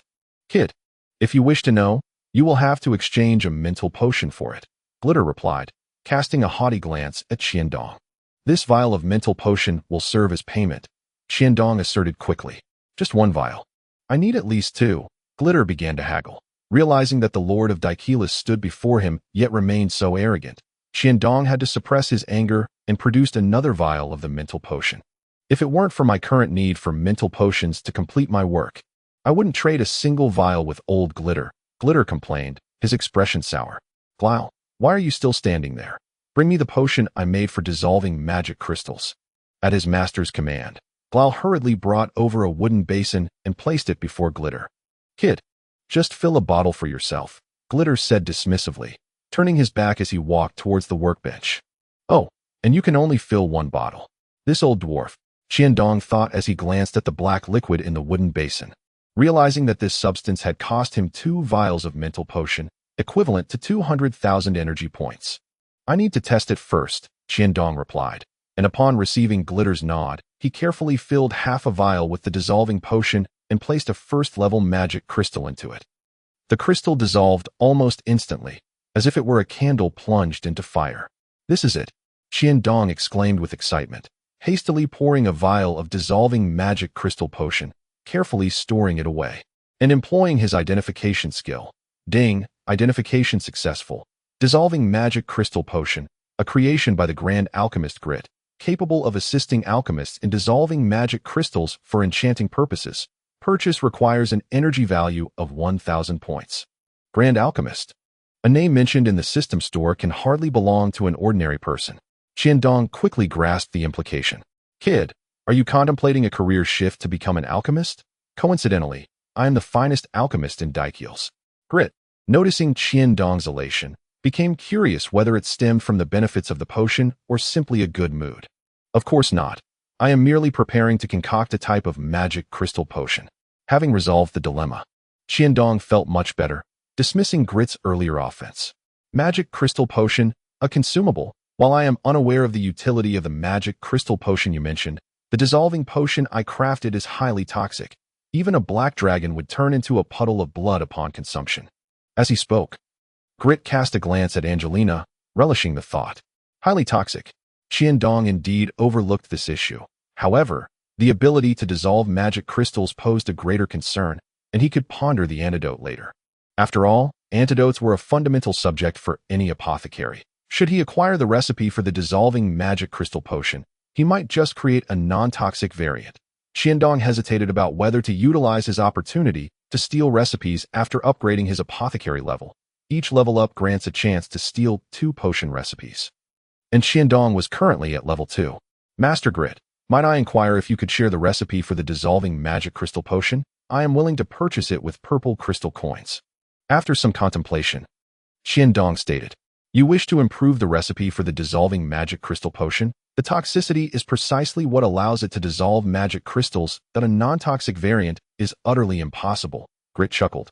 But seeing as you are so wealthy, why not purchase this masterpiece of mine? With Grit's insistence, Qiandong abandoned the notion of using identification to steal the recipe as for the toxicity issue. He would find a way to address it later. After all, he had numerous recipes in mind and was confident in finding an antidote. What exactly is Master Grit's masterpiece? Qiandong inquired, pondering whether Grit's arrogance stemmed from madness or genuine talent, as even Angelina appeared unperturbed by him. This. Grit produced a massive pair of demonic wings and placed them on the workbench. The wings, nearly 3 meters in span, appeared almost alive with their robust flesh. Wings of the feared demon. Angelina gasped. Little girl, you possess quite an eye, Grit praised with pride. Is your work indeed these wings of the feared demon?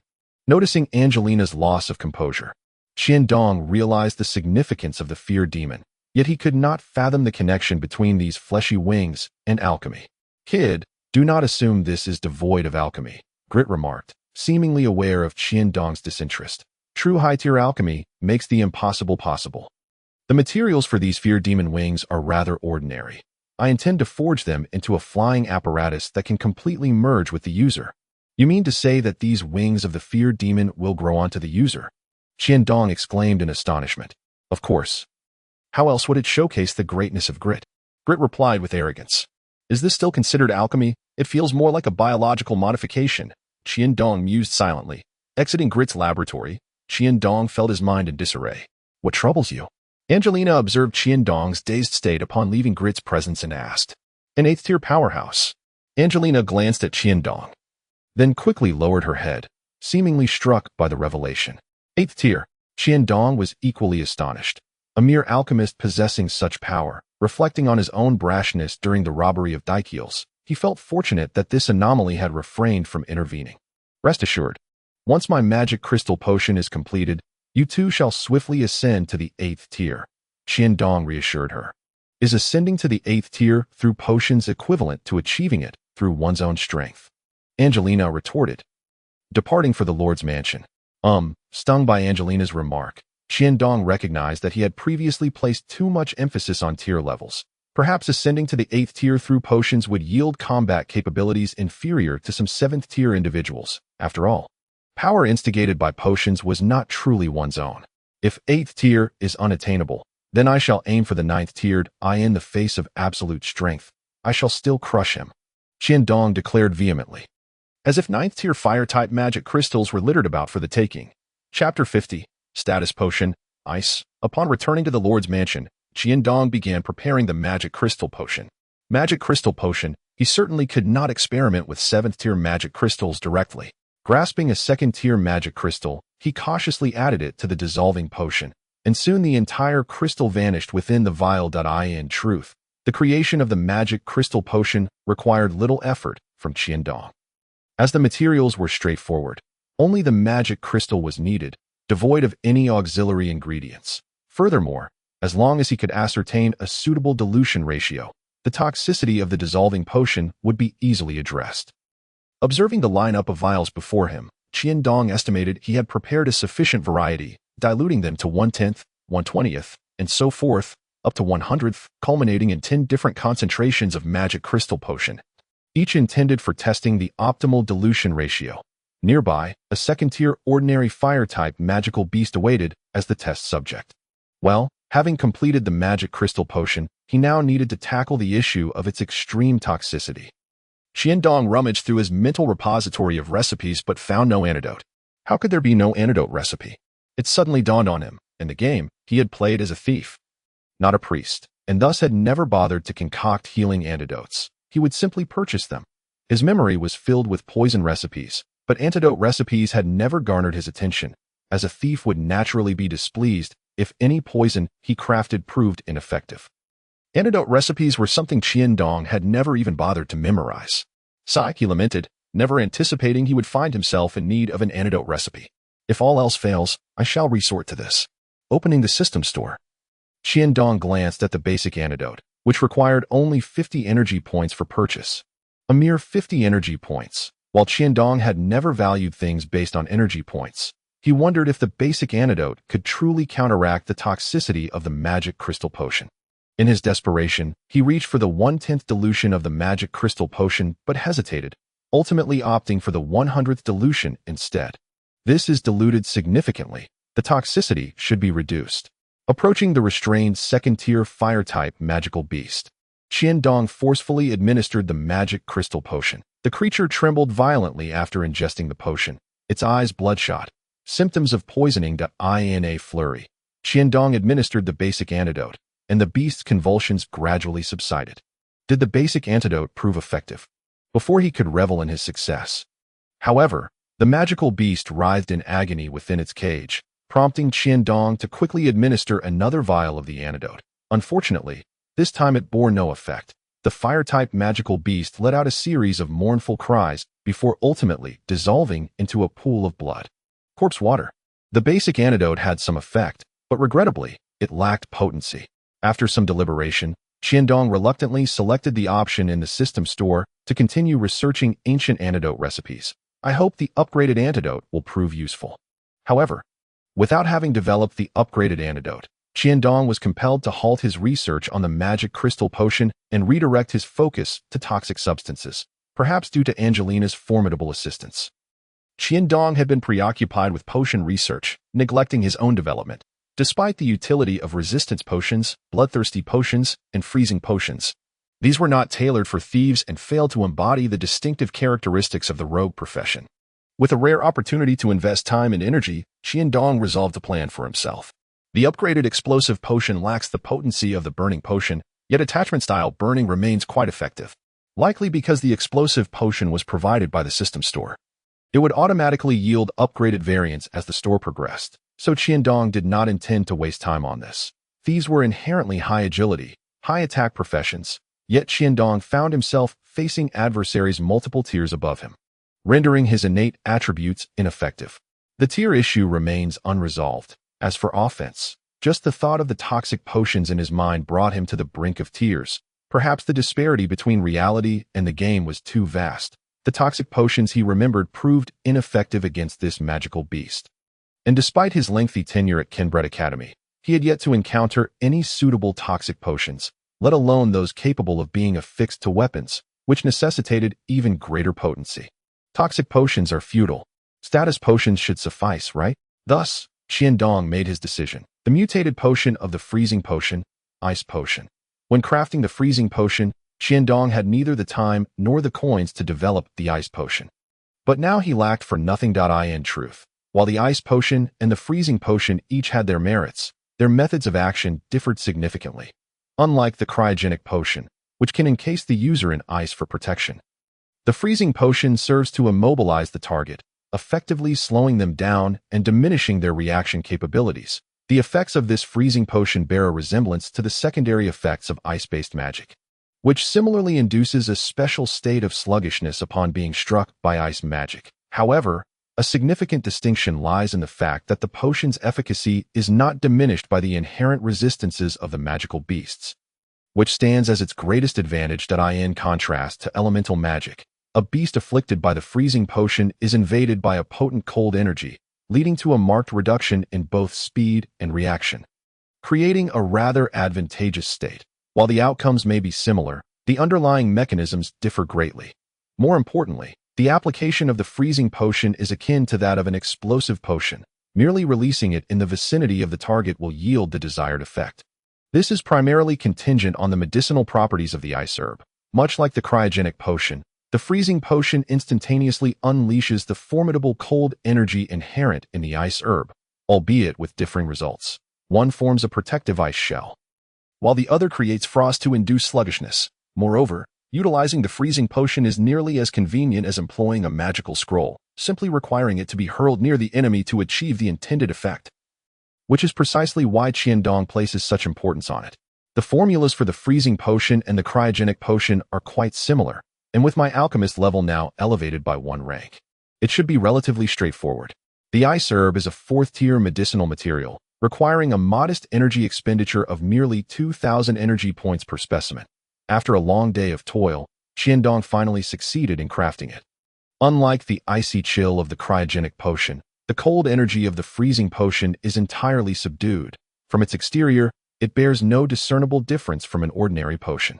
It appears that the success rate of potions is indeed akin to a woman's menstrual cycle, often manifesting unexpectedly. Qiandong invested a considerable amount of energy into this bottle of freezing potion, having faced no less than 20 failures. The purported increase in success rate from his elevated alchemist level was entirely unperceived by him. And instead, he found himself beset by misfortune. Ding, freezing potion, capable of instantaneously releasing a substantial amount of cold energy to freeze surrounding objects. Requires 10,000 energy points for purchase. 10,000 energy points. This was not beyond Qiandong's expectations, as potions crafted from 4th-tier materials generally fall within this price range. Chapter 51. 7th-tier Magic Crystal Potion. That it has been 3 days since the successful creation of the freezing potion, and nearly 10 days since the last 13 Cities Alliance meeting. The advanced antidote potion has yet to be developed, thereby delaying Qiandong's Magic Crystal Potion as well. He was not particularly anxious about Lady Kufansi's urgings. For anyone facing a 7th-tier necromancer requires ample time to prepare adequately. What truly vexed Qiandong was the sluggishness of the system shop. Having expended 1 million energy points, why was the formula upgrade proceeding so slowly? Ding. Intermediate antidote potion successfully developed. Requires 1,000 energy points for purchase. Would the player like to continue research or upgrade the system shop? Continuing research and upgrades requires 10 million energy points. Players may double energy consumption to shorten research time. At last, the intermediate antidote potion succeeded, yet Qiandong chose to disregard the subsequent system prompt. This time, it must succeed.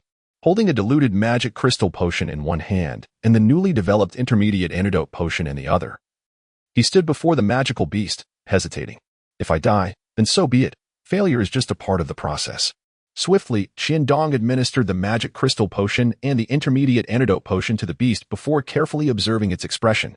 After consuming both the diluted magic crystal potion and the intermediate antidote potion, the beast's body began to convulse, white froth spilling from its mouth. It seems it may be failing. Qiandong, filled with disappointment, glanced at the beast, preparing to turn away, yet his gaze remained fixed on the creature writhing on the ground. After a moment, he wondered, why has it not yet perished? His surprise grew as he waited. Surely it must have perished by now. A flicker of hope ignited in Qiandong's eyes. It hasn't died, he exclaimed in delight as he witnessed the beast rise to its feet. Regardless of whether the magic crystal potion was effective, the fact that it remains alive is a promising beginning.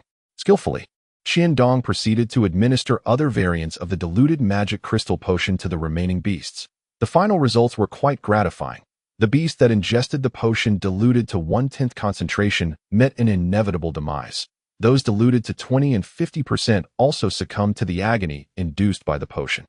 However, the beasts subjected to other concentrations survived, albeit with varying reactions, clearly indicating that the higher the concentration of the magic crystal potion, the greater the suffering endured. In comparison, the beast that consumed the potion diluted to 1% appeared to fare the best. Observing the most comfortable beast sprawled on the ground, Qiandong resolved to dilute all magic crystal potions to the maximum ratio. Whether it succeeds or fails rests upon you. Carefully, he placed the 7th-tier fire magic crystal, acquired from Kufansi, into the dissolving agent. While awaiting the dissolution of the magic crystal, Qiandong proceeded to prepare the maximum dilution potion. Following the previous experiments, the entire process unfolded seamlessly, with a sight of 100 bottles filled with 7th-tier fire magic crystal potion before him. Qiandong felt a wave of anxiety wash over him. If this fails, I shall undoubtedly face Angelina's wrath. Wasting a 7th-tier fire magic crystal would likely result in dire consequences. Casting a glance at the 8th-tier fire magic crystal in his possession, Qiandong promptly abandoned the idea of producing further magic crystal potions, gathering the potions on the table before making his way to Angelina's chamber. Is this the magic crystal potion? Angelina inquired skeptically, surveying the array of potion bottles on the table. Indeed, Qiandong affirmed, acknowledging that anyone presented with 100 potion bottles, let alone 200, would harbor doubts. These are diluted magic crystal potions created using Tang Nuo, Ku's dilution agent. I have yet to resolve the toxicity of the dissolving agent, but unexpectedly, the ancient formula I acquired in Ipulus happens to be an antidote potion, specifically effective against the potent toxins of the dissolving agent. Additionally, I have tested it on 2nd-tier magical beasts, and these before us are merely 7th-tier fire magic crystal potions. Qiandong elaborated clearly. However, the absence of issues with 2nd-tier magic crystal potions does not guarantee the same for 7th-tier ones. The decision to use them lies entirely with Angelina. You used that 7th-tier fire magic crystal. Angelina's expression darkened immediately. Yes, Qiandong nodded in acknowledgement. For the 7th and 8th-tier magic crystals were intended exclusively for the creation of magic crystal potions. Contrary to Qiandong's expectations, Angelina did not erupt in anger. Instead, she promptly seized a bottle of magic crystal potion and consumed it. Momentarily stunned, Qiandong hurriedly handed her a bottle of the intermediate antidote potion. You should drink this as well. After consuming both the magic crystal potion and the antidote potion, Angelina's brow furrowed deeply. Beads of sweat forming on her forehead. It was evident that she was valiantly enduring the torment inflicted by the magic crystal potion, and Qiandong anxiously monitored every subtle change in her expression, eager to discern the potion's effects. A soft groan of pain escaped Angelina's lips, and she could no longer remain standing, collapsing onto the bed, her face contorted in agony as she clutched her abdomen. As Angelina's moans of distress grew louder, Qiandong felt a surge of urgency. Disregarding his own secrets, he retrieved the previously purchased rebirth cross and placed it in Angelina's hand. I hope this proves beneficial for her, Qiandong fervently prayed in his heart. Enduring the pain, Angelina managed a difficult glance at Qiandong, firmly grasping the rebirth cross. As the magic energy from the magic crystal potion erupted, Angelina could no longer contain herself and began to roll restlessly on the bed. Why is this damned magic crystal potion causing such a reaction? Qiandong exclaimed, watching in anxiety and frustration. After a while, it seemed the energy from the magic crystal potion had fully dissipated as Angelina began to feel relief and could sit up unaided. How are you feeling? Qiandong inquired nervously. Angelina simply closed her eyes, introspecting the changes within her body, paying no heed to Qiandong. It was then that he noticed that in such a short span, all of Angelina's clothing had become completely drenched in sweat, a clear indication of the immense suffering she had endured. Soon, Angelina opened her eyes. You? Upon meeting Angelina's irate gaze, Qiandong quickly realized he had been misunderstood. He had merely glanced at her chest for a brief moment. With a loud crash, he was pursued by a surge of black flames, crashing through the door and fleeing. I truly saw nothing. For a solid half-month, Angelina remained sequestered, experiencing continuous pain and pleasure as she utilized those 7th-tier fire magic crystal potions. Have you finally emerged? Qiandong exclaimed in delight upon seeing Angelina at the laboratory door. Sensing the overwhelming power radiating from her, he knew the magic crystal potion had succeeded. 8th tier. Angelina cast a cold glance at Qiandong as she spoke. You have finally broken through to the 8th tier. That magic crystal potion truly proved effective. What about the 8th tier magic crystal potion? The increase in Angelina's strength clearly presented benefits for Qiandong. Not needed for the time being, Angelina replied, frowning slightly. For reasons unknown, she felt no joy in her smooth transition to the 8th tier. Unlike her previous advancements, lacking even the consolidation of an 8th tier prowess, the haste to ascend is indeed unwise. Qiandong has also abandoned the notion of continuing to concoct 8th tier magical crystal potions. Indeed, it is imperative to solidify one's strength. One cannot rush the ascension. Qiandong nodded in agreement. What shall we do now? Are you not preparing to confront the necromancer Hmph? Angelina furrowed her brow, her tone still icy. Chapter 52. 5th tier magic scrolls. Angelina has finally reached the 8th tier, granting her greater confidence in facing the impending threat of the necromancer. This advancement also signifies that Qiandong possesses greater leverage in both Dietekerless and the 13-City Alliance, as well as in the Shadow Realm. Considering the time spent researching magical crystal potions and Angelina's seclusion, it has been over a month since the Alliance meeting, and they have nearly gathered sufficient information on the necromancer Hmph, leaving little else to prepare. Hmph, a 7th tier necromancer and a magical array master, no less, specializing in spatial magic. Qiandong exclaimed in astonishment as he examined the data collected by Teenies. While a magical array master is not particularly noteworthy, a spatial magical array master is a different matter entirely. Constructing teleportation arrays is their forte. Contemplating Hmph's identity as a necromancer, Qiandong quickly dismissed the thought of summoning through spatial arrays. Surely he would not be that unfortunate. Moreover, capturing Hmph might allow for the establishment of a teleportation array back to the Khmer continent. Angelina, of course, understood the source of Qiandong's surprise. However, He is currently a formidable 7th-tier necromancer. Qiandong found it hard to accept Angelina's nonchalance at the prospect of returning. Nevertheless, the subsequent information regarding Cambus swiftly redirected his attention. The husband of Lady Kieran's, the former mayor of Shebester City, was also a 7th-tier warrior slain by Cambus. Qiandong looked at Angelina in disbelief. The attacks of a necromancer differ from those of an ordinary mage. They rely on an army of warriors. Unless one enters the sacred domain, even an 8th-tier warrior would find themselves exhausted and perishing in a sea of undead, Angelina stated solemnly. Upon hearing Angelina's analysis, Qiandong fell into silence. Hmph, I refuse to believe that if we burn their bones to ashes, they could rise again to fight, Qiandong confidently remarked, glancing at the burning potions and remaining energy points in the system shop. After spending 1 million energy points on dilution potions, 200,000 on freezing potions, and 100,000 on 100 intermediate detoxification potions, he had also expended 1 energy point to purchase a bloodthirst potion for Angelina. The system shop showed a remaining energy value of 741. For 1,611 points, the energy was still sufficient, with no immediate means of replenishment. Thanks to Dietickerless teleportation array, Qiandong and Angelina materialized directly in Peterfight, within the domain governed by Lord Robert, who stood guard at the edge of the Alliance. This time, Qiandong did not bring teenies along. The 13-city Alliance possesses interconnected teleportation arrays, although it is said that both parties must operate them simultaneously, which was why the Dark Elves of Grease City could not ambush Dietickerless directly last time. Lord Qiandong. Welcome, welcome. Lord Robert, having received news in advance, eagerly approached as soon as he spotted Qiandong materializing from the teleportation array. Qiandong hurriedly grasped Lord Robert's hand. You are too kind, Lord Robert. We merely intend to rest in Peterfight before departing, Qiandong said with a beaming smile. Oh dear, Lord Qiandong, to say such a thing is to deny me face. Confronting the fiendish necromancer Cambus is not just for the Alliance. Should you require anything, do not hesitate to ask.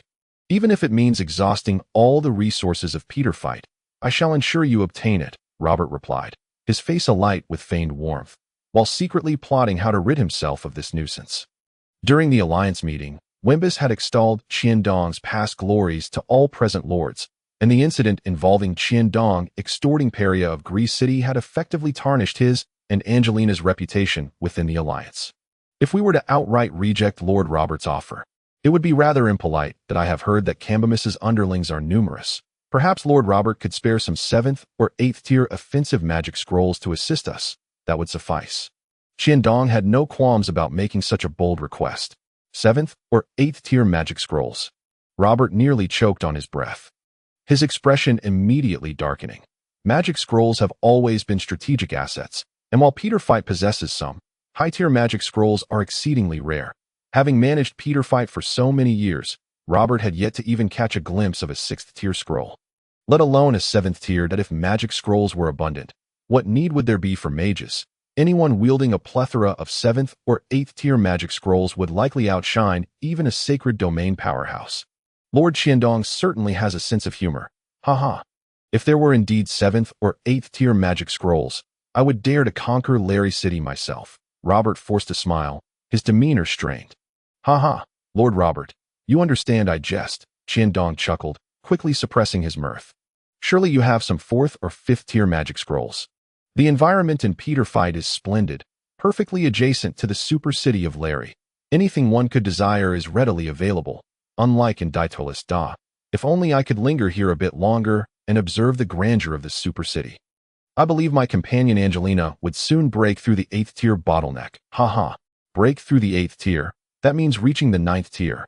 It was only upon Qiandong's reminder that Robert scrutinized Angelina, who stood beside him. 8th tier, Robert gasped, his mouth agape. Just a month ago, she had been at the 7th tier, and now she had advanced so rapidly, he recalled his own stagnation at the 7th tier for over a decade. With no signs of progress, Robert's expression shifted dramatically. Over the years, Peterfight had reaped numerous benefits from the super city of Larry, and if someone were to discover this, with Qiandong's avarice, it could spell chaos for Peterfight. Gritting his teeth, Robert made a decision. This Robert is so miserly. He dares to offer us such a paltry scroll to placate us, Qiandong muttered as he walked. Although he handled it with utmost care, After presenting a peculiar scroll, Robert was eager to send Qiandong and Angelina away from Peter Fight. Ding.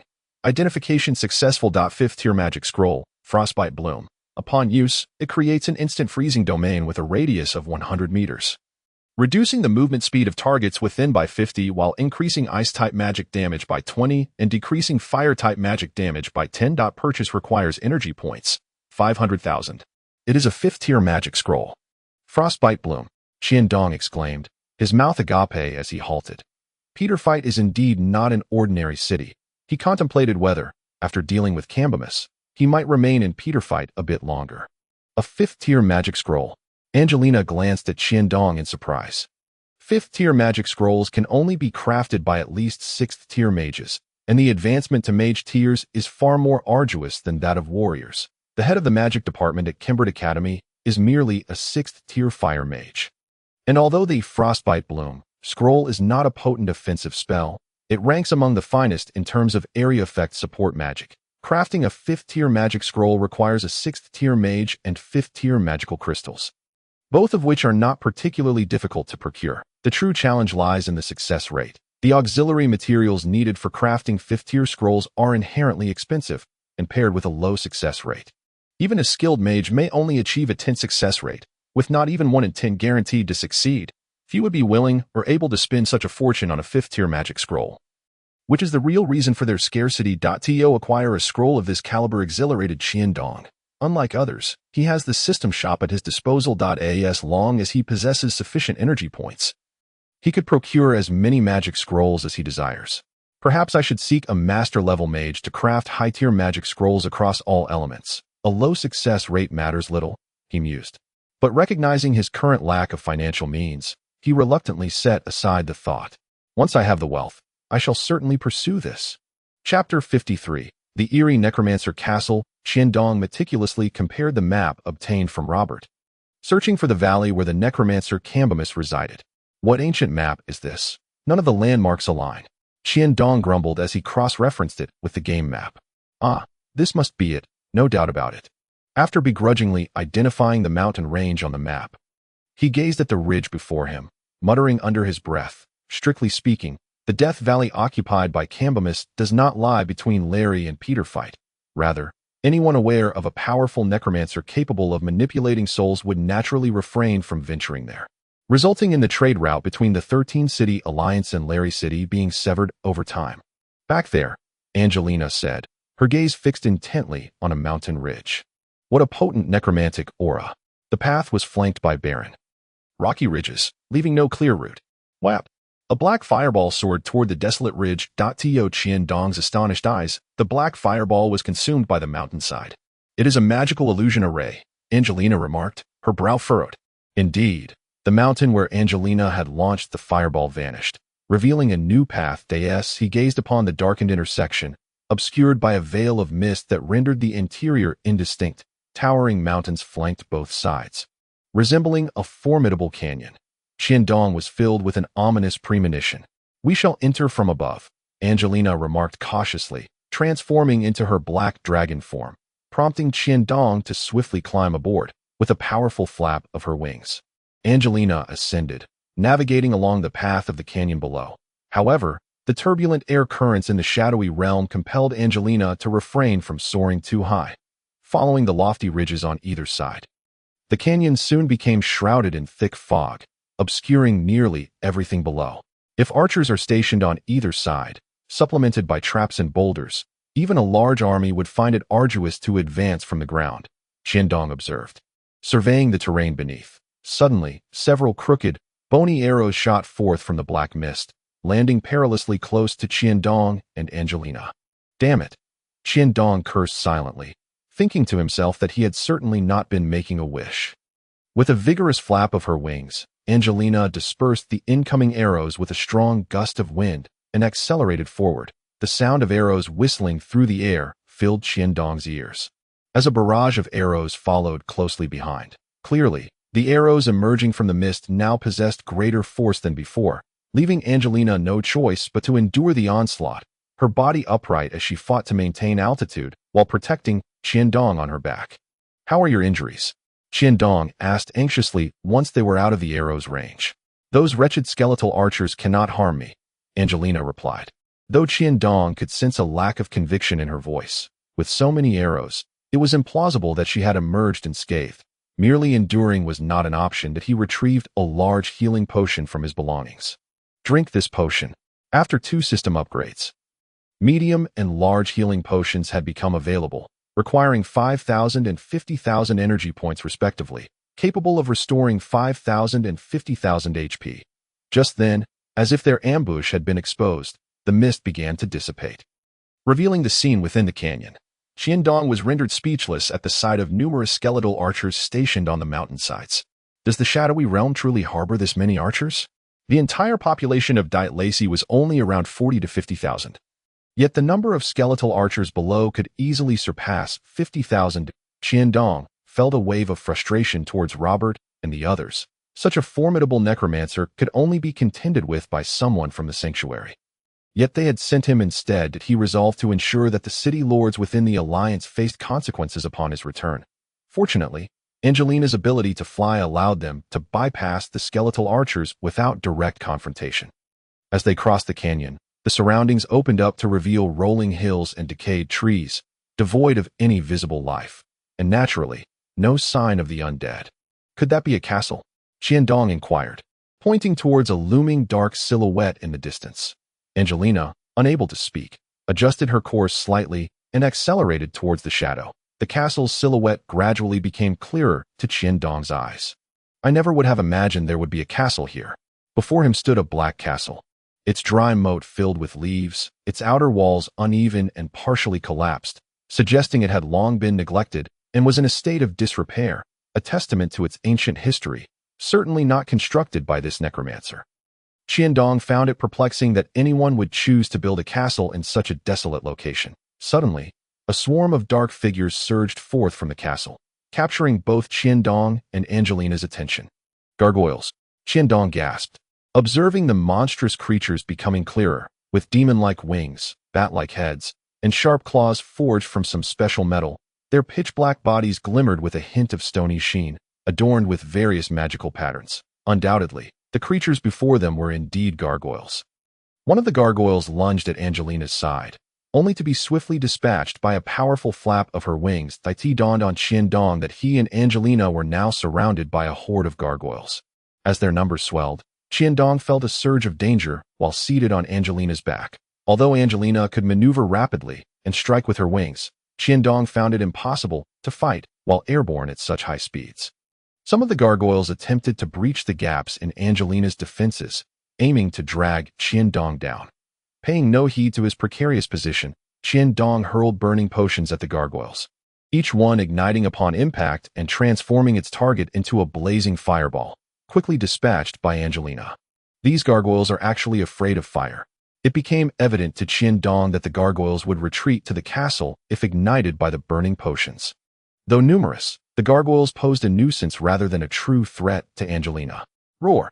Angelina seemed infuriated by the relentless swarm of gargoyles. That a massive blast of dragon breath surged towards the castle below, causing all the gargoyles in its path to scatter. The power of the dragon breath was undeniable, yet its speed left much to be desired, allowing the agile gargoyles to evade most of the attack.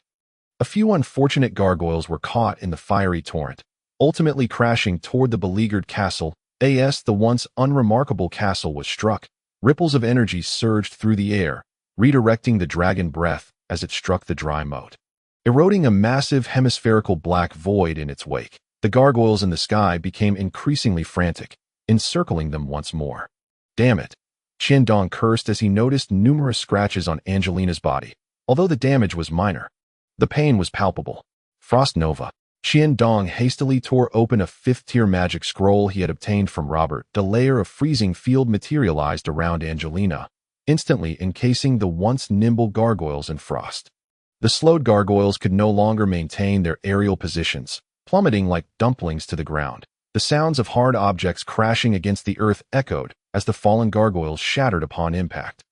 Dark shadows erupted from the shattered remains, fleeing towards the castle. Chapter 54. Fierce Battle, Death Knights.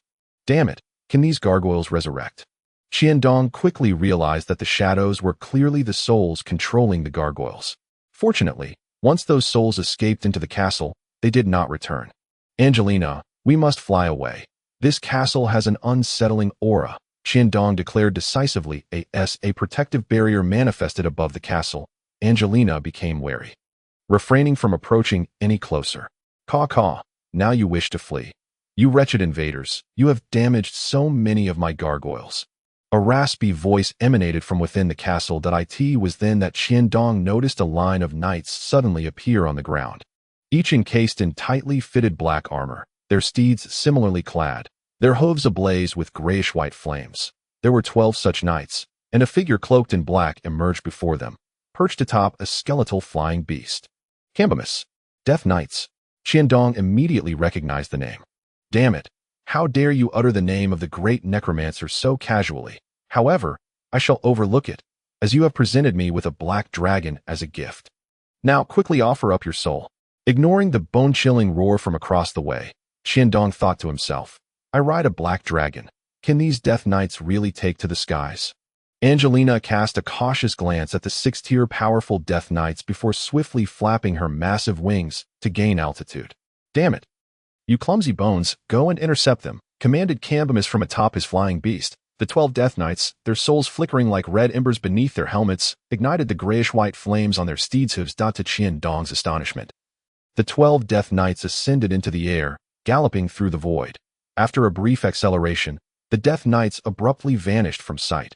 Observing their disappearance, Angelina swiftly reacted, her strong dragon tail sweeping through the air. The Death Knights reappeared around Angelina, raising their dark metal lances. Roar! Angelina cried out in agony as 6 black gashes marred her right side, spilling forth dark dragon blood. However, the 6 Death Knights on the opposite side were also caught in the sweep of Angelina's tail, crashing heavily to the ground. What a waste! Dragon blood is a precious substance. Death Knights crafted from black dragon corpses would undoubtedly be even more powerful, Cambus remarked, clearly pleased with the performance of his meticulously trained 12 Death Knights. The Death Knights relied solely on acceleration to enhance their already formidable physical attacks, utilizing a skill akin to blinking at high speeds, making it nearly impossible for anyone to evade their strikes. Yet, due to their speed, achieving high damage necessitated a distance to gain momentum. Upon witnessing Angelina's injury, Qiandong disregarded all else and swiftly retrieved a magic scroll from the system shop, tearing it open with urgency. Instantly, both Cambus and the seated drake became enveloped in a thick layer of frost, causing the drake, rendered unable to flap its wings, to plummet to the ground. Cambus quickly leaped from the drake's back. As a 7th-tier necromancer, he possessed ample means to take flight.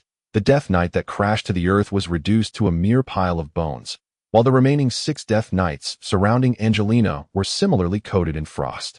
Their movements significantly slowed. Qiandong was not naive enough to believe that the fallen Death Knight would perish so easily. He hastily produced a freezing potion and, leveraging Angelina's swiftness, hurled it at the 6 Death Knights who were attempting to create distance. Despite their sluggishness, the Death Knights deftly avoided the potion, piercing the incoming vial with their lances mid-air. With a resounding explosion, a burst of white frost erupted from the shattered potion, rapidly spreading along the length of the Death Knight's spear and enveloping their entire forms. The chilling effect froze the joints of their armor, drastically hampering their speed.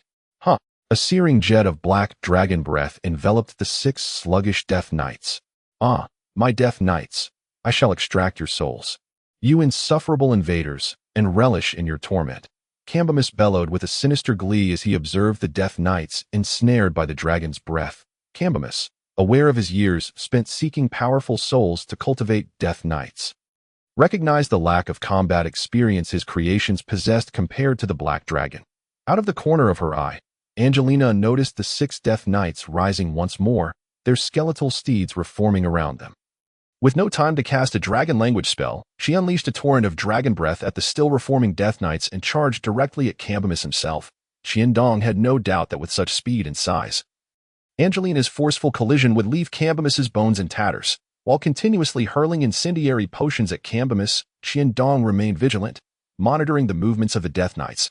Upon seeing the approaching black dragon, Cambus made a prudent decision to evade. Launching a black-bone spear towards the airborne incendiary potion, a series of explosions ensued as the bone spear struck the potion, igniting a fiery cloud that surged towards Cambimus, caught off guard. Cambimus was taken aback by the sudden ignition of what should have been a freezing concoction, finding himself ensnared by several flames that ignited his cloak. The plume of dragon breath followed closely behind the incendiary potion. Yet Cambimus narrowly dodged it. Angelina then arrived in swift pursuit, her massive tail sweeping towards Cambimus. In a sudden twist, a Death Knight appeared before Cambimus, absorbing the blow intended for him. Simultaneously, the remaining 5 Death Knights emerged around Cambimus. Recognizing the lack of opportunity, Angelina ascended to a greater height. The skies belonged to the dragons, the 6 Death Knights, previously ensnared by the dual effects of the freezing potion and the icy frost, vanished within the dragon's breath, leaving behind 6 shadowy remnants. These shadows momentarily lingered in the air before swiftly darting towards the remaining 6 Death Knights. The Death Knights, struck by the shadows left in the wake of their vanished companions, trembled as if besieged by immense pain. "Ah, my fallen knights are about to be born. I never imagined that after all these years of cultivation, my fallen knights would emerge in such a manner," Cambimus exclaimed, trembling with excitement as he watched the gradually coalescing figures of the Death Knights. Although it felt like an eternity, it transpired in but an instant. The 6 Death Knights rematerialized, seemingly bolstered by the strength of their fallen comrades, their black armor now adorned with enigmatic patterns. "Is this the fallen knight, the evolution of the Death Knight?" Qiandong gasped in astonishment, realizing the formidable nature of the advanced adversary upon witnessing the emergence of the fallen knights. Angelina's expression tightened, recognizing the complexity of the battle ahead. The fallen knights were 7th-tier knights. While they were 1 tier below her, their actual strength was not vastly different. Angelina had recently ascended to the 8th tier through the use of magic crystals. Yet she had yet to fully acclimate to her newfound powers, her strength lingering at the pinnacle of the 7th tier. Fortunately, Cambimus seemed eager to observe the prowess of the fallen knights, refraining from intervening.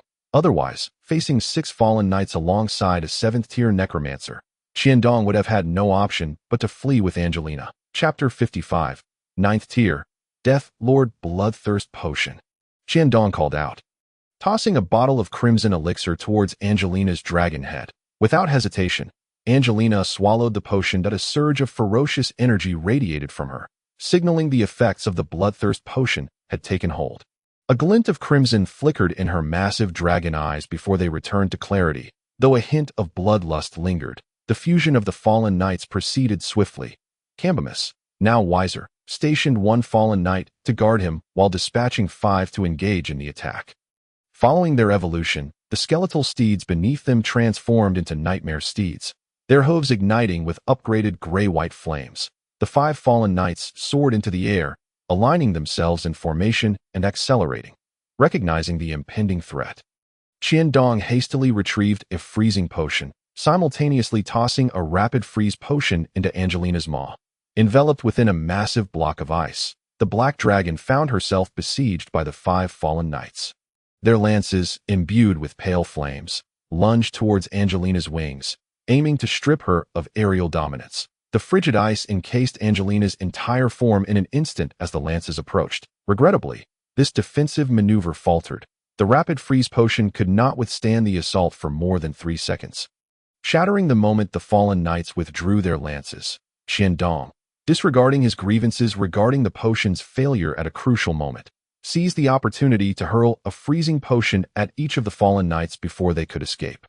Having learned from previous encounters, the fallen knights opted to ignore the incoming potions, refraining from attacking the vials. With a series of explosive detonations, 5 vials of freezing potions detonated above the fallen knights, revealing that behind the freezing potions were 5 explosive vials. The moment the explosive potions collided with the freezing potions, they detonated, causing a chain reaction that engulfed the fallen knights in a conflagration of frost.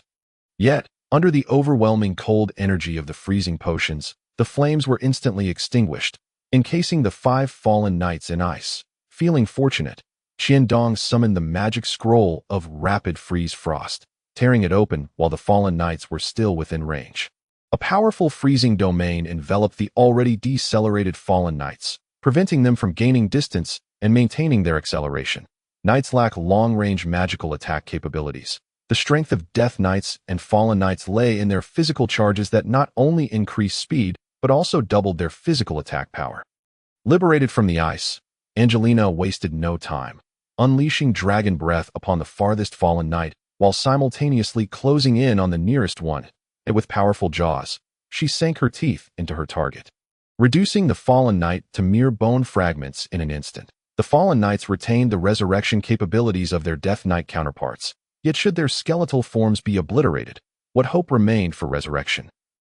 With a swift sweep of her tail, Angelina dispatched another fallen knight, closing in on yet another, her formidable claws gripping the fallen knight tightly. The sound of bones and metal grinding sent shivers down Qiandong's spine. The final fallen knight at her side would not escape. Her razor-sharp teeth obliterated any hope of resurrection for this Death Knight. Empowered by the Bloodthirst potion, Angelina's strength now approached the pinnacle of the 8th tier, once close. She harbored no fear of confronting newly advanced 7th tier fallen knights. 0.5 larger shadowy figures escaped from Angelina's maw, but amidst her relentless assault, she had no time to intercept them. The 5 shadows swiftly darted towards the lone fallen knight beside Hmph. The fallen knight, glancing at the approaching shadows, suddenly opened its helm to unleash a plume of pitch-black mist that enveloped the 5 shadows in an instant. High-tier undead skill, Soul Devour, Hmph exclaimed, his face alight with joy as he beheld the actions of the fallen knight beside him. The soul devouring of the undead signified an evolution, a prospect that thrilled Hmph, who had long sought powerful undead subordinates. As they observed the unfolding scene, Qiandong and Angelina exchanged a knowing glance, having already faced 5 fallen knights. The emergence of an even more formidable adversary could spell disaster, leaving even the true Black Dragon Knight no choice but to flee. In the recent battle, both Qiandong and Angelina understood they had relied on cunning.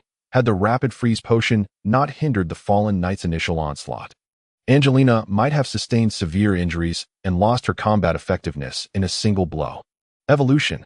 Beholding the indistinct figure of the fallen knight, shrouded in a swirling mass of inky black mist, Hmph eagerly produced a piece of black stone. This is the essence of the underworld I have gathered over a century. It will undoubtedly benefit your ascension, he declared, his excitement palpable as he crushed the enigmatic stone in his grasp.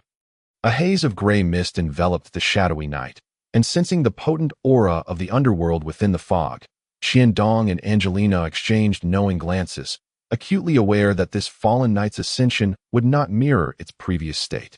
Just as Qiandong was about to suggest to Angelina that they leave, the fallen knight underwent yet another transformation. Its form gradually sharpened into focus. Compared to its earlier manifestation, this knight had doubled in size, its entire being cloaked in an ethereal haze, as if a ring of black holes emerged around it, devouring the surrounding light. A formidable aura of death permeated the valley. Death, the Lord of Death. Hmph gasped, his eyes devoid of joy, replaced instead by a tremor of dread. The Lord of Death. Angelina echoed in disbelief. Before Qiandong could inquire further, the situation below shifted once more. The knight, now evolved into the Lord of Death, raised its lance high, the weapon entwined in black mist suddenly igniting with a blinding light, a streak of black lightning that, in the depths of despair, reduced Hmph to mere dust. That a shadow darted swiftly from the Lord of Death, attempting to escape. However, the radiant energy emanating from the Lord seemed to possess an inexplicable gravitational pull, relentlessly tugging at Hmph's soul.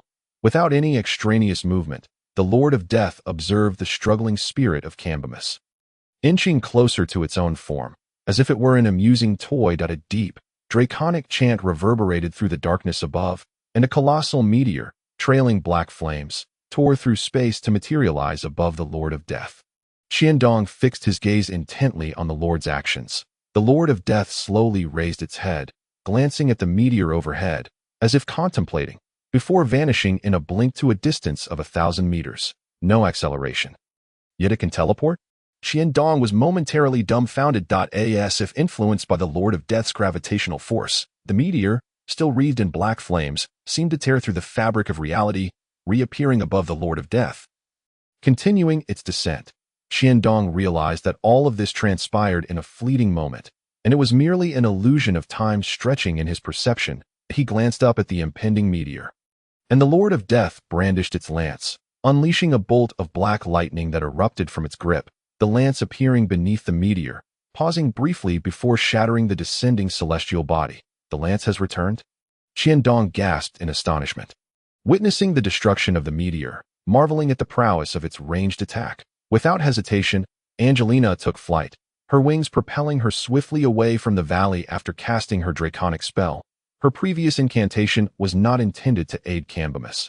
Rather, had the Lord of Death absorbed Cambimus's soul, they would have had no chance of escape. It was wiser to leave Cambimus to divert the Lord's attention. Upon obliterating the meteor, the Lord of Death regarded the retreating black dragon and Cambimus with an inscrutable gesture, and in an uncanny display, cleaved Cambimus's soul in twain. The bifurcated shadows did not dissipate. Instead, they surged in opposite directions. The Lord of Death cast a surprised glance toward the fleeing souls of Cambimus before redirecting its focus to the black dragon retreating from the valley, its lance vanishing in the next instant. Qiandong, vigilant of the Lord's movements, quickly noticed the disappearance of its lance and hastily consumed a potion of rapid freezing, sprinting after Angelina along her spine. The black lance pierced the air, appearing as if it had torn through space to collide with Angelina's tail, while Qiandong, encased in ice, found himself directly in its path. Without pausing, the lance penetrated the ice, continuing its trajectory toward Angelina's back. Chapter 56. Accumulation, Potions, Retrieving the Thrown Lance. The Lord of Death cast a curious glance toward the distance, where the black dragon's beleaguered form had vanished beyond the horizon. Suddenly, dark clouds converged, obscuring the castle above, prompting the Lord to turn and return to its stronghold. The undead within the valley began to congregate beneath the gathering clouds, aligning in an orderly manner as if awaiting inspection from their sovereign. The ominous clouds above appeared to be drawn by the throng of undead below, continually releasing tendrils of black mist that seeped into their forms. Do not move. Qiandong forcefully tore at Angelina's black gown, revealing a narrow wound on her back, oozing black blood. The injury is not severe, but the wound is black, and the blood is also black, indicating infection from poison. I shall excise the infected flesh, he declared.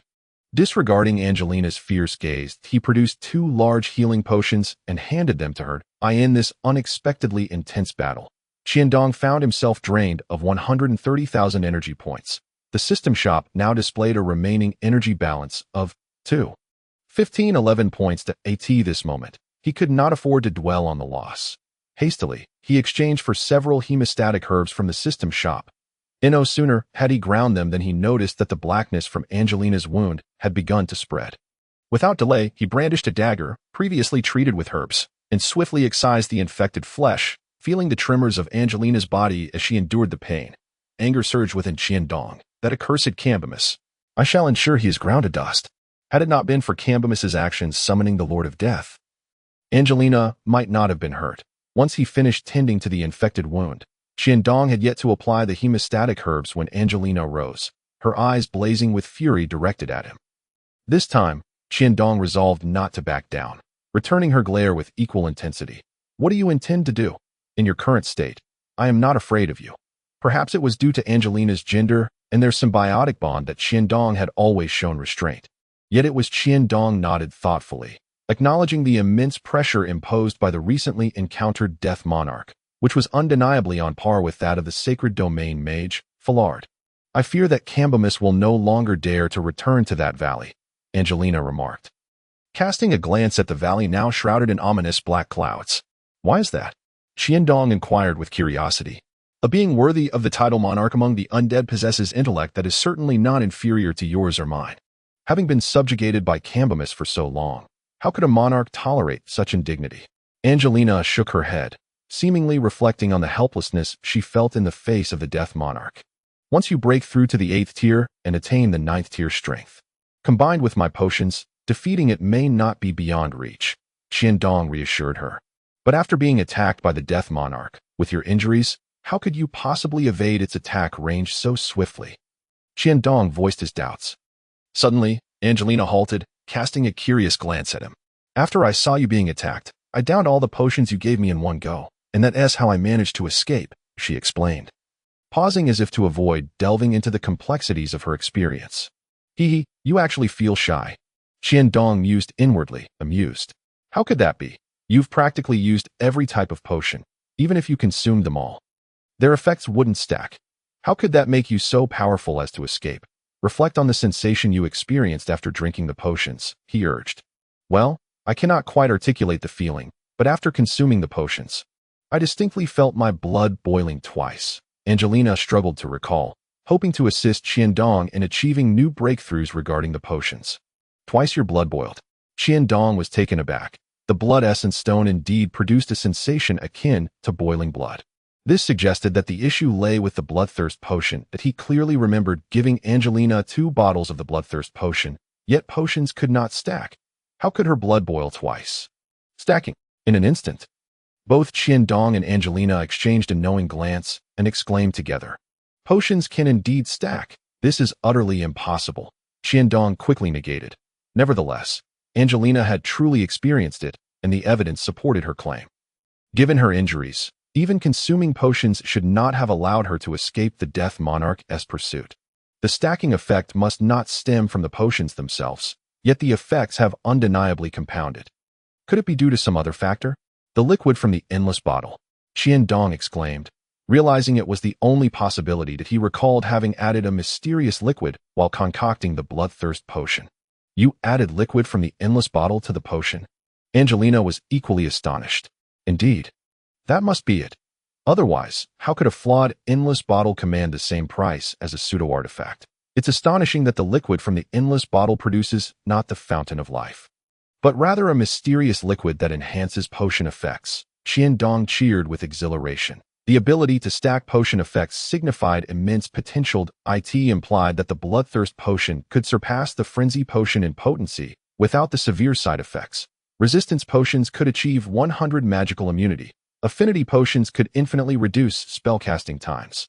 Imagining Angelina casting dragon language spells instantaneously, her massive wings propelling her with lightning speed before enemies. Even Dong, under the augmenting effects of the bloodthirst potion, could entirely disregard tier influences and challenge stronger foes. What did these signify? They indicated that as long as the mysterious liquid in the endless bottle was sufficient and Dong's energy reserves were ample, he could face even a sacred domain powerhouse alongside Angelina without being utterly defenseless. Chapter 57. The Alliance Conference. Having consistently utilized Dong's various potions, Angelina was well aware of the formidable nature of their stacked effects. Now that Hmph has fled, how shall we pursue him? Angelina's mood lightened slightly. Though she had not voiced it, the pressure stemming from their symbiotic contract had been a constant burden. Yet, Dong's revelations had unconsciously elevated her perception of him to her own level. Now, not only had he crafted potions capable of directly enhancing strength, but he also possessed the means to converse with any formidable being through stacked potions. If one were to claim that Dong surpassed the semi-sacred domain tagged as an alchemist, Angelina would undoubtedly be the first to concur. You forgot this. Dong retrieved the tracking magic array he obtained from Sigh and placed a charred bone within it. What is this? Angelina asked hesitantly. The bone of a death knight. Didn't you mention they all bear Hmph's spiritual imprint? Before Dong could finish, the magic array flickered, revealing a red, slowly moving towards the edge of the array. Observing the direction of the red dot's movement, Dong was taken aback. Lily City. Neither of them had anticipated that the gravely injured Hmph, driven by the Death Monarch, would flee not into the deep mountains, but rather towards the super city of Lily. Dong and Angelina immediately contemplated the direst possibility. There will be those in Lily City who will shelter Hmph. To protect a powerful undead mage, one would need to be of at least the city lord's caliber. Struggling to swallow, Dong sensed that the situation had spiraled beyond his control. Upon returning to Peterfate, they found City Lord Robert hastening towards them upon receiving the news. What is the situation? Robert, neglecting to inquire about Dong's injuries, immediately pressed for information. Sigh. Dong sighed, remaining silent. Did Hmph escape? Robert's face darkened as he spoke. Dong nodded slowly, confirming Robert's suspicion. How could you let him escape? After realizing Dong's pallor, Robert suddenly understood. He was dealing with a dragon knight stronger than himself. I mean, are you both injured? Dong was well aware of Robert's concerns. It's best to summon all the city lords of the Alliance. The situation has escalated beyond our expectations, Dong stated gravely. With the stacked potions, he no longer feared facing Cambimus alone. However, if Cambimus had the backing of a super city, Qiandong would not foolishly charge in unprepared. What is going on? Noticing Qiandong's grim demeanor, Robert's heart sank, sensing the complexity of the matter. The valley where Cambimus concealed himself has undergone new changes, and there are shadows of Lily City looming behind him, Qiandong briefly explained. Robert hurried toward the Lord's mansion, scarcely sparing a moment to acknowledge Qiandong that if the actions of Cambimus sparked a conflict between Lily City and the 13-City Alliance, Robert's Peter Fate would undoubtedly be the first to face the flames of war. Watching Robert's departing figure, Qiandong let out a cold chuckle, recognizing the self-serving nature of the city lords, who were solely concerned with their own interests. Why didn't you mention Cambimus' injuries? After Robert left, Angelina furrowed her brow as she questioned Qiandong. If they knew Cambimus was injured, would they still be so frantic? Qiandong retorted with a smirk. Moreover, what we need most now are purple crystal coins and time. Casting a glance at Angelina, he added, without those, the stacked potions remain a beautiful dream.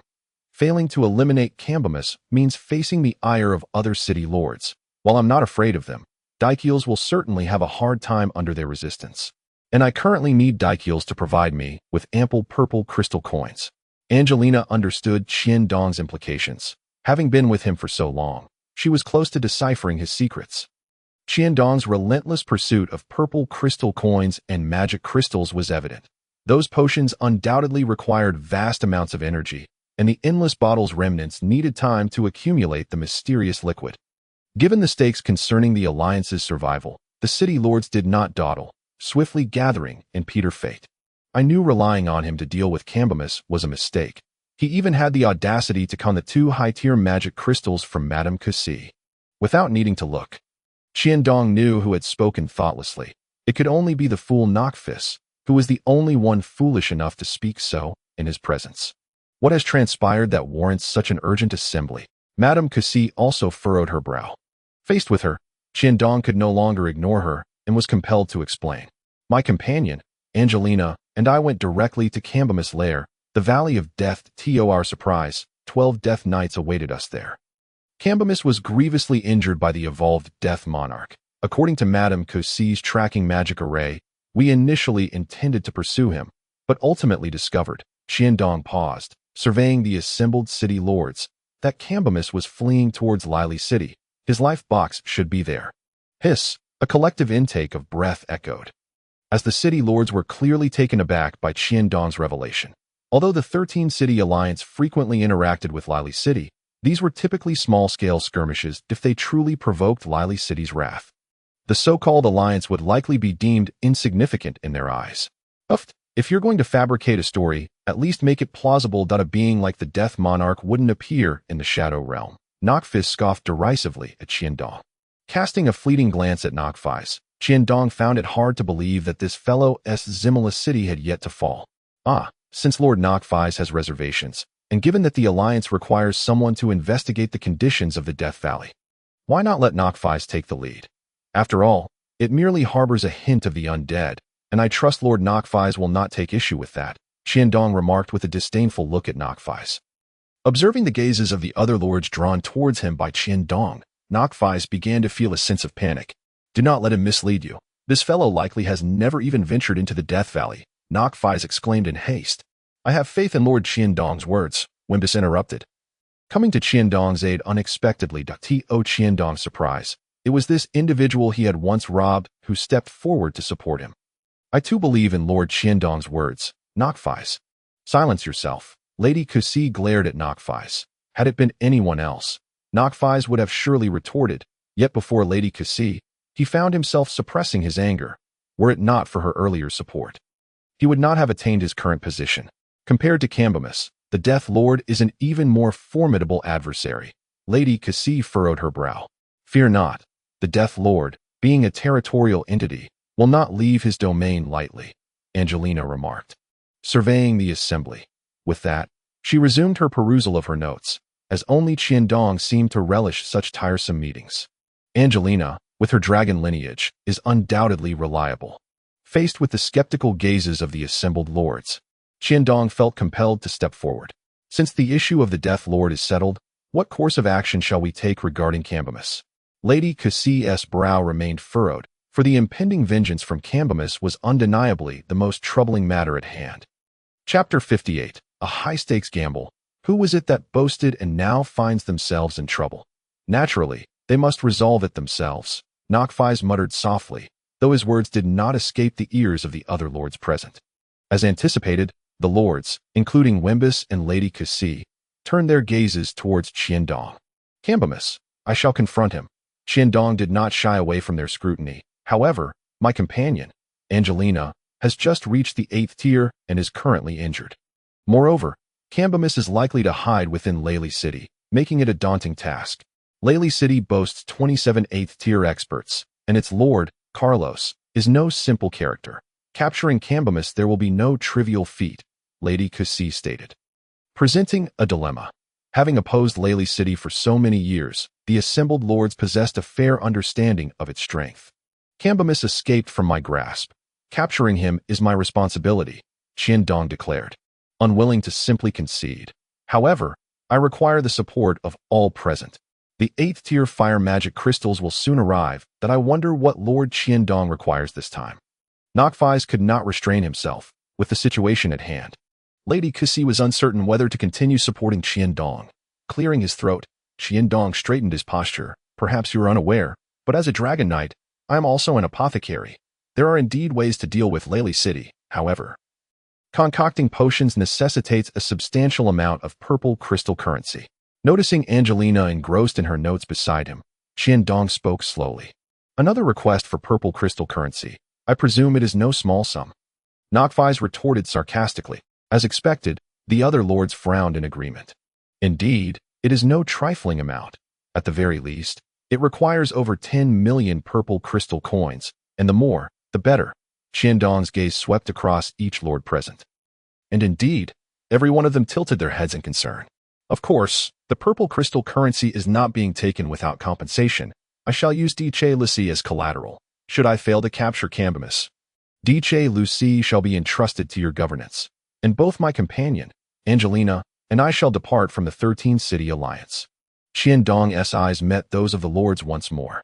Furthermore, I swear by the apothecary god, Cambimus, that if I do not capture Cambimus, I shall never again set foot within the alliance's territory.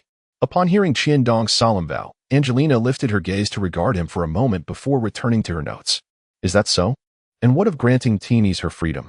Knockfies interjected eagerly. I can assure you of that, Qiandong replied earnestly. Very well, with DJ Lucy as collateral and your oath, I have no fear of your reneging. I am willing to support you with 5 million purple crystal coins. While Knockfies might begrudgingly believe that Qiandong could defeat Cambimus, the notion of extracting him from Lely City was sheer folly. If he could legitimately rid himself of the bothersome Qiandong, while simultaneously granting Teenies her freedom and acquiring DJ Lucy, why not? Moreover, once DJ Lucy was under the Alliance's control, he could later invite Teenies to Zimala, making everything fall into place. Qiandong cast a bewildered glance at Knockfies, unsure whether to deem him a hopeless romantic or a fool, even if he succeeded in driving Qiandong away. Teenies would never look his way. Many lords frowned at Knockfies, who seemed to offer no options to the assembly. Considering the threat posed by Cambimus and Qiandong's pledge, Lady Cassie stepped forward once more. Since Lord Knockfies has consented, I shall not be stingy. I am willing to contribute 5 million purple crystal coins, but I hope that should Lord Qiandong fail, he will not only leave the alliance, but also refrain from acknowledging his status as the Lord of DJ Lucy thereafter. Lady Cassie undoubtedly took a more decisive stance, though she despised Cambimus. She had to consider the alliance and the residents of her city. Agreed, I can accept that, Qiandong promised gravely. Once Lady Cassie had spoken, the other lords felt compelled to follow suit. Aside from the matron of Jelly City, who had recently been robbed by Qiandong and pledged 1 million purple crystal coins, the remaining lords contributed no less than 2 million, with some offering as much as 3 million. To Qiandong's astonishment, Robert also committed 5 million purple crystal coins. In total, excluding DJ Lucy, the alliance had amassed a remarkable sum. Robert, Knockfies, and Lady Cassie each pledged 5 million. The matron of Palia offered 1 million. Wembus contributed 3 million. 3 other lords each pledged 3 million. and 4 more pledged 4 million. In total, the 12 lords committed 36 million purple crystal coins. Though this sum appeared substantial, it was merely a drop in the bucket, intended to counter Lely City's assault, merely 2 years' worth of expenditures. Regardless of the outcome of Qiandong's endeavor, it would undoubtedly deplete Lely City's strength, potentially leaving it unable to threaten the alliance for years to come. Moreover, with Lu as collateral, this sum represented merely 3 years' worth of tax revenue from Lu, not including the various assets of the Lord's estate. Most importantly, the value of Lu far surpassed the 36 million purple crystal coins. This high-stakes gamble clearly favored Qiandong, which was the primary reason the lords were so readily agreeable. Soon, the purple crystal coins were delivered, with an infusion of 36 million purple crystal coins into the system shop. Qiandong no longer had to fret about insufficient energy. System shop, remaining energy, 4240, 1511 points. After a half-month of recuperation, with Cambimisol severely injured by the Death Lord, Qiandong was unconcerned about Cambimis' recovery, should he regain his strength and depart Lely City. It would be a welcome development for Qiandong. Without hesitation, Qiandong converted all of the mysterious liquid generated by the endless bottles' remnants into bloodthirst potions, totaling 18 bottles, costing him 180,000 energy points. System shop, remaining energy, 4060, 1511 points. Were it not for Robert's persistent urging for Qiandong to depart, he would have gladly lingered for another half-month. Super cities truly are remarkable, gazing at the seemingly endless walls before him. Qiandong sighed with envy that Lu could not possibly compare to Lely City. Not merely in terms of size, a super city, Lely City possessed attributes worthy of its stature. Its sheer size was its most prominent feature. The 15 massive magical lamps floating above the city consumed an astronomical amount of energy annually. Lu and Piedfight only required one such illuminating magical lamp. The city walls, white as marble, stood in stark contrast to the obsidian fortifications utilized by the cities within the alliance. Casting a sidelong glance at Angelina, who remained clad in her black dress, Qiandong mused, "These walls are likely as high as the chest of Angelina in her dragon form." With that thought, he cast a meaningful glance at Angelina's figure, enveloped in black fabric. Still staring, the heightened sensitivity of an 8th-tier expert enabled Angelina to perceive Qiandong's thoughts, and she shot him a fierce glare before striding into the city. Qiandong averted his gaze and hurried to follow Angelina into the city. Chapter 59. A frantic scheme, recruitment announcement? Standing beneath the large magical notice, Qiandong was taken aback. There's nothing strange about it. The population of the Dark World is inherently low, and cities like Lely City require more soldiers to seize greater resources and populace, Angelina stated before continuing her stride into the city. The population of Lely City is scarce. Yet, when compared to the nations of the Khmer continent, the population of Dichiels is estimated to be less than a mere fraction of that of Lely City. Qiandong sighed, hastily following behind. Lely City is also a melting pot of intelligent races, with various other sentient beings occasionally gracing the streets. However, the majority are still humans. This way, he instructed. Upon entering the city, Qiandong became more cautious. After all, this was a super city that was in opposition to Dichiels, with 27 7th-tier powerhouses surveying the surroundings. He understood that even the fiercest dragon could not easily dominate the local serpents. "It's within the city," he affirmed. As he held a tracking magic array while traversing a secluded alley, Angelina closely followed Qiandong, feeling as if she were being watched ever since they entered the city, guided by the tracking magic array. They walked for the better part of the morning before halting before a massive architectural complex. The Lord's Mansion. Qiandong grimaced, pointing at the plaque hanging at the entrance. It was not surprising in the shadow world. While necromancers had not yet reached the point of being universally despised, establishing oneself in a city as grand as Lely, without the protection of a formidable figure, was utterly impossible, let alone a super city like Lely. Not even Cambius would dare seek refuge here after being kicked by a donkey. In the city, the most powerful figure, of course, was the Lord. Angelina furrowed her brow, glancing at the imposing structure, preparing to approach the Lord's mansion. Qiandong, in a panic, grabbed her arm. Was she seeking death? To directly confront the stronghold of another on their territory was suicidal. "Why are you pulling me?" Angelina asked, her expression one of displeasure. You may not care about barging in. But what about me? Qiandong tactfully reminded her. In such a chaotic environment, his identity as a thief would often allow him to blend in more seamlessly than Angelina could in her dragon form.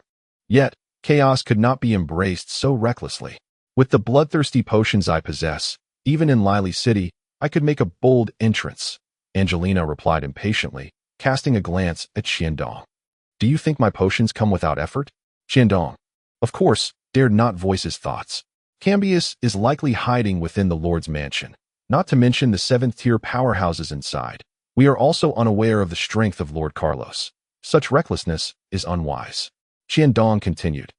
His brow furrowed.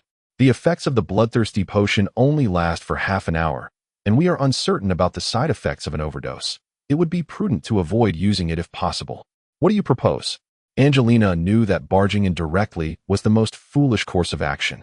Yet, without stirring the waters of the Lord's mansion, rescuing Cambius's life box would be exceedingly difficult. Initially, Angelina only intended to transform into a black dragon at the entrance of the Lord's mansion.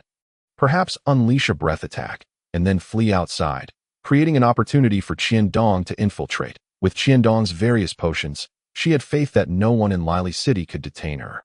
After observing Angelina for a moment, Qiandong's mind sparked with inspiration, as if he had grasped something crucial. Did you just mention the bloodthirsty potions? He suddenly recalled the frenzied potion he had whimsically concocted earlier while making the bloodthirsty potions. And a plan began to form in his mind. To create chaos in Lily City, you need not put yourself in danger. I require your assistance, Qiandong stated, lowering his head as he refined his plan. Assistance? Angelina feigned calmness, brushing aside her hair that had fallen across her forehead, casting a sidelong glance at the preoccupied Qiandong, remaining silent. Yes, that's it. We will use the frenzied potions, Qiandong, entirely oblivious to Angelina's earlier odd behavior, began to explain the side effects of the frenzied potion that he intended to exploit the characteristic of the frenzied potion, which would induce a loss of rationality and provoke the user into attacking any nearby target. If they could capture a 7th-tier powerhouse from the Lord's mansion, administer the frenzied potion to him, and then throw him back into the mansion, that elevated powerhouse with a 200 increase in attack and defense would surely create the chaos they needed. With Angelina's current 8th-tier strength, augmented by the effects of the frenzied potion, capturing a 7th-tier powerhouse would be a trivial task, understanding that Qiandong had this contingency plan involving the frenzied potion. Angelina naturally supported his strategy and took up a position at a nearby inn, waiting for an opportunity. For several days, neither Qiandong nor Angelina detected any 7th-tier individuals emerging from the Lord's mansion. It seems there might be a similar waiting game occurring within the Lord's mansion, Qiandong speculated, glancing at Angelina. After some thought, Angelina nodded. While Cambius's soul was severely injured, he was not rendered incapable of speech. Lord Carlos of Lily City was undoubtedly aware of their pursuit of Cambius, and he might also have set up an ambush within the mansion. This means that, for the time being, the 7th-tier powerhouses of the Lord's mansion will remain inside and not venture out. Qiandong sighed, lamenting how such a promising plan had been thwarted by their mutual considerations. Clearly, this situation was even less conducive to a frontal assault on the Lord's mansion. Angelina rose. I will exit the city. If the Lord's mansion becomes aware of our presence nearby, they will undoubtedly send someone to investigate. The task of capturing a 7th-tier powerhouse will fall to you. With that, she did not afford Qiandong the opportunity to object and strode out. Wait, Qiandong called after Angelina. Take these with you. 3 bottles of stackable fire affinity potions and 8 bottles of bloodthirsty potions. These 3 bottles of fire affinity potions had been concocted by Qiandong using the liquid produced from the endless bottle over the past few days. Considering that Angelina would be unable to distinguish between the stackable bloodthirsty potions and the non-stackable ones during battle, Qiandong decided to provide her with only the stackable bloodthirsty potions. When potions are stacked, the first bottle used is a standard potion, while the subsequent ones are specially formulated to have stacking effects. Be careful, he cautioned, watching as Angelina departed, clenching his fists tightly. Since his arrival from the game to this world, without monsters to slay or specialized quests, Qiandong had remained stuck at the 3rd tier. Unlike Angelina, he lacked magic crystals in his body. How could he possibly use magic crystal potions to advance his tier? However, Now equipped with stackable bloodthirsty potions, he need not worry about tier advancement that a single bloodthirsty potion could enhance attack damage and defense by 50, with 10 stacked on top of a regular one. The total increase would reach 550. This formidable accumulation of power would not merely represent an additional 4.5 of his own strength, but could propel him through several tiers. He believed that consuming such an abundance of bloodthirsty potions would certainly elevate him to no less than the 8th tier. Due to their symbiotic contract, Qiandong and Angelina could sense each other within a certain distance. As he felt that Angelina had nearly exited the city, Qiandong also left the inn, wandering outside the Lord's mansion. Just as he stepped out, he spotted 3 dark figures soaring from the Lord's mansion, heading straight for the outskirts. 3. Qiandong quickly followed suit. 3 7th-tier powerhouses with 200 strength, surely enough to rattle Lily City. It's a pity I can't fly, Qiandong silently lamented. I must acquire Glit's pair of fearsome demon wings when I return. Chapter 60. 3 7th tiers before long. The 3 figures had flown beyond the city's boundaries, and Qiandong trailed behind. Fortunately, Lily City's initial construction had chosen a relatively open area, allowing for its extensive expansion. Sensing the contract with Angelina, Qiandong instinctively knew which direction to head. Upon arriving at Angelina's location, he discovered her had reverted to her human form, engaged in a feigned dialogue with the 3 7th-tier powerhouses from the Lord's mansion. Stalling for his arrival, the trio, cloaked in black hoods, concealed their identities, perhaps to facilitate Qiandong, or to conserve their energy. The 4 stood on the ground rather than hovering in the air. 3 7th-tier powerhouses. Even in her dragon form, Angelina would struggle to intercept them all if they were intent on fleeing. Cautiously, Qiandong approached the scene, utilizing his stealth skills. Humph, it truly is as Lord Carlos anticipated. You dare to come. One of the figures sneered triumphantly. Valak. Why waste words? Lord Carlos desires her corpse. If it weren't for the absence of dragons in the shadow world, we would have already become dragon slayers, even with just the 3 of us. We are sufficient, another shadow boasted arrogantly. Gonsim is correct. If we capture this black dragon, we shall gain even greater power from the Lord, the final shadow stated. Since even Gonlanki has spoken, then be cautious. Valak, the first to speak, suddenly noticed Angelina making her move and hurriedly warned his companions. Yet, there was no need for his caution, as Gonsim and Gonlanki, while outwardly boastful, were keenly aware of Angelina's actions. Brandishing the blade she had borrowed from Tinnis, Angelina lunged at the 3 adversaries. Valak, the first to react, ignited his black aura and drew a broad sword from the depths of his cloak, intending to strike Angelina's blade away and create an opportunity for his allies. However, upon contact with her blade, Valak felt it lighten unexpectedly. That it was not that Angelina lacked strength. His sword had shattered. Be careful, her sword is peculiar. Valak, seasoned in battle, quickly retreated while discarding his broken sword, simultaneously alerting his companions as the battle commenced. Gonsim and Gonlanki were acutely aware of their dire situation. Moments ago, the great sword wielded by Valak had been effortlessly severed by the opponent, leaving the 2 of them reluctant to engage Angelina directly with swords. With their hands tied, they found themselves at a disadvantage, unable to extricate themselves from the confrontation. Were it not for their reckless consumption of fighting spirit, they would have been subdued by Angelina long ago. Bludgeon. Seizing the opportunity while Valak was momentarily distracted by the loss of his sword, Qiandong accelerated and stealthily approached Valak from behind, delivering a swift blow. This was followed by a relentless series of bone-piercing strikes, leaving Valak utterly defenseless. Had Valak not been caught off guard, Qiandong would never have been able to close the distance, even with the assistance of a blood-enhancing potion. Ice freeze potion. Before Valak could regain his senses, Qiandong hurled the freezing potion at him. Frostbite, he proclaimed, unwilling to spare any effort as he tore open a 5th-tier magical scroll procured from the system shop. Just moments prior, Valak had remained cautious, maintaining his protective fighting spirit, thus avoiding severe injuries as anticipated. Following Qiandong's flurry of attacks, Valak's fighting spirit was swiftly depleted by more than half, and now he was subjected to a dual freezing assault. Clang, clang. Under the chilling domain of Frostbite, Gonsim and Gonlanki found their swords shattered by Angelina, forcing them to leap out of the fray in a desperate bid for survival. After severing the swords of her adversaries, Angelina hastily consumed 2 vials of blood-enhancing potion, transforming into a black dragon, casting a shadow before Gansim and Ganlanki, and relentlessly attacking them with her dragon claws. In the wake of this onslaught, Qiandong found himself in a standoff with Valak, opting not to strike first. He understood the gravity of his own situation. Despite a 250 increase in defense, it remained woefully inadequate, and a single blow from Valak, imbued with fighting spirit, could spell disaster. Having exhausted all his rogue skills against the adversary, Valak had yet to fully dissipate his fighting spirit, while Qiandong's skills were still on cooldown. Simply managing to hold Valak at bay was a stroke of fortune. Valak, too, eyed Qiandong warily, not daring to divert his attention even for a moment. Given the ferocity of Qiandong's recent attacks, he was clearly a 6th-tier rogue. To let his guard down in the face of such speed would be tantamount to courting death. Especially if the opponent's dagger possessed the ability to pierce through fighting spirit. He would have perished long ago, with Qiandong restraining Valak and aided by the blood-enhancing potion's slowing effect.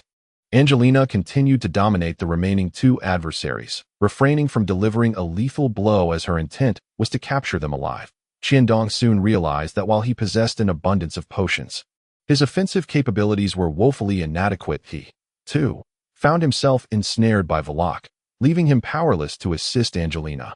Gansim and Ganlanki were in a lamentable state, their speed diminished and fearful of the sword in their opponent's hand.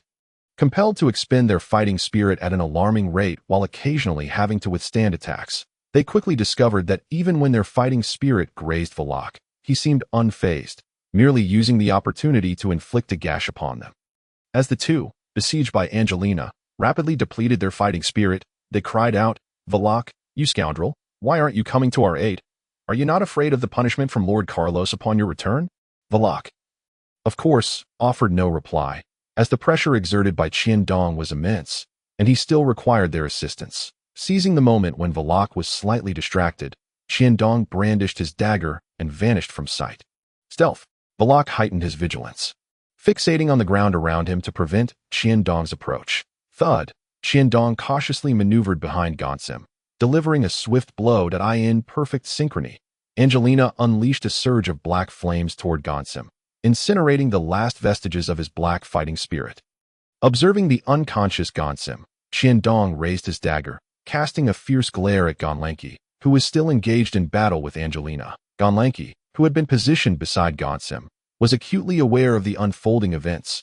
A high-tier rogue had been hiding beside the black dragon, and upon witnessing Gansim's defeat, he faltered, only to be struck by Angelina's blunt sword on his shoulder, depleting his last fragment of black fighting spirit and leaving a wound in an instant, as he beheld the swift downfall of his 2 companions. Valak could do little but offer a bitter smile. "You 2 have been at this for so long, just to capture us 3. Given the circumstances, Valak could no longer feign ignorance regarding Qiandong's intentions. "Rest assured, we have no intention of killing you. We aim to exchange the 3 of you for the life box of Master Alchemist. I hope you will surrender peacefully." As Qiandong spoke, he maneuvered his body to prevent any last-minute escape attempts. "Exchange for Master Alchemist." Valak's expression morphed into one of despair. "It seems you are unaware of our identities," Qiandong noted. Observing Valak's bewildered demeanor, prompting him to elaborate, "We owe our existence and this power to the assistance of Master Alchemist. Though you honestly believe that Lord Carlos would exchange us, mere failures, for Master Alchemist? That is not your concern." Qiandong continued to divert Valak's focus. Wary of a potential counterattack from his adversary, with a resounding thud, Angelina rendered Valak unconscious. Qiandong understood that the ease with which they subdued him was due to Valak's lack of preparation for resistance. Chapter 61. Terror. The berserk potion. Angelina crouched down, unfastening the cloak from Valak's shoulders. "Indeed, they are all half undead. No wonder their strength pales in comparison to true 7th-tier warriors," she remarked, her brow furrowed. "Half undead?" Qiandong exclaimed in astonishment, as Valak appeared nearly indistinguishable from an ordinary human. From what he just said, it seems Alchemist transformed them into this state, Angelina speculated. Noticing Qiandong's continued confusion, she felt compelled to explain further. Even the mightiest warriors have their lifespans. Individuals like Valak likely broke through to the 7th tier long ago, but as their life approached its limit, Alchemist captured their souls within new bodies, allowing these new forms to barely maintain 7th tier strength. "Are you implying that his current body is not his original?" Qiandong asked incredulously.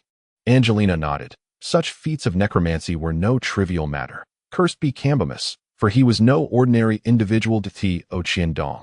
Valak was merely a vessel, his soul imprisoned within a reanimated corpse, granting these abominations the strength they possessed in life. No wonder there are 27 7th-tier powerhouses in Larry City. It appears the same applies to other formidable warriors, Qiandong conjectured. The historical leaders of Larry City were undoubtedly extraordinary, having conceived of such a method to preserve the souls of 7th-tier warriors who had perished throughout history, reviving them in new bodies. This allowed Larry City's elite to vastly outnumber other super cities. However, it seemed that in recent years, Larry City had refrained from utilizing these deceased pseudo-7th-tier warriors. Their deployment must come with significant restrictions, as their fighting spirit could not rival that of living 7th-tier warriors. What of their bodies? Qiandong's expression darkened. The berserk potion, after all, relied on the sacrifice of the body to generate immense power. If these bodies lacked 7th-tier strength, the potential for burning their abilities would be severely limited. Their bodies are indeed 7th tier, no doubt about it, Angelina replied calmly. To host these 7th-tier souls, the disparity in physical development cannot be overly pronounced. Very well. Regardless of whether they possess true 7th-tier capabilities, they are at most slightly weaker. With that, Qiandong left 3 vials of berserk potion for Angelina before making his way toward Larry City. Watching Qiandong's departing figure, Angelina finally utilized a pre-prepared bag to collect the 3 captives, opting not to transform into a black dragon and instead flying directly toward Larry City, according to Qiandong's plan. Angelina would serve as the primary target, creating a diversion at the City Lord's Manor, where she would drop off the 3 imbued with the berserk potion, inciting chaos before drawing out other 7th-tier warriors. Allowing Qiandong to stealthily infiltrate and retrieve Cambimus's lifebox. Once Qiandong had succeeded, Angelina would circle back to assist him. Upon reaching the City Lord's Manor, Qiandong estimated that the time was nearly right. Sure enough, moments later, Angelina appeared in the sky, casting aside the bag in her possession. Transforming into a black dragon, she roared at the manor before swiftly taking flight away from the city. As Angelina revealed her draconic form, over 20 shadowy figures akin to Valak surged forth from the manor. A streak of black light shot through the air, tearing the bag apart, and the trio, infused with the berserk potion, tumbled out. It's Valak and his companions. That black dragon is provoking us. 3 figures swiftly emerged from the shadows to catch the falling bodies of Valak and his allies. Hidden outside the manor, Qiandong observed the seamless cooperation and couldn't help but feel a surge of delight. Just as anticipated, shortly after the black shadows caught Valak and the others, the effects of the berserk potion began to wear off. Valak and his companions suddenly opened their blood-red eyes, their bodies enveloped in black fighting spirit. Interspersed with hints of crimson, the black shadows soon sensed something amiss and attempted to flee. Unfortunately, these individuals were already on par with Valak and his allies in terms of strength. Now, they stood no chance against the trio, who had experienced a 200 boost in capability from the berserk potion. Embracing the shadow of Valak, there was utterly no chance for a reaction before Valak's fist, infused with dark energy, brutally shattered the skull of his adversary. The same grim fate befell the other 2 who had clung to Gonsim and Gonelanchi, that in a single stroke, 3 formidable 7th-tier warriors were vanquished. Leaving Qiandong elated, having dispatched the nearest shadow, Valak's blood-red eyes immediately darted toward the next closest one, and he charged forward without hesitation, with their abilities enhanced by an astonishing 200. Valak and his companions had nearly attained the mid-tier strength of the 8th level, rendering these shadows, already teetering on the brink of the 7th tier, utterly incapable of resistance. Moreover, fueled by the frenzy-inducing potion, each of Valak's techniques was executed at the pinnacle of his prowess, their familiarity with one another's combat styles allowing for seamless coordination. In the blink of an eye, 3 more shadows fell. Without pausing, Valak and his companions swiftly sought their next opponent, their bodies enveloped in a seemingly inexhaustible swirl of black and red energy, which effortlessly pierced through their adversary's defensive layer and left wounds in its wake. Just as yet another trio of 7th-tier warriors were on the verge of demise, an eerie flute melody suddenly echoed from the Lord's mansion. The once triumphant Valak and his companions halted in their tracks, writhing in agony as they clutched their heads, the targets of Valak's assault, battered and bloodied, hastily retreated to the side as the flute's notes grew more frenetic. The expressions of Valak and his companions twisted in anguish, causing them to rampage through the Lord's mansion, smashing several structures in the process. The melody suddenly reached a piercing crescendo, losing all semblance of harmony. Yet the pain endured by Valak and his companions intensified exponentially. With the sound of the flute, they simultaneously came to a halt, their faces contorted in bloodied tears, their eyes grotesquely bursting with rage. At that moment, Valak abruptly shifted his gaze toward a nearby shadow in the air, leaving behind an afterimage as he instantly materialized amidst the cluster of shadows. Bam! Bam! Bam! 3 resounding explosions erupted, enveloping one side of the beleaguered Lord's mansion in a crimson mist. Hidden from view, Qiandong observed with clarity as Valak, Gonsim, and Gonlanki charged into the fray. Self-do? You. I will kill you. With a heart-wrenching scream, the soul of Cambimus transformed into a colossal skull, hurtling directly towards Qiandong. Cryogenic potion. Qiandong swiftly downed a vial of the cryogenic elixir, and a massive frost enveloped his body just before the skull struck. As the unyielding ice encased him, Cambimus circled twice, glancing back at the white jade life box engulfed in flames, and was compelled to retreat. Cautiously shielding the life box, breaking free from the frost, Qiandong, harnessing the power of the bloodthirsty potion, surged forth in a series of rapid movements, positioning himself beside the white jade life box and, before Cambimus could react, swiftly stored it within the game's exclusive space. Ah! Cambimus lamented as he vanished alongside the disappearance of the white jade life box. Chapter 63. Double Frenzy. At last, having dealt with Cambimus, Qiandong hurriedly surveyed his surroundings and was startled to discover a magnificent door of pure gold behind the magical array. A treasure vault, he immediately realized. Racing towards it, the treasure vault lay before him, and it would be a waste not to plunder it given such a splendid opportunity. Qiandong knew he could unlock the magical lock on the vault door, but he also understood that doing so would trigger the mechanisms within, which undoubtedly awaited him with various perils. Haha, fortunately, I was prepared, he smirked, producing a dissolution potion. Qiandong had previously transformed the laboratory at Daikiel's into a treasure vault. Coincidentally, that vault too had a layer of pure gold protection.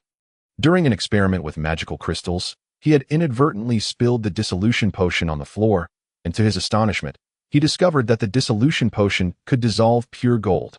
What an unfortunate coincidence.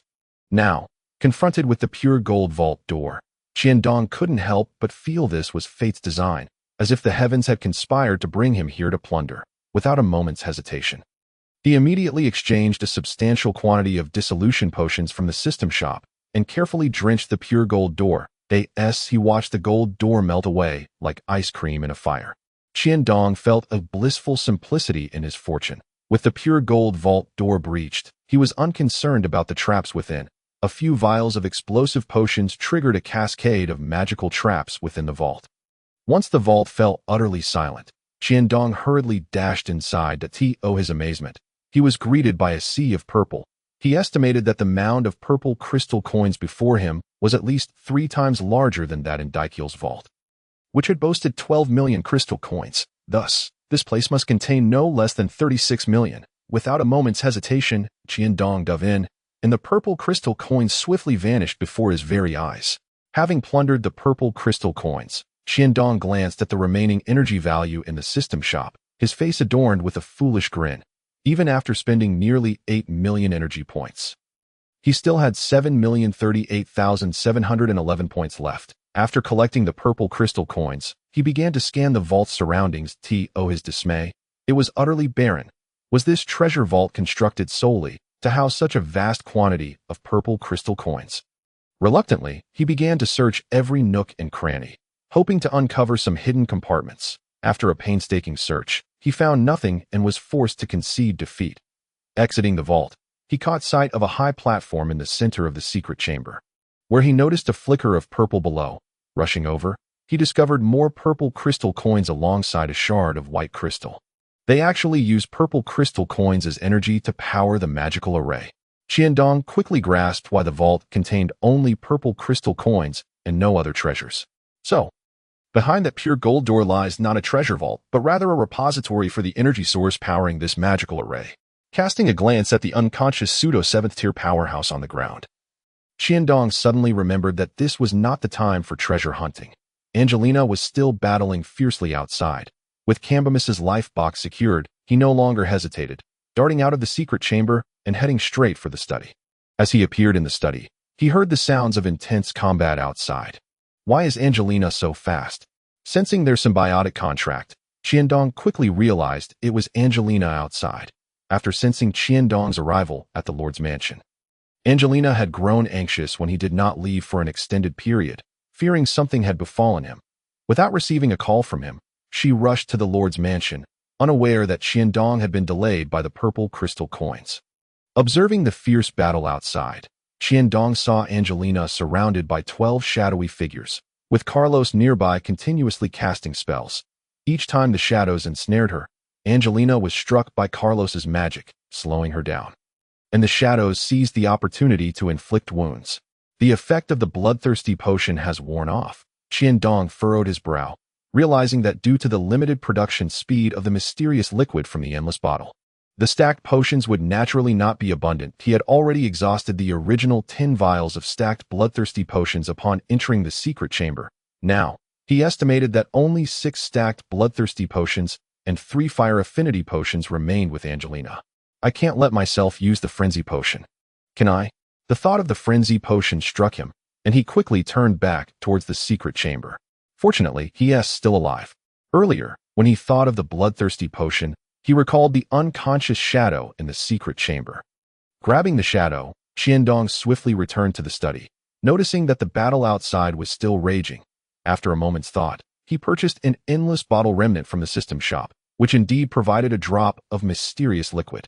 He quickly added the mysterious liquid to a vial of frenzy potion, concocting a stacked frenzy potion, and then purchased a regular frenzy potion. In a flurry, Qiandong pried open the shadow's mouth, first pouring in the regular frenzy potion, followed by the stacked frenzy potion. Once the potions were administered, he gauged their effects and rapidly tossed the shadow out of the study window into the battlefield. Seizing the opportunity to slip out himself and activate stealth, as an inexplicable entity intruded upon the battlefield, Carlos turned to glance. Another shadow, he observed instinctively, casting a fleeting gaze at the study, his eyes glimmering with an unreadable emotion, whether anger or something else, but certainly devoid of tension or worry. The shadow, infused with the effects of 2 frenzy potions, suddenly halted mid-air as it approached the battlefield. The effects of the frenzy potion have begun, concealed in the darkness. Qiandong keenly monitored the shadow, which had experienced a 400 boost in ability. The blood gleam in the shadow's eyes flared brilliantly, and the once exhausted black energy surrounding it reignited, faintly radiating a layer of blood light.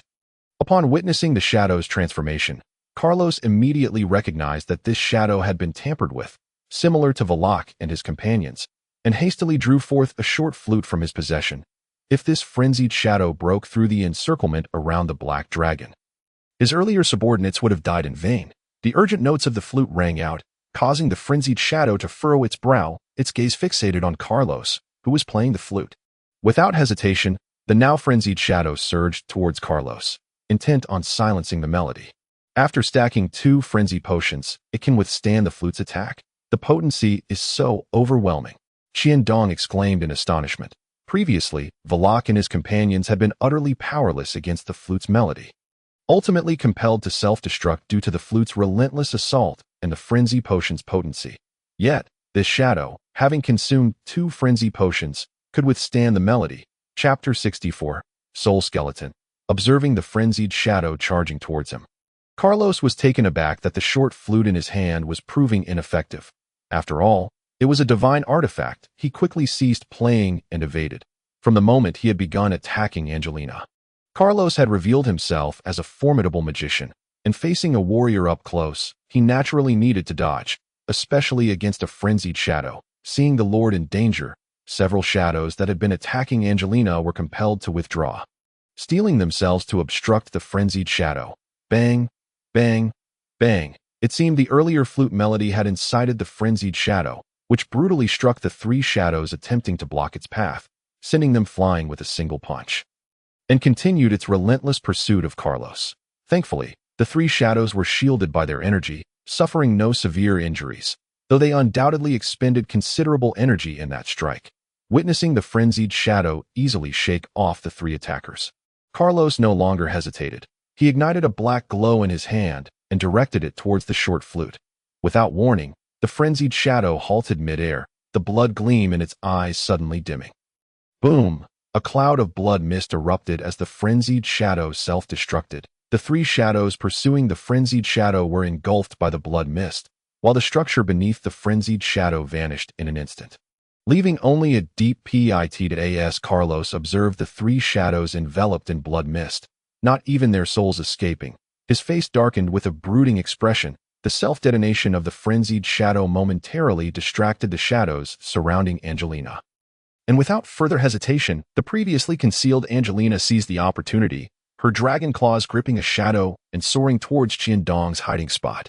Even a fallen knight would find it challenging to escape once ensnared by Angelina's dragon claws, let alone a mere pseudo-7th-tier powerhouse. The swirl of black mist hastily fled from on the lifebox of Cambamus has been secured, and naturally, Qiandong has no intention of lingering, hastily beckoning Angelina to depart. Turning back, Angelina unleashed a breath of draconic fire, forcing back several shadowy figures that sought to pursue her, and with a powerful flap of her wings, she soared toward the outskirts of Lely City. Do you think you can leave so easily? You underestimate Lely City, Carlos shouted loudly, as 7 wisps of black mist erupted from his raised sleeve, and he again raised the short flute to his lips, playing a haunting melody. Unlike before, upon hearing Carlos's flute notes, a surge of black mist suddenly emanated from the 9 intact shadowy figures, which, deprived of their misty support, plummeted from the sky. Alongside the previous 7 wisps of black mist, a total of 16 gathered rapidly, swirling and undulating with the vibrations of the flute's melody. Qiandong, who had been closely observing Carlos's actions, understood that this all transpired in the blink of an eye. Angelina had yet to fly beyond the confines of the Lord's mansion. The gathered black mist ceased its tumult, revealing a massive skull, akin to a small mountain, hovering above the Lord's estate. Sensing the oppressive force of the skull formed from the black mist, Angelina halted mid-flight, swiftly consuming the remaining 6 bottles of bloodthirst potions and 3 bottles of affinity potions, augmenting her abilities by 300 and significantly reducing the time required to gather magical power, with the bloodlust in her eyes concealed. Angelina stood in a tense standoff against the skull from across the void. Observing Angelina's actions and serious demeanor, Qiandong swiftly recognized the threat posed by the skull and promptly produced a 5th-tier magic scroll of Frostbite Blossom. Tearing it open, Angelina was bound by a contract with Qiandong. She was naturally unaffected by the freezing domain generated by Frostbite Blossom. To Qiandong's astonishment, the skull appeared to exhibit no reaction whatsoever. The soul, Qiandong immediately grasped that the skull was a manifestation of the souls of those shadowy figures, lacking a physical form. It would naturally not fear a spell like Frostbite Blossom that operates on corporeal entities. However, the cold energy from the freezing potion might be effective. Estimating the distance, Qiandong quickly reconsidered. Even if it held some utility, it would be challenging to land a hit on the opponent, and given that the opponent lacked a physical form, using the freezing potion would be cumbersome. Carlos had summoned this skull not to confront the black dragon. With a shift in the flute's melody, the skull expanded like a balloon, opening its gaping maw as if intending to swallow the black dragon whole. Angelina, equally quick to respond, unleashed another breath of draconic fire and ascended higher into the sky. Fully aware of the advantage her kind held in aerial combat, as the draconic fire surged toward it, the skull showed no inclination to evade. Instead, it continued to gape wide, welcoming the breath of fire. Qiandong, well aware of Angelina's draconic breath, knew that even if the opponent were a soul, such an attack would at least inflict severe damage. Gulp! To Qiandong's astonishment, the spectral skull devoured Angelina's breath of fire entirely. After consuming the fiery breath, the spectral skull expanded dramatically before returning to its original size, appearing utterly unscathed, as though the draconic fire had never existed. Haha! My spectral skull can devour most magical attacks, and is immune to physical damage. Carlos gloated with a sinister grin behind the spectral skull. the notes from his flute resounding once more. Immune to physical damage. Qiandong quickly realized that this rendered Angelina's draconic form utterly ineffective. Deep, resonant draconic incantations filled the air, bolstered by 3 bottles of fire affinity potions. Angelina summoned a colossal fiery meteor with just a few syllables of draconic language. This spell, imbued with black flames, was one Qiandong had previously witnessed against the Death Lord. Undoubtedly a Tier 7 or higher single-target attack spell. The spectral skull seemed to exhibit some trepidation towards the fiery meteor overhead. Desperately attempting to evade it, the Tier 7 single-target attack spell could not be so easily dodged. Even the Death Lord's teleportation could not escape its wrath. Let alone a spectral skull relying solely on speed to evade. As it darted about, the spectral skull soon realized that evasion alone would not suffice against this magic. Suddenly, a skull of normal size split from the spectral skull, directly confronting the fiery meteor soaring through the sky. Watching the fiery meteor hurtling toward the smaller skull, Qiandong sensed impending doom. Having eluded magical attacks, the spectral skull surged once more toward Angelina. Considering that the spectral skull was a conglomeration of 16 pseudo-Tier 7 souls, such a division was hardly problematic. Draconic spells are not akin to magic scrolls, even with Angelina's current Tier 8 prowess. Having expended so much energy, she could only cast the Tier 7 Fiery Meteor spell once. The opposing skull was also immune to physical damage. Angelina found herself utterly cornered. Fly away, head toward the outskirts of the city. I will intercept this blow, Qiandong decisively instructed Angelina. Upon hearing Qiandong's command, Angelina harbored no doubts, flapping her wings toward the city's exterior. With the 300 enhancement from the Bloodthirst potion, her already swift speed surged forth like a dark beam racing toward the outskirts of Lely City. Humph. Now you choose to flee? Too late. Observing the spectral skull rapidly closing in on Angelina's tail, Carlos ceased his flute playing, and with a wave of his right hand, a dark light traced across the flute, conjuring the image of the spectral skull pursuing the black dragon in the void before him.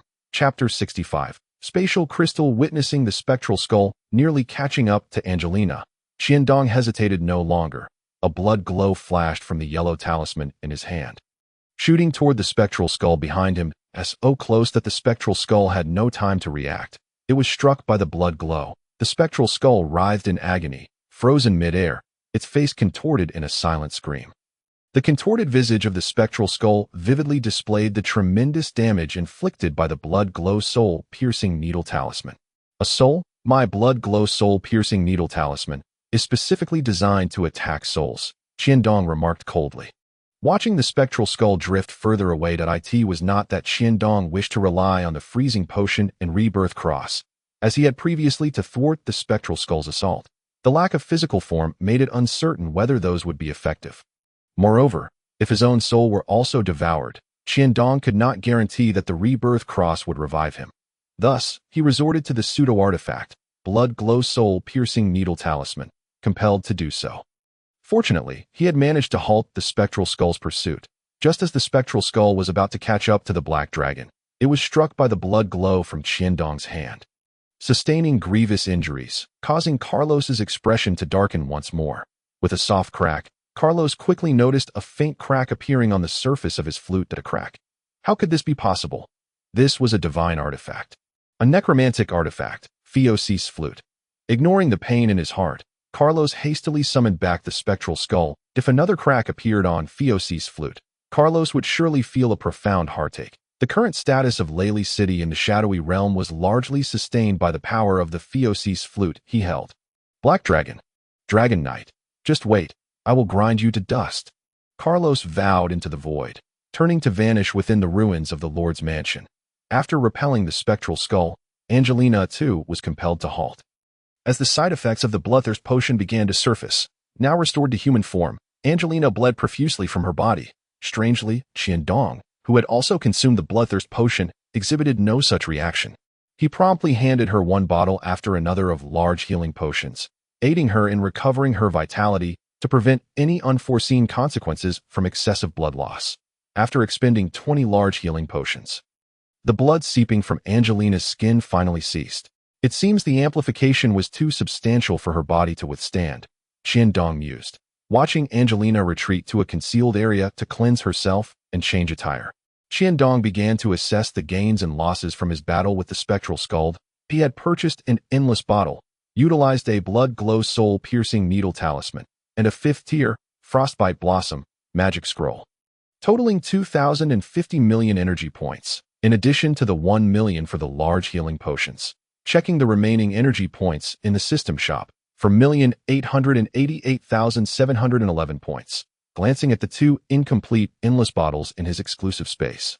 He concluded that this endeavor had yielded a profit, albeit at the cost of his own life. He believed that after this incident, he had firmly established his footing in the shadowy realm, and there would no longer be discordant voices within the alliance. Even if a super city wished to act against him, they would think twice. Qiandong felt no fear regarding Carlos from Lely City, not to mention that Carlos's strength was greatly diminished and whether he still dared to attack the alliance. Even if faced with his spectral skull, Qiandong was undeterred, especially with the blood glow soul-piercing needle talisman, specifically designed to combat souls. Soon, Angelina emerged from her cleansing, appearing weak. "Did you find Cambamis's life box?" she inquired, furrowing her brow, as this was crucial to the matter of Telly's ownership. "I have secured his life box, but I did not destroy it," Qiandong replied, producing the white jade life box of Cambamis and gazing at Angelina as he spoke. Angelina's brow furrowed further. She understood Qiandong's intentions. Cambamis was not only a Tier 7 necromancer, but also a spatial array master, which likely explained Qiandong's relentless determination. "He is a necromancer. Do you truly wish to protect him?" Angelina underscored Cambamis's identity. "I believe that with your assistance, he will have no further opportunity to commit malevolent acts," Qiandong remarked, glancing at the white jade life box on the ground. Since Qiandong has spoken in such a manner, Angelina naturally refrains from further discouragement. After all, if they were to depart from the dim world, no one else would be aware of Cambamis's existence. "Have you all heard our conversation? Why not come out?" Qiandong chided towards the Bai Yuming box. "What do you desire?" A swirl of black mist emanated from the box, manifesting the figure of Cambamis in the air. "I want you." Such a declaration towards a necromancer sent a chill down Qiandong's spine. However, you wouldn't dare make such a claim in front of Angelina. "Me? You wish to become a necromancer?" Cambamis furrowed his brow. "With you as a necromancer, do I even need you?" Qiandong chuckled lightly. "Do you wish to enslave me?" Cambamis retorted angrily. "That is absolutely impossible. Nothing is impossible in this world. As long as I can afford the price." Qiandong shook his head, adding, "I require your abilities as a spatial magic array master." "Can you afford my price? A spatial magic array master?"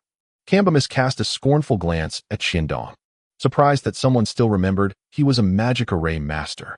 "Of course, as long as you are worth it, I can afford it."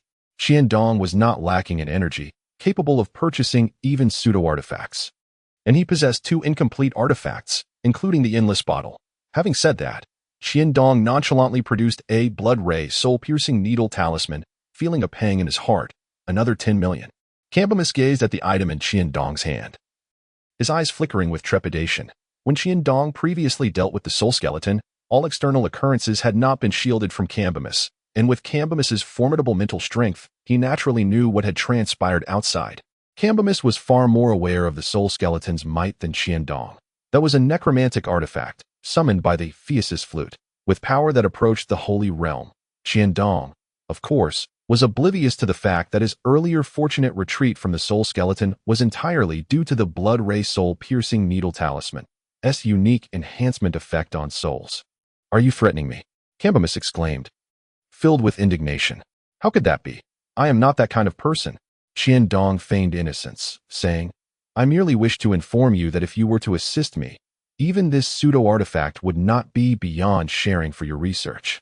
Listening to Qiandong's empty words, Cambamis, whose very life was in another's hands, had no choice but to believe, "Is this truly my worth?" In truth, Cambamis felt a twinge of temptation. Had it not been for the necromantic artifact, Phaeus' flute, he would not have been ensnared by Carlos to such an extent. Concealing an item in Lely City was exceedingly simple, yet Carlos had failed to achieve it. The astute Cambamis knew precisely why. "That is still not possible," Qiandong stated directly. Before fully trusting Cambamis, how could I possibly entrust him with such a dangerous item? He pursed his lips. Cambamis also recognized the impossibility. "Since you seek my abilities as a spatial magic array master, if you can present me with a spatial crystal, I shall agree. Cambimus suggested after a moment of contemplation. Spatial crystal? What is that? Qiandong, naturally, had never encountered such a thing. You don't even have a spatial crystal, yet you claim to need my abilities as a spatial magic array master? Cambimus was instantly incensed. Surely he wouldn't have to provide one himself.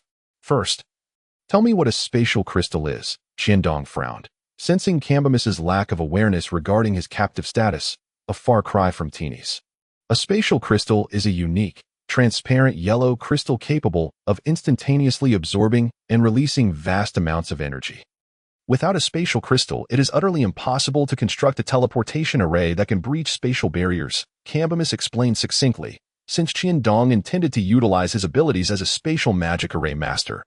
He was unperturbed by Cambimus potentially deducing his goal of constructing a teleportation array capable of breaking spatial barriers. You have one, Qiandong stated directly, locking eyes with Cambimus. What do you intend to do? Cambimus looked at Qiandong nervously. You seem to be my captive. Shouldn't you provide a bit of life insurance? Even if it is begrudgingly a spatial crystal, Qiandong suggested with feigned benevolence. Angelina, standing nearby, conjured a play of black dragon flames. Cambimus shuddered at the thought. Angelina's dragon flames could incinerate even souls. Gritting his teeth, Cambimus reluctantly produced a spatial crystal, casting a disgruntled glance at Qiandong. Is this the spatial crystal? Qiandong observed the diamond-shaped, yellow transparent crystal in his hand, roughly the size of a grown man's fist. Resembling a magic crystal. Ding. Identification successful. Spatial crystal, capable of instantaneously absorbing and releasing vast amounts of energy, suitable for constructing spatial teleportation arrays. Purchase requires energy value, 5 million points. The failure of identification was a given, even after expending nearly 10,000 energy points. Qiandong managed to identify it. Chapter 66. Necromantic artifact. These two spatial crystals shall serve as your wages for working for me. If you perform well, there shall be further rewards. Without hesitation, Qiandong nonchalantly tossed the two spatial crystals back. Inside, however, he felt a pang of regret. Another 500,000 energy points. Observing the two spatial crystals in his hand, Cambimus was clearly taken aback. He had just claimed ignorance, yet now he had produced a spatial crystal. Since you can afford my wages, I have no choice but to acquiesce, Cambimus said helplessly. Upon saying that, a small wisp of black mist appeared from Cambimus's soul and flew towards Qiandong. That is likely insufficient. Receiving the wisp of black mist, Qiandong regarded Cambimus curiously, pointing towards Angelina beside him. With a disgruntled expression, Cambimus had no choice but to split off another fragment of his soul for Angelina, casting a glance at Qiandong. Angelina reluctantly accepted the fragment of soul that as Cambimus's soul fragment landed in Qiandong's hand. It immediately vanished. Closing his eyes, Qiandong discovered a fragment floating in his sea of consciousness, seemingly poised to be consumed by his awareness at any moment. This tiny fragment of soul was capable of controlling Cambimus's life and death. Could you perhaps find another place to reside? Now that Cambimus had left a handle in Qiandong's hands, he felt free from worry about potential betrayal. What? Seeing Qiandong point at his life box, Cambimus inquired in confusion. I require something to serve as proof that you have been slain by me. Qiandong spread his hands, stating, Is this all? Casting a disdainful glance at Qiandong, Cambimus produced a piece of pure white jade, presumably a fragment made of the same material as the life box, and infused it with a trace of mental energy before tossing it to Qiandong. Rest assured, this jade piece is identical to my life box, imbued with my mental energy. Not even Carlos would discern its falsity. Upon mentioning Carlos, Cambimus inexplicably fell silent, as if haunted by unpleasant memories. It was evident to Qiandong that acquiring Cambimus's life box so easily was indeed suspicious, yet this outcome was undoubtedly favorable for him. By the way, Valak and the others mentioned that it was you who transformed them into immortal monsters. Qiandong diverted Cambimus's attention. What immortality? It merely allows their souls to reside within specially crafted bodies. As their soul power wanes, they will still perish. Otherwise, they would not have fallen from peak 7th tier strength to their current pseudo-7th tier state. Cambimus sighed. Then what about the soul skeleton? Qiandong continued to inquire. That was a necromantic artifact, summoned by the Theasis flute. Valak and the other souls were long since bound by the Theasis flute, allowing it to temporarily gather their soul power, rendering them physically immune and capable of devouring most magic, Cambimus elaborated. A necromantic artifact? Qiandong asked, astonished. No wonder those shadows controlled by the frenzy potion could be so easily dealt with by Carlos. It turns out their souls had long been under Carlos's control. Up until now, Qiandong had yet to witness a complete artifact, and he felt a surge of desire. Phaeus's flute was crafted from the demigod lich Phaeus's leg bone, which he nurtured for nearly 10,000 years. Infused with immense powers from the underworld, Camblemus spoke with admiration that in truth, Camblemus was merely a necromancer for now. He had not yet attained the strength to transform into a lich. Underworld power is, of course, a pure form of death energy. Demigod lich Phaeus? Is he still around? A demigod is an existence that transcends the holy realm, a being not yet witnessed on the Hmph continent, naturally piquing Qiandong's curiosity. He perished long ago. Otherwise, the Phaeus flute would not have fallen into the hands of Lely City. Camblemus seemed reluctant to even mention Carlos. That it was apparent that Camblemus, Carlos, and Lely City shared distinct stories, yet since the other party was unwilling to elaborate, Qiandong would not pry further an artifact. Alas, it was a necromantic artifact. Otherwise, Qiandong might have attempted to seize it. Upon returning to Counterfeit, Qiandong directly discarded the fragment of Camblemus's forged life box and, alongside Angelina, activated the teleportation array back to Daikiel's. The commotion in Lely City had been so great that even half of the city lord's residence had been destroyed, sooner or later. The lords in the alliance would learn about it, and Qiandong was not concerned about anyone suspecting him of hoarding Camblemus. Upon entering the city lord's residence, Qiandong hurriedly made his way to his laboratory. Releasing Camblemus. After all, this place was undoubtedly spacious, surrounded by a protective layer of fine gold, ensuring safety, and he currently had no potions that required crafting. Qiandong was well aware that setting up a teleportation array was not an undertaking that could be completed in just a day or two. However, upon returning to the Hmph continent, he was constantly reminded of the people he could not part with for various reasons, spurring him on with every passing moment. Without any materials or information. What do you expect me to do? Camblemus remarked, rolling his eyes in frustration. Qiandong was momentarily taken aback. Materials. He had always deposited his purple crystal coins directly into the system shop, converting them all into energy points. What could he use to purchase the materials needed for the teleportation array? Could he exchange purple crystal coins back from the system shop? That was simply impossible. Could he earn purple crystal coins from the system shop again? The very thought made Qiandong feel as though he might go mad. He had painstakingly transformed his purple crystal coins into energy points, and now he had to find a way to convert them back. System shop, remaining energy points, 3,388.8711. Information. What information is required to set up the array in Hmph continent? Qiandong thought it prudent to clarify before proceeding. Hmph continent. The surface world? Camblemus inquired, astonished. You are familiar with Hmph continent? Qiandong had merely mentioned it casually, not expecting Camblemus to know of it, especially since he had never heard of anyone from the Underdark being aware of its existence. The current races in the Underdark were all expelled from the surface world, Camblemus said, lowering his eyelids. Expelled. Qiandong had always suspected that the Underdark had some connection to Hmph continent, as the races that existed in the Underdark were indeed recorded in Hmph's history. Yes, during the War of the Gods. They were cast out here due to differing beliefs, Camblemus stated, his expression devoid of emotion. Because of beliefs.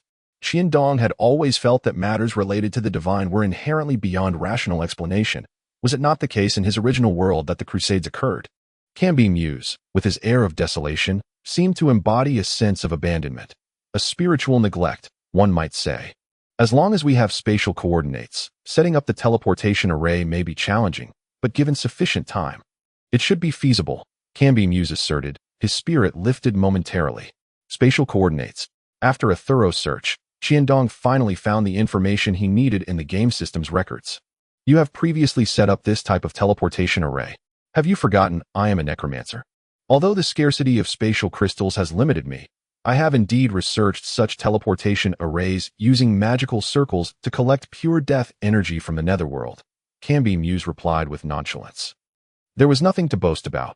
The magical circles he referred to must have been similar to those found in the secret chamber of the Lord's Manor in Lely City. The netherworld? Now it was Qiandong's turn to be astonished. The netherworld truly existed. However, considering that even a space like the Underdark was real, the existence of the netherworld was not all that surprising. The netherworld I speak of is not as you imagine. In fact, it is quite similar to the Underdark. However, its space is permeated with death energy, serving as a paradise for the undead, where few living beings can survive. Hmph remarked with a cruel smile. Perhaps in the future, you may indeed have the opportunity to visit the netherworld you speak of. Such promises, which could not be redeemed in the present, were easily made by Dong. Is that so? Hmph, bowing his head, began to sketch hastily on a piece of parchment, knowing that Dong could not decipher it anyway. Chapter 67. The Commercial Alliance. Stepping out of the laboratory, Dong took a deep breath. Finally returning to this city that belonged to him. This world was truly incredible. He had never anticipated that he would one day become a lord of a city, and an affluent one at that. In his previous world, Dong's aspirations had been modest, to own a few properties and await the collection of rent, and if he could have a gentle and charming wife, it would be even more perfect. Now, glancing towards the direction of Angelina's bedroom, he realized he had achieved all of that, yet he was compelled to strive and face various challenges for those who had hopes pinned on him. Having acquired all of this, I cannot simply let it go. Whoever dares to reach for it, I shall sever their head from their shoulders. Dong vowed with fervor in his heart. There was no need to worry about Dong's safety. Upon Angelina's return, she immediately entered seclusion to reflect on the battles she had fought and to consolidate her 8th-tier power. Days passed without potions, conspiracies, or battles, and Dong began to feel that something was amiss. Master, he suddenly heard a voice behind him. And when he turned, he saw Sigh standing there. Oh, Sigh, is there something you need? Dong inquired, glancing at the ever-impressive Sigh. If not for her constant garb and armor, her figure would undoubtedly be striking, rivaling that of Solia. Elder Odeli of the Commercial Alliance requests an audience. Sigh spoke softly. Odeli. As he asked, Dong retrieved the edgeless sword he had purchased from the system shop and handed it to Sigh. As her original sword was now in Angelina's possession, Sigh regarded Dong with surprise. She had not expected that the sword he had requisitioned would return to her, and she accepted the edgeless sword. Odeli is the head of the largest merchant guild in the Purple-Blue Guild. He must have come to pay his respects upon learning of your triumphant return, Sigh informed him. The largest merchant guild. A smile crept onto Dong's lips. He was in dire need of funds. Bring him to the hall. I shall meet him. Ah, Elder Odeli of the Commercial Alliance. I apologize for keeping you waiting. Dong greeted Odeli with a beaming smile in the hall of the Lord's Manor. Not at all. We owe it all to the grandeur of Lord Dong. Without such a powerful dragon knight as you, our business in would not be flourishing as it is, Odeli replied with a bow, complimenting Dong. I wonder, Elder Odeli, is there some matter concerning the Commercial Alliance? Dong directly inquired. All is well within the alliance. I am merely here to congratulate you on your impressive performance in Lily City, Odeli said, bowing slightly in respect. The news of the events in Lily City has spread remarkably fast.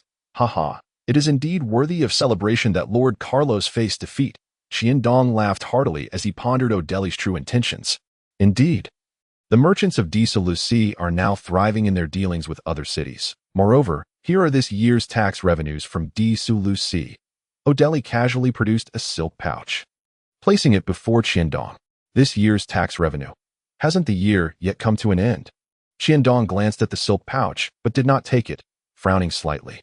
The Alliance is aware that you are an apothecary, and these may be of use to you. It is merely a token of goodwill from us all, Odeli replied, his face alight with smiles. Oh, if that is the case, I shall accept it. And consider it this year's tax revenue from the Alliance, Dong said with a smile. After bidding farewell to Odeli, Dong frowned in contemplation. The reason he had initially relinquished control of the commerce in was twofold. Firstly, he lacked the time and inclination to manage it, and secondly, he wished to instill confidence in these people, avoiding any major upheaval. However, it seemed that this group had entirely strayed from his original vision for the Commercial Alliance, treating it as their own private domain. Dong had envisioned the Commercial Alliance as a supervisory body, rather than allowing it to monopolize commerce in as it appeared to be doing now. Nonetheless, with just beginning to regain its vitality, Dong felt it unwise to intervene, especially since these were decisions he had made initially. Picking up the silk pouch from the table, He casually glanced inside and was astonished to find nearly 10 million purple crystal coins. The annual tax revenue of D. Solusi would barely amount to this sum, and even when factoring in the income from the Lord's manor and other properties, it would hardly reach this figure. Teeny C, please go to the laboratory and inquire with Camby Muse about the materials he requires. If this is insufficient, come back to me, Qiandong instructed, tossing the pouch to Teeny C. Yes, master, Teeny C replied coolly as she prepared to leave. Wait, by the way, I assume you are aware that Camby Muse is deceased. Qiandong fixed his gaze on Teeny C, speaking slowly. Master, Teeny C knows what to do. Once she received Qiandong's consent, Teeny C departed. Watching her retreating figure, Qiandong fell into deep thought. His feelings towards the woman who had been forced from being the lord of D. Solusi to becoming his slave were indeed complex. He found it hard to believe, yet could not bear to part with such a formidable assistant, a 7th-tier warrior, and a beauty at that.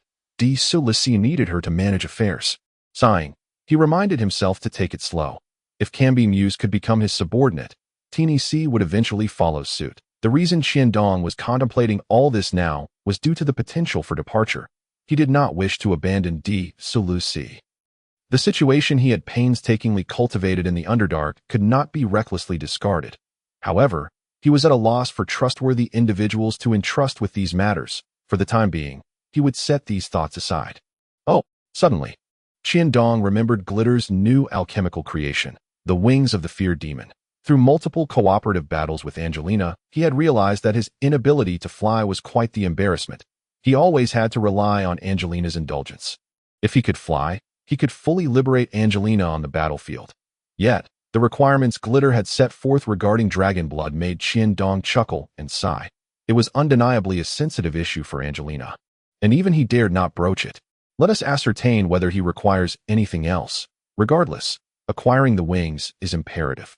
With this thought, Qiandong exited the Lord's mansion and made his way toward Glit's residence and workshop. Once again, it was Grail who answered the door. Upon seeing Qiandong, the esteemed alchemist, Grail promptly stepped aside, allowing him entry. Has Master Glit completed his work? Qiandong inquired gently of Grail. It has long been finished. Yet no one has presented anything that could truly entice the master in exchange, Grail replied, his expression filled with hopeful anticipation as he gazed at Qiandong. Ah, thank you. I have a little something for you. Qiandong produced a vial of mental elixir and handed it to Grail. It was essential to maintain a good rapport with such an eccentric elder like Glit and his apprentice. Grail's face lit up with joy upon receiving the precious elixir, although he had no immediate need for it. Qiandong's concoction was highly praised even by the master himself, making it undeniably valuable. Chapter 68. Parasite. Wings. Since Glit's work was complete, Qiandong felt no trepidation about interrupting him. Master Glit, I have heard that your creation is finished, Qiandong stated, addressing Glit, who was lost in thought at his workbench. Hmph, what do you want now? Glit replied, his demeanor exuding irritation as he regarded Qiandong. I am here for your masterpiece, Qiandong replied straightforwardly, not mincing words. Very well, if you can procure dragon's blood, I shall part with it, Glit said, casting a disdainful glance at Qiandong. Dragoness blood of the 8th tier was indeed a prized substance. However, in Qiandong's view, it paled in comparison to the value of the wings of the fearsome demon. Unfortunately, in the Shadow Realm, there was only Angelina, a solitary dragon, and many alchemical creations required dragon's blood, making it a rare commodity. Nonetheless, the thought of extracting blood from Angelina was utterly unthinkable to Qiandong. Master Glit, I have some 7th-tier Hydra blood. Its efficacy is surely comparable, Qiandong proposed, placing a vial of Hydra blood before Glit with utmost confidence. 7th-tier Hydra blood, Glit remarked, lifting the vial and inhaling its contents. It is definitely of the 7th tier. Had it not perished, it would likely have grown a 9th head by now, Qiandong continued, embellishing his claim. 7th-tier beast blood, yet can it truly be compared to dragon's blood? Glit scoffed, setting the vial back on the table. Well, it may not be a fair comparison. However, if the quantity is sufficient, I wonder if Master Glit might consider making an exception, Qiandong suggested, producing 4 additional vials of beast blood and placing them on the table. Is this all you have? Glit inquired, eyeing Qiandong skeptically. While Qiandong possessed more in his spatial storage, he would never admit it. After all, rarity enhances value. This is all the Hydra blood I possess. As you know, I am an alchemist. And such precious beast blood serves as an essential ingredient for affinity potions that I have exhausted my supply. These are the final 5 vials that I also have a bit of Hydra hide. Would you be interested? Oh, you have Hydra hide as well? Glit inquired, yet he showed no intention of rising. Qiandong chuckled awkwardly as he produced a large piece of Hydra hide and placed it on the table. Mentioning Hydra hide sparked a different idea in Qiandong's mind. These hides would never be transformed into useful equipment if left in his possession, so it was better to offer them to Glit. If he could receive an item crafted from Hydra hide in return, that would be even better. Now that is more like it. The prospect of having experimental materials from a 7th-tier beast was better than nothing.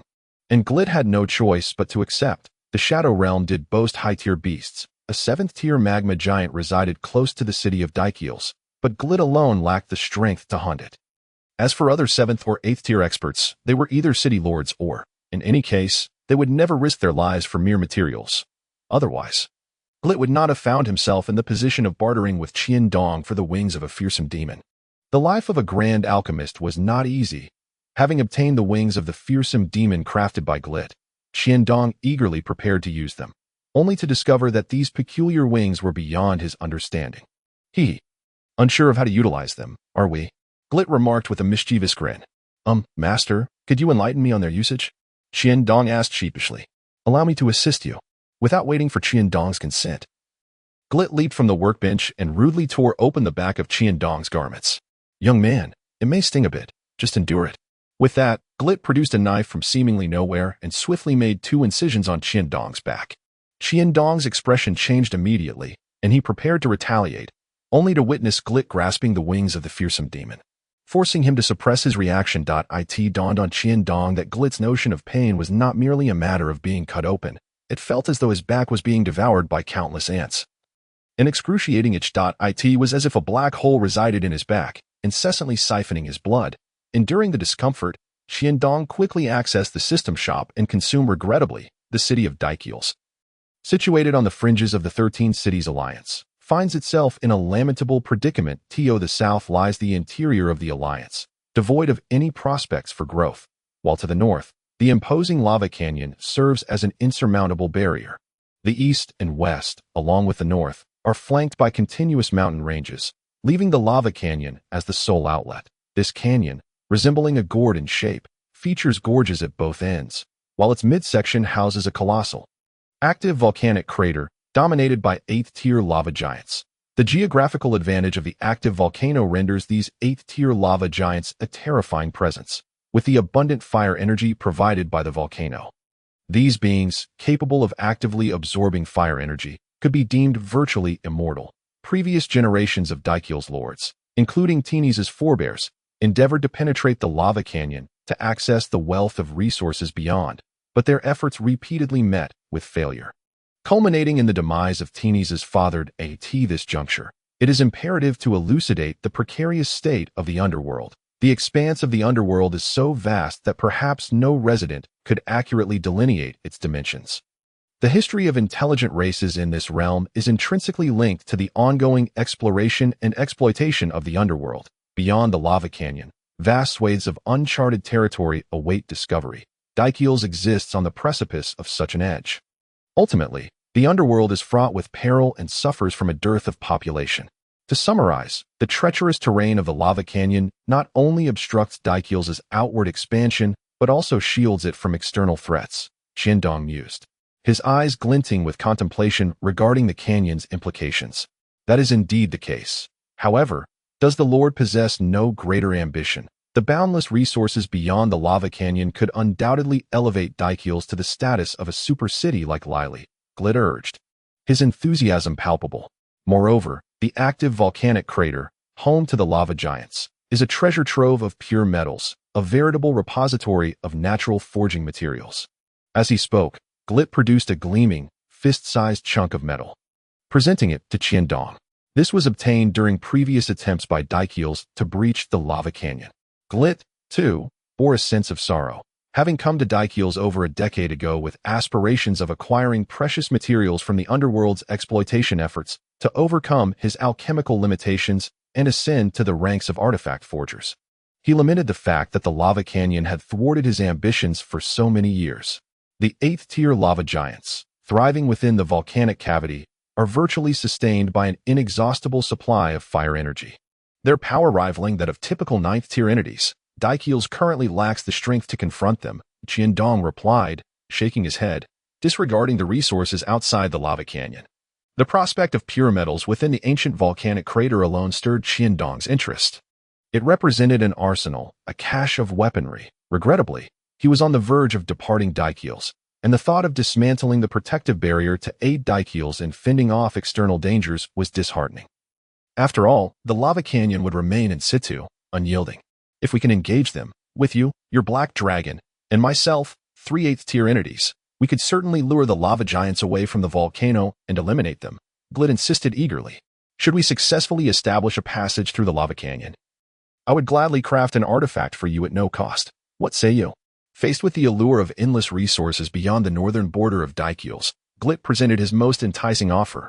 An artifact? It was impossible for Qiandong not to be tempted.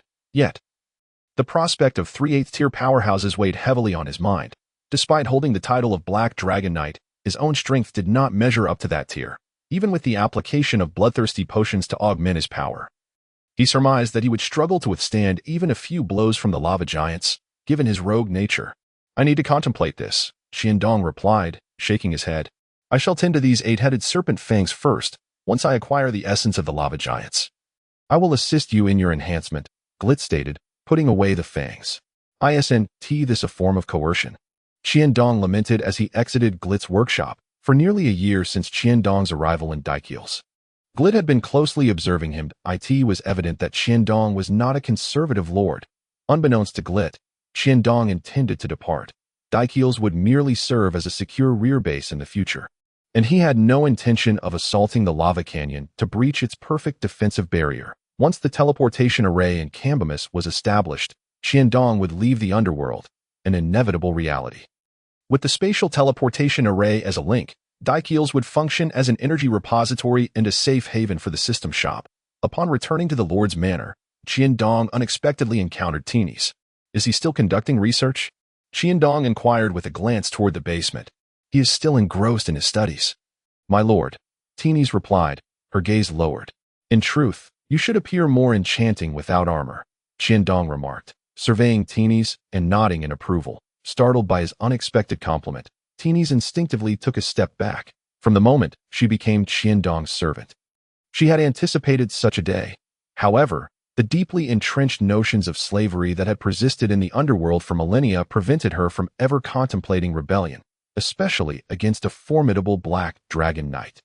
This was, of course, compounded by the circumstances in Daikils. Teenies hesitated, glancing up at Qiandong, before resolutely making her way toward the backyard of the Lord's Manor, her silhouette imbued with a sense of melancholy. What is amiss? Did I say something wrong? Observing Teenies' peculiar demeanor, Qiandong shook his head, deciding against disturbing her while Cambimus was preoccupied with his work. My lord, after a long day, just as Qiandong was preparing to retire, he heard the voice of the elder Gon calling out to him. Gon, how goes the matter at hand? Qiandong gestured for Gon to take a seat as he inquired slowly. Initially, the tribesmen were rather reluctant. However, upon hearing of your impressive reputation in the super city of Lily, they consented. With the assistance of the Harpies and Minotaur slaves, nearly 100,000 cave dwellers have already been relocated, Gon reported, his expression brimming with excitement. Ah, well done. Qiandong praised. It turned out that after establishing Daikils, he had conceived the idea of gathering the cave dwellers, who were subjected to discrimination and maltreatment in other cities of the Alliance, around Daikils. This would not only alleviate future food shortages, but also grant him control over food supplies, compelling the other cities of the Alliance to regard him with deference. This endeavor had been conducted in secrecy, with the Harpies and Minotaur slaves acquired from Glit being entrusted to Gon's care, and now it was finally nearing fruition. One should not underestimate these 100,000 cave dwellers, as they constituted nearly 1/3 of the total cave dweller population within the Alliance. Qiandong could envision the impending food crisis in the other cities once these cave dwellers were absent. The relocation of these cave dwellers around Daikils should suffice. Continue to oversee the Harpies and Minotaurs. I will allocate a batch of weapons and equipment from the Lord's manor for their use. In the future, let them safeguard your kin, and should any insurmountable issues arise, do not hesitate to seek assistance from myself or Lord Teenies. Qiandong deliberated. This strategic maneuver would undoubtedly provoke a stir within the alliance. And it seemed that excitement was on the horizon. After concluding his discussion with Elder Dawn, Qiandong proceeded toward his bedroom, having worked tirelessly without ample rest. Chapter 70. Misunderstanding. Upon pushing open the door, Qiandong was too weary to even illuminate the magical lamp, simply collapsing onto the bed. Who is it? Upon lying down, he discovered someone already occupying the space, prompting him to leap up in alarm. I've grown too careless even within the Lord's manor, he chastised himself internally. My lord, it is I, came Teenies' voice. Teenies, what are you doing lying on my bed? Qiandong couldn't help but smile wryly. Having only recently mended his relationship with Angelina, it was hardly the right moment to embark on another romantic entanglement. At the very least, he needed to wait until he had successfully thawed Angelina's icy demeanor. Isn't this what you requested, my lord? Teenies replied, her voice tinged with a hint of sorrow. After all, she was still a woman. And even as a slave, such playful antics seemed inappropriate. Qiandong suddenly recalled his earlier remark in the hall about Teenies appearing more beautiful without her armor. However, he had merely intended for her to feel at ease. Having never envisioned her lying on his bed in such a manner, Angelina appears to be in seclusion. It was impossible for Qiandong to deny the stirring of emotions within him. He was, after all, a man driven by primal instincts. With a beautiful woman practically at his fingertips, it would be a disservice to dismiss the opportunity so readily. Thus, he inched closer to the edge of the bed. Convincing himself that perhaps embracing this misunderstanding would not be such a grave error after all. As he lay back, feeling Teenies' warm body beside him, Qiandong's primal instincts ignited. Teenies, soon I shall depart from Dikeels. Would you care to join me? He asked. Diverting Teenies' attention while his hand ventured toward a peak, the sensation of her softness and fullness igniting his excitement. How long had it been since he experienced such a feeling? My lord intends to abandon Dikeels, she murmured. Her unfamiliarity with such encounters causing her to stifle any movements, trembling as she grappled with the unfamiliar sensations coursing through her. Of course not. Dikeels will remain as a secure base. But I require a trustworthy individual to oversee matters, Qiandong replied, his excitement mounting as he grasped another peak. Indeed, I am willing to guard the realm of Dikeels for my master, Teenie stammered. I believe in you, Qiandong responded. Feeling the fullness in his hands, casually deflecting the conversation. Teenies, I shall take responsibility for you. Sensing that their exchange had reached its conclusion, Qiandong paused his actions and solemnly made his promise to Teenies, who stood beside him. Just as he prepared to lunge towards her, a sudden gust of cold wind swept through the room, causing him to shiver. Instantly, the magical lamp in the room flickered to life. Qiandong, a shadowy figure appeared at the bedside, her chilling voice piercing through to Qiandong's very core. Angelina, he exclaimed in astonishment, gazing at the frost-laden visage of Angelina standing at the edge of the bed, glancing at his hands, illuminated by the magical light. He realized he was still playfully toying with Teenies' alabaster bosom, his fingers pinching the swelling curves. Teenies, now aware of the situation, hastily pulled the blanket over her face, for even as a formidable seventh-tier warrior, she was still a modest woman. Her sudden movement ensnared Qiandong's hand tightly within the covers. This is not quite as you might imagine. Qiandong awkwardly withdrew his hand, addressing Angelina.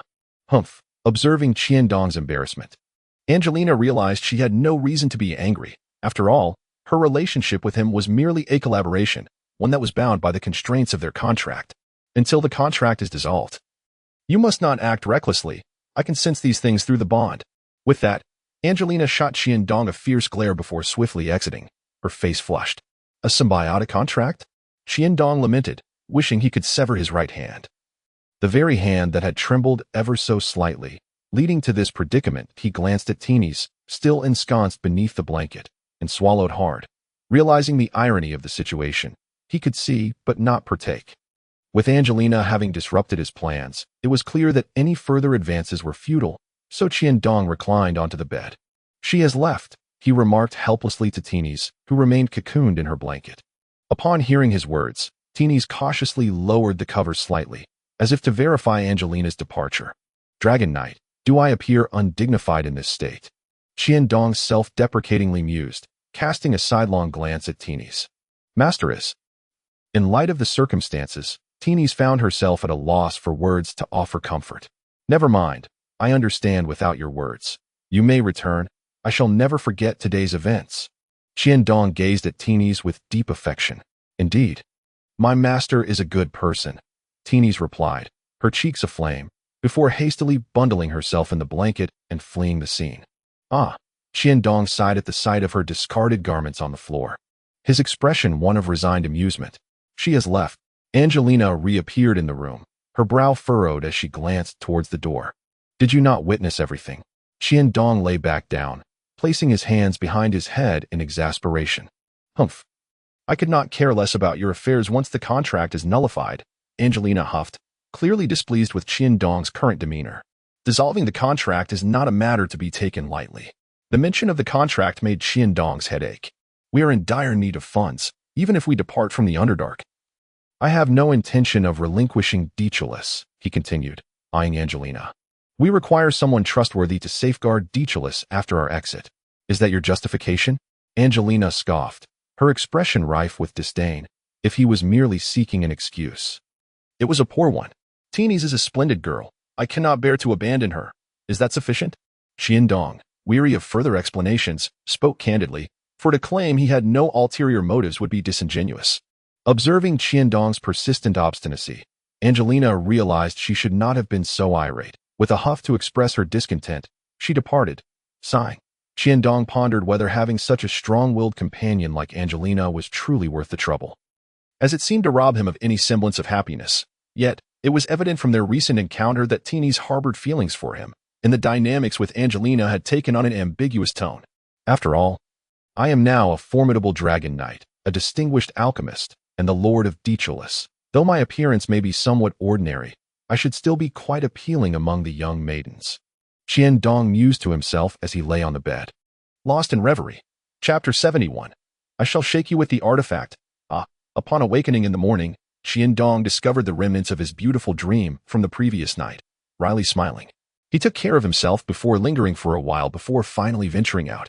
Compared to before, Qiandong had enjoyed a rare period of leisure in Deechulis, engaging in flirtations with Teeny's and provoking Angelina to roll her eyes. That it must be said that since that fateful night, Teeny's feelings toward him had shifted dramatically. She would blush upon seeing him and even began to show concern for his well-being. Though Angelina expressed her reservations, she found no excuse to intervene. Thus, Qiandong continued his cultivation of trust initiative. However, such bliss was fleeting. Lord Qiandong, you have erred in your actions, Lady Kais observed, her face contorted with displeasure as she regarded him, having anticipated that the alliance would trouble him regarding the migration of the subterranean dwellers. Qiandong had not expected it to manifest in such a manner. I am uncertain as to which matter you are referring, he replied, feigning ignorance. Do not play coy. It is, of course, the issue with the subterranean dwellers. You have secretly relocated them adjacent to Deechulis. What is your true intention? Upon witnessing the exchange between Teeny's and Qiandong, Norcafis's ire flared. Previously, he had experienced an unexpected stroke of luck by eliminating the Cantimus from Lely City. Yet he found himself at a loss, having squandered 5 million purple crystal coins. He silently cursed the foolish Lord Carlos in his mind. The matter of the subterranean dwellers, I only recently became aware of it. Just yesterday, their newly appointed leader, Gon, approached me, offering to present me with some artifact, hoping for my protection over the subterranean dwellers in the Alliance. Upon inspecting the item, I found it rather intriguing and reluctantly agreed. Qiandong feigned a look of helplessness as he spoke. An artifact? The assembled lords hesitated, exchanging glances. Do you believe artifacts can be found lying about? Do subterranean dwellers even possess artifacts? Norcafis derided, clearly unimpressed by the flimsy excuse. I cannot ascertain whether it is indeed an artifact. It is purportedly known as the Endless Flask or Life Flask. Perhaps I could retrieve it for you to examine. Qiandong furrowed his brow, growing weary of Norcafis's antics, allowing him to prattle on without any self-awareness, were it not for the impending departure from the Underdark. He would have already dealt with Norcafis decisively. As Qiandong produced the peculiar flask, Norcafis was the first to scoff. Such a shabby vessel, and you dare call it an artifact? Is the water within potent enough to poison a sanctified warrior? Before Norcaphus could finish his taunt, the other lords cast disdainful glances in his direction, for he was ignorant of the life flask's capabilities, a true fool. I never imagined the legends surrounding the life flask in the Underdark were true. Lady Kais lamented, her brows furrowing as she contemplated the implications. Since Qiandong dared to present it, the item must be genuine. The potential to produce a spring of life, the endless flask, now rested in the hands of Qiandong. A highly skilled alchemist? Lady Kais's brow furrowed further. The balance of power within the alliance had become precarious, signaling impending chaos. Moreover, as a dragon knight, Qiandong's strength was undeniable, as evidenced by the situation with the subterranean dwellers. The alliance had initially intended to exploit the circumstances surrounding the subterranean dwellers to impose economic sanctions against Dicholas, thereby curbing Qiandong's rise. However, they were now faced with the emergence of an artifact in Dicholas. Yet, none of the lords dared to approach the endless flask that Qiandong had placed before them.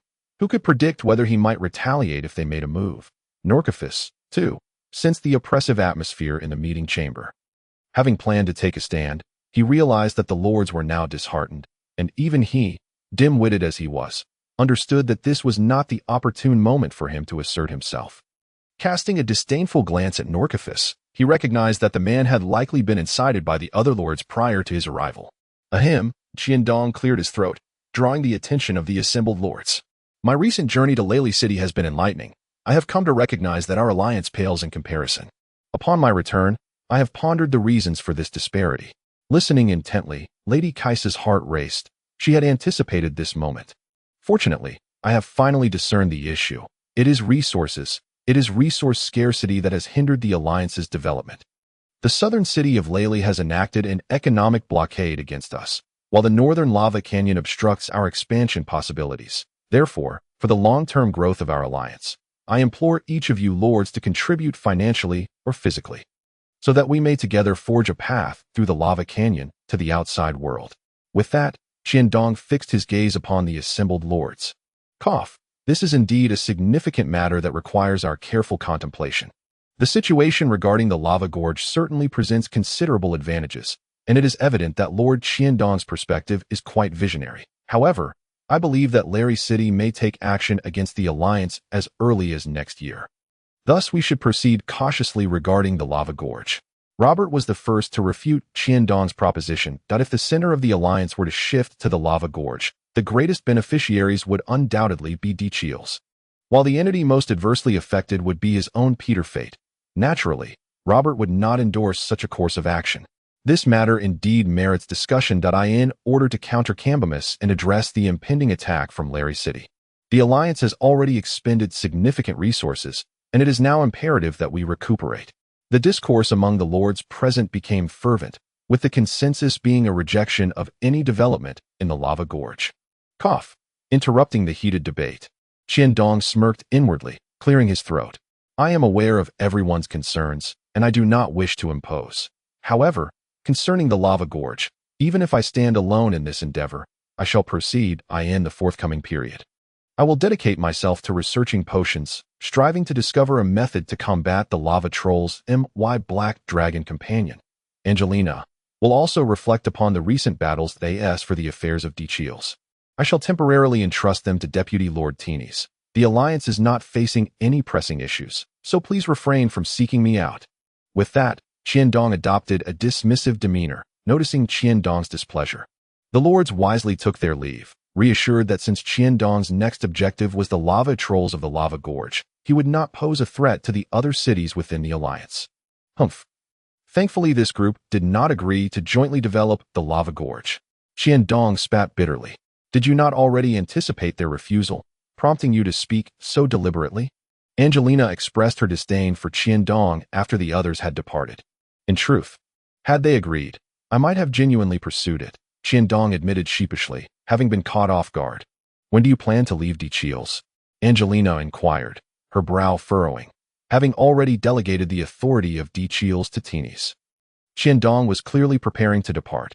Teenies, you should join us, Qiandong said warmly to Teenies, who had been quietly observing. From this point forward, Dicholas will be under your stewardship. The calculations regarding the teleportation array in Entangements have concluded, and all materials have been gathered.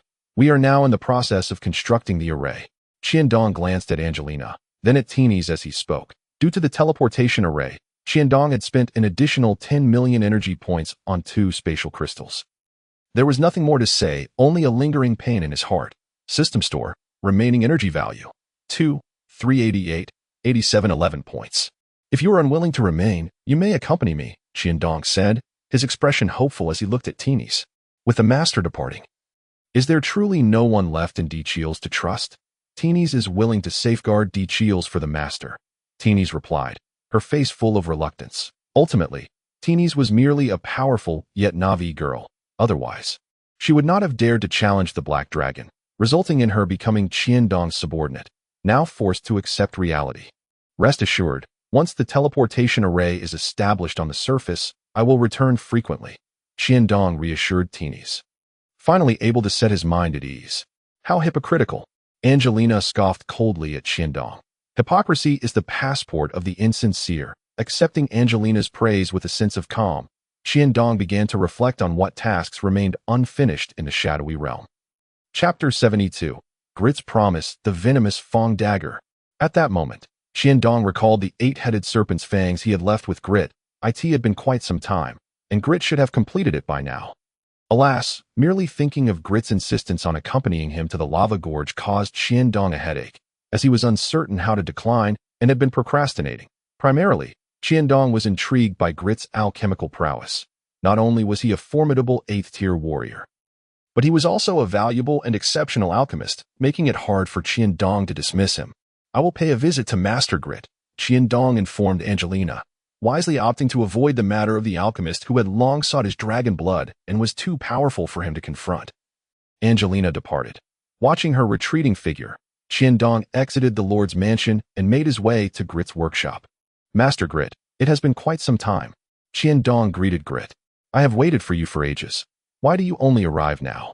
Grit grumbled, puffing up his cheeks, showing no signs of having been waiting for Qiandong's return. I've been busy, you know, Qiandong replied awkwardly, having indeed avoided Grit for a while. Here is your venomous Fang dagger. Grit impatiently tossed the dagger before Qiandong. Demon breaking. Qiandong momentarily paused upon examining the identification result of the dagger in his hand. Ding! Venomous Fang dagger, dual-wielded dagger crafted from the fangs of a 7th-tier 8-headed serpent, imbued with venom, effects of weakening, enchanted, demon-breaking effect. Purchase requires 2 million energy points. Oh, Grit was taken aback, having not anticipated that Qiandong would discern the dagger's demon-breaking capabilities. Just a guess. Qiandong could not reveal that he had identified it. With a dismissive glance, Grit refused to believe that Qiandong could have figured it out. Such a revelation would diminish his stature as an alchemist. I had no idea this dual-wield dagger would possess a demon-breaking effect after being enchanted, Grit marveled. However, do not rejoice too soon. This dagger can only disrupt certain singular spells. Its attack power is still insufficient to penetrate magical shields. If only we had the essence of a lava troll. I understand your meaning. I am quite satisfied with its ability to disrupt certain singular spells. However, I cannot agree to your proposal regarding the lava gorge at this moment, Qiandong said earnestly after a pause. I just mentioned the opening of the lava gorge at the Alliance meeting, only to have the other lords dismiss it without a second thought. Grit, of course, would not allow Qiandong's mention of the Alliance and Dichiel's commercial coalition to disrupt their plans, his expression one of disappointment. Having lived for so long, Grit understood why the Alliance acted as it did, but it was precisely this hesitation that had prevented the lava gorge from being opened thus far. However, rest assured, as long as I remain in Dichiel's, the issues regarding the lava gorge will undoubtedly be resolved. I simply need time. Observing Grit's crestfallen demeanor, Qiandong felt compelled to speak up, if he were to discourage such a powerful alchemist from leaving for greener pastures. Qiandong would surely be left feeling despondent. All right, I understand your constraints. 2 years. Within 2 years, I will not leave Dichiel's. Grit conceded reluctantly, knowing that without Qiandong's support, even as an 8th-tier warrior, he would not suffice against the lava trolls. Having experienced the lava trolls might multiple times, Grit was acutely aware of their strength. Very well, 2 years it is. However, I believe you will not need to wait that long. My potion level is on the verge of a breakthrough, Qiandong declared with a confident smile. If he could keep grid and Dichiels for 2 years, Qiandong felt certain he had ample time to convince him that as for the lava troll, he had long envisioned using its 8th-tier fire elemental crystal for potion crafting. Everything is prepared. Alchemist gazed contentedly at the completed teleportation array on the ground, relishing the feeling of freely squandering various rare materials. The method for constructing the teleportation array had been conceived by Alchemist many years prior, but he had struggled to gather the necessary materials. Not to mention anything else, he had only managed to acquire 1 spatial crystal over the years, and it was only upon encountering Qiandong that he had seen a second one. Naturally, he could not casually experiment with 2 spatial crystals as he was now. Are you certain there are no issues? Qiandong asked skeptically, eyeing the somewhat rudimentary teleportation array. Of course, do not be misled by its simplicity. That is solely due to the materials used. The internal structure is quite complex, and given that I utilized 2 spatial crystals, I would never be reckless, Alchemist replied confidently. I have considered it, and I believe you should accompany me. After all, there is nothing of significance for you to linger over in the shadowy realm. Qiandong pondered before stating. In that case, I shall conduct a thorough inspection of the teleportation array once more. Safety comes first. With that, Alchemist began to compare the array against the schematics, meticulously checking for any errors, entirely disregarding Qiandong's darkened expression. In truth, Alchemist had already inspected the array more than 10 times. It was merely for Qiandong's peace of mind that he felt compelled to check again, essentially performing for Qiandong's benefit. All set, Alchemist declared, activating the teleportation array. A faint magical glow illuminated the array, indicating its normal operation. Wait. Halting Qiandong's approach to the array, Alchemist became serious. Due to the incomplete spatial information you provided, and the absence of a fixed teleportation array on the other end, this array can only transport us to a random location on the surface, which carries certain risks. You should think carefully before proceeding. Alchemist had long relayed this information to Qiandong, who had contemplated it as well. With his current strength and the multitude of rebirth crosses at his disposal, he would not be overly concerned unless they were teleported directly into a volcanic region. I understand, Qiandong nodded solemnly. Teenies. The establishment of the teleportation array connecting the surface and the shadow realm may be delayed. I have prepared these for you. Here are 20 bottles of frostbite potions, 10,000 per bottle, and 10 bottles of bloodlust potions, 200,000 per bottle. Each bottle can enhance your abilities by 50% and can be stacked. You know how to use these, so I want to elaborate further. Take care. Qiandong placed the 2 types of potions before Teenies. Thank you. Master, I will guard the depths of Chiels well. Teenies replied firmly. If you cannot hold it, then so be it. I will handle it upon my return. After I leave, seal the entrance to the treasure vault from the outside, Qiandong cautioned. He did not wish to be randomly teleported to another location upon his next visit to the Shadow Realm. Understood, Master, Teenies replied, her eyes glistening with determination. In addition to purchasing those potions, Qiandong had also prepared 10 rebirth crosses, 50,000 each, in his space, which consumed a total of 270,000 energy points. System store, remaining energy points, 2, 118, 8711. Angelina. Qiandong called out to the silent Angelina beside him. Once you have made your decision, there is no need to consult me again. Angelina then vanished into the void. Implicitly accepting Qiandong's decision, seeing Angelina return to the pet space, Qiandong felt assured of her safety as long as he remained unharmed. Alchemist, is there anything else we need to prepare? Qiandong inquired. No. Just place this spatial crystal at the center of the teleportation array, Alchemist replied before retreating into his life box. After storing Alchemist's life box, Qiandong stepped into the teleportation array, glancing back at Teenies, who carefully positioned the spatial crystal. That a blinding white light flashed, and the teleportation array in the secret chamber suddenly dimmed. Master, remember to return, Teenies exclaimed as she exited the secret chamber, promptly sealing the entrance with a large ingot of refined gold that she had prepared in advance, completely burying it with earth. Chapter 73. A Miracle. In the valley of the war god mountain of the Baiman Kingdom, the decennial sacrificial ceremony for the war god was underway. If someone were to launch a surprise attack here, the Baiman Kingdom might suffer a loss of half its strength, mused King Orpheus of Baiman, adorned with a crown, as he observed the multitude of Baiman priests scattered throughout the valley. Bah! Orpheus chided himself internally. How could I entertain such thoughts? Casting a glance at the high priest Protet, who stood at the forefront of the priests, a complex expression crossed Orpheus's face. The Baiman kingdom's priests were tasked with worshipping the war god, not to mention the Baiman army stationed outside the valley. Even a bird attempting to enter would be shot down, and no one could breach the defenses. Ever since humanity's rise, the Baiman kingdom had been forced to relocate to the remote and barren Aphia plain on the outskirts of the Chemia continent. The mere thought of the Aphia plain brought a bitter expression to Orpheus's face. Unlike most plains, the Aphia plain was not fertile. Instead, its geology was exceedingly complex on this land, which was less than a quarter of the Chemia continent.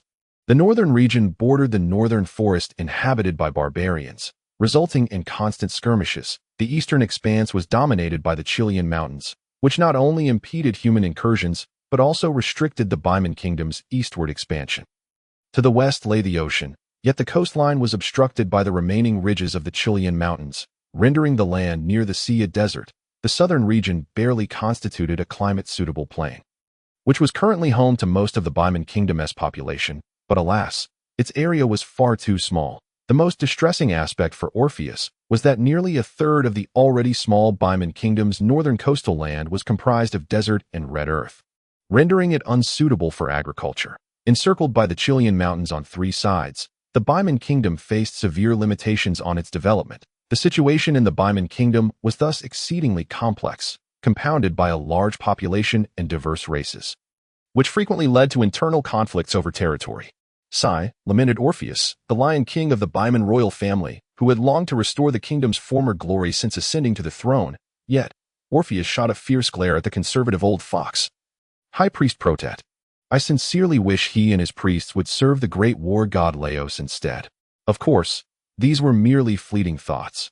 Without the Baiman priests capable of contending with human sorcerers, the Baiman kingdom would likely struggle to retain even its current territory. Just as Orpheus was lost in contemplation, the atmosphere around him suddenly grew tumultuous. Is the war god so audacious? Is the quality of these priests truly so abysmal? Orpheus furrowed his brow, raising his head, only to be astonished by the enormous shadow that had abruptly appeared in the sky. Could it be that the war god Laos, who has not manifested a miracle for centuries, has heard my recent prayers? Orpheus's mind went blank. Damn the teleportation array. Just as Qiandong emerged from the after-effects of teleportation, he grasped the dire situation on the ground, his expression shifting dramatically as he abandoned any complaints. Assessing the external circumstances, Angelina leaped out from the pet space, transforming into her black dragon form, and roared loudly at the chaotic crowd below. Hearing the dragon's roar above, the bizarrely dressed individuals wielding staffs on the ground fell silent, gazing up in astonishment at the enormous figure in the sky. This is quite the predicament. Qiandong retracted his fearsome demon wings and positioned himself behind Angelina. Observing the minuscule figures below, there must be at least several thousand of them. A chill ran down his spine. It seems I have stumbled into a den of monsters. High Priest Protet, witnessing the emergence of the black dragon in the sky, felt a wave of darkness wash over him. Is this truly the miracle of the war god? Upon sighting the sudden appearance of the black dragon, two temple guards harnessing their battle aura advanced toward the dragon in the sky. We cannot allow the black dragon to unleash widespread destructive magic at this moment. Both guards thought simultaneously. Angelina roared a warning at the two approaching 8th-tier temple guards. Fortunately, the two understood that now was not the time for recklessness and merely maintained their vigilance from the sidelines. Two 8th-tier warriors. Qiandong swiftly unfurled his wings, prepared to take flight at any moment. As he observed another shadow emerging from the black dragon, the Baiman priest squinted against the sunlight, struggling to see clearly. Another one, a dragon knight. Orpheus and Protet exchanged anxious glances at the shadow behind the black dragon. Feeling dizzy. Such rigorous defenses, yet the enemy appears directly above us. Those lazy royal guards ought to be executed. Orpheus silently cursed. Those wretched temple guards. Protet echoed the sentiment in his mind. Were it not for the presence of the black dragon, Protet would have almost doubted whether the enemies were truly part of Orpheus's impulsive and foolish schemes. Squinting through his dry eyes, Protet finally discerned the figure above the black dragon. It has wings. Resembling bat wings, a human form, a bat Baiman? a dragon knight. The Grand High Priest Protet could hardly fathom that he could formulate such thoughts in the blink of an eye. Protet hurriedly signaled to the temple guards responsible for protecting him, confirming that the figure on the black dragon indeed possessed bat-like wings and human features. Southern Mississippi bat people, the Baiman expelled a millennium ago. Protet's mind raced. Could it truly be the miracle of the war god Laos? Qiandong and Angelina were equally perplexed. Having been transported by the teleportation array to this location, the two stood in a tense standoff with the two 8th-tier temple guards, both hesitant to make a move. Such stringent defenses, even a dragon knight could not possibly infiltrate undetected unless they appeared out of thin air. With unwavering confidence in the two temple guards, Protet gritted his teeth and withdrew a staff embedded with beast bone, performing an intricate motion with it before him. An imperceptible wave of energy emanated outward. Angelina and Qiandong quickly sensed something amiss below and glanced down.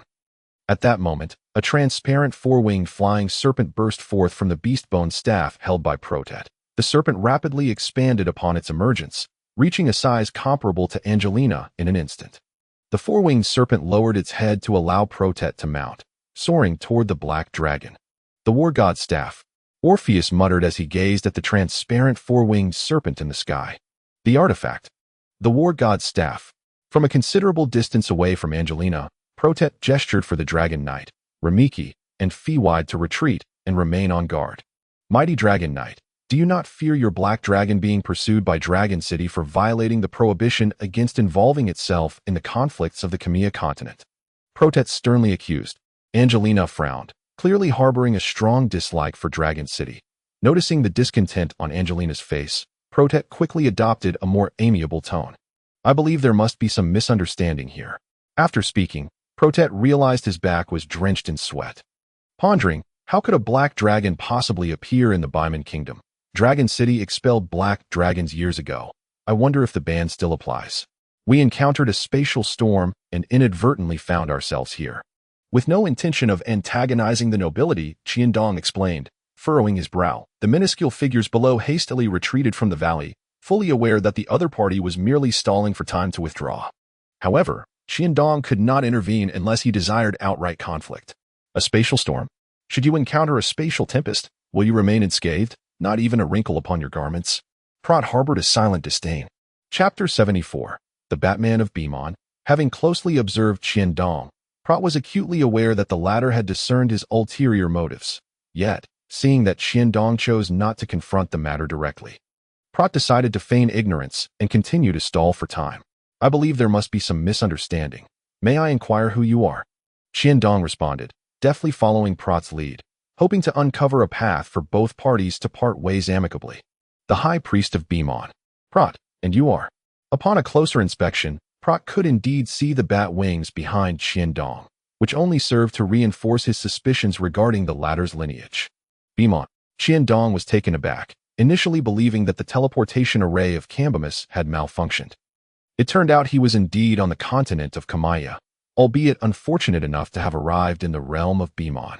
Greetings, High Priest Prot. I am Qiandong, the Lord of the City of Daichurls in the Dark World. This is my companion from the Dragon Clan. That we harbor no ill intentions. We merely found ourselves inadvertently caught in a spatial storm and ended up here. I am certain there is some misunderstanding. Haha.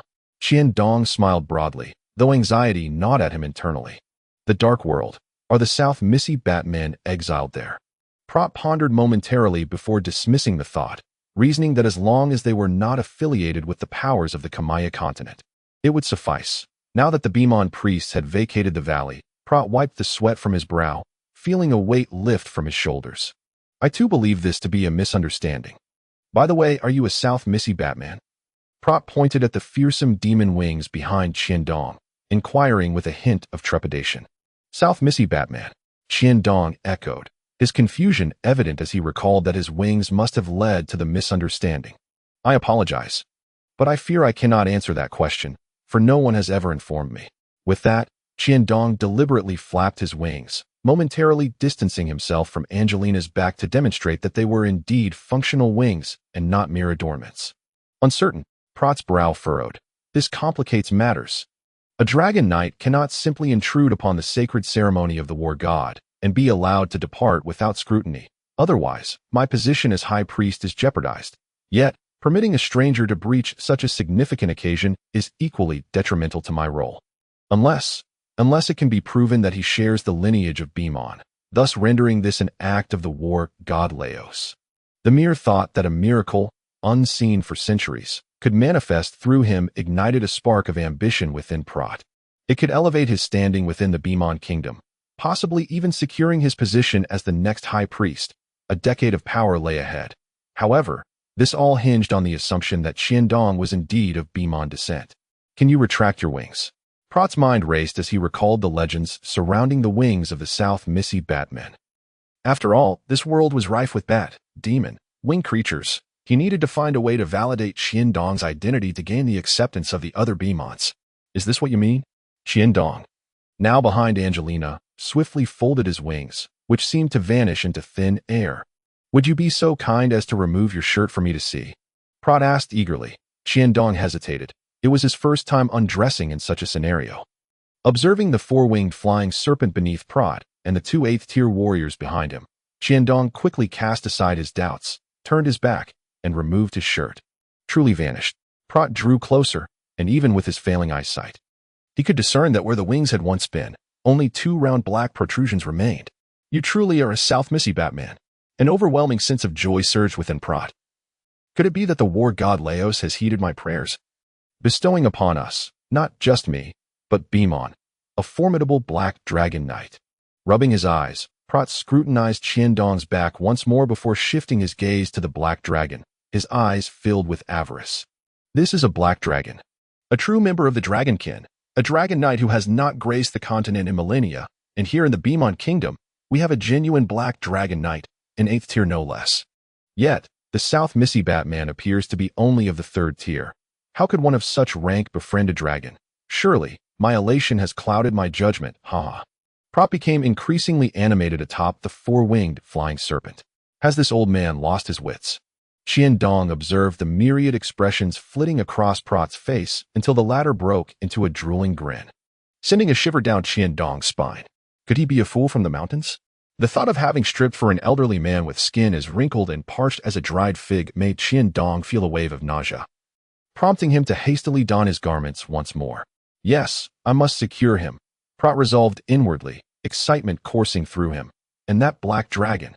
Your name is Qiandong, is it not? Prat inquired, and upon receiving confirmation, he continued, I can now ascertain your identity as a South Missy Batman of Beemon. Are you willing to remain here, in the Beemon kingdom? After a moment's contemplation, Prat deemed it prudent to initiate dialogue. South Missy Batman. Qiandong's eyes widened, based solely on the wings he bore. His Beemon identity had been confirmed, yet he was undeniably a human. Unbeknownst to him, Glit had indeed drawn inspiration from the wings of the South Missy Batman while crafting this piece, and with the similarity between demon wings and bat wings. It was not entirely unfounded for Qiandong to be misidentified.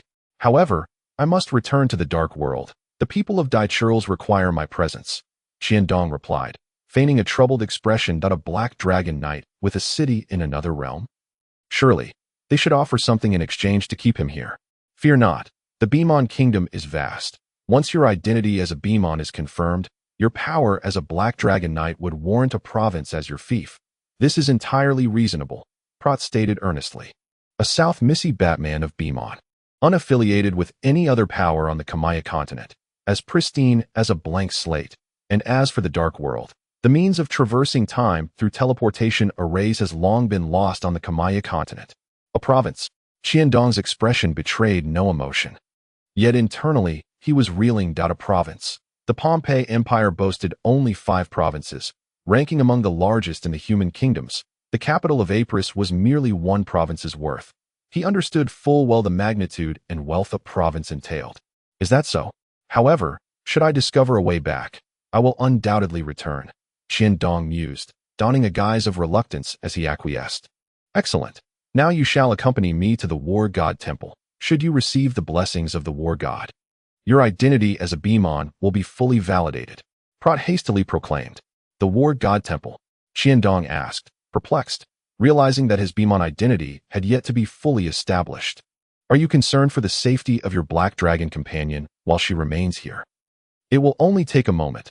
I assure you it will not consume too much of your time. Prat replied, his brow furrowed with concern. No need. She may accompany me, Angelina interjected, having overheard the ramblings of Qiandong and Prat.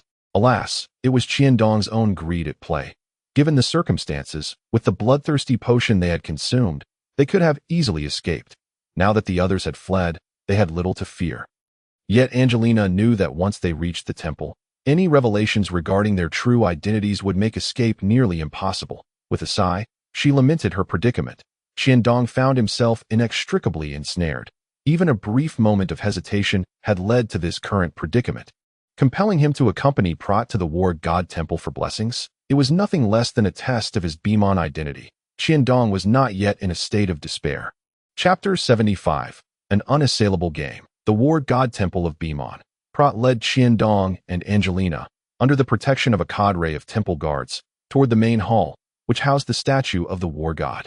The 8th-tier temple guards are the same too as before, and there are 6 more 7th-tier warriors, all of whom are formidable fighters, Qiandong mused, his face etched with discomfort as he was compelled to proceed under their watchful gaze. Here we are. You may now approach the war god and offer your prayers. If you are indeed a Bimon, you shall receive a response from the war god, Prat said, anxiety evident in his demeanor as he regarded Qiandong. If it were discovered that Qiandong did not belong to Bimon, Prat would be forced to resign as high priest, with a line of priests waiting to take his place. This deceitful liar shall certainly invoke the wrath of the war god. Qiandong had never once claimed his lineage as Bimon. The colossal statue of the war god towered over them, standing at least 10 meters high. A lion-like Bimon, mounted upon a formidable golden Bimon beast, was depicted, entwined with a 4-winged flying serpent conjured by a beast-headed scepter. In one hand, he wielded the war god's staff, while the other grasped a massive steel battle axe. The statue emanated an aura of grandeur, as if it were confronting legions of foes, embodying the indomitable spirit of Bimon. Qiandong nervously cast a glance at the statue of the god of war, then slowly approached the statue, his mind racing with thoughts on how to escape swiftly once his identity was revealed. Seemingly displeased with Qiandong's hesitance, Prat raised the god of war's scepter and waved it towards the statue, unleashing a beam of yellow light that shot forth and vanished into the scepter held by the statue. Suddenly, a yellow light descended from the god of war's scepter, enveloping the still dawdling Qiandong in its glow. Witnessing the astonishment etched on Qiandong's face, Angelina prepared to act the moment his identity was uncovered. Expecting a fierce battle for survival, Qiandong was utterly taken aback by the turn of events. Ding! Congratulations, player. You have acquired the skill, Beast Blood Boiling. Would you like to learn it? Yes, Qiandong responded. Still in shock, how is this possible? I'm not a Bimon, yet I can learn Bimon skills. Judging by the name of the skill, it was undeniably a Bimon ability. The game system, Qiandong suddenly realized. Could it be that the game system accompanying me relaxed the requirements for learning skills from other races to compensate for my inability to continue learning class skills?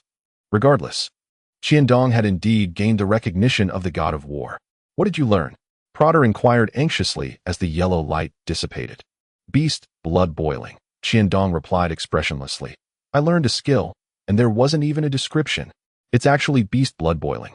Prat exclaimed in disbelief. This is a high-level Bimon skill. But it's rather concerning. What is wrong with this skill? Seeing Prat's odd expression, Qiandong felt an increasing sense of foreboding. To think you truly have the god of war's favor. Beast Blood Boiling is a skill that only gifted Bimon priests may have the opportunity to learn, Prat remarked with a look of envy. What exactly does it do? The more Prat spoke, the worse Qiandong felt. It burns the power within your blood to inflict damage on your enemies. Prat averted his gaze as he explained, burning the power in my blood that can deal damage to enemies. Qiandong quickly made the connection. Isn't this essentially self-detonation? Although he hadn't expected much from the skill, he still thought it should at least qualify as one. After all, he remembered that those who consumed rage potions in the shadow world would do the same. It is self-detonation, but the power is significantly greater. The god of war acknowledges that priests and magical pets are one and the same. Even a single explosion counts as 2, and the power is doubled, Prat elaborated, insisting that receiving the god of war's blessing was what mattered, and the skill itself could be disregarded. It's still just self-detonation, I don't even have a magical pet. Qiandong grimaced, setting aside his worries about being exposed as a buyman. For now was the time for bargaining. Isn summon. Prater pointed at Angelina in surprise. It's a symbiotic contract. Qiandong gritted his teeth. Prater gazed at Qiandong and Angelina with a peculiar expression, one human and one black dragon. Was it beast human? Too chaotic, too violent, too evil. Upon seeing the expression on Prater's face, Qiandong immediately caught on. What are you thinking? Does the symbiotic contract affect this skill? Of course, it does. The god of contracts and the god of war are closely tied. What do you mean? It means you'll self-detonate together. With that, Prater hurriedly dashed out of the temple. Qiandong glared at Prater's retreating figure, seething with frustration over this useless skill. The symbiotic contract made him and Angelina seem like one entity. If he self-detonated, so would she. What good was immense power if it was shared? It would be better to use a rage potion outright. Once Qiandong's buyman identity was confirmed, the temple guards vanished into the shadows as if they had never been there. With everyone gone, only Angelina and Qiandong remained beneath the statue of the god of war. Are you truly a buyman? Angelina scrutinized Qiandong suspiciously. Does it matter? Our crisis is temporarily resolved, Qiandong replied exasperatedly. Regardless of how his race may change, he certainly wouldn't turn into a dragon. The great god of war, Leos, has not abandoned us. He has once again manifested his divine signs, Prater proclaimed loudly, riding a four-winged serpent before the gathered buyman priests outside the temple. Divine signs. The buyman priests below erupted into commotion. Though they were unsure what the divine signs entailed, they were certain the sudden appearance of the black dragon and the winged human were connected. The great god of war has bestowed upon our buyman tribe a powerful black dragon knight. He is Qiandong, the buyman of the southern Misai bat. Prater declared, guiding the four-winged serpent to the side and revealing Qiandong, who was riding the black dragon, with the dragon spear that Prater had hastily prepared raised high. Qiandong vigorously beat the wings of the terrifying demon behind him. Black Dragon Knight Qiandong has just received the blessing of the god of war. He has acquired the innate skill, beast blood boiling. Let us cheer for the return of Qiandong, the god-blessed dragon knight of the Buyman Kingdom. Prater's voice was filled with fervor. Beast blood boiling! Beast blood boiling! In an instant, Prater's prestige in the royal city soared to unprecedented heights. Naturally, the Buyman priests attributed this to Prater the high priest. They believed that the god of war would only manifest divine signs for him, but as for the dragon knight. Only Qiandong knew whether he was a Buyman or not. In a place overflowing with Buyman, he feared his identity would be exposed. After all, even the divine could be deceived by mortals at times. Do not frown, for I almost forgot to mention that since you and your black dragon, Angelina, have entered into a symbiotic contract, after receiving the blessing of the god of war, you can possess another magical pet. Prater said with an air of satisfaction. A magical pet? What do you mean by that? Qiandong asked suspiciously. You already have a black dragon. What more do you need? If you want one, go catch it yourself. Here, this is a magic binding sphere. Prater tossed a silver metallic sphere to Qiandong while evading Angelina's piercing gaze. Magic binding sphere. Qiandong examined the basketball-sized metallic orb in confusion. It was wrapped in what appeared to be strands of metal. Do not underestimate this item. Even a 7th-tier magical beast can be trapped for a while, as long as it isn't too large, Prater boasted. This is the last one left after the crafting method was lost. I had to put in a great deal of effort to obtain it from the temple. Obtain? Aren't you the highest authority in the god of war temple? Qiandong inquired, intrigued, though he found little interest in something that could only trap a beast temporarily. Ding, magic binding sphere, a legendary alchemical creation. Can trap magical beasts. Purchase requires 300,000 energy points. So you need to apply for it. No rules, no standards. Prater replied without a hint of embarrassment. My territory. Losing patience with Prater's evasiveness, Qiandong laid out his intentions. His previous display was not for naught. After all, rest assured, I have already prepared your territory. The Buyman Kingdom consists of 5 provinces, East, West, South, North, and the Central Province. Your territory is in the Northern Province, in the town of Red Earth. With that, Prater stood up. Didn't you say there was only one province? Qiandong questioned skeptically. Yes, Red Earth Town is the capital of the Northern Province that I promised you the land. Whether you can defend it or not depends on you. With that, Prater dashed out of the temple, clearly eager to avoid further entanglements with Qiandong. Chapter 76. Territory, the Red Earth Desert, Red Earth Town, the capital of the northern province. Qiandong and Angelina followed the map provided by Prater as they headed towards the northern province. Although Qiandong was the god-blessed dragon knight, the glory of the god of war had been overshadowed by Prater the old fox. Thus, Qiandong remained low-key in the royal city. After all, when he retracted his wings, he bore no resemblance to a Baiman. King Ophis had promptly categorized Qiandong under the influence of the temple, summoning him with disdain before hastily dispatching him to his territory. Lilas, how can the capital of the northern province be a mere town?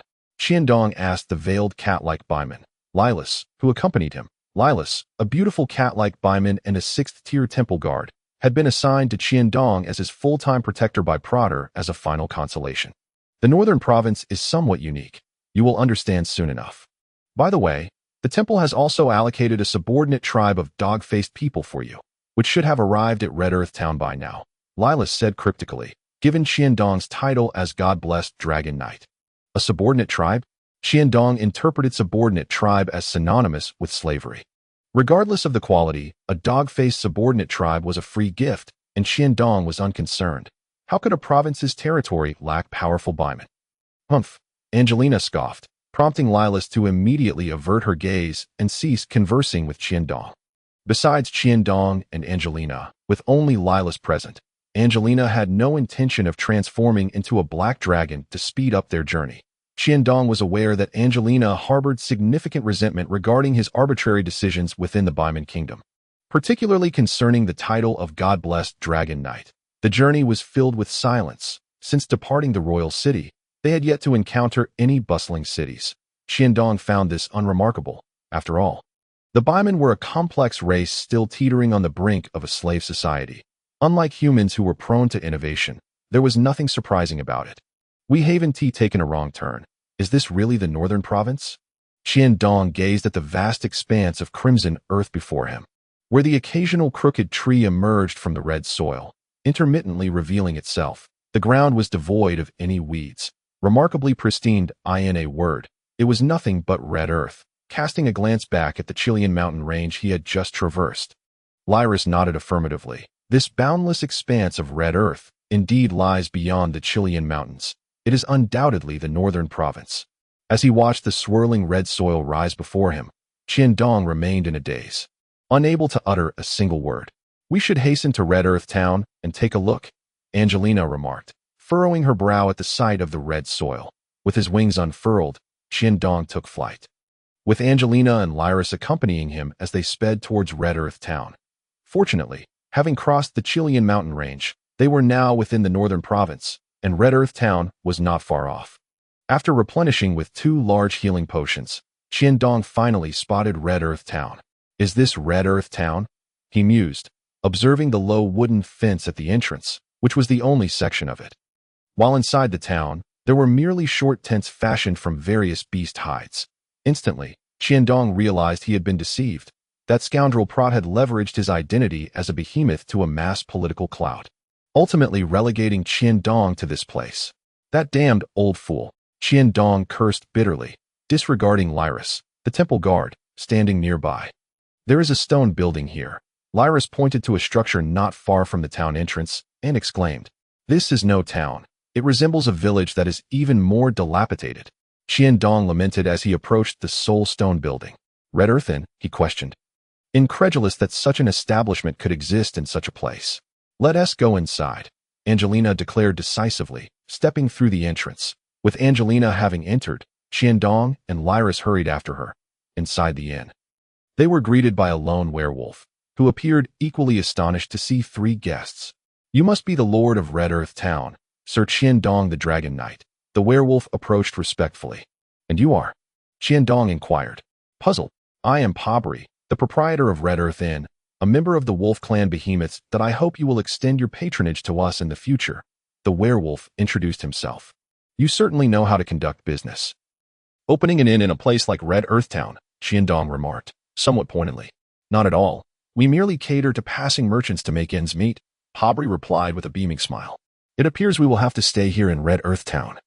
"Pabri, you do have rooms available, I trust." Dong inquired, regarding the eccentric innkeeper with a scrutinizing gaze. Yes, of course, Pabri assured hastily.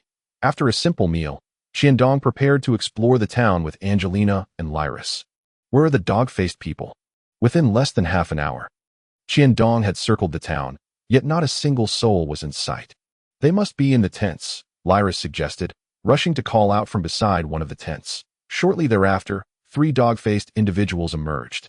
Their frail physiques lacked any semblance of behemothic muscle, prompting Dong to dismiss the combat prowess of this subservient clan entirely. The trio appeared to be a simple family, a man, a woman, and a child, and upon seeing their underdeveloped faces and fur-covered bodies, Dong quickly abandoned any hope of encountering beauty among the subservient clan. Gather all the dog-faced people, I have something to say. Dong addressed the 3 dog-faced individuals directly. Who are you? One of the male dog-faced individuals boldly inquired. This is the new lord of Red Earth Town.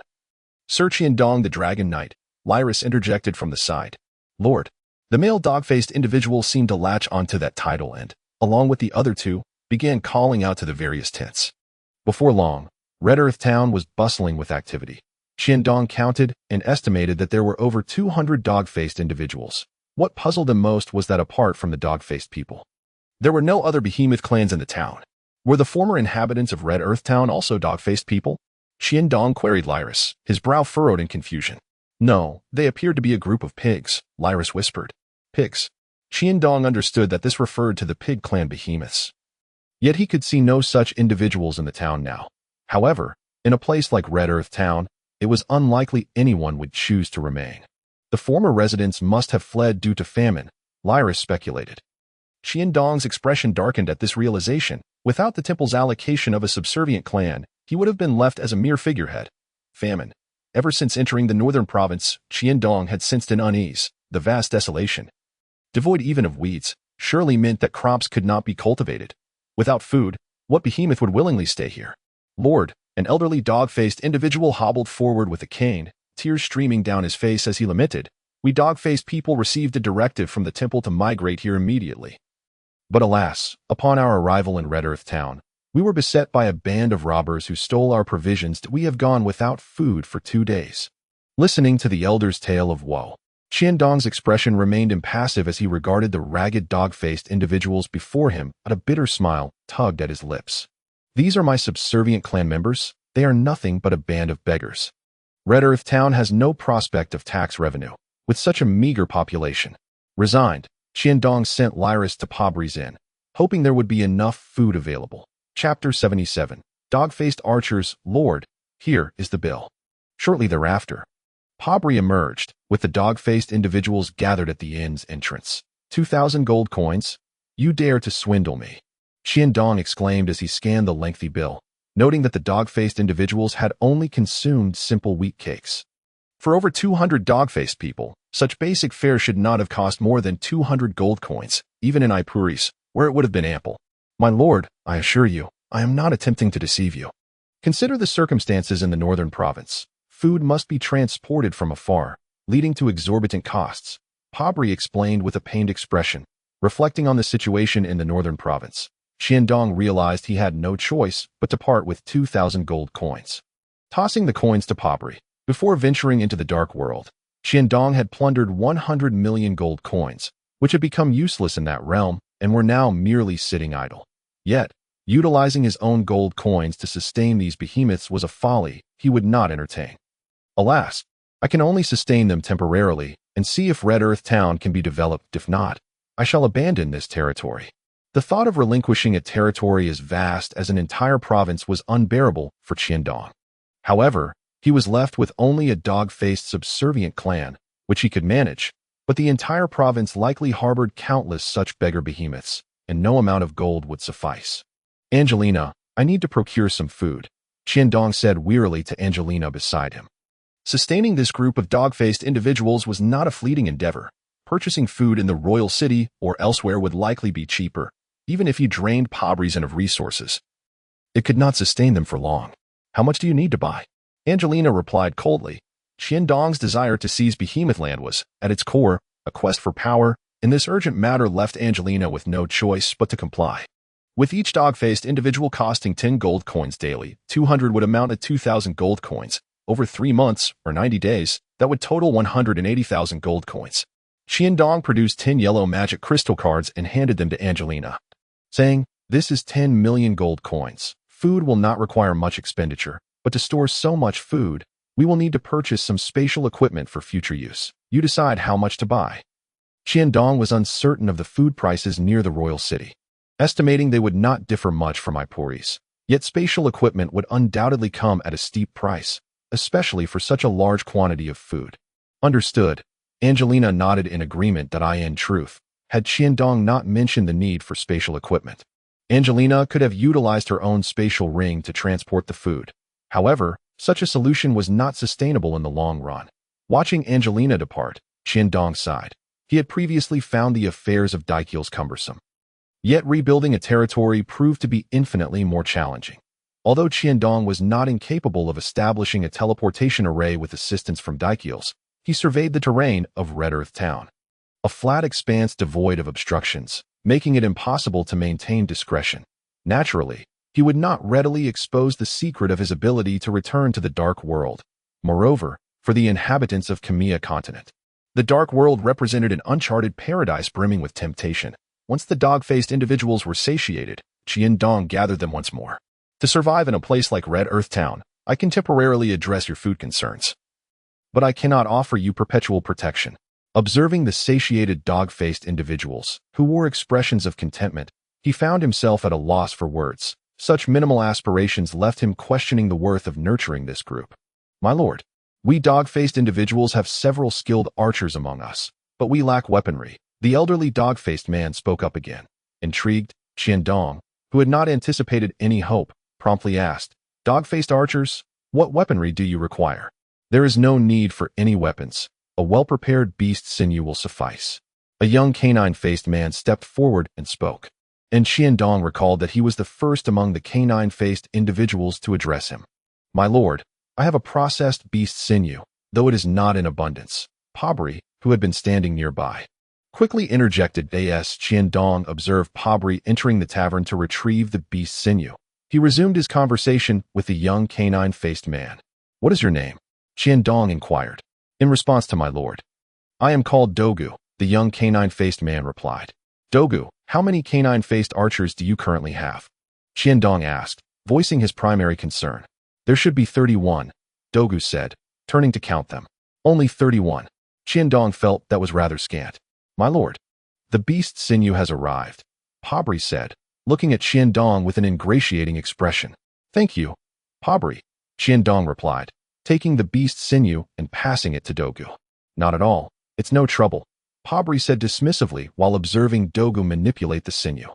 The sinew, approximately 1.5 meters long, was tied at one end by Dogu, who then wrapped the other end around his arm and began searching the ground for something. "What are you looking for?" Qiandong asked after observing Dogu's prolonged search.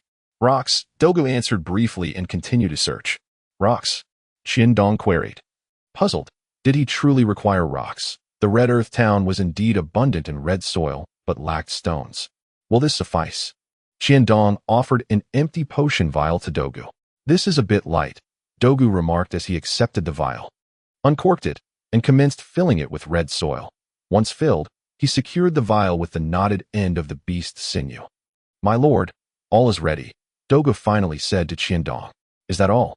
Well, go ahead and give it a try. Just find any target," Qiandong thought to himself, having abandoned his expectations for the canine-faced archers. How much power could a mere beast sinew wield? Especially when using rocks as ammunition? With a loud bang, as Qiandong pondered, the potion vial flew from the beast sinew, striking the top of a wooden post at the town's entrance. What accuracy! Qiandong calculated. The wooden post was at least 70 to 80 meters away, and yet Dogu had managed to hit such a small target. Qiandong cast a skeptical glance at Dogu, thinking, could it be mere luck? Despite Dogu's insufficient attacking power, his precision was undeniably impressive. If the ammunition were to be replaced with incendiary potions, or perhaps upgraded incendiary potions while maintaining such accuracy, Qiandong would realize that this group of canine-faced archers was indeed extraordinary. "Try this. Be cautious, as it will explode upon impact," Qiandong said carefully, presenting a vial of incendiary potion to Dogu. "My lord, Dogu understands," he replied, meticulously securing the incendiary potion to the beast's sinew. Dogu then coiled the sinew, ensuring that half remained wrapped around his arm, allowing the incendiary potion to hover at a safe distance above the ground. With a resounding bang, the flames ignited the wooden post at the entrance of the town, blazing fiercely and refusing to be extinguished.